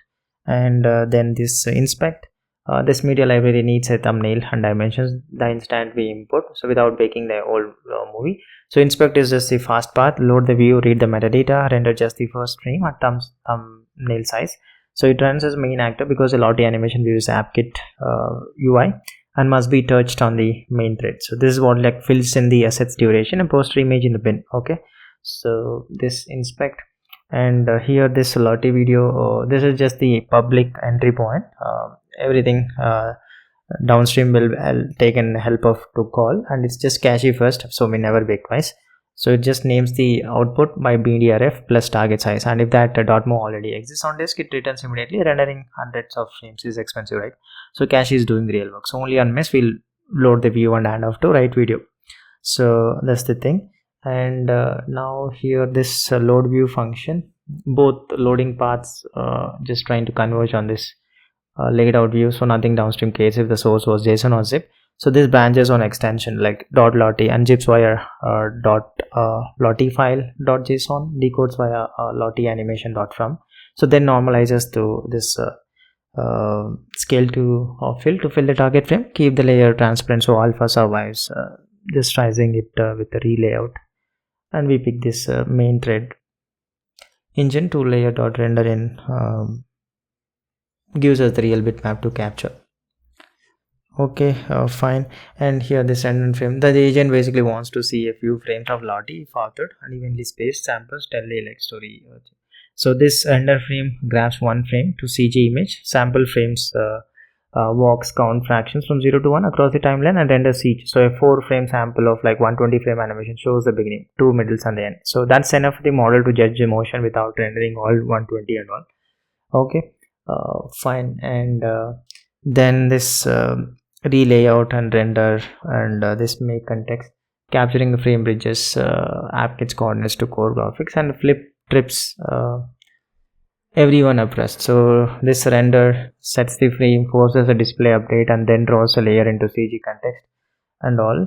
Okay, and the scale by this x1 y minus 1 is the flip. So AppKit layers have a bottom left origin, CG bitmaps top left, so without it the animation comes out upside down. So make context builds the multiplied alpha bitmap context it draws into. Okay, fine. And so all the things that we need for the Lottie video generator we're just trying to, and this is the actual bake. So we're just trying to pump every animation frame through an AV asset writer into this ProRes 4444 movie that preserves alpha. So we write to temp.move first, so a crash never leaves after it in cache file, and picks ProRes precisely because it carries an alpha channel. The clever bit is the schedule. After the real frames we append the final frame again for out at hold tails again, so dragging the clip longer than the animation freeze frames instead of like going back. And so the is ready for more media data. Spin weight is just back pressure, so we don't push frames faster than the encoder drains. Finally we automatically move the temp to cache, tolerating this race where another bake already finished or not. So this is the actual thing, the core that we just need for it to convert to write the video and all. Okay, fine. And this render into buffer encoder hands us like raw pixel buffer, and we draw directly into its memory to avoid a copy. And okay, and this fit clamped for encoder even and all. Video encoders are just picky, so about dimensions and all. So we round every size to something legal before it reaches them.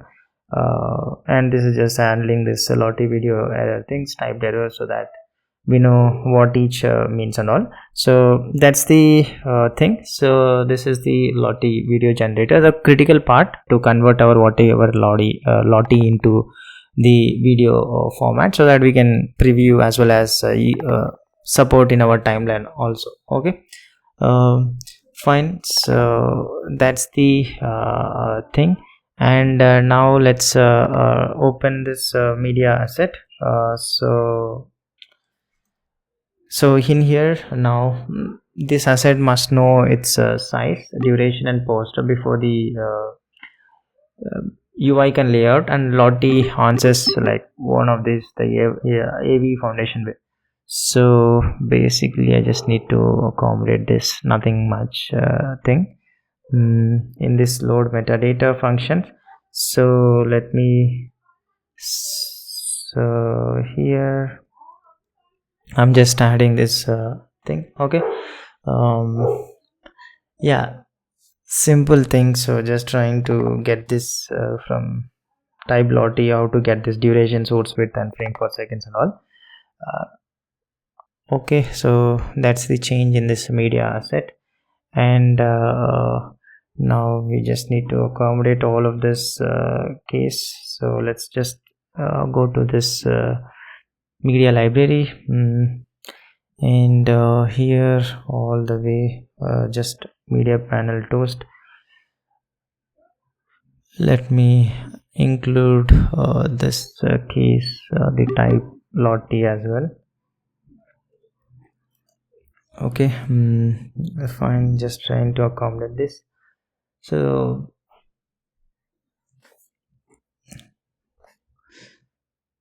okay, just trying to now make the checks for the new Lottie also, just so that we don't try to import the unsupported things.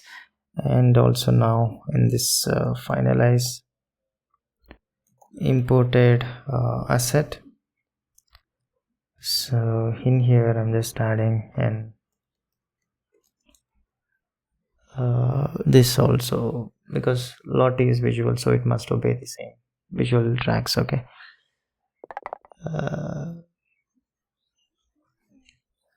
visual track sit above audio, rule as audio and video and image. So this thing.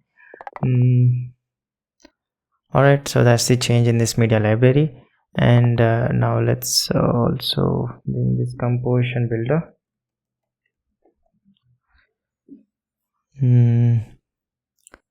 In here now it also must turn like each clip into real movie segment, and the Lottie needs its own branch here. So the load source function, so let me just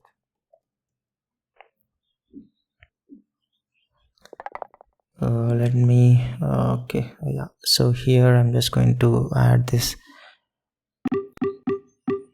Lottie case. Okay, so in here,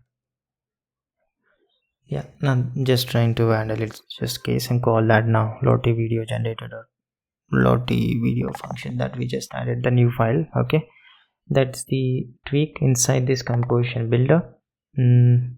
And same thing, let's open this video engine. There also like preview asset.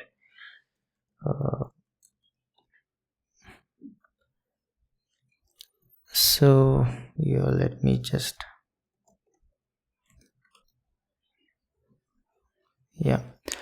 so here also now if its asset type is Lottie, we need to handle that case. So basically AV player can't open Lottie JSON, so preview we are just trying to bake into .mov first, then place thing. So that's what we are just trying to handle here. Okay, yeah, simple trying to handle for our the case. Okay, yep. And now let's open this timeline tool executor, and here basically now I need to add our Lottie case as well in our inspect media.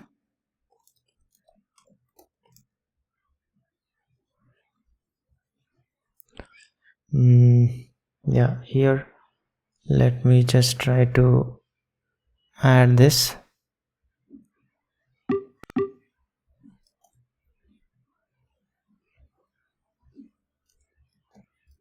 Okay,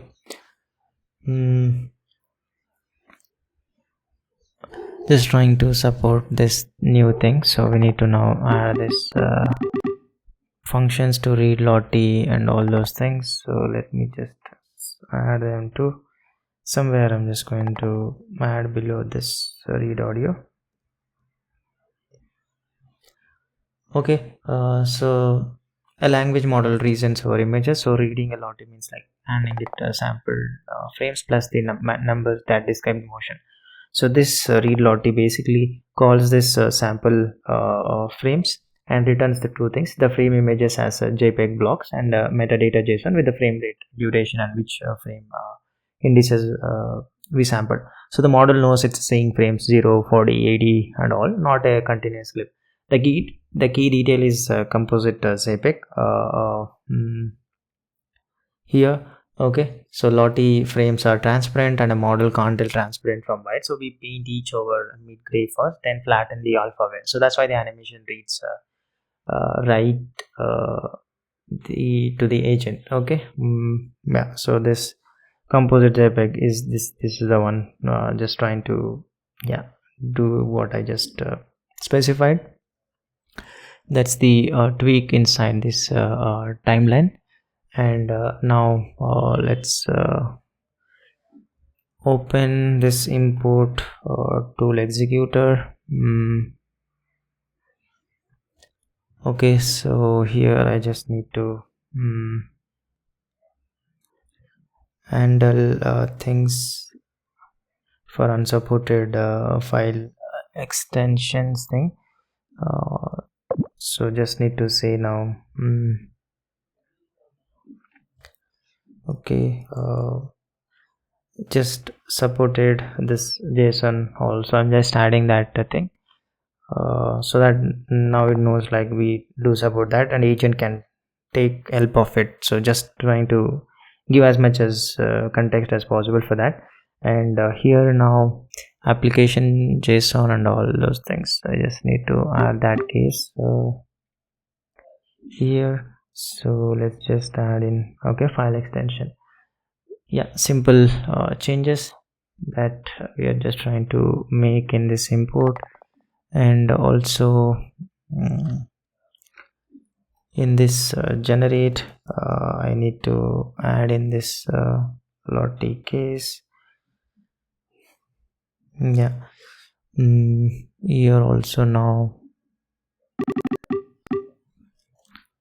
I'm just going to add here this Lottie animations are generated through this tool and all.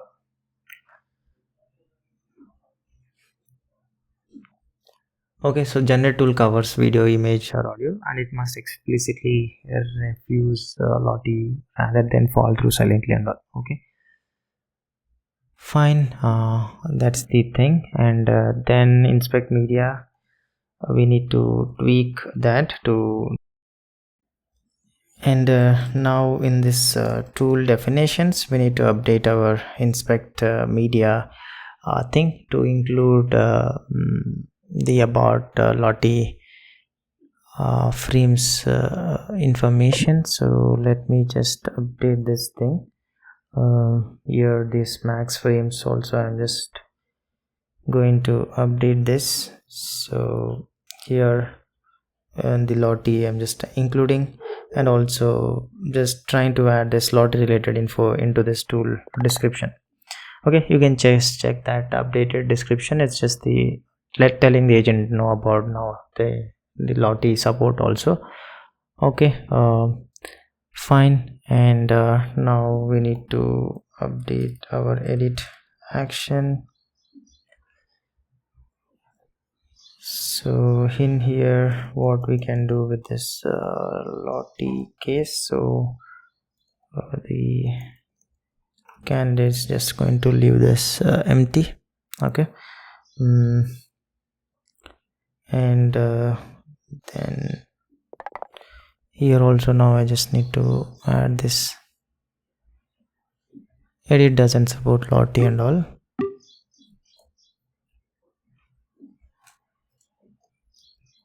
Yeah, so that's the thing inside this edit action. And also just try to take the same in edit submitter. Here yeah, I'm just going to add in this Lottie case too. Okay, for edit seed. So yeah, that is also now just trying to consider this new thing. And then in the generation service also now I just need to update here. Yeah, the content type basically now it should be for Lottie application or JSON. So let me just add in these things.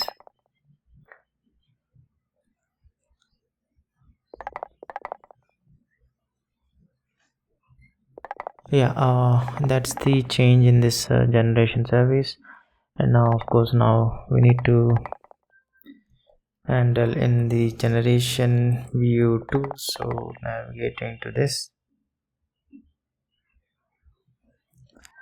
and here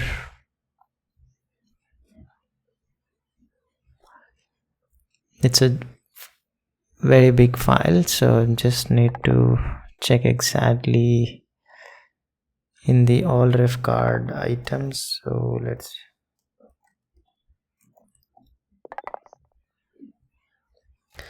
here also let's the Lottie case, okay, and also this below for ref cap and all those things. So I'm just trying to update here. So basically generation just doesn't support this case, so I'm just trying to add in that same thing, trying to handle this case like we handled the text and all.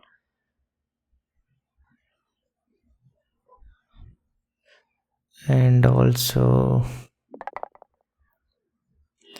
this tag noun below here also I just need to handle this Lottie case, okay. And here also let me just so these are the changes, and I think we still have more places below.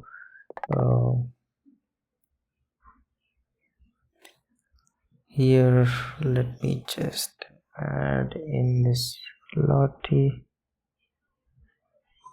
and here also, okay. Fine, so that's the thing. And so like this we just need to basically take care where and all the updates are needed. And now here also I just need to include this counter label. I think so the short label should be some LOT or something like that, so I'm just going to update this. So the Lottie case, and that's the tweak needed. Overall in this generation view to accommodate our new Lottie case, okay. And also now let's go to this media tab. So in here load content types. In this import media I just need to now add in this support for our Lottie thing. So this alone, if I just add in this media tab, that's the change that we should try to add in. So here what I'm going to do, this content types, okay. So now trying to add in this .json and all. So now the file open dialog only shows the types it's told to allow. So now we're trying to whitelist this JSON on the Lottie UTI, okay. So that's the thing, the changes overall. So now let's just try to compile thing. Let's try to build. So let's just clear this, and now let's see. Hopefully I'll just try to drag some .json or Lottie into the media bin and see that now we should see that being supported as a video in the preview container and also in timeline. I'll try to drag and we'll see that some amber tinted clip and real duration and all those things. Let's see if it's going to work or not.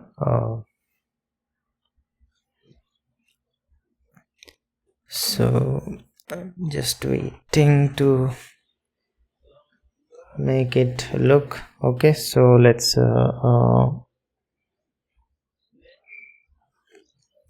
So it's just too slow my machine because of resources, and it's been a while that I restarted. I need to upgrade my laptop for sure. Sometime I'll try to upgrade that so that it doesn't irritate a lot of this, and it will be super fast. Okay, I think mostly build is going on, so let's just give some time to build. Okay, and once this builds, this alone, this is the last thing, and then we'll add some as an example, like guided tour and sample project, and maybe just some refactor and fix here and there, and then it should be good. So that should be like, you know, overall Cutroom as a whole build product that we will be trying to learn from this.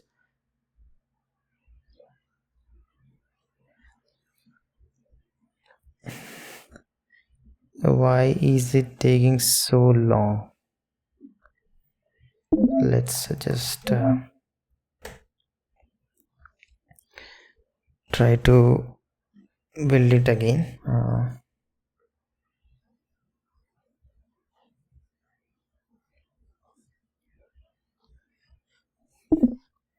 Okay, there is an error in this tracks. Let's see what is that. Maybe some typo.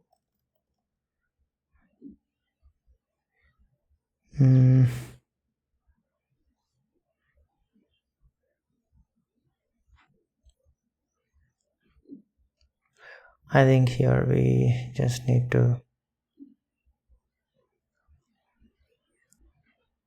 we forgot to take care here, so I'm just going to update. Yeah, okay.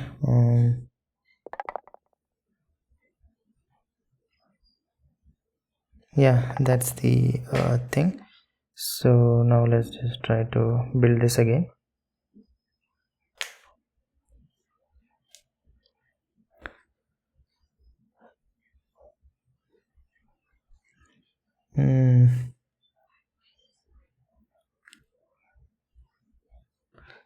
Okay, build is done, and now let's try to check it out and let's see if it supports or not. So I'll just try to import some random, I'll try to drag some so into this I'll maybe some JSON file. I'll just try to drag into here. Okay, so this is the thing, and now let me just drag somewhere. Okay, and here let's just zoom this a bit, and we should see this the fireworks and all. Okay, and yeah, we can see that that fireworks. So basically we are just trying to support this Lottie as a thing, like as a first class media type, and now video thing is something that we'll be just trying to play on. Okay, that's the thing. And also now the agent we gave context about, so it knows about Lottie as well. Okay, so that's the thing of Lottie supporting, so that any animations, confetti or hot emojis or whatever it is, some animations that we want to add to a thing, it's just supporting that in our this video editor. Okay, fine. So all right, so now like kind of like now we're almost wrapped up, and only thing is now maybe add some like onboarding, like kind of guided tour, so what and all exists where and all those things. So let's see. So it's it'll be good learning as well. So how to add onboarding kind of a tour into the product that will normally ship to users and all. So let's try to focus on that piece now. All right, let's quickly add the code related to onboarding tour and sample project and all, and that should be the last thing that we'll try to add. So let's just go to this code, and here now let's just try to minimize this, and okay, fine. And now first we'll try to create the components that are needed for our UI. So in this UI folder, let me just okay, so in this UI folder, let me create this capsule button component. Okay, so this is just the reusable one button, so that we will try to use for all the steps. Okay, this is simple button style, like we'll try to use for everywhere. Okay, so what variant, secondary, prominent, size, small or regular, and adjust the variables. And here this Chrome, this visible Chrome is just the private inner view, so it can hold our state. So that's the simple thing, and just from foreground, background, and then the configuration and all. Okay, and this button style is just the extends this button style with the static members, so that this button style capsule prominent resolved by type inference, exactly like dot bordered and all. Okay, so just the reusable component. And now inside this editor folder, let me just create a new folder called tour, and here let's add in this tour controller component. Okay, so here this controller basically will just add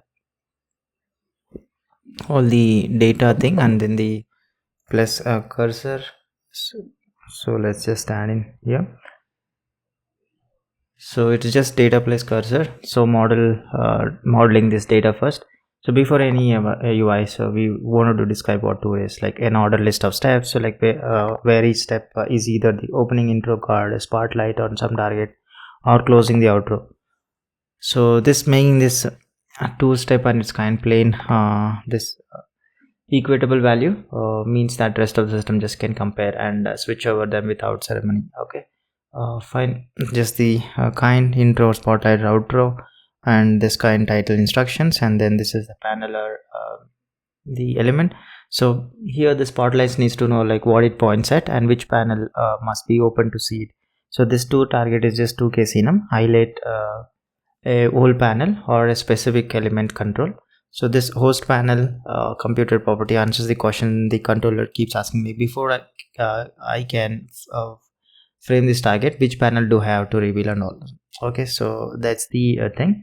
And here this tour anchor ID, each control needs a stable ID and a non-retaining handle back to its app view. So this tour anchor ID lists each pinpointable control. So adding one is just a case plus it's a host panel. So import button, generate button, generation, smart search, screenshot button, timeline. So basically whatever we wanted to support, so we're just adding here. Okay, fine. Yeah,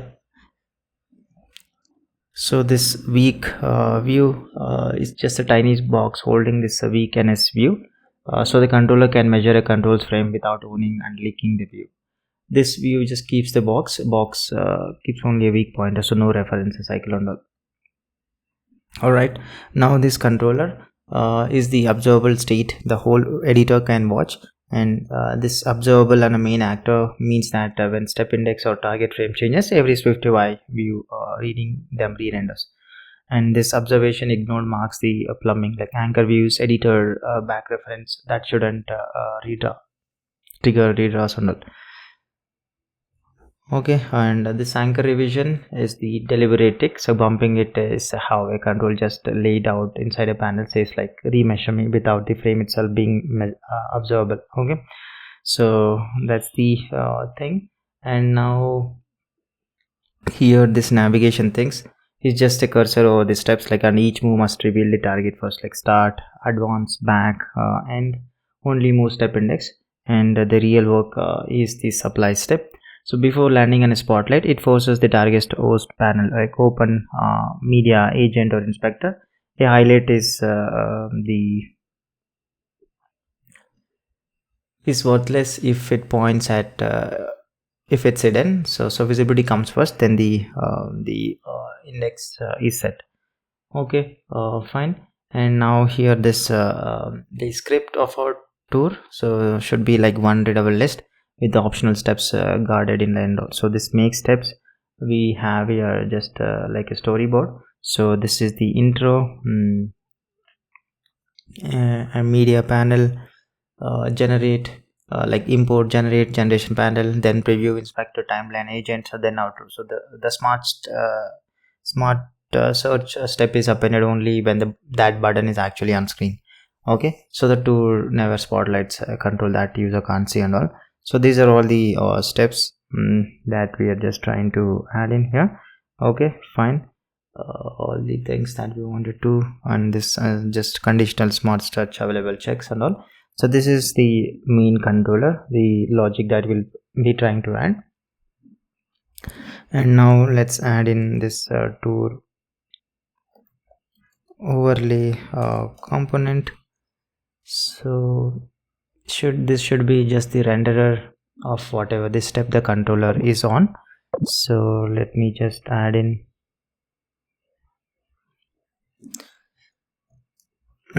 so the whole code related to that. So it reads tour dot the current step. With none, it draws nothing. With one, it lays a dimming screen over the window, then branches on step kind, like centered intro or outro bookend cards, or a spotlight that strokes a glowing rounded rectangle around target frame and floats a call out beside it. Tapping the screen during a spotlight ends the tour. Okay, yeah, so just trying to add this tour card width, bookend width, margin, and here the one just like based on this case will show intro card, outro card, or spotlight and all. So that's this thing. And here this spotlight related stuff. So is spotlight step, and this scrim, the spotlight, the call out that we have. So basically this call out is self-contained card that reads the controller for its copy and its step counter.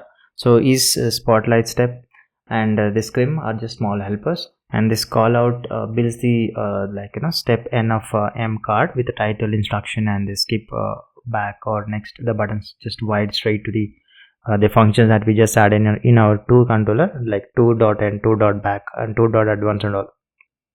Okay, so that's what we just hooking up our button and style with this capsule from this remember we added the capsule file. So yeah, that's the this thing. And now this intro and outro cards. So basically these are just quite little bit richer bookend cards, so not spotlights. So intro card basically shows a hero image or the gradient fallback and a big next outro card. So this is the intro card. Okay, and this outro card basically lists a follow-up links like the MCP setup, shortcuts, docs, settings, and start creating button. So and yeah, and hero image basically this degrades gracefully like when the bundled heart is missing, so the tool never breaks on a packaging slip or not. So those are intro and outro cards that we have.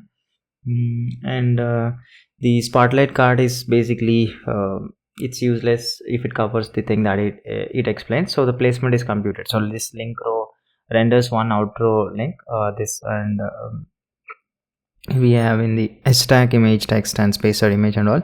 And this call out position is the spatial logic, like prefer the empty space to the right of the eyelet, then left, and like then above or below, and always clamped inside the window with the clamped X.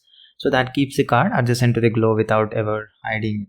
So that's this call out position. And here this clamped X. Okay, yeah, it's the thing. And now here this anchor tagging. So this SwiftUI controls basically have no frame. The AppKit split controller can measure. So we just try to register the backing views. So this dot tour anchor modifier drops an invisible NS view representable behind a control. This tour anchor registers stashes that view as a weak view in the controller under its ID, and it's this tour anchor NS view calls back on every layout function. So an anchor that animates in like the generation panel triggers a fresh measurement via this anchor did layout thing. Okay, that's this thing. And now this enum for tour assets. So basically asset loading and the card backgrounds are just private helpers. So just finds this bundled hero images across the bundled layout. So this tour card background and this tour glass background modifiers use the spotlight and bookend cards their surfaces. And okay, and reverse mask is just a trick that punches the spotlight cutout out of the dark screen using this blend mode destination out. Okay, so this is the overall the overlay UI that we'll be basically using for all the steps. Okay, all right, so now let's add in this editor split view. So editor split view controller,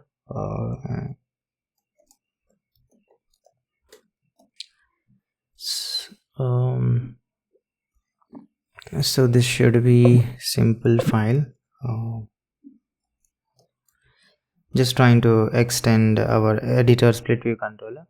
Okay, so only the AppKit split controller knows like where each panel sits, so it just publishes the frame.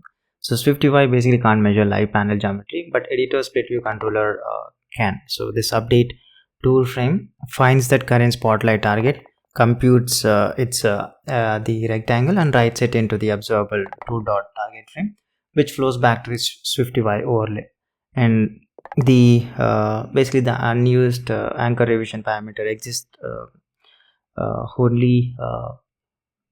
So reading it registers an observation dependency. Okay, rerunning this whenever an anchored control relays out. So that's the update tour frame. And now here this tour frame, and also every target is also the rectangle in one coordinate space. This maps a panel target to its split items view. The this derived timeline ruler to the band just below this timeline toolbar, and an element targeted to its registered anchor view. And this flip to frame converts an AppKit bottom left frame into a top left coordinate SwiftUI expects and guards against zero size or windowless views, so the overlay never highlights a phantom. So that's this the new controller tour file. And now basically let's try to open our editor view model. So now we need to make this own this tour.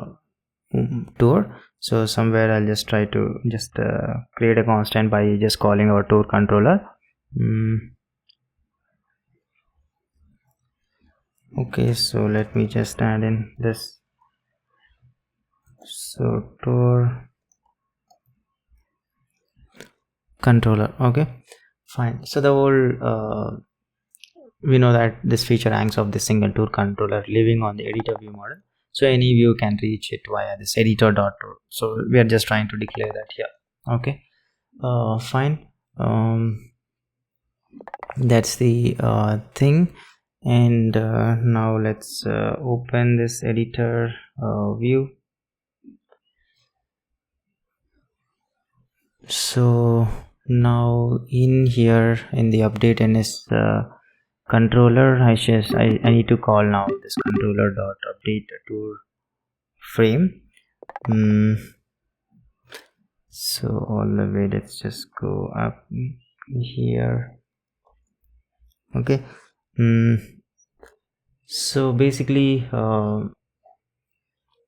this the bridge between our Swift UI's declarative update and AppKit's imperative layout as to pump the tool frame. So editor view is an NS view controller representable, so its update NS view runs on every Swift UI change, and its controller's view did layout runs on every AppKit's relayout.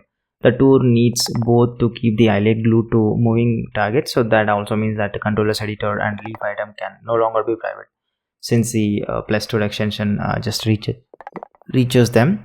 So we wanted to make those changes, so we added this update tool frame, and also now in the editor split view. So let's just remove this private for this editor.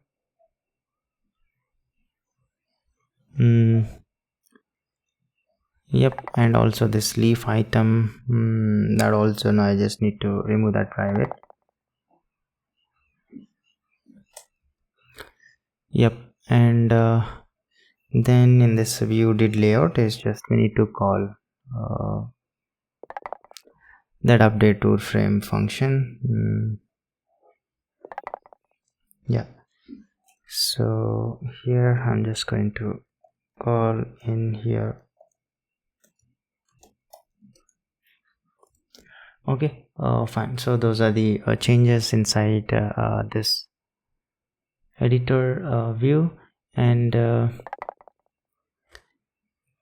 yep, and now let's just add in the constants in this app theme. So let me maybe add in here this accent thing. So I'm just adding the spotlight and spotlight gradient thing. So the spotlight glow is basically the design token, not a just magic color buried in the overlay. So we're just trying to add that here, the one we were just referring that for a glow. So that's the change. Basically we are just trying to accommodate in this app theme. Alright, and now let's in this account service.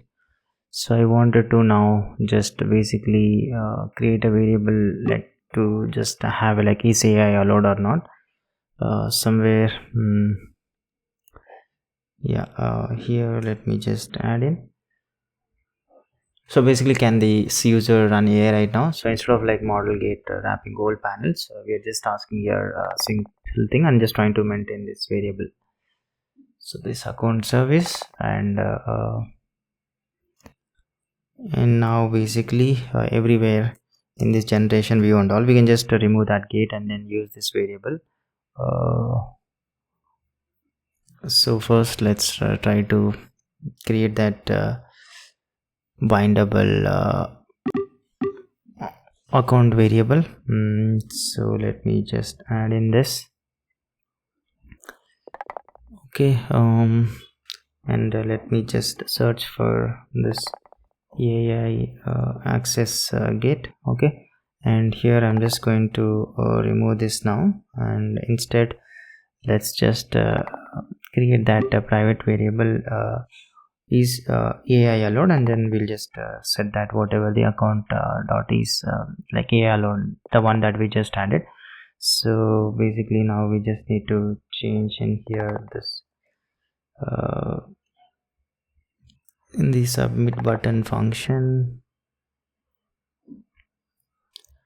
Okay, so now the guard basically I just need to tweak this.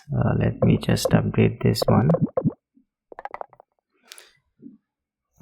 this formatting. So basically here we just need to now use that is AI allowed and all those things, just trying to guard with this, and we can just removing that AI access gate and all, trying to make it simpler.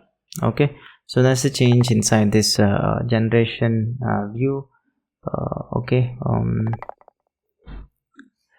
and also same thing now in the music tab also, we just need to update this and remove that things all the way at the top. First let's just add in this account.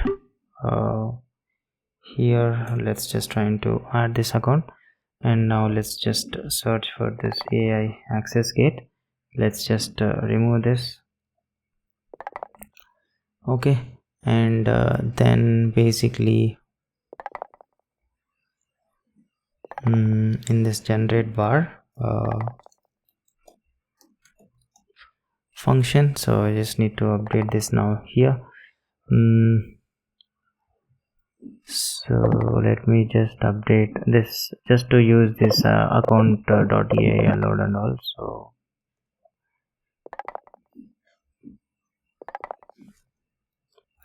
okay, so it's disabled if it's not allowed, and yeah, so just trying to use that variable, and that's the thing. Just trying to accommodate across wherever we had that AI access gate. Okay, same thing now inside this AI edit tab.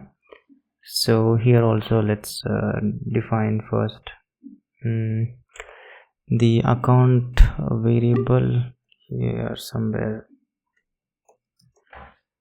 Okay, and just now search for this .ai access gate, and let me just remove this.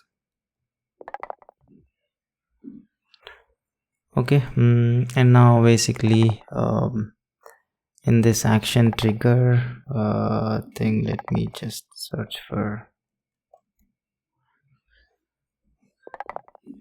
function.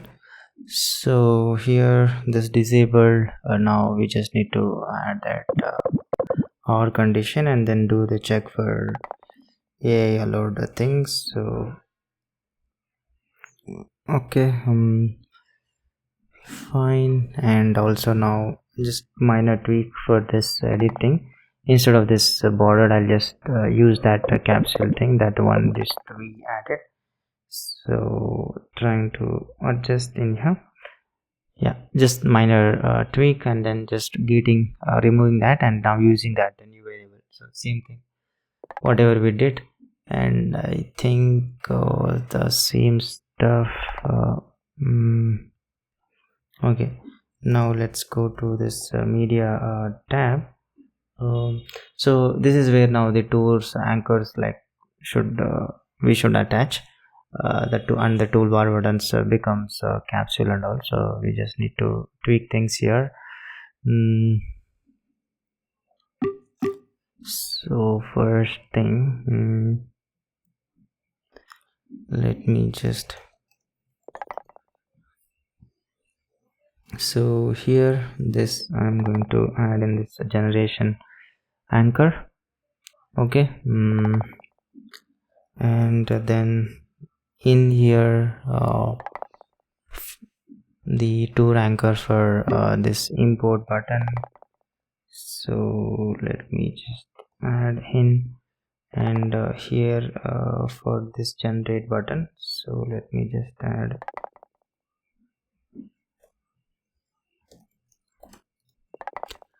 okay, and then the search index status, so here this smart search.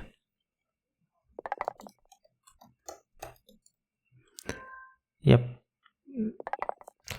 okay, fine. And now this the toolbar button component, let's just change that and make that capsule.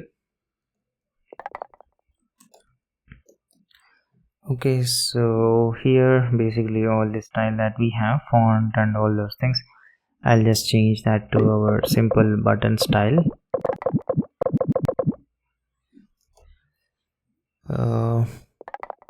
So I'm just going to remove all of this and just add in the simple.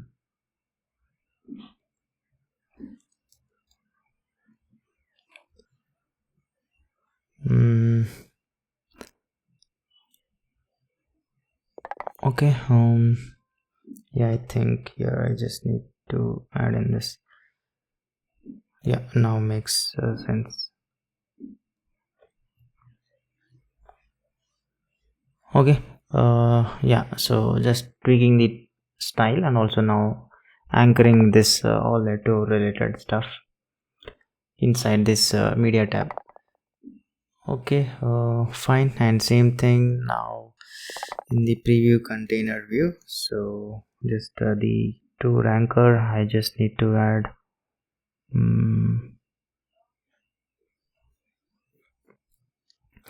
somewhere here let's just add that this is for the screenshot button. So basically wherever we wanted to add this is the VA, just try add it as an anchor and mention that thing. Okay, so this is the thing, and also now this change this styling in this account popover card, wherever the button style for upgrade. Let me search for this.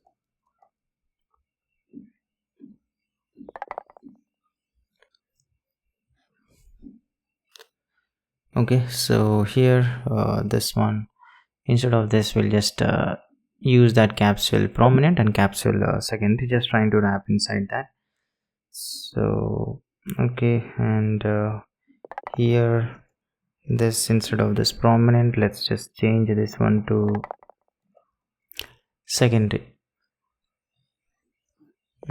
Yeah, that's this account popover card, and also same thing in this credit summary view, just trying to be consistent and just make changes. So here this account settings, yeah, let's tweak this to be the prominent, and then we have one more thing, so let's have this one to be secondary. Yeah, okay, fine. So we're almost there, and just trying to adapt these changes everywhere. Just this new capsule, so here also now this button, the border, whatever we have, this control size and all. So I'm just trying to change this thing, and this capsule size, basically I just need to add here this private function. So let me just add in here. So yeah, that's the thing, and in this agent panel view also we just need to tweak that. So I'm just going to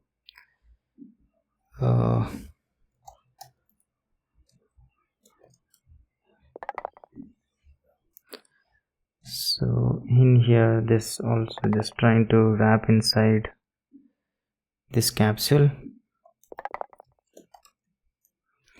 and this, let's make this as the secondary.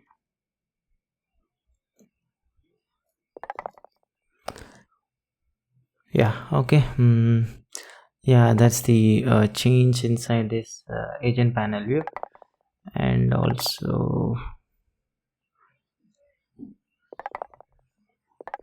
feedback,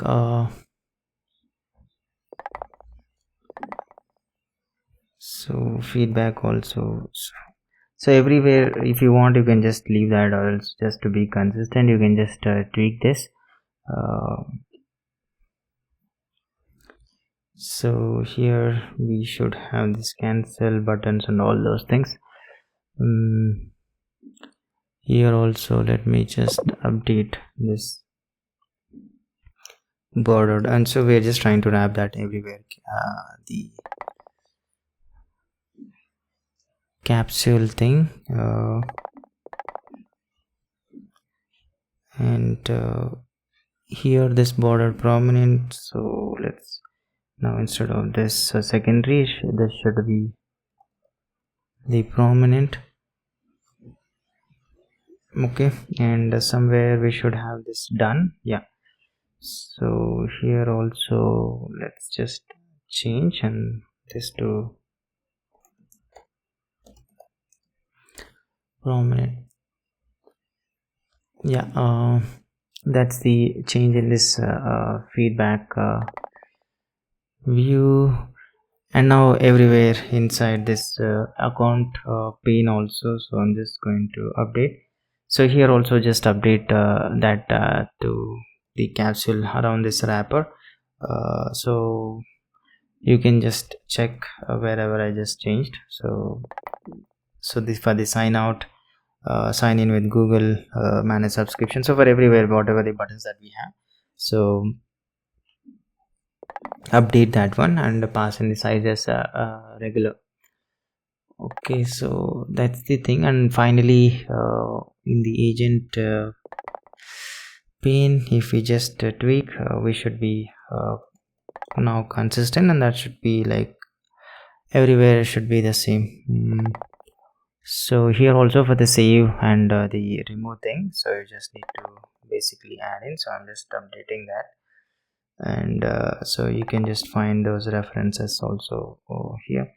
So just try to wrap this the save and the trash buttons also inside this. So that is the change that we added, and we will see this now in a while. Just now the minor changes. Okay. Okay, fine. And let's add the sample project thing inside this project file. So I'm just adding here the sample project service. Okay, and let's just close this one. So in here this simple service to deal with the sample project. So basically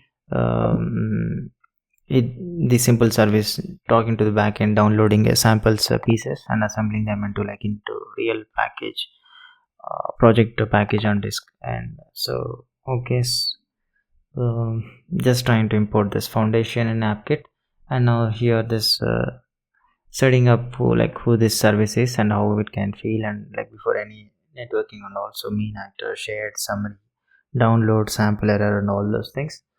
Okay, straightforward.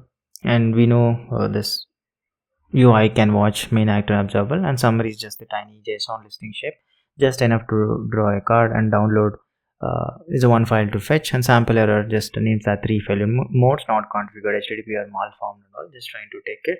And this base URL and fetch samples listing is the cheap query that we can run to fill the shelf.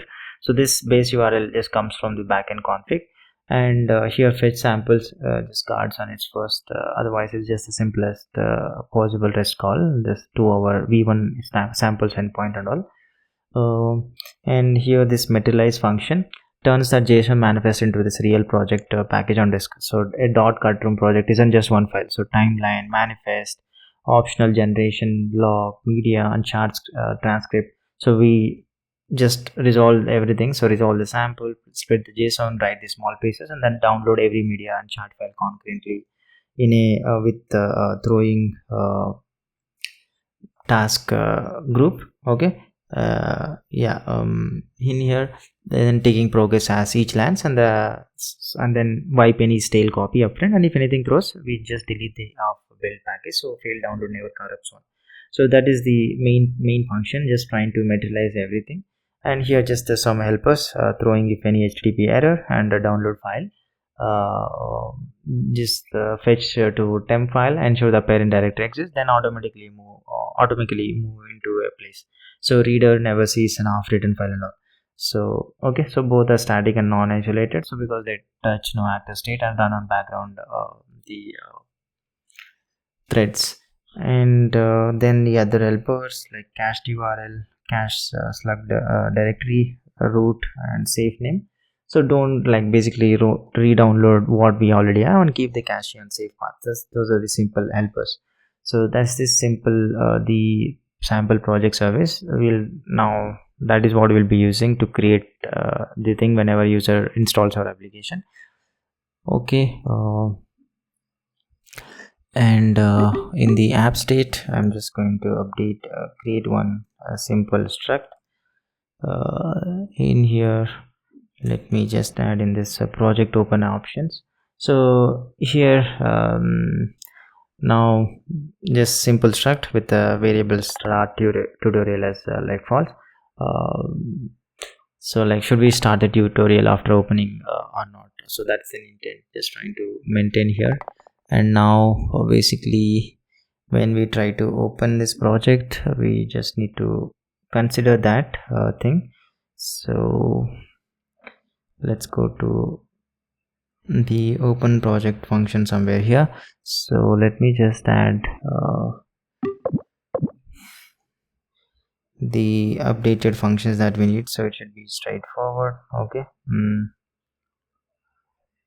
So basically this open project now takes the options the parameter and adds the editor to apply to like which reads the intent. So if start the tutorial is basically is set, it starts the tour on the next run loop tick. Okay. Here the thing, if it's a true, we'll just start this editor to dot start. Okay, so the window is fully live first, and this open sample is just the new door. So like just trying to add, so cached means an instant open, otherwise await the download, the progress with a callback, then open. So that's the thing. So this is the new addition here, and based on that, whatever the start URL, it will know like should I dispatch the tour or not in this app state. Okay. Fine. And now in this project folder, let me create this new file called this sample project strip. So this is basically a simple sample cards. Okay. So it reads that from our sample project service and drives that open sample whatever we just added. Okay, so just pure Swift UI. Okay, so what we are doing here, basically fetch the list and draw nothing if there's nothing to draw. So this view holds this 3 bits of state, fetch to samples, and the one download in flight like active download, and persisted expander collapse the toggle. And this body stays empty until samples arrives filled by this data that calls the fetch the samples and quietly swallows failures to an empty array. A missed backend should basically leave a clean home screen, not an error. So fine, so that's the thing. And here we have this strip, basically a collapsible section header is a button like whose chevron rotates. So tapping the header toggles is expanded and when open the cards lay out in a horizontal scroll view. Each sample card gets only its download the state. Active download passes through only when its slug matches. So exactly one card shows progress and the rest stays idle. Okay, this cards tab basically calls this start the sample here. Okay, so that's this the strip. And this start function is basically this simple so cached so starting a sample has just 2 speeds and the card reflects which one we get. So cached, nothing to show, just open it, otherwise we publish an active download. So the card flips into progress mode, and then the run like open sample with a callback that ticks the bar and clear return success. On failure, we just don't like tear the card down, we set fail to true, so it offers retry. So same call to just 2 experiences or not. Okay, fine. And here this downloads whole lifecycle just fits in this struct slug progress and failed and all. And this sample card is a poster, title, gradient, and VL while it downloads. So that is the thing. So poster, linear gradient, and this title and all, and download overlay if it's downloading and all, and just trying to reflect and all. So this download overlay this thing based on if it's a failed, we show this retry thing or else a progress thing, and poster image or placeholder thing. Okay, so this is the simple project sample project strip. Okay, fine. And now in this project, let me just add in this welcome overlay. Okay, so this welcome overlay file. So this is the first launch greeting. So let me just add in this file. Okay, so it lands after the service and thing. So this welcome screen job is to hand the user the next click. Okay, so welcome overlay basically takes one thing, and on dismiss the closure, the host uses to take it down. So it watches basically account service. So the primary button can adapt to sign in state, tracks whether tutorial is spinning up, and loads a hero image once as like static and all. So just the pretty thing. And discard welcome to Cutroom and those things, like picture, just a picture and 3 clear exits and all. Okay, hero image and the skip or watch thing, buttons, and you'll see this tiny just the card that we have, and this is a simple sign in button. Okay, and the start tutorial basically open the first sample is what we are just trying to call first, trying to fetch this samples and open the sample functions and all. So watch tutorial really means like open the first sample and let it like teach us and all. So that's the thing just trying to handle here. And okay, and hero image is basically hero image with the, if you have this hero will show in image, or else some simply a gradient. Okay, and load hero is basically just checks the candidates paths in the app bundle and returns nil if neither exists. So that's the thing. Yeah, that's this welcome overlay. And now let's open this home view, and here basically we need to maintain this state like app storage, whether user has seen that welcome or not. Basically, how do we know, like should we show that thing or not, so that we don't have to like irritate them showing it again and again. So this basically the app storage variable as seen welcome that we are just trying to use. And this basically here if it has not seen welcome, we need to use that welcome overlay now, the one that we are just creating. And also I just need to update this content also. Here the sample project strip, and show that basically my projects thing. So let me just add in. Okay, so yeah, that's the thing that we're just trying to overlay that welcome conditionally and all.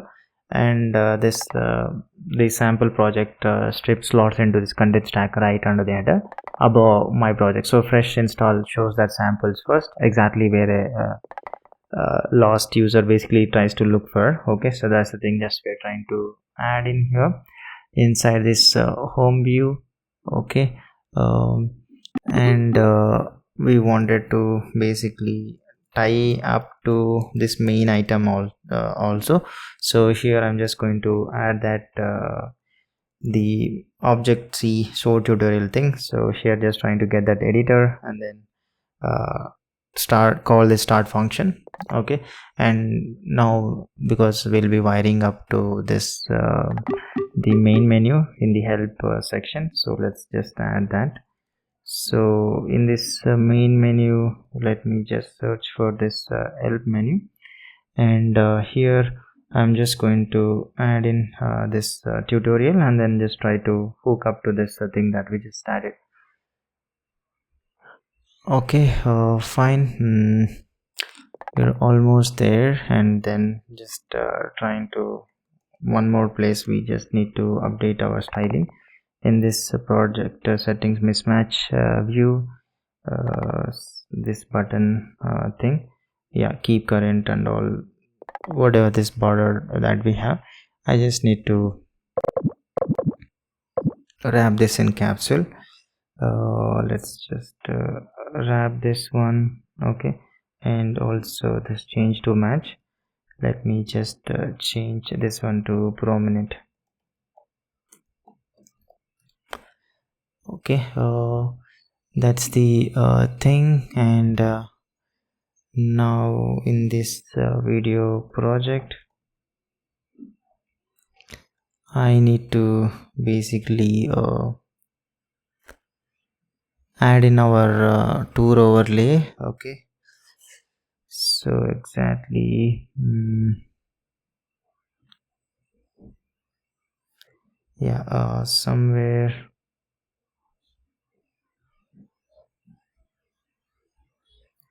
yeah, so I think this is the place. So let me just add that overlay.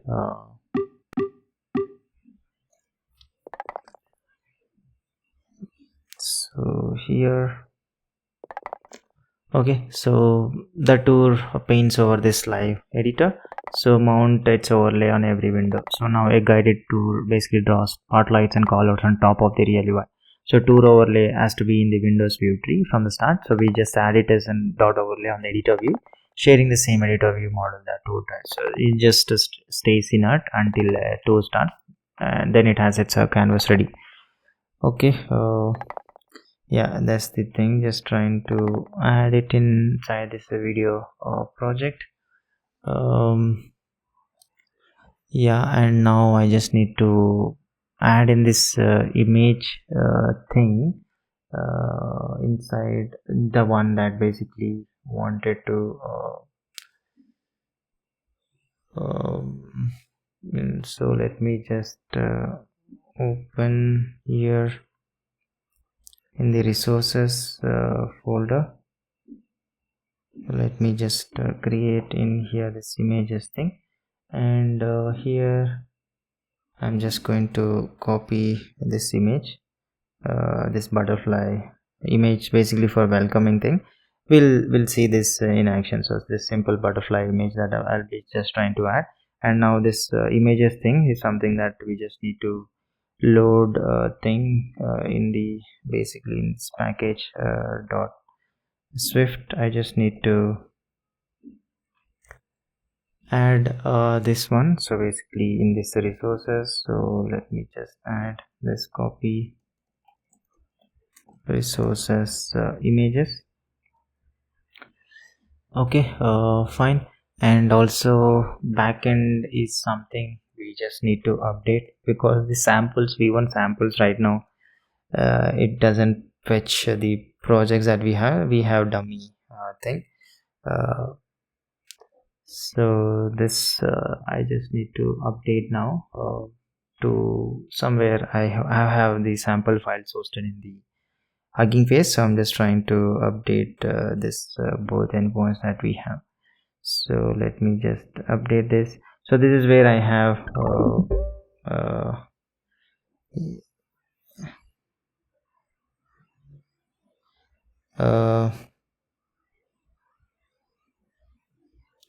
okay, did I mess up this package thing?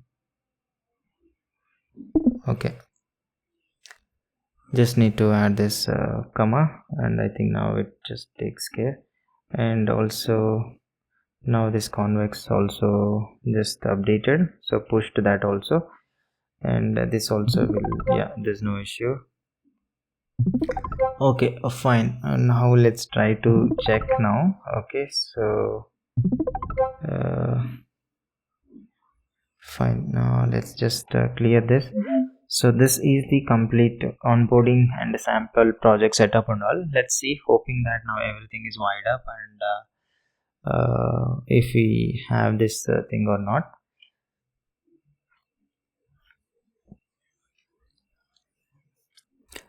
Okay, let's try to see.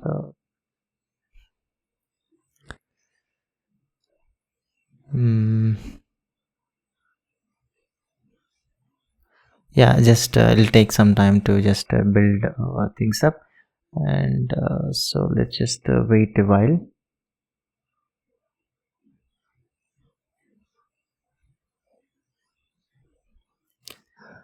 Okay, it's building.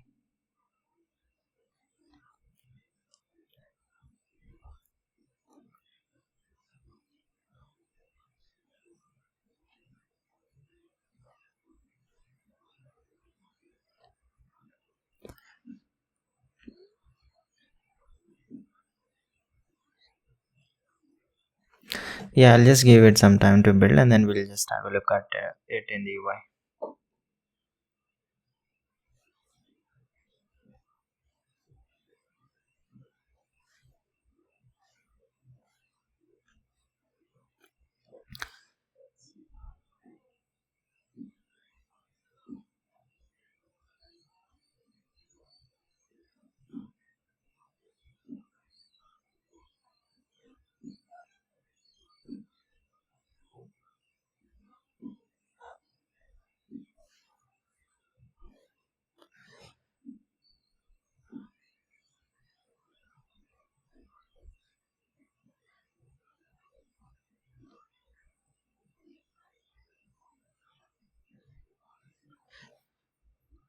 So it's compiling, always slower on my machine.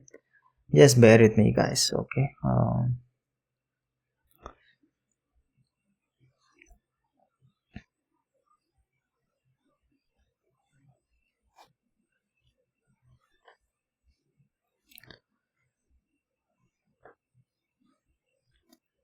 Okay, mostly it should be done now. Let's just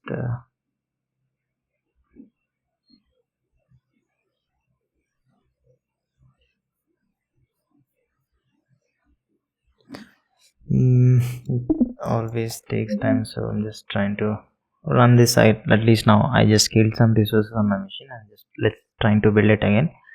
Hopefully it should be at least fast now. Let's wait for the build to complete.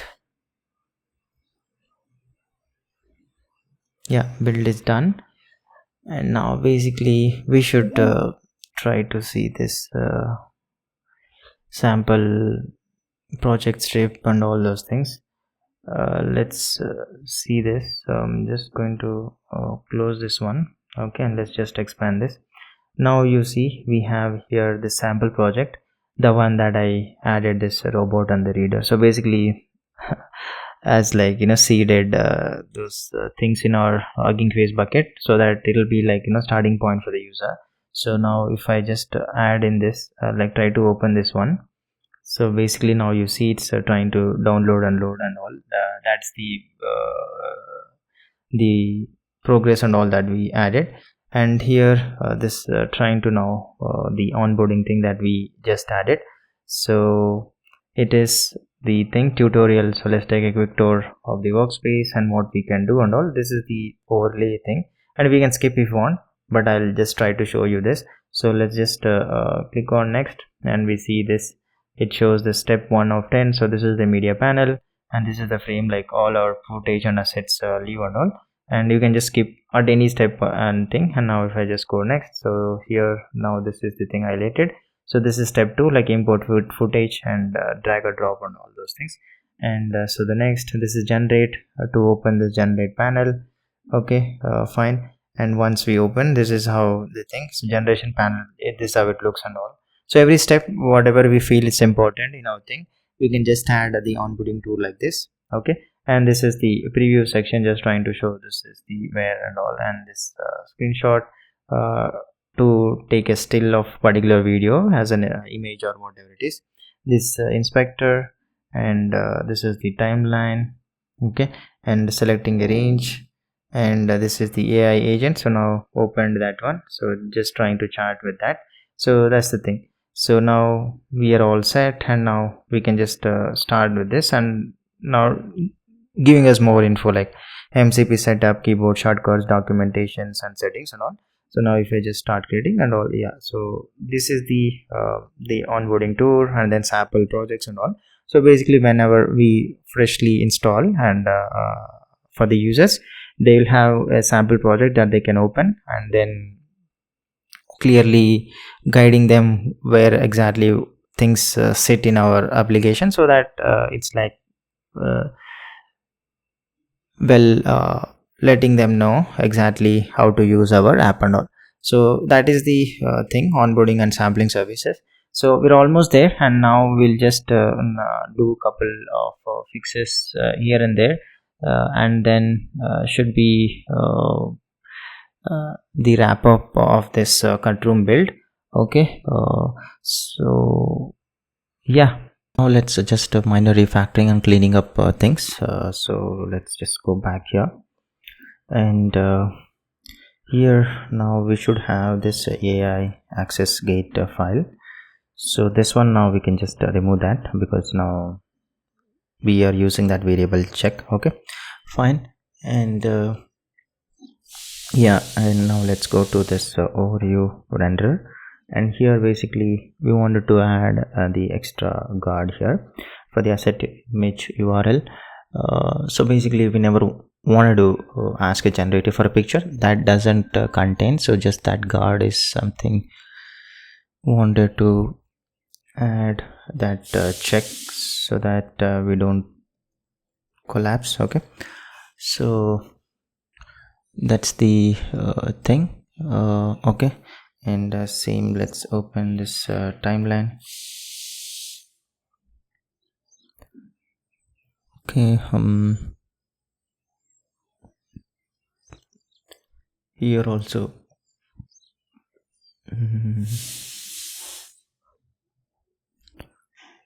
so somewhere, yeah, here let's same thing, we'll add the same guard. So just updating this. Okay, fine. So this is the change, and also let's go to the inspect timeline. So there also I'm just going to, in the tool executor, should be here somewhere. Yeah, so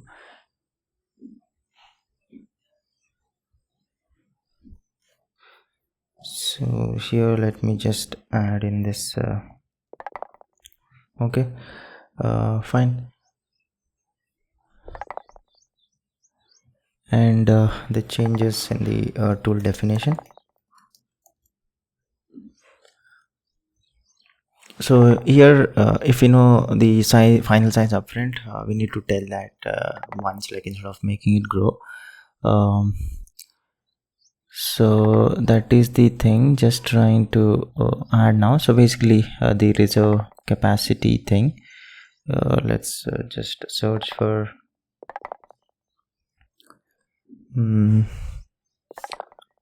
value from JSON function. Yeah, so in here let me just add in this. Yeah, so simple. If you know the size upfront, we're just trying to add this reserve capacity, the count, and same thing I'm just going to add inside this here as well, arguments from the MCP, and in our below this function here as well. Let me just add. Okay, that's this the tiny change inside this, and now let's open this agent input box. So here the chart input box, we wanted to just minor fix, like I wanted to add this the state variable for text editor ID. So let me just add in this thing. So we are just trying to keep this unique ID in a state and stamp it as the editors.id. So when the ID value changes, Swiftify treats that text editor as a different view and rebuilds it from scratch. So trying to discard the state like stale text view state. Okay, so just trying to add in here, and now let's just try to attach into our this text field. Here I'm just going to add in this ID, this text editor ID. Okay, fine. And just we need to tweak this on change thing a bit. Here I'm just going to update this. Okay, fine. Yeah, this is the tiny thing. So we're just trying to bind that ID to the editor and maintain new one when the draft empties out. Okay, so that's the tiny change inside this agent input box. And also now let's try to add the minor change inside this agent service.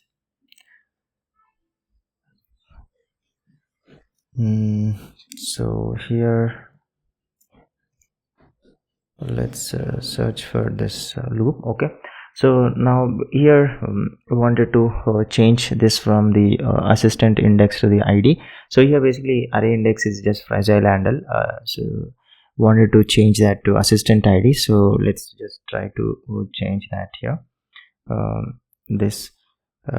The assistant ID, we'll just try to get that. And now wherever we were just trying to append that text delta using the index, we need to just tweak that to the ID that we have. So let me just tweak that, and here also let's just update this to use this tool use, and just trying to tweak. And here also let's just change that to assistant ID. So basically wherever we have that assistant index reference, let's just quickly update. Okay, and here also in this catch block, fine. And here I'm just going to add this, update this function. So drop empty, and also let's just add this assistant message index thing. So now just one lookup helper, just trying to replace that every message dot indices dot contains index and all. Okay, fine. That's the simple guard. And now here this append text delta, also we need to add that guard, I mean with the above helper. So whatever we have, just trying to use that. Okay, and now I just need to add this append tool use case, the new function that we just added. Let me just update here this append tool use, yeah, and then just trying to update here to reuse that helper. Fine, so that's the thing. And this is the refactor. Now we can just build it and ask the agent to read a frame from an audio only file. Instead of hanging, it comes back with a clean no video track callable message and all. Okay, that's the thing that we are trying to make in updates. And also now in our tour controller, just the tiny text update. So we have, I think, this command drag. So this should be basically shift plus drag, so for our range. Okay, so that's this tiny thing. And also now in the media library editor view model, we just need to add a guard here.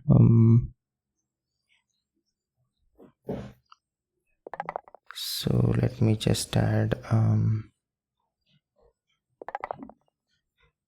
yeah, okay. So here basically we can't grab a frame from something that has no picture, so we wanted to check before we try. So here let me just add that simple guard check. Okay, fine. Yeah, so these are the minor tweaks that we are just trying to make. Okay, and now little bit of refactoring of the media. So let me just open this image encoder. Okay, so we wanted to add in this new image metadata containing width, height, and the thumbnail. So that one value type to carry an image facts like across the task boundary and all. So just clean way of refactoring. So let me just add in here this image metadata, and I'm just going to now add this new functions called the metadata and the thumbnail. So let's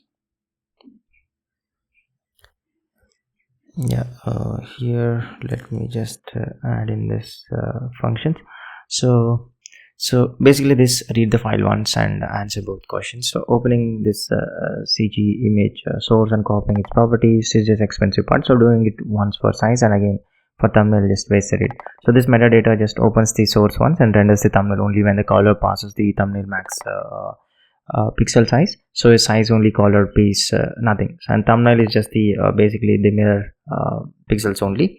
Okay, and non-isolated lets both run off the @main actor enum. Okay, fine. And now this pass through and the downscale. First let's update now this pass through. Should basically I'm just going to add in here. Okay, fine. So now just trying to use this metadata function. Okay, just trying to adapt, and also now this downscaled thing. So let's just try to tweak this thing, so I can just update in here. Just try stringing to this single call now that the thumbnail logic just leaves in one place. So just trying to use that that refactor that we just did. Yeah, and then let's just this the pass through mime and all, let's just update this rename to this sniff to mime. Okay, and we are just deleting the ones which we don't need now. Here this dimensions, I'm just going to replace this with the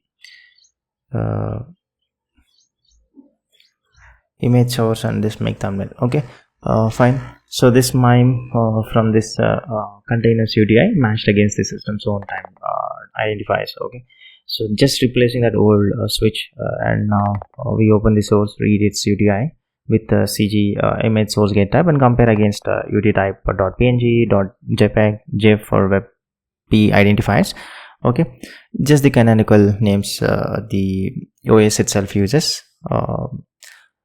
Alright, and here now this two tiny private helpers, so nobody just constructs the source or thumbnail options dictionary by hand again. So this image source centralizes opening the file, which should cache files, and this make thumbnail centralizes the thumbnail options always from the full image, honoring orientation, decoded immediately, capped at max pixel size. So now every entry point just funnels through this helpers. Okay, the one that we just updated. So that's this update, just trying to make it tiny inside this image encoder. Okay, and now let's go to this async semaphore. In here wanted to basically tighten this a bit. Here a plain continuation KO leaks a permit when its task is cancelled. So the current one basically parked waiters as like checked continuation void never, which can only succeed. A cancelled waiter was never basically open, so it's sad forever, like permit lost and all. So we want to fix this. The continuations become like throwing, so we can resume them with cancellation error, and each waiter gets a stable ID. So we can find and drop that exact one and cancel. So let me just try to update this one now. In here, the next waiter ID, and now this wait function, we just need to update this now. So let me update this thing. So now wait now throws while in the continuation to task cancellation. So the fast path is basically unchanged, free permit, take it, return. So the slow path is the new one. Okay, try task dot check cancellation, bails early if already cancelled, and inside with the task cancellation handler, the body suspends on throwing continuation that resumes with an error if cancellation raised in first, while the on cancel harm like hops onto the actor to anchor this exact waiter out. So it's just the standard cancellation to continuation bridge and all. Okay, fine. And now in the signal and I just need to update. So let's update this and cancel waiter. So just reads through the tuple and cancellation gets its own exit door. Okay, it still ends the permit to the first waiter, but waiter is now a tuple, so it resumes this next dot continuation thing. And this cancel waiter is the cancellation handler basically uses find the waiter with the ID, remove it, and it resume it throwing, so its wait unwinds cleanly. Okay, fine. That's the thing. The change inside this async semaphore. Alright, and now let's go to this media asset thing, and now here this load metadata function. Now let's just try to use the load like image encoder metadata that we just added. So let me just try to update for this image case. Okay, so now just trying to use this thing now. Yeah, trying to update its references wherever we have. And now tiny change for this video. Let's define basically a variable as a video track or not. Let's set this to false, and here let's set this one to true if this is the if we are getting into this if thing. Okay, so basically tracking whether video really has a video track before trusting it. Okay, that's the variable, and now once that is true, here this the thumbnail thing that we have, let me just wrap that inside this as video track. Okay, yeah, so that's the thing. So this AV asset image generator on track less asset either fails noisily or wastes work, so guarding this whole thumbnail block behind this if as a video track. That's this tiny guarding that we are just trying to do. And now let's try to update our media visual cache. So here just trying to clean things up. So in the generator waveform, let's just try to add this guard check here at the beginning. So basically don't even like cue a waveform for media with no audio. So that's the check that we are just trying to do, and if no audio we are just going to skip that. All right, and then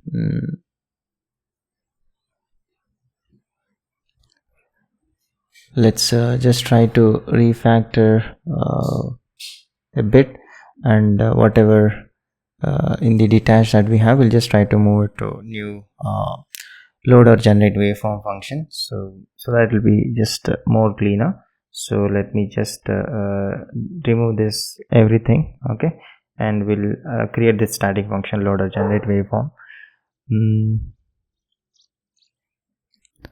Okay, fine. And here you can maybe just remove this log if you want, or you can just keep that. And here this generate image thumbnail also. Now let's just try to basically wrap inside this do catch. And now this generate video thumbnails also, basically this resource.empty, this will just try to change the guarding. Okay, so let's just try to upgrade this whole function here. Okay, so now inside this we have just wrapping in this load tracks. Only if it's not null, we'll just try to basically try to process this. Okay, so is there really video track guard? So just trying to wrap that whole frame extraction block inside that. Okay, so that's the thing.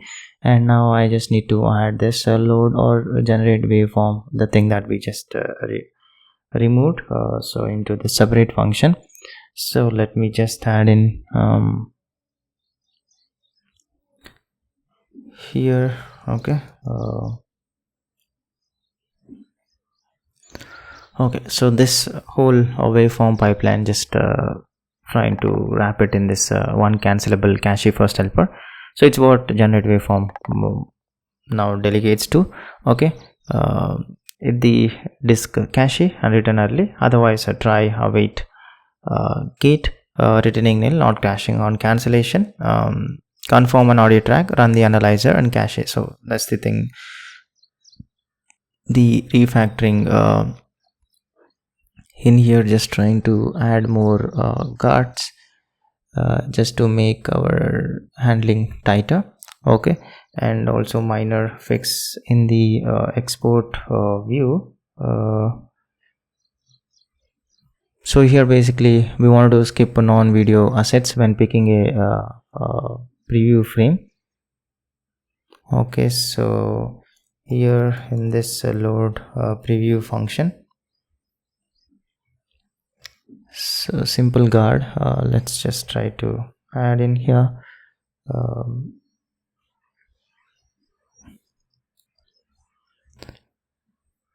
Okay, yeah, this is a tiny thing. So basically just we don't want to ask it soundtrack for a picture and all. That's the thing in the export service. And now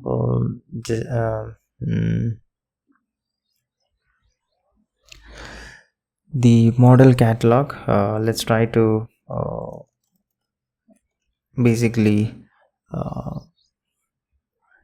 load this model catalog from this backend.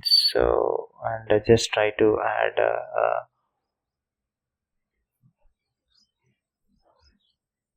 and also let's try to add a guard, like let me just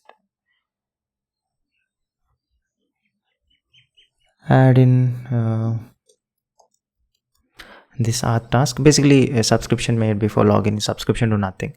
So this here basically I wanted to subscribe to convex query, but subscribe once at startup before the user is authenticated thing. So just trying to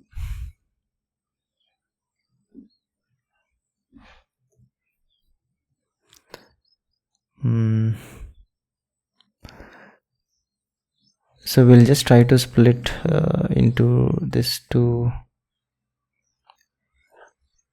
functions. Okay, the whatever the subscribe thing that we have, the configure, here I'll just split it into the subscribe function.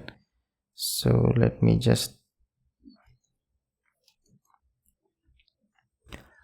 Okay, so just trying to pull that subscriber into this reusable method. So both now and on login basically can call it. So that's the thing. Just moved into this own subscribe function, and now also in the apply function. So let me just add in this result capacity. So if we know how big the result will be, so we just want to tell the array subparent. So that's the thing.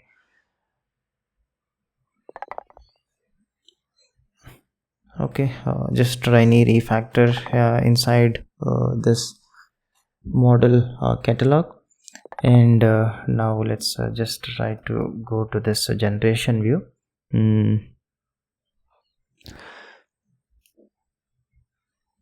So here basically now we need to change everything to this model catalog thing. So let's just the computed state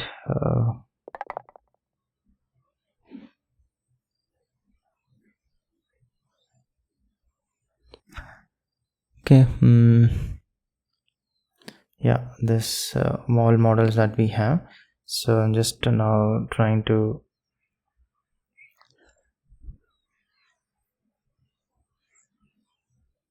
okay, so this now just trying to now refer from this model catalog and this trying to add this video models and thing. The real source now will become this catalog thing, and I just need to now update wherever we are just trying to refer to this video model config. So now just let's use that video models that I just added above. So and here let me just update image models, and here also let me just add in this audio models. So everywhere, and also I'm just going to add this private variable called this audio enabled audio models by category.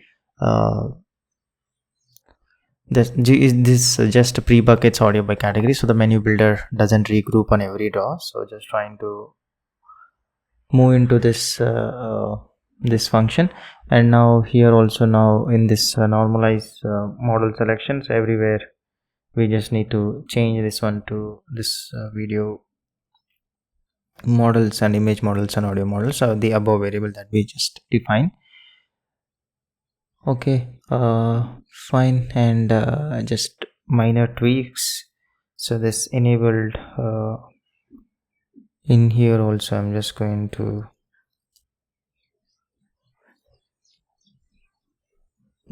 the so the fallbacks, so this enabled index picks the first enable the model,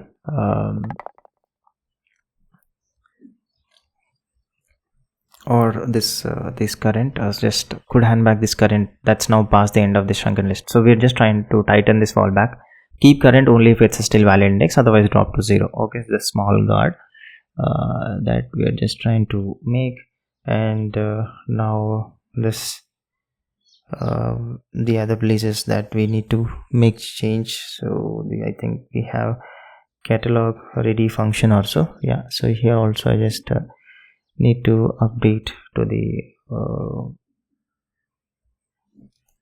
this video models, and I was just trying to update things, and also now in the model picker let's just try to use that so I'll just search for that model picker. Okay, here now grouped of category, I'll just replace that with enabled audio models by category. Okay, so let me just add in this, and here we'll just update that to use the new thing that we just added, and then finally in this populate panel function, So here we just need to tweak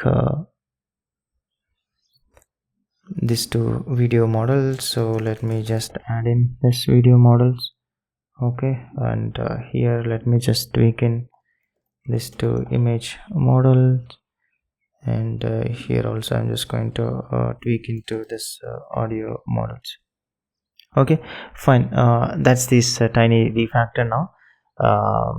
So that now just everything fall like single source is the model catalog thing. Okay, fine. And now here and there tiny fixes, and now in this inspector view, in here just the like we want to cache clips pixel dimensions, and here basically the file section function. So just tiny fix just for performance improvement. This the thing just minor update, so just you can okay.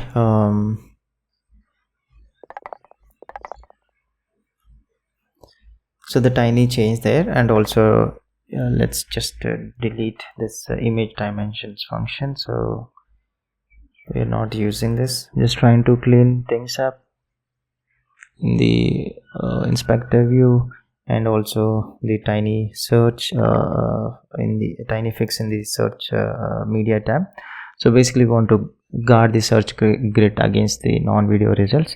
So this thumbnail thing function,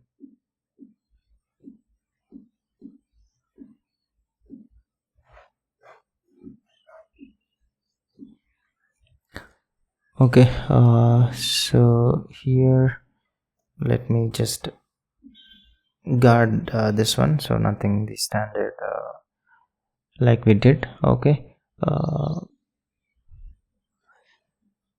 and also in this frame sampler, here also tiny guard check for sample. Let me just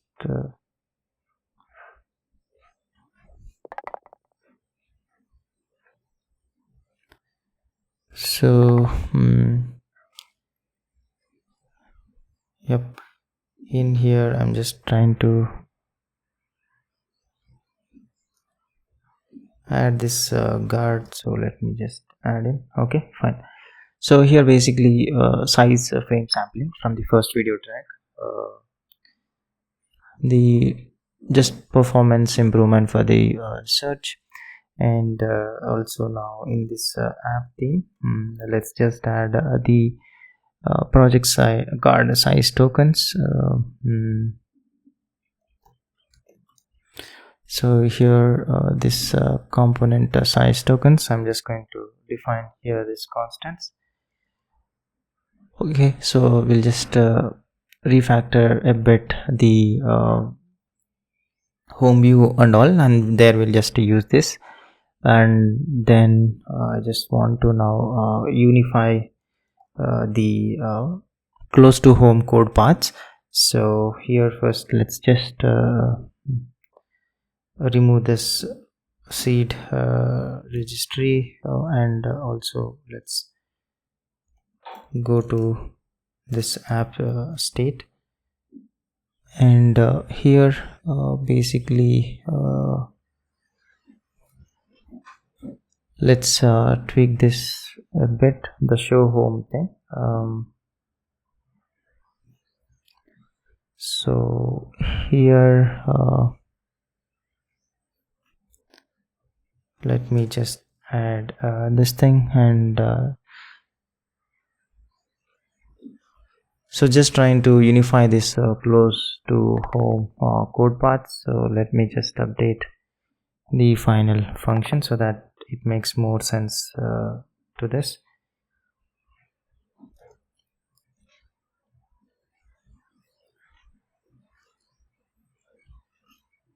Okay, fine.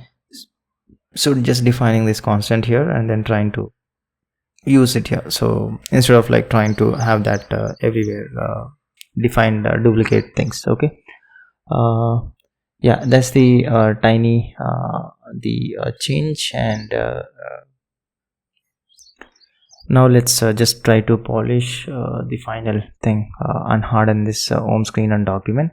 So let's just quickly tweak those things. The home view here. Now the constants that we just defined, we'll just add in here instead of this the hard-coded things in the columns. So I'm just trying to use this adaptive. So every card basically should agree on one width, and that width we had it moved it to the theme. So that's the thing. And also this the project grid that we have. Let me just add in this alignment.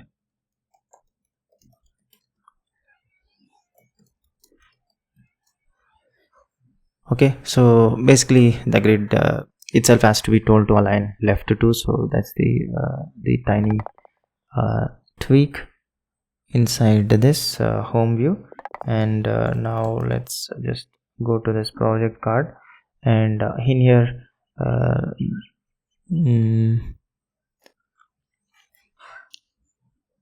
so the deletion thing, so just it's a fire and forget. So here let's just try to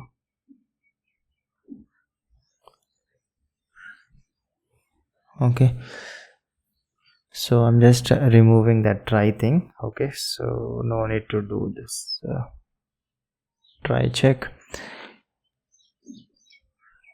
And also here this load thumbnail. So let me just now this switches to this id last open date.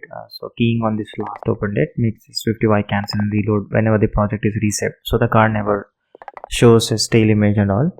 Okay, fine. And now basically I just need to update this load thumbnail thing, so to just support the intake of so the prop. So I'm just updating here. Okay, fine. Yeah, that's the tiny tweak in this project card. And let's open this project registry now.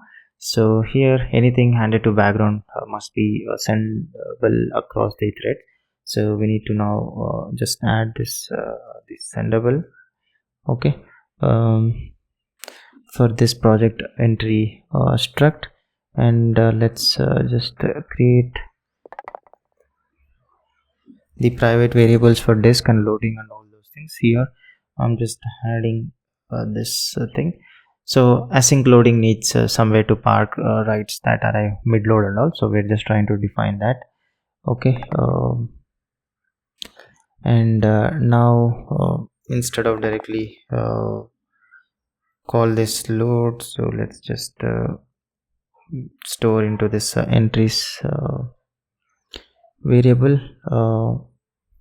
Okay, and now this mutations, basically the register remove, delete, update URL basically just need to should describe what to change, not like when to save and all. So let me just update those things, mutations that we have. So register, remove, delete and update URL. So I'm just going to update in here. Okay, so each mutating method basically used to encode its edit and call save. So now they pass in this closure to one mutate funnel, register, remove and update URL just describe their edit, and this delete becomes fully async. A task asks this disk actor to trash the file, removing the entry only if that's succeeded. So just trying to centralize through mutate and let's us like queue or apply on is loading and all. Okay, fine. So I'm just trying to like update here this project registry. So just now trying to make this everything go through this mutate. So let me just update the complete file and just briefly walk you through the changes that we so I'm just updating. So mutations you already know. So now this persistence, yeah, this load and save, the simple trying to now use that is loading thing and trying to do this in the disk load call in the task thing, and save, just calling this save entries thing. And this is the mutation that everything just was using here. Okay, queue, apply and save, and this finish loading, just trying to set this entries loaded into entries and least loading and thing, and just trying to call that stuff. Yeah, so these are the like tweaks. And now this actor project registry disk, the new thing. Okay, load and trash if present, just trying to use that project registry load entries functions and all. So that's the tweak inside this project registry, just trying to clean things up. And also now in this sample project strip, I think in the body we have the constants,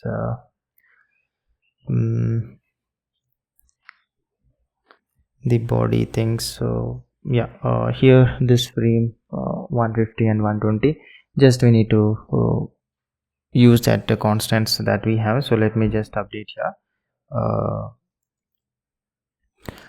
Okay, fine. And same, just wherever we have here, just trying to replace that with the constants, just trying to centralize here also. Just let's replace that with the constants from the app theme. Okay, and I think we have one more in here. So yeah, so that's the just trying to adapt the change inside this sample project strip to be just consistent. And in the video project,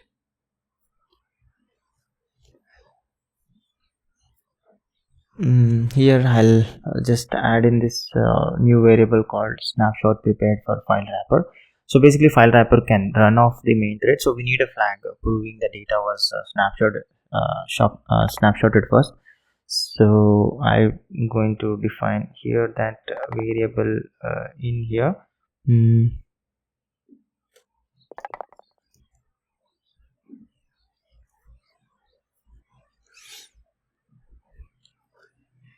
Okay, fine. And basically now the save and all those things, snapshot, so whatever we have in this function, we'll just move this to a reusable function called capture save snapshot, so that we can just reuse. So let me just delete this thing and move into this new function called capture save snapshot, and we'll just add that. Okay, and also in this file wrapper, now we just need to use that flag that we have created here and use this check.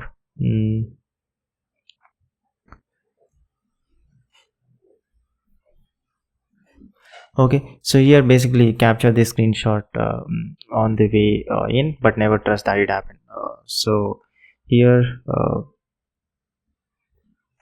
this file wrapper autosave basically reaches files wrapper without save. So if no snapshot is prepared, it captures only on the main thread, otherwise it fails the write rather than read live state of main array. So that's the thing now we're just trying to accommodate.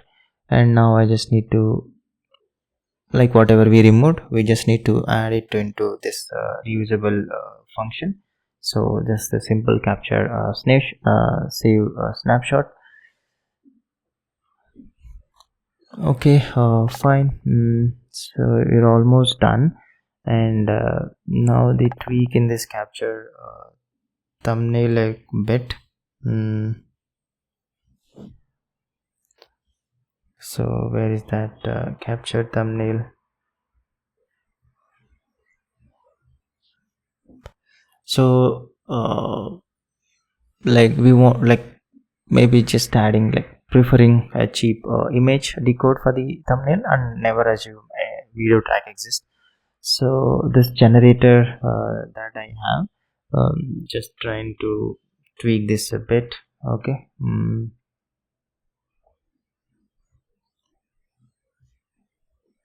Yeah, so if clip type image, so generator walks video track clips for the frame to represent the project. So two upgrades, like if the clip is an image, decoding it with the image, the encoder is cheaper than AV asset image generator, so we return early.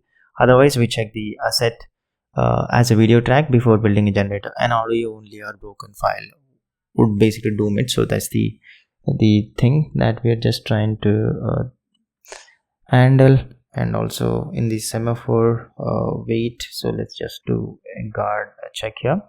So asynchronous wait on frame extraction is deadlock risk, so we are just trying to bound it. Okay, so generator delivers its frame through a callback, the code waits on with a semaphore. An unbounded semaphore dot wait would hang the save forever if extraction stalls and a corrupt file. So we are giving it this 5 seconds timeout. On failure we cancel the generation and continue to the next clip rather than freezing the whole save and all. So that's the thing. And overall, just tiny refactor and all, you can just compile it, and it should just compile, no issues, because all we did is just tiny refactor and it should just work fine. So that is the whole the Cutroom build is all about, and hope you learned at least the intention and the way to think towards and the direction to iteratively build upon. I know a lot of parts, it was high level, the addition and explanation, and the intention is also that, not like walk through every line of the code. Hope you learned something, take away from this build product, and let's catch up in the next one. Thank you.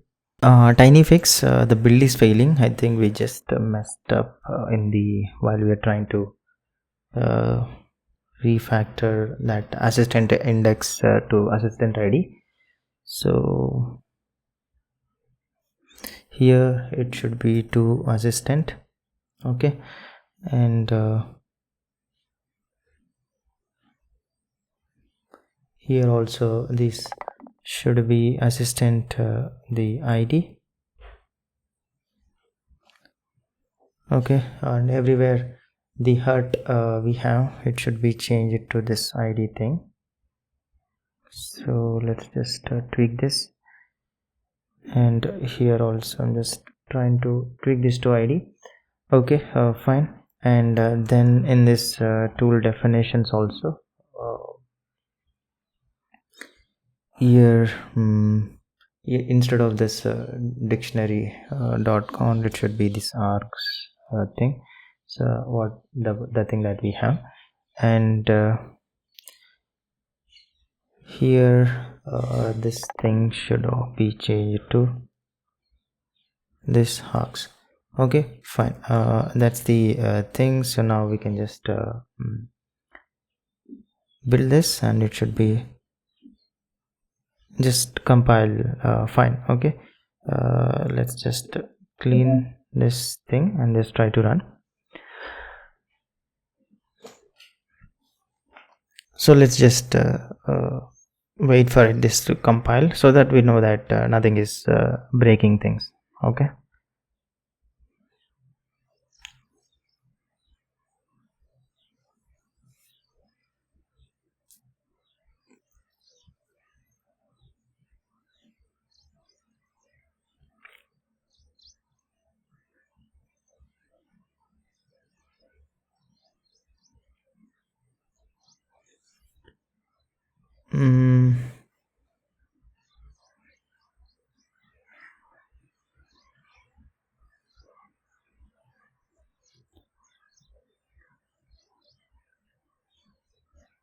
Okay, failing because here should be object.count, not hogs. Okay, fine.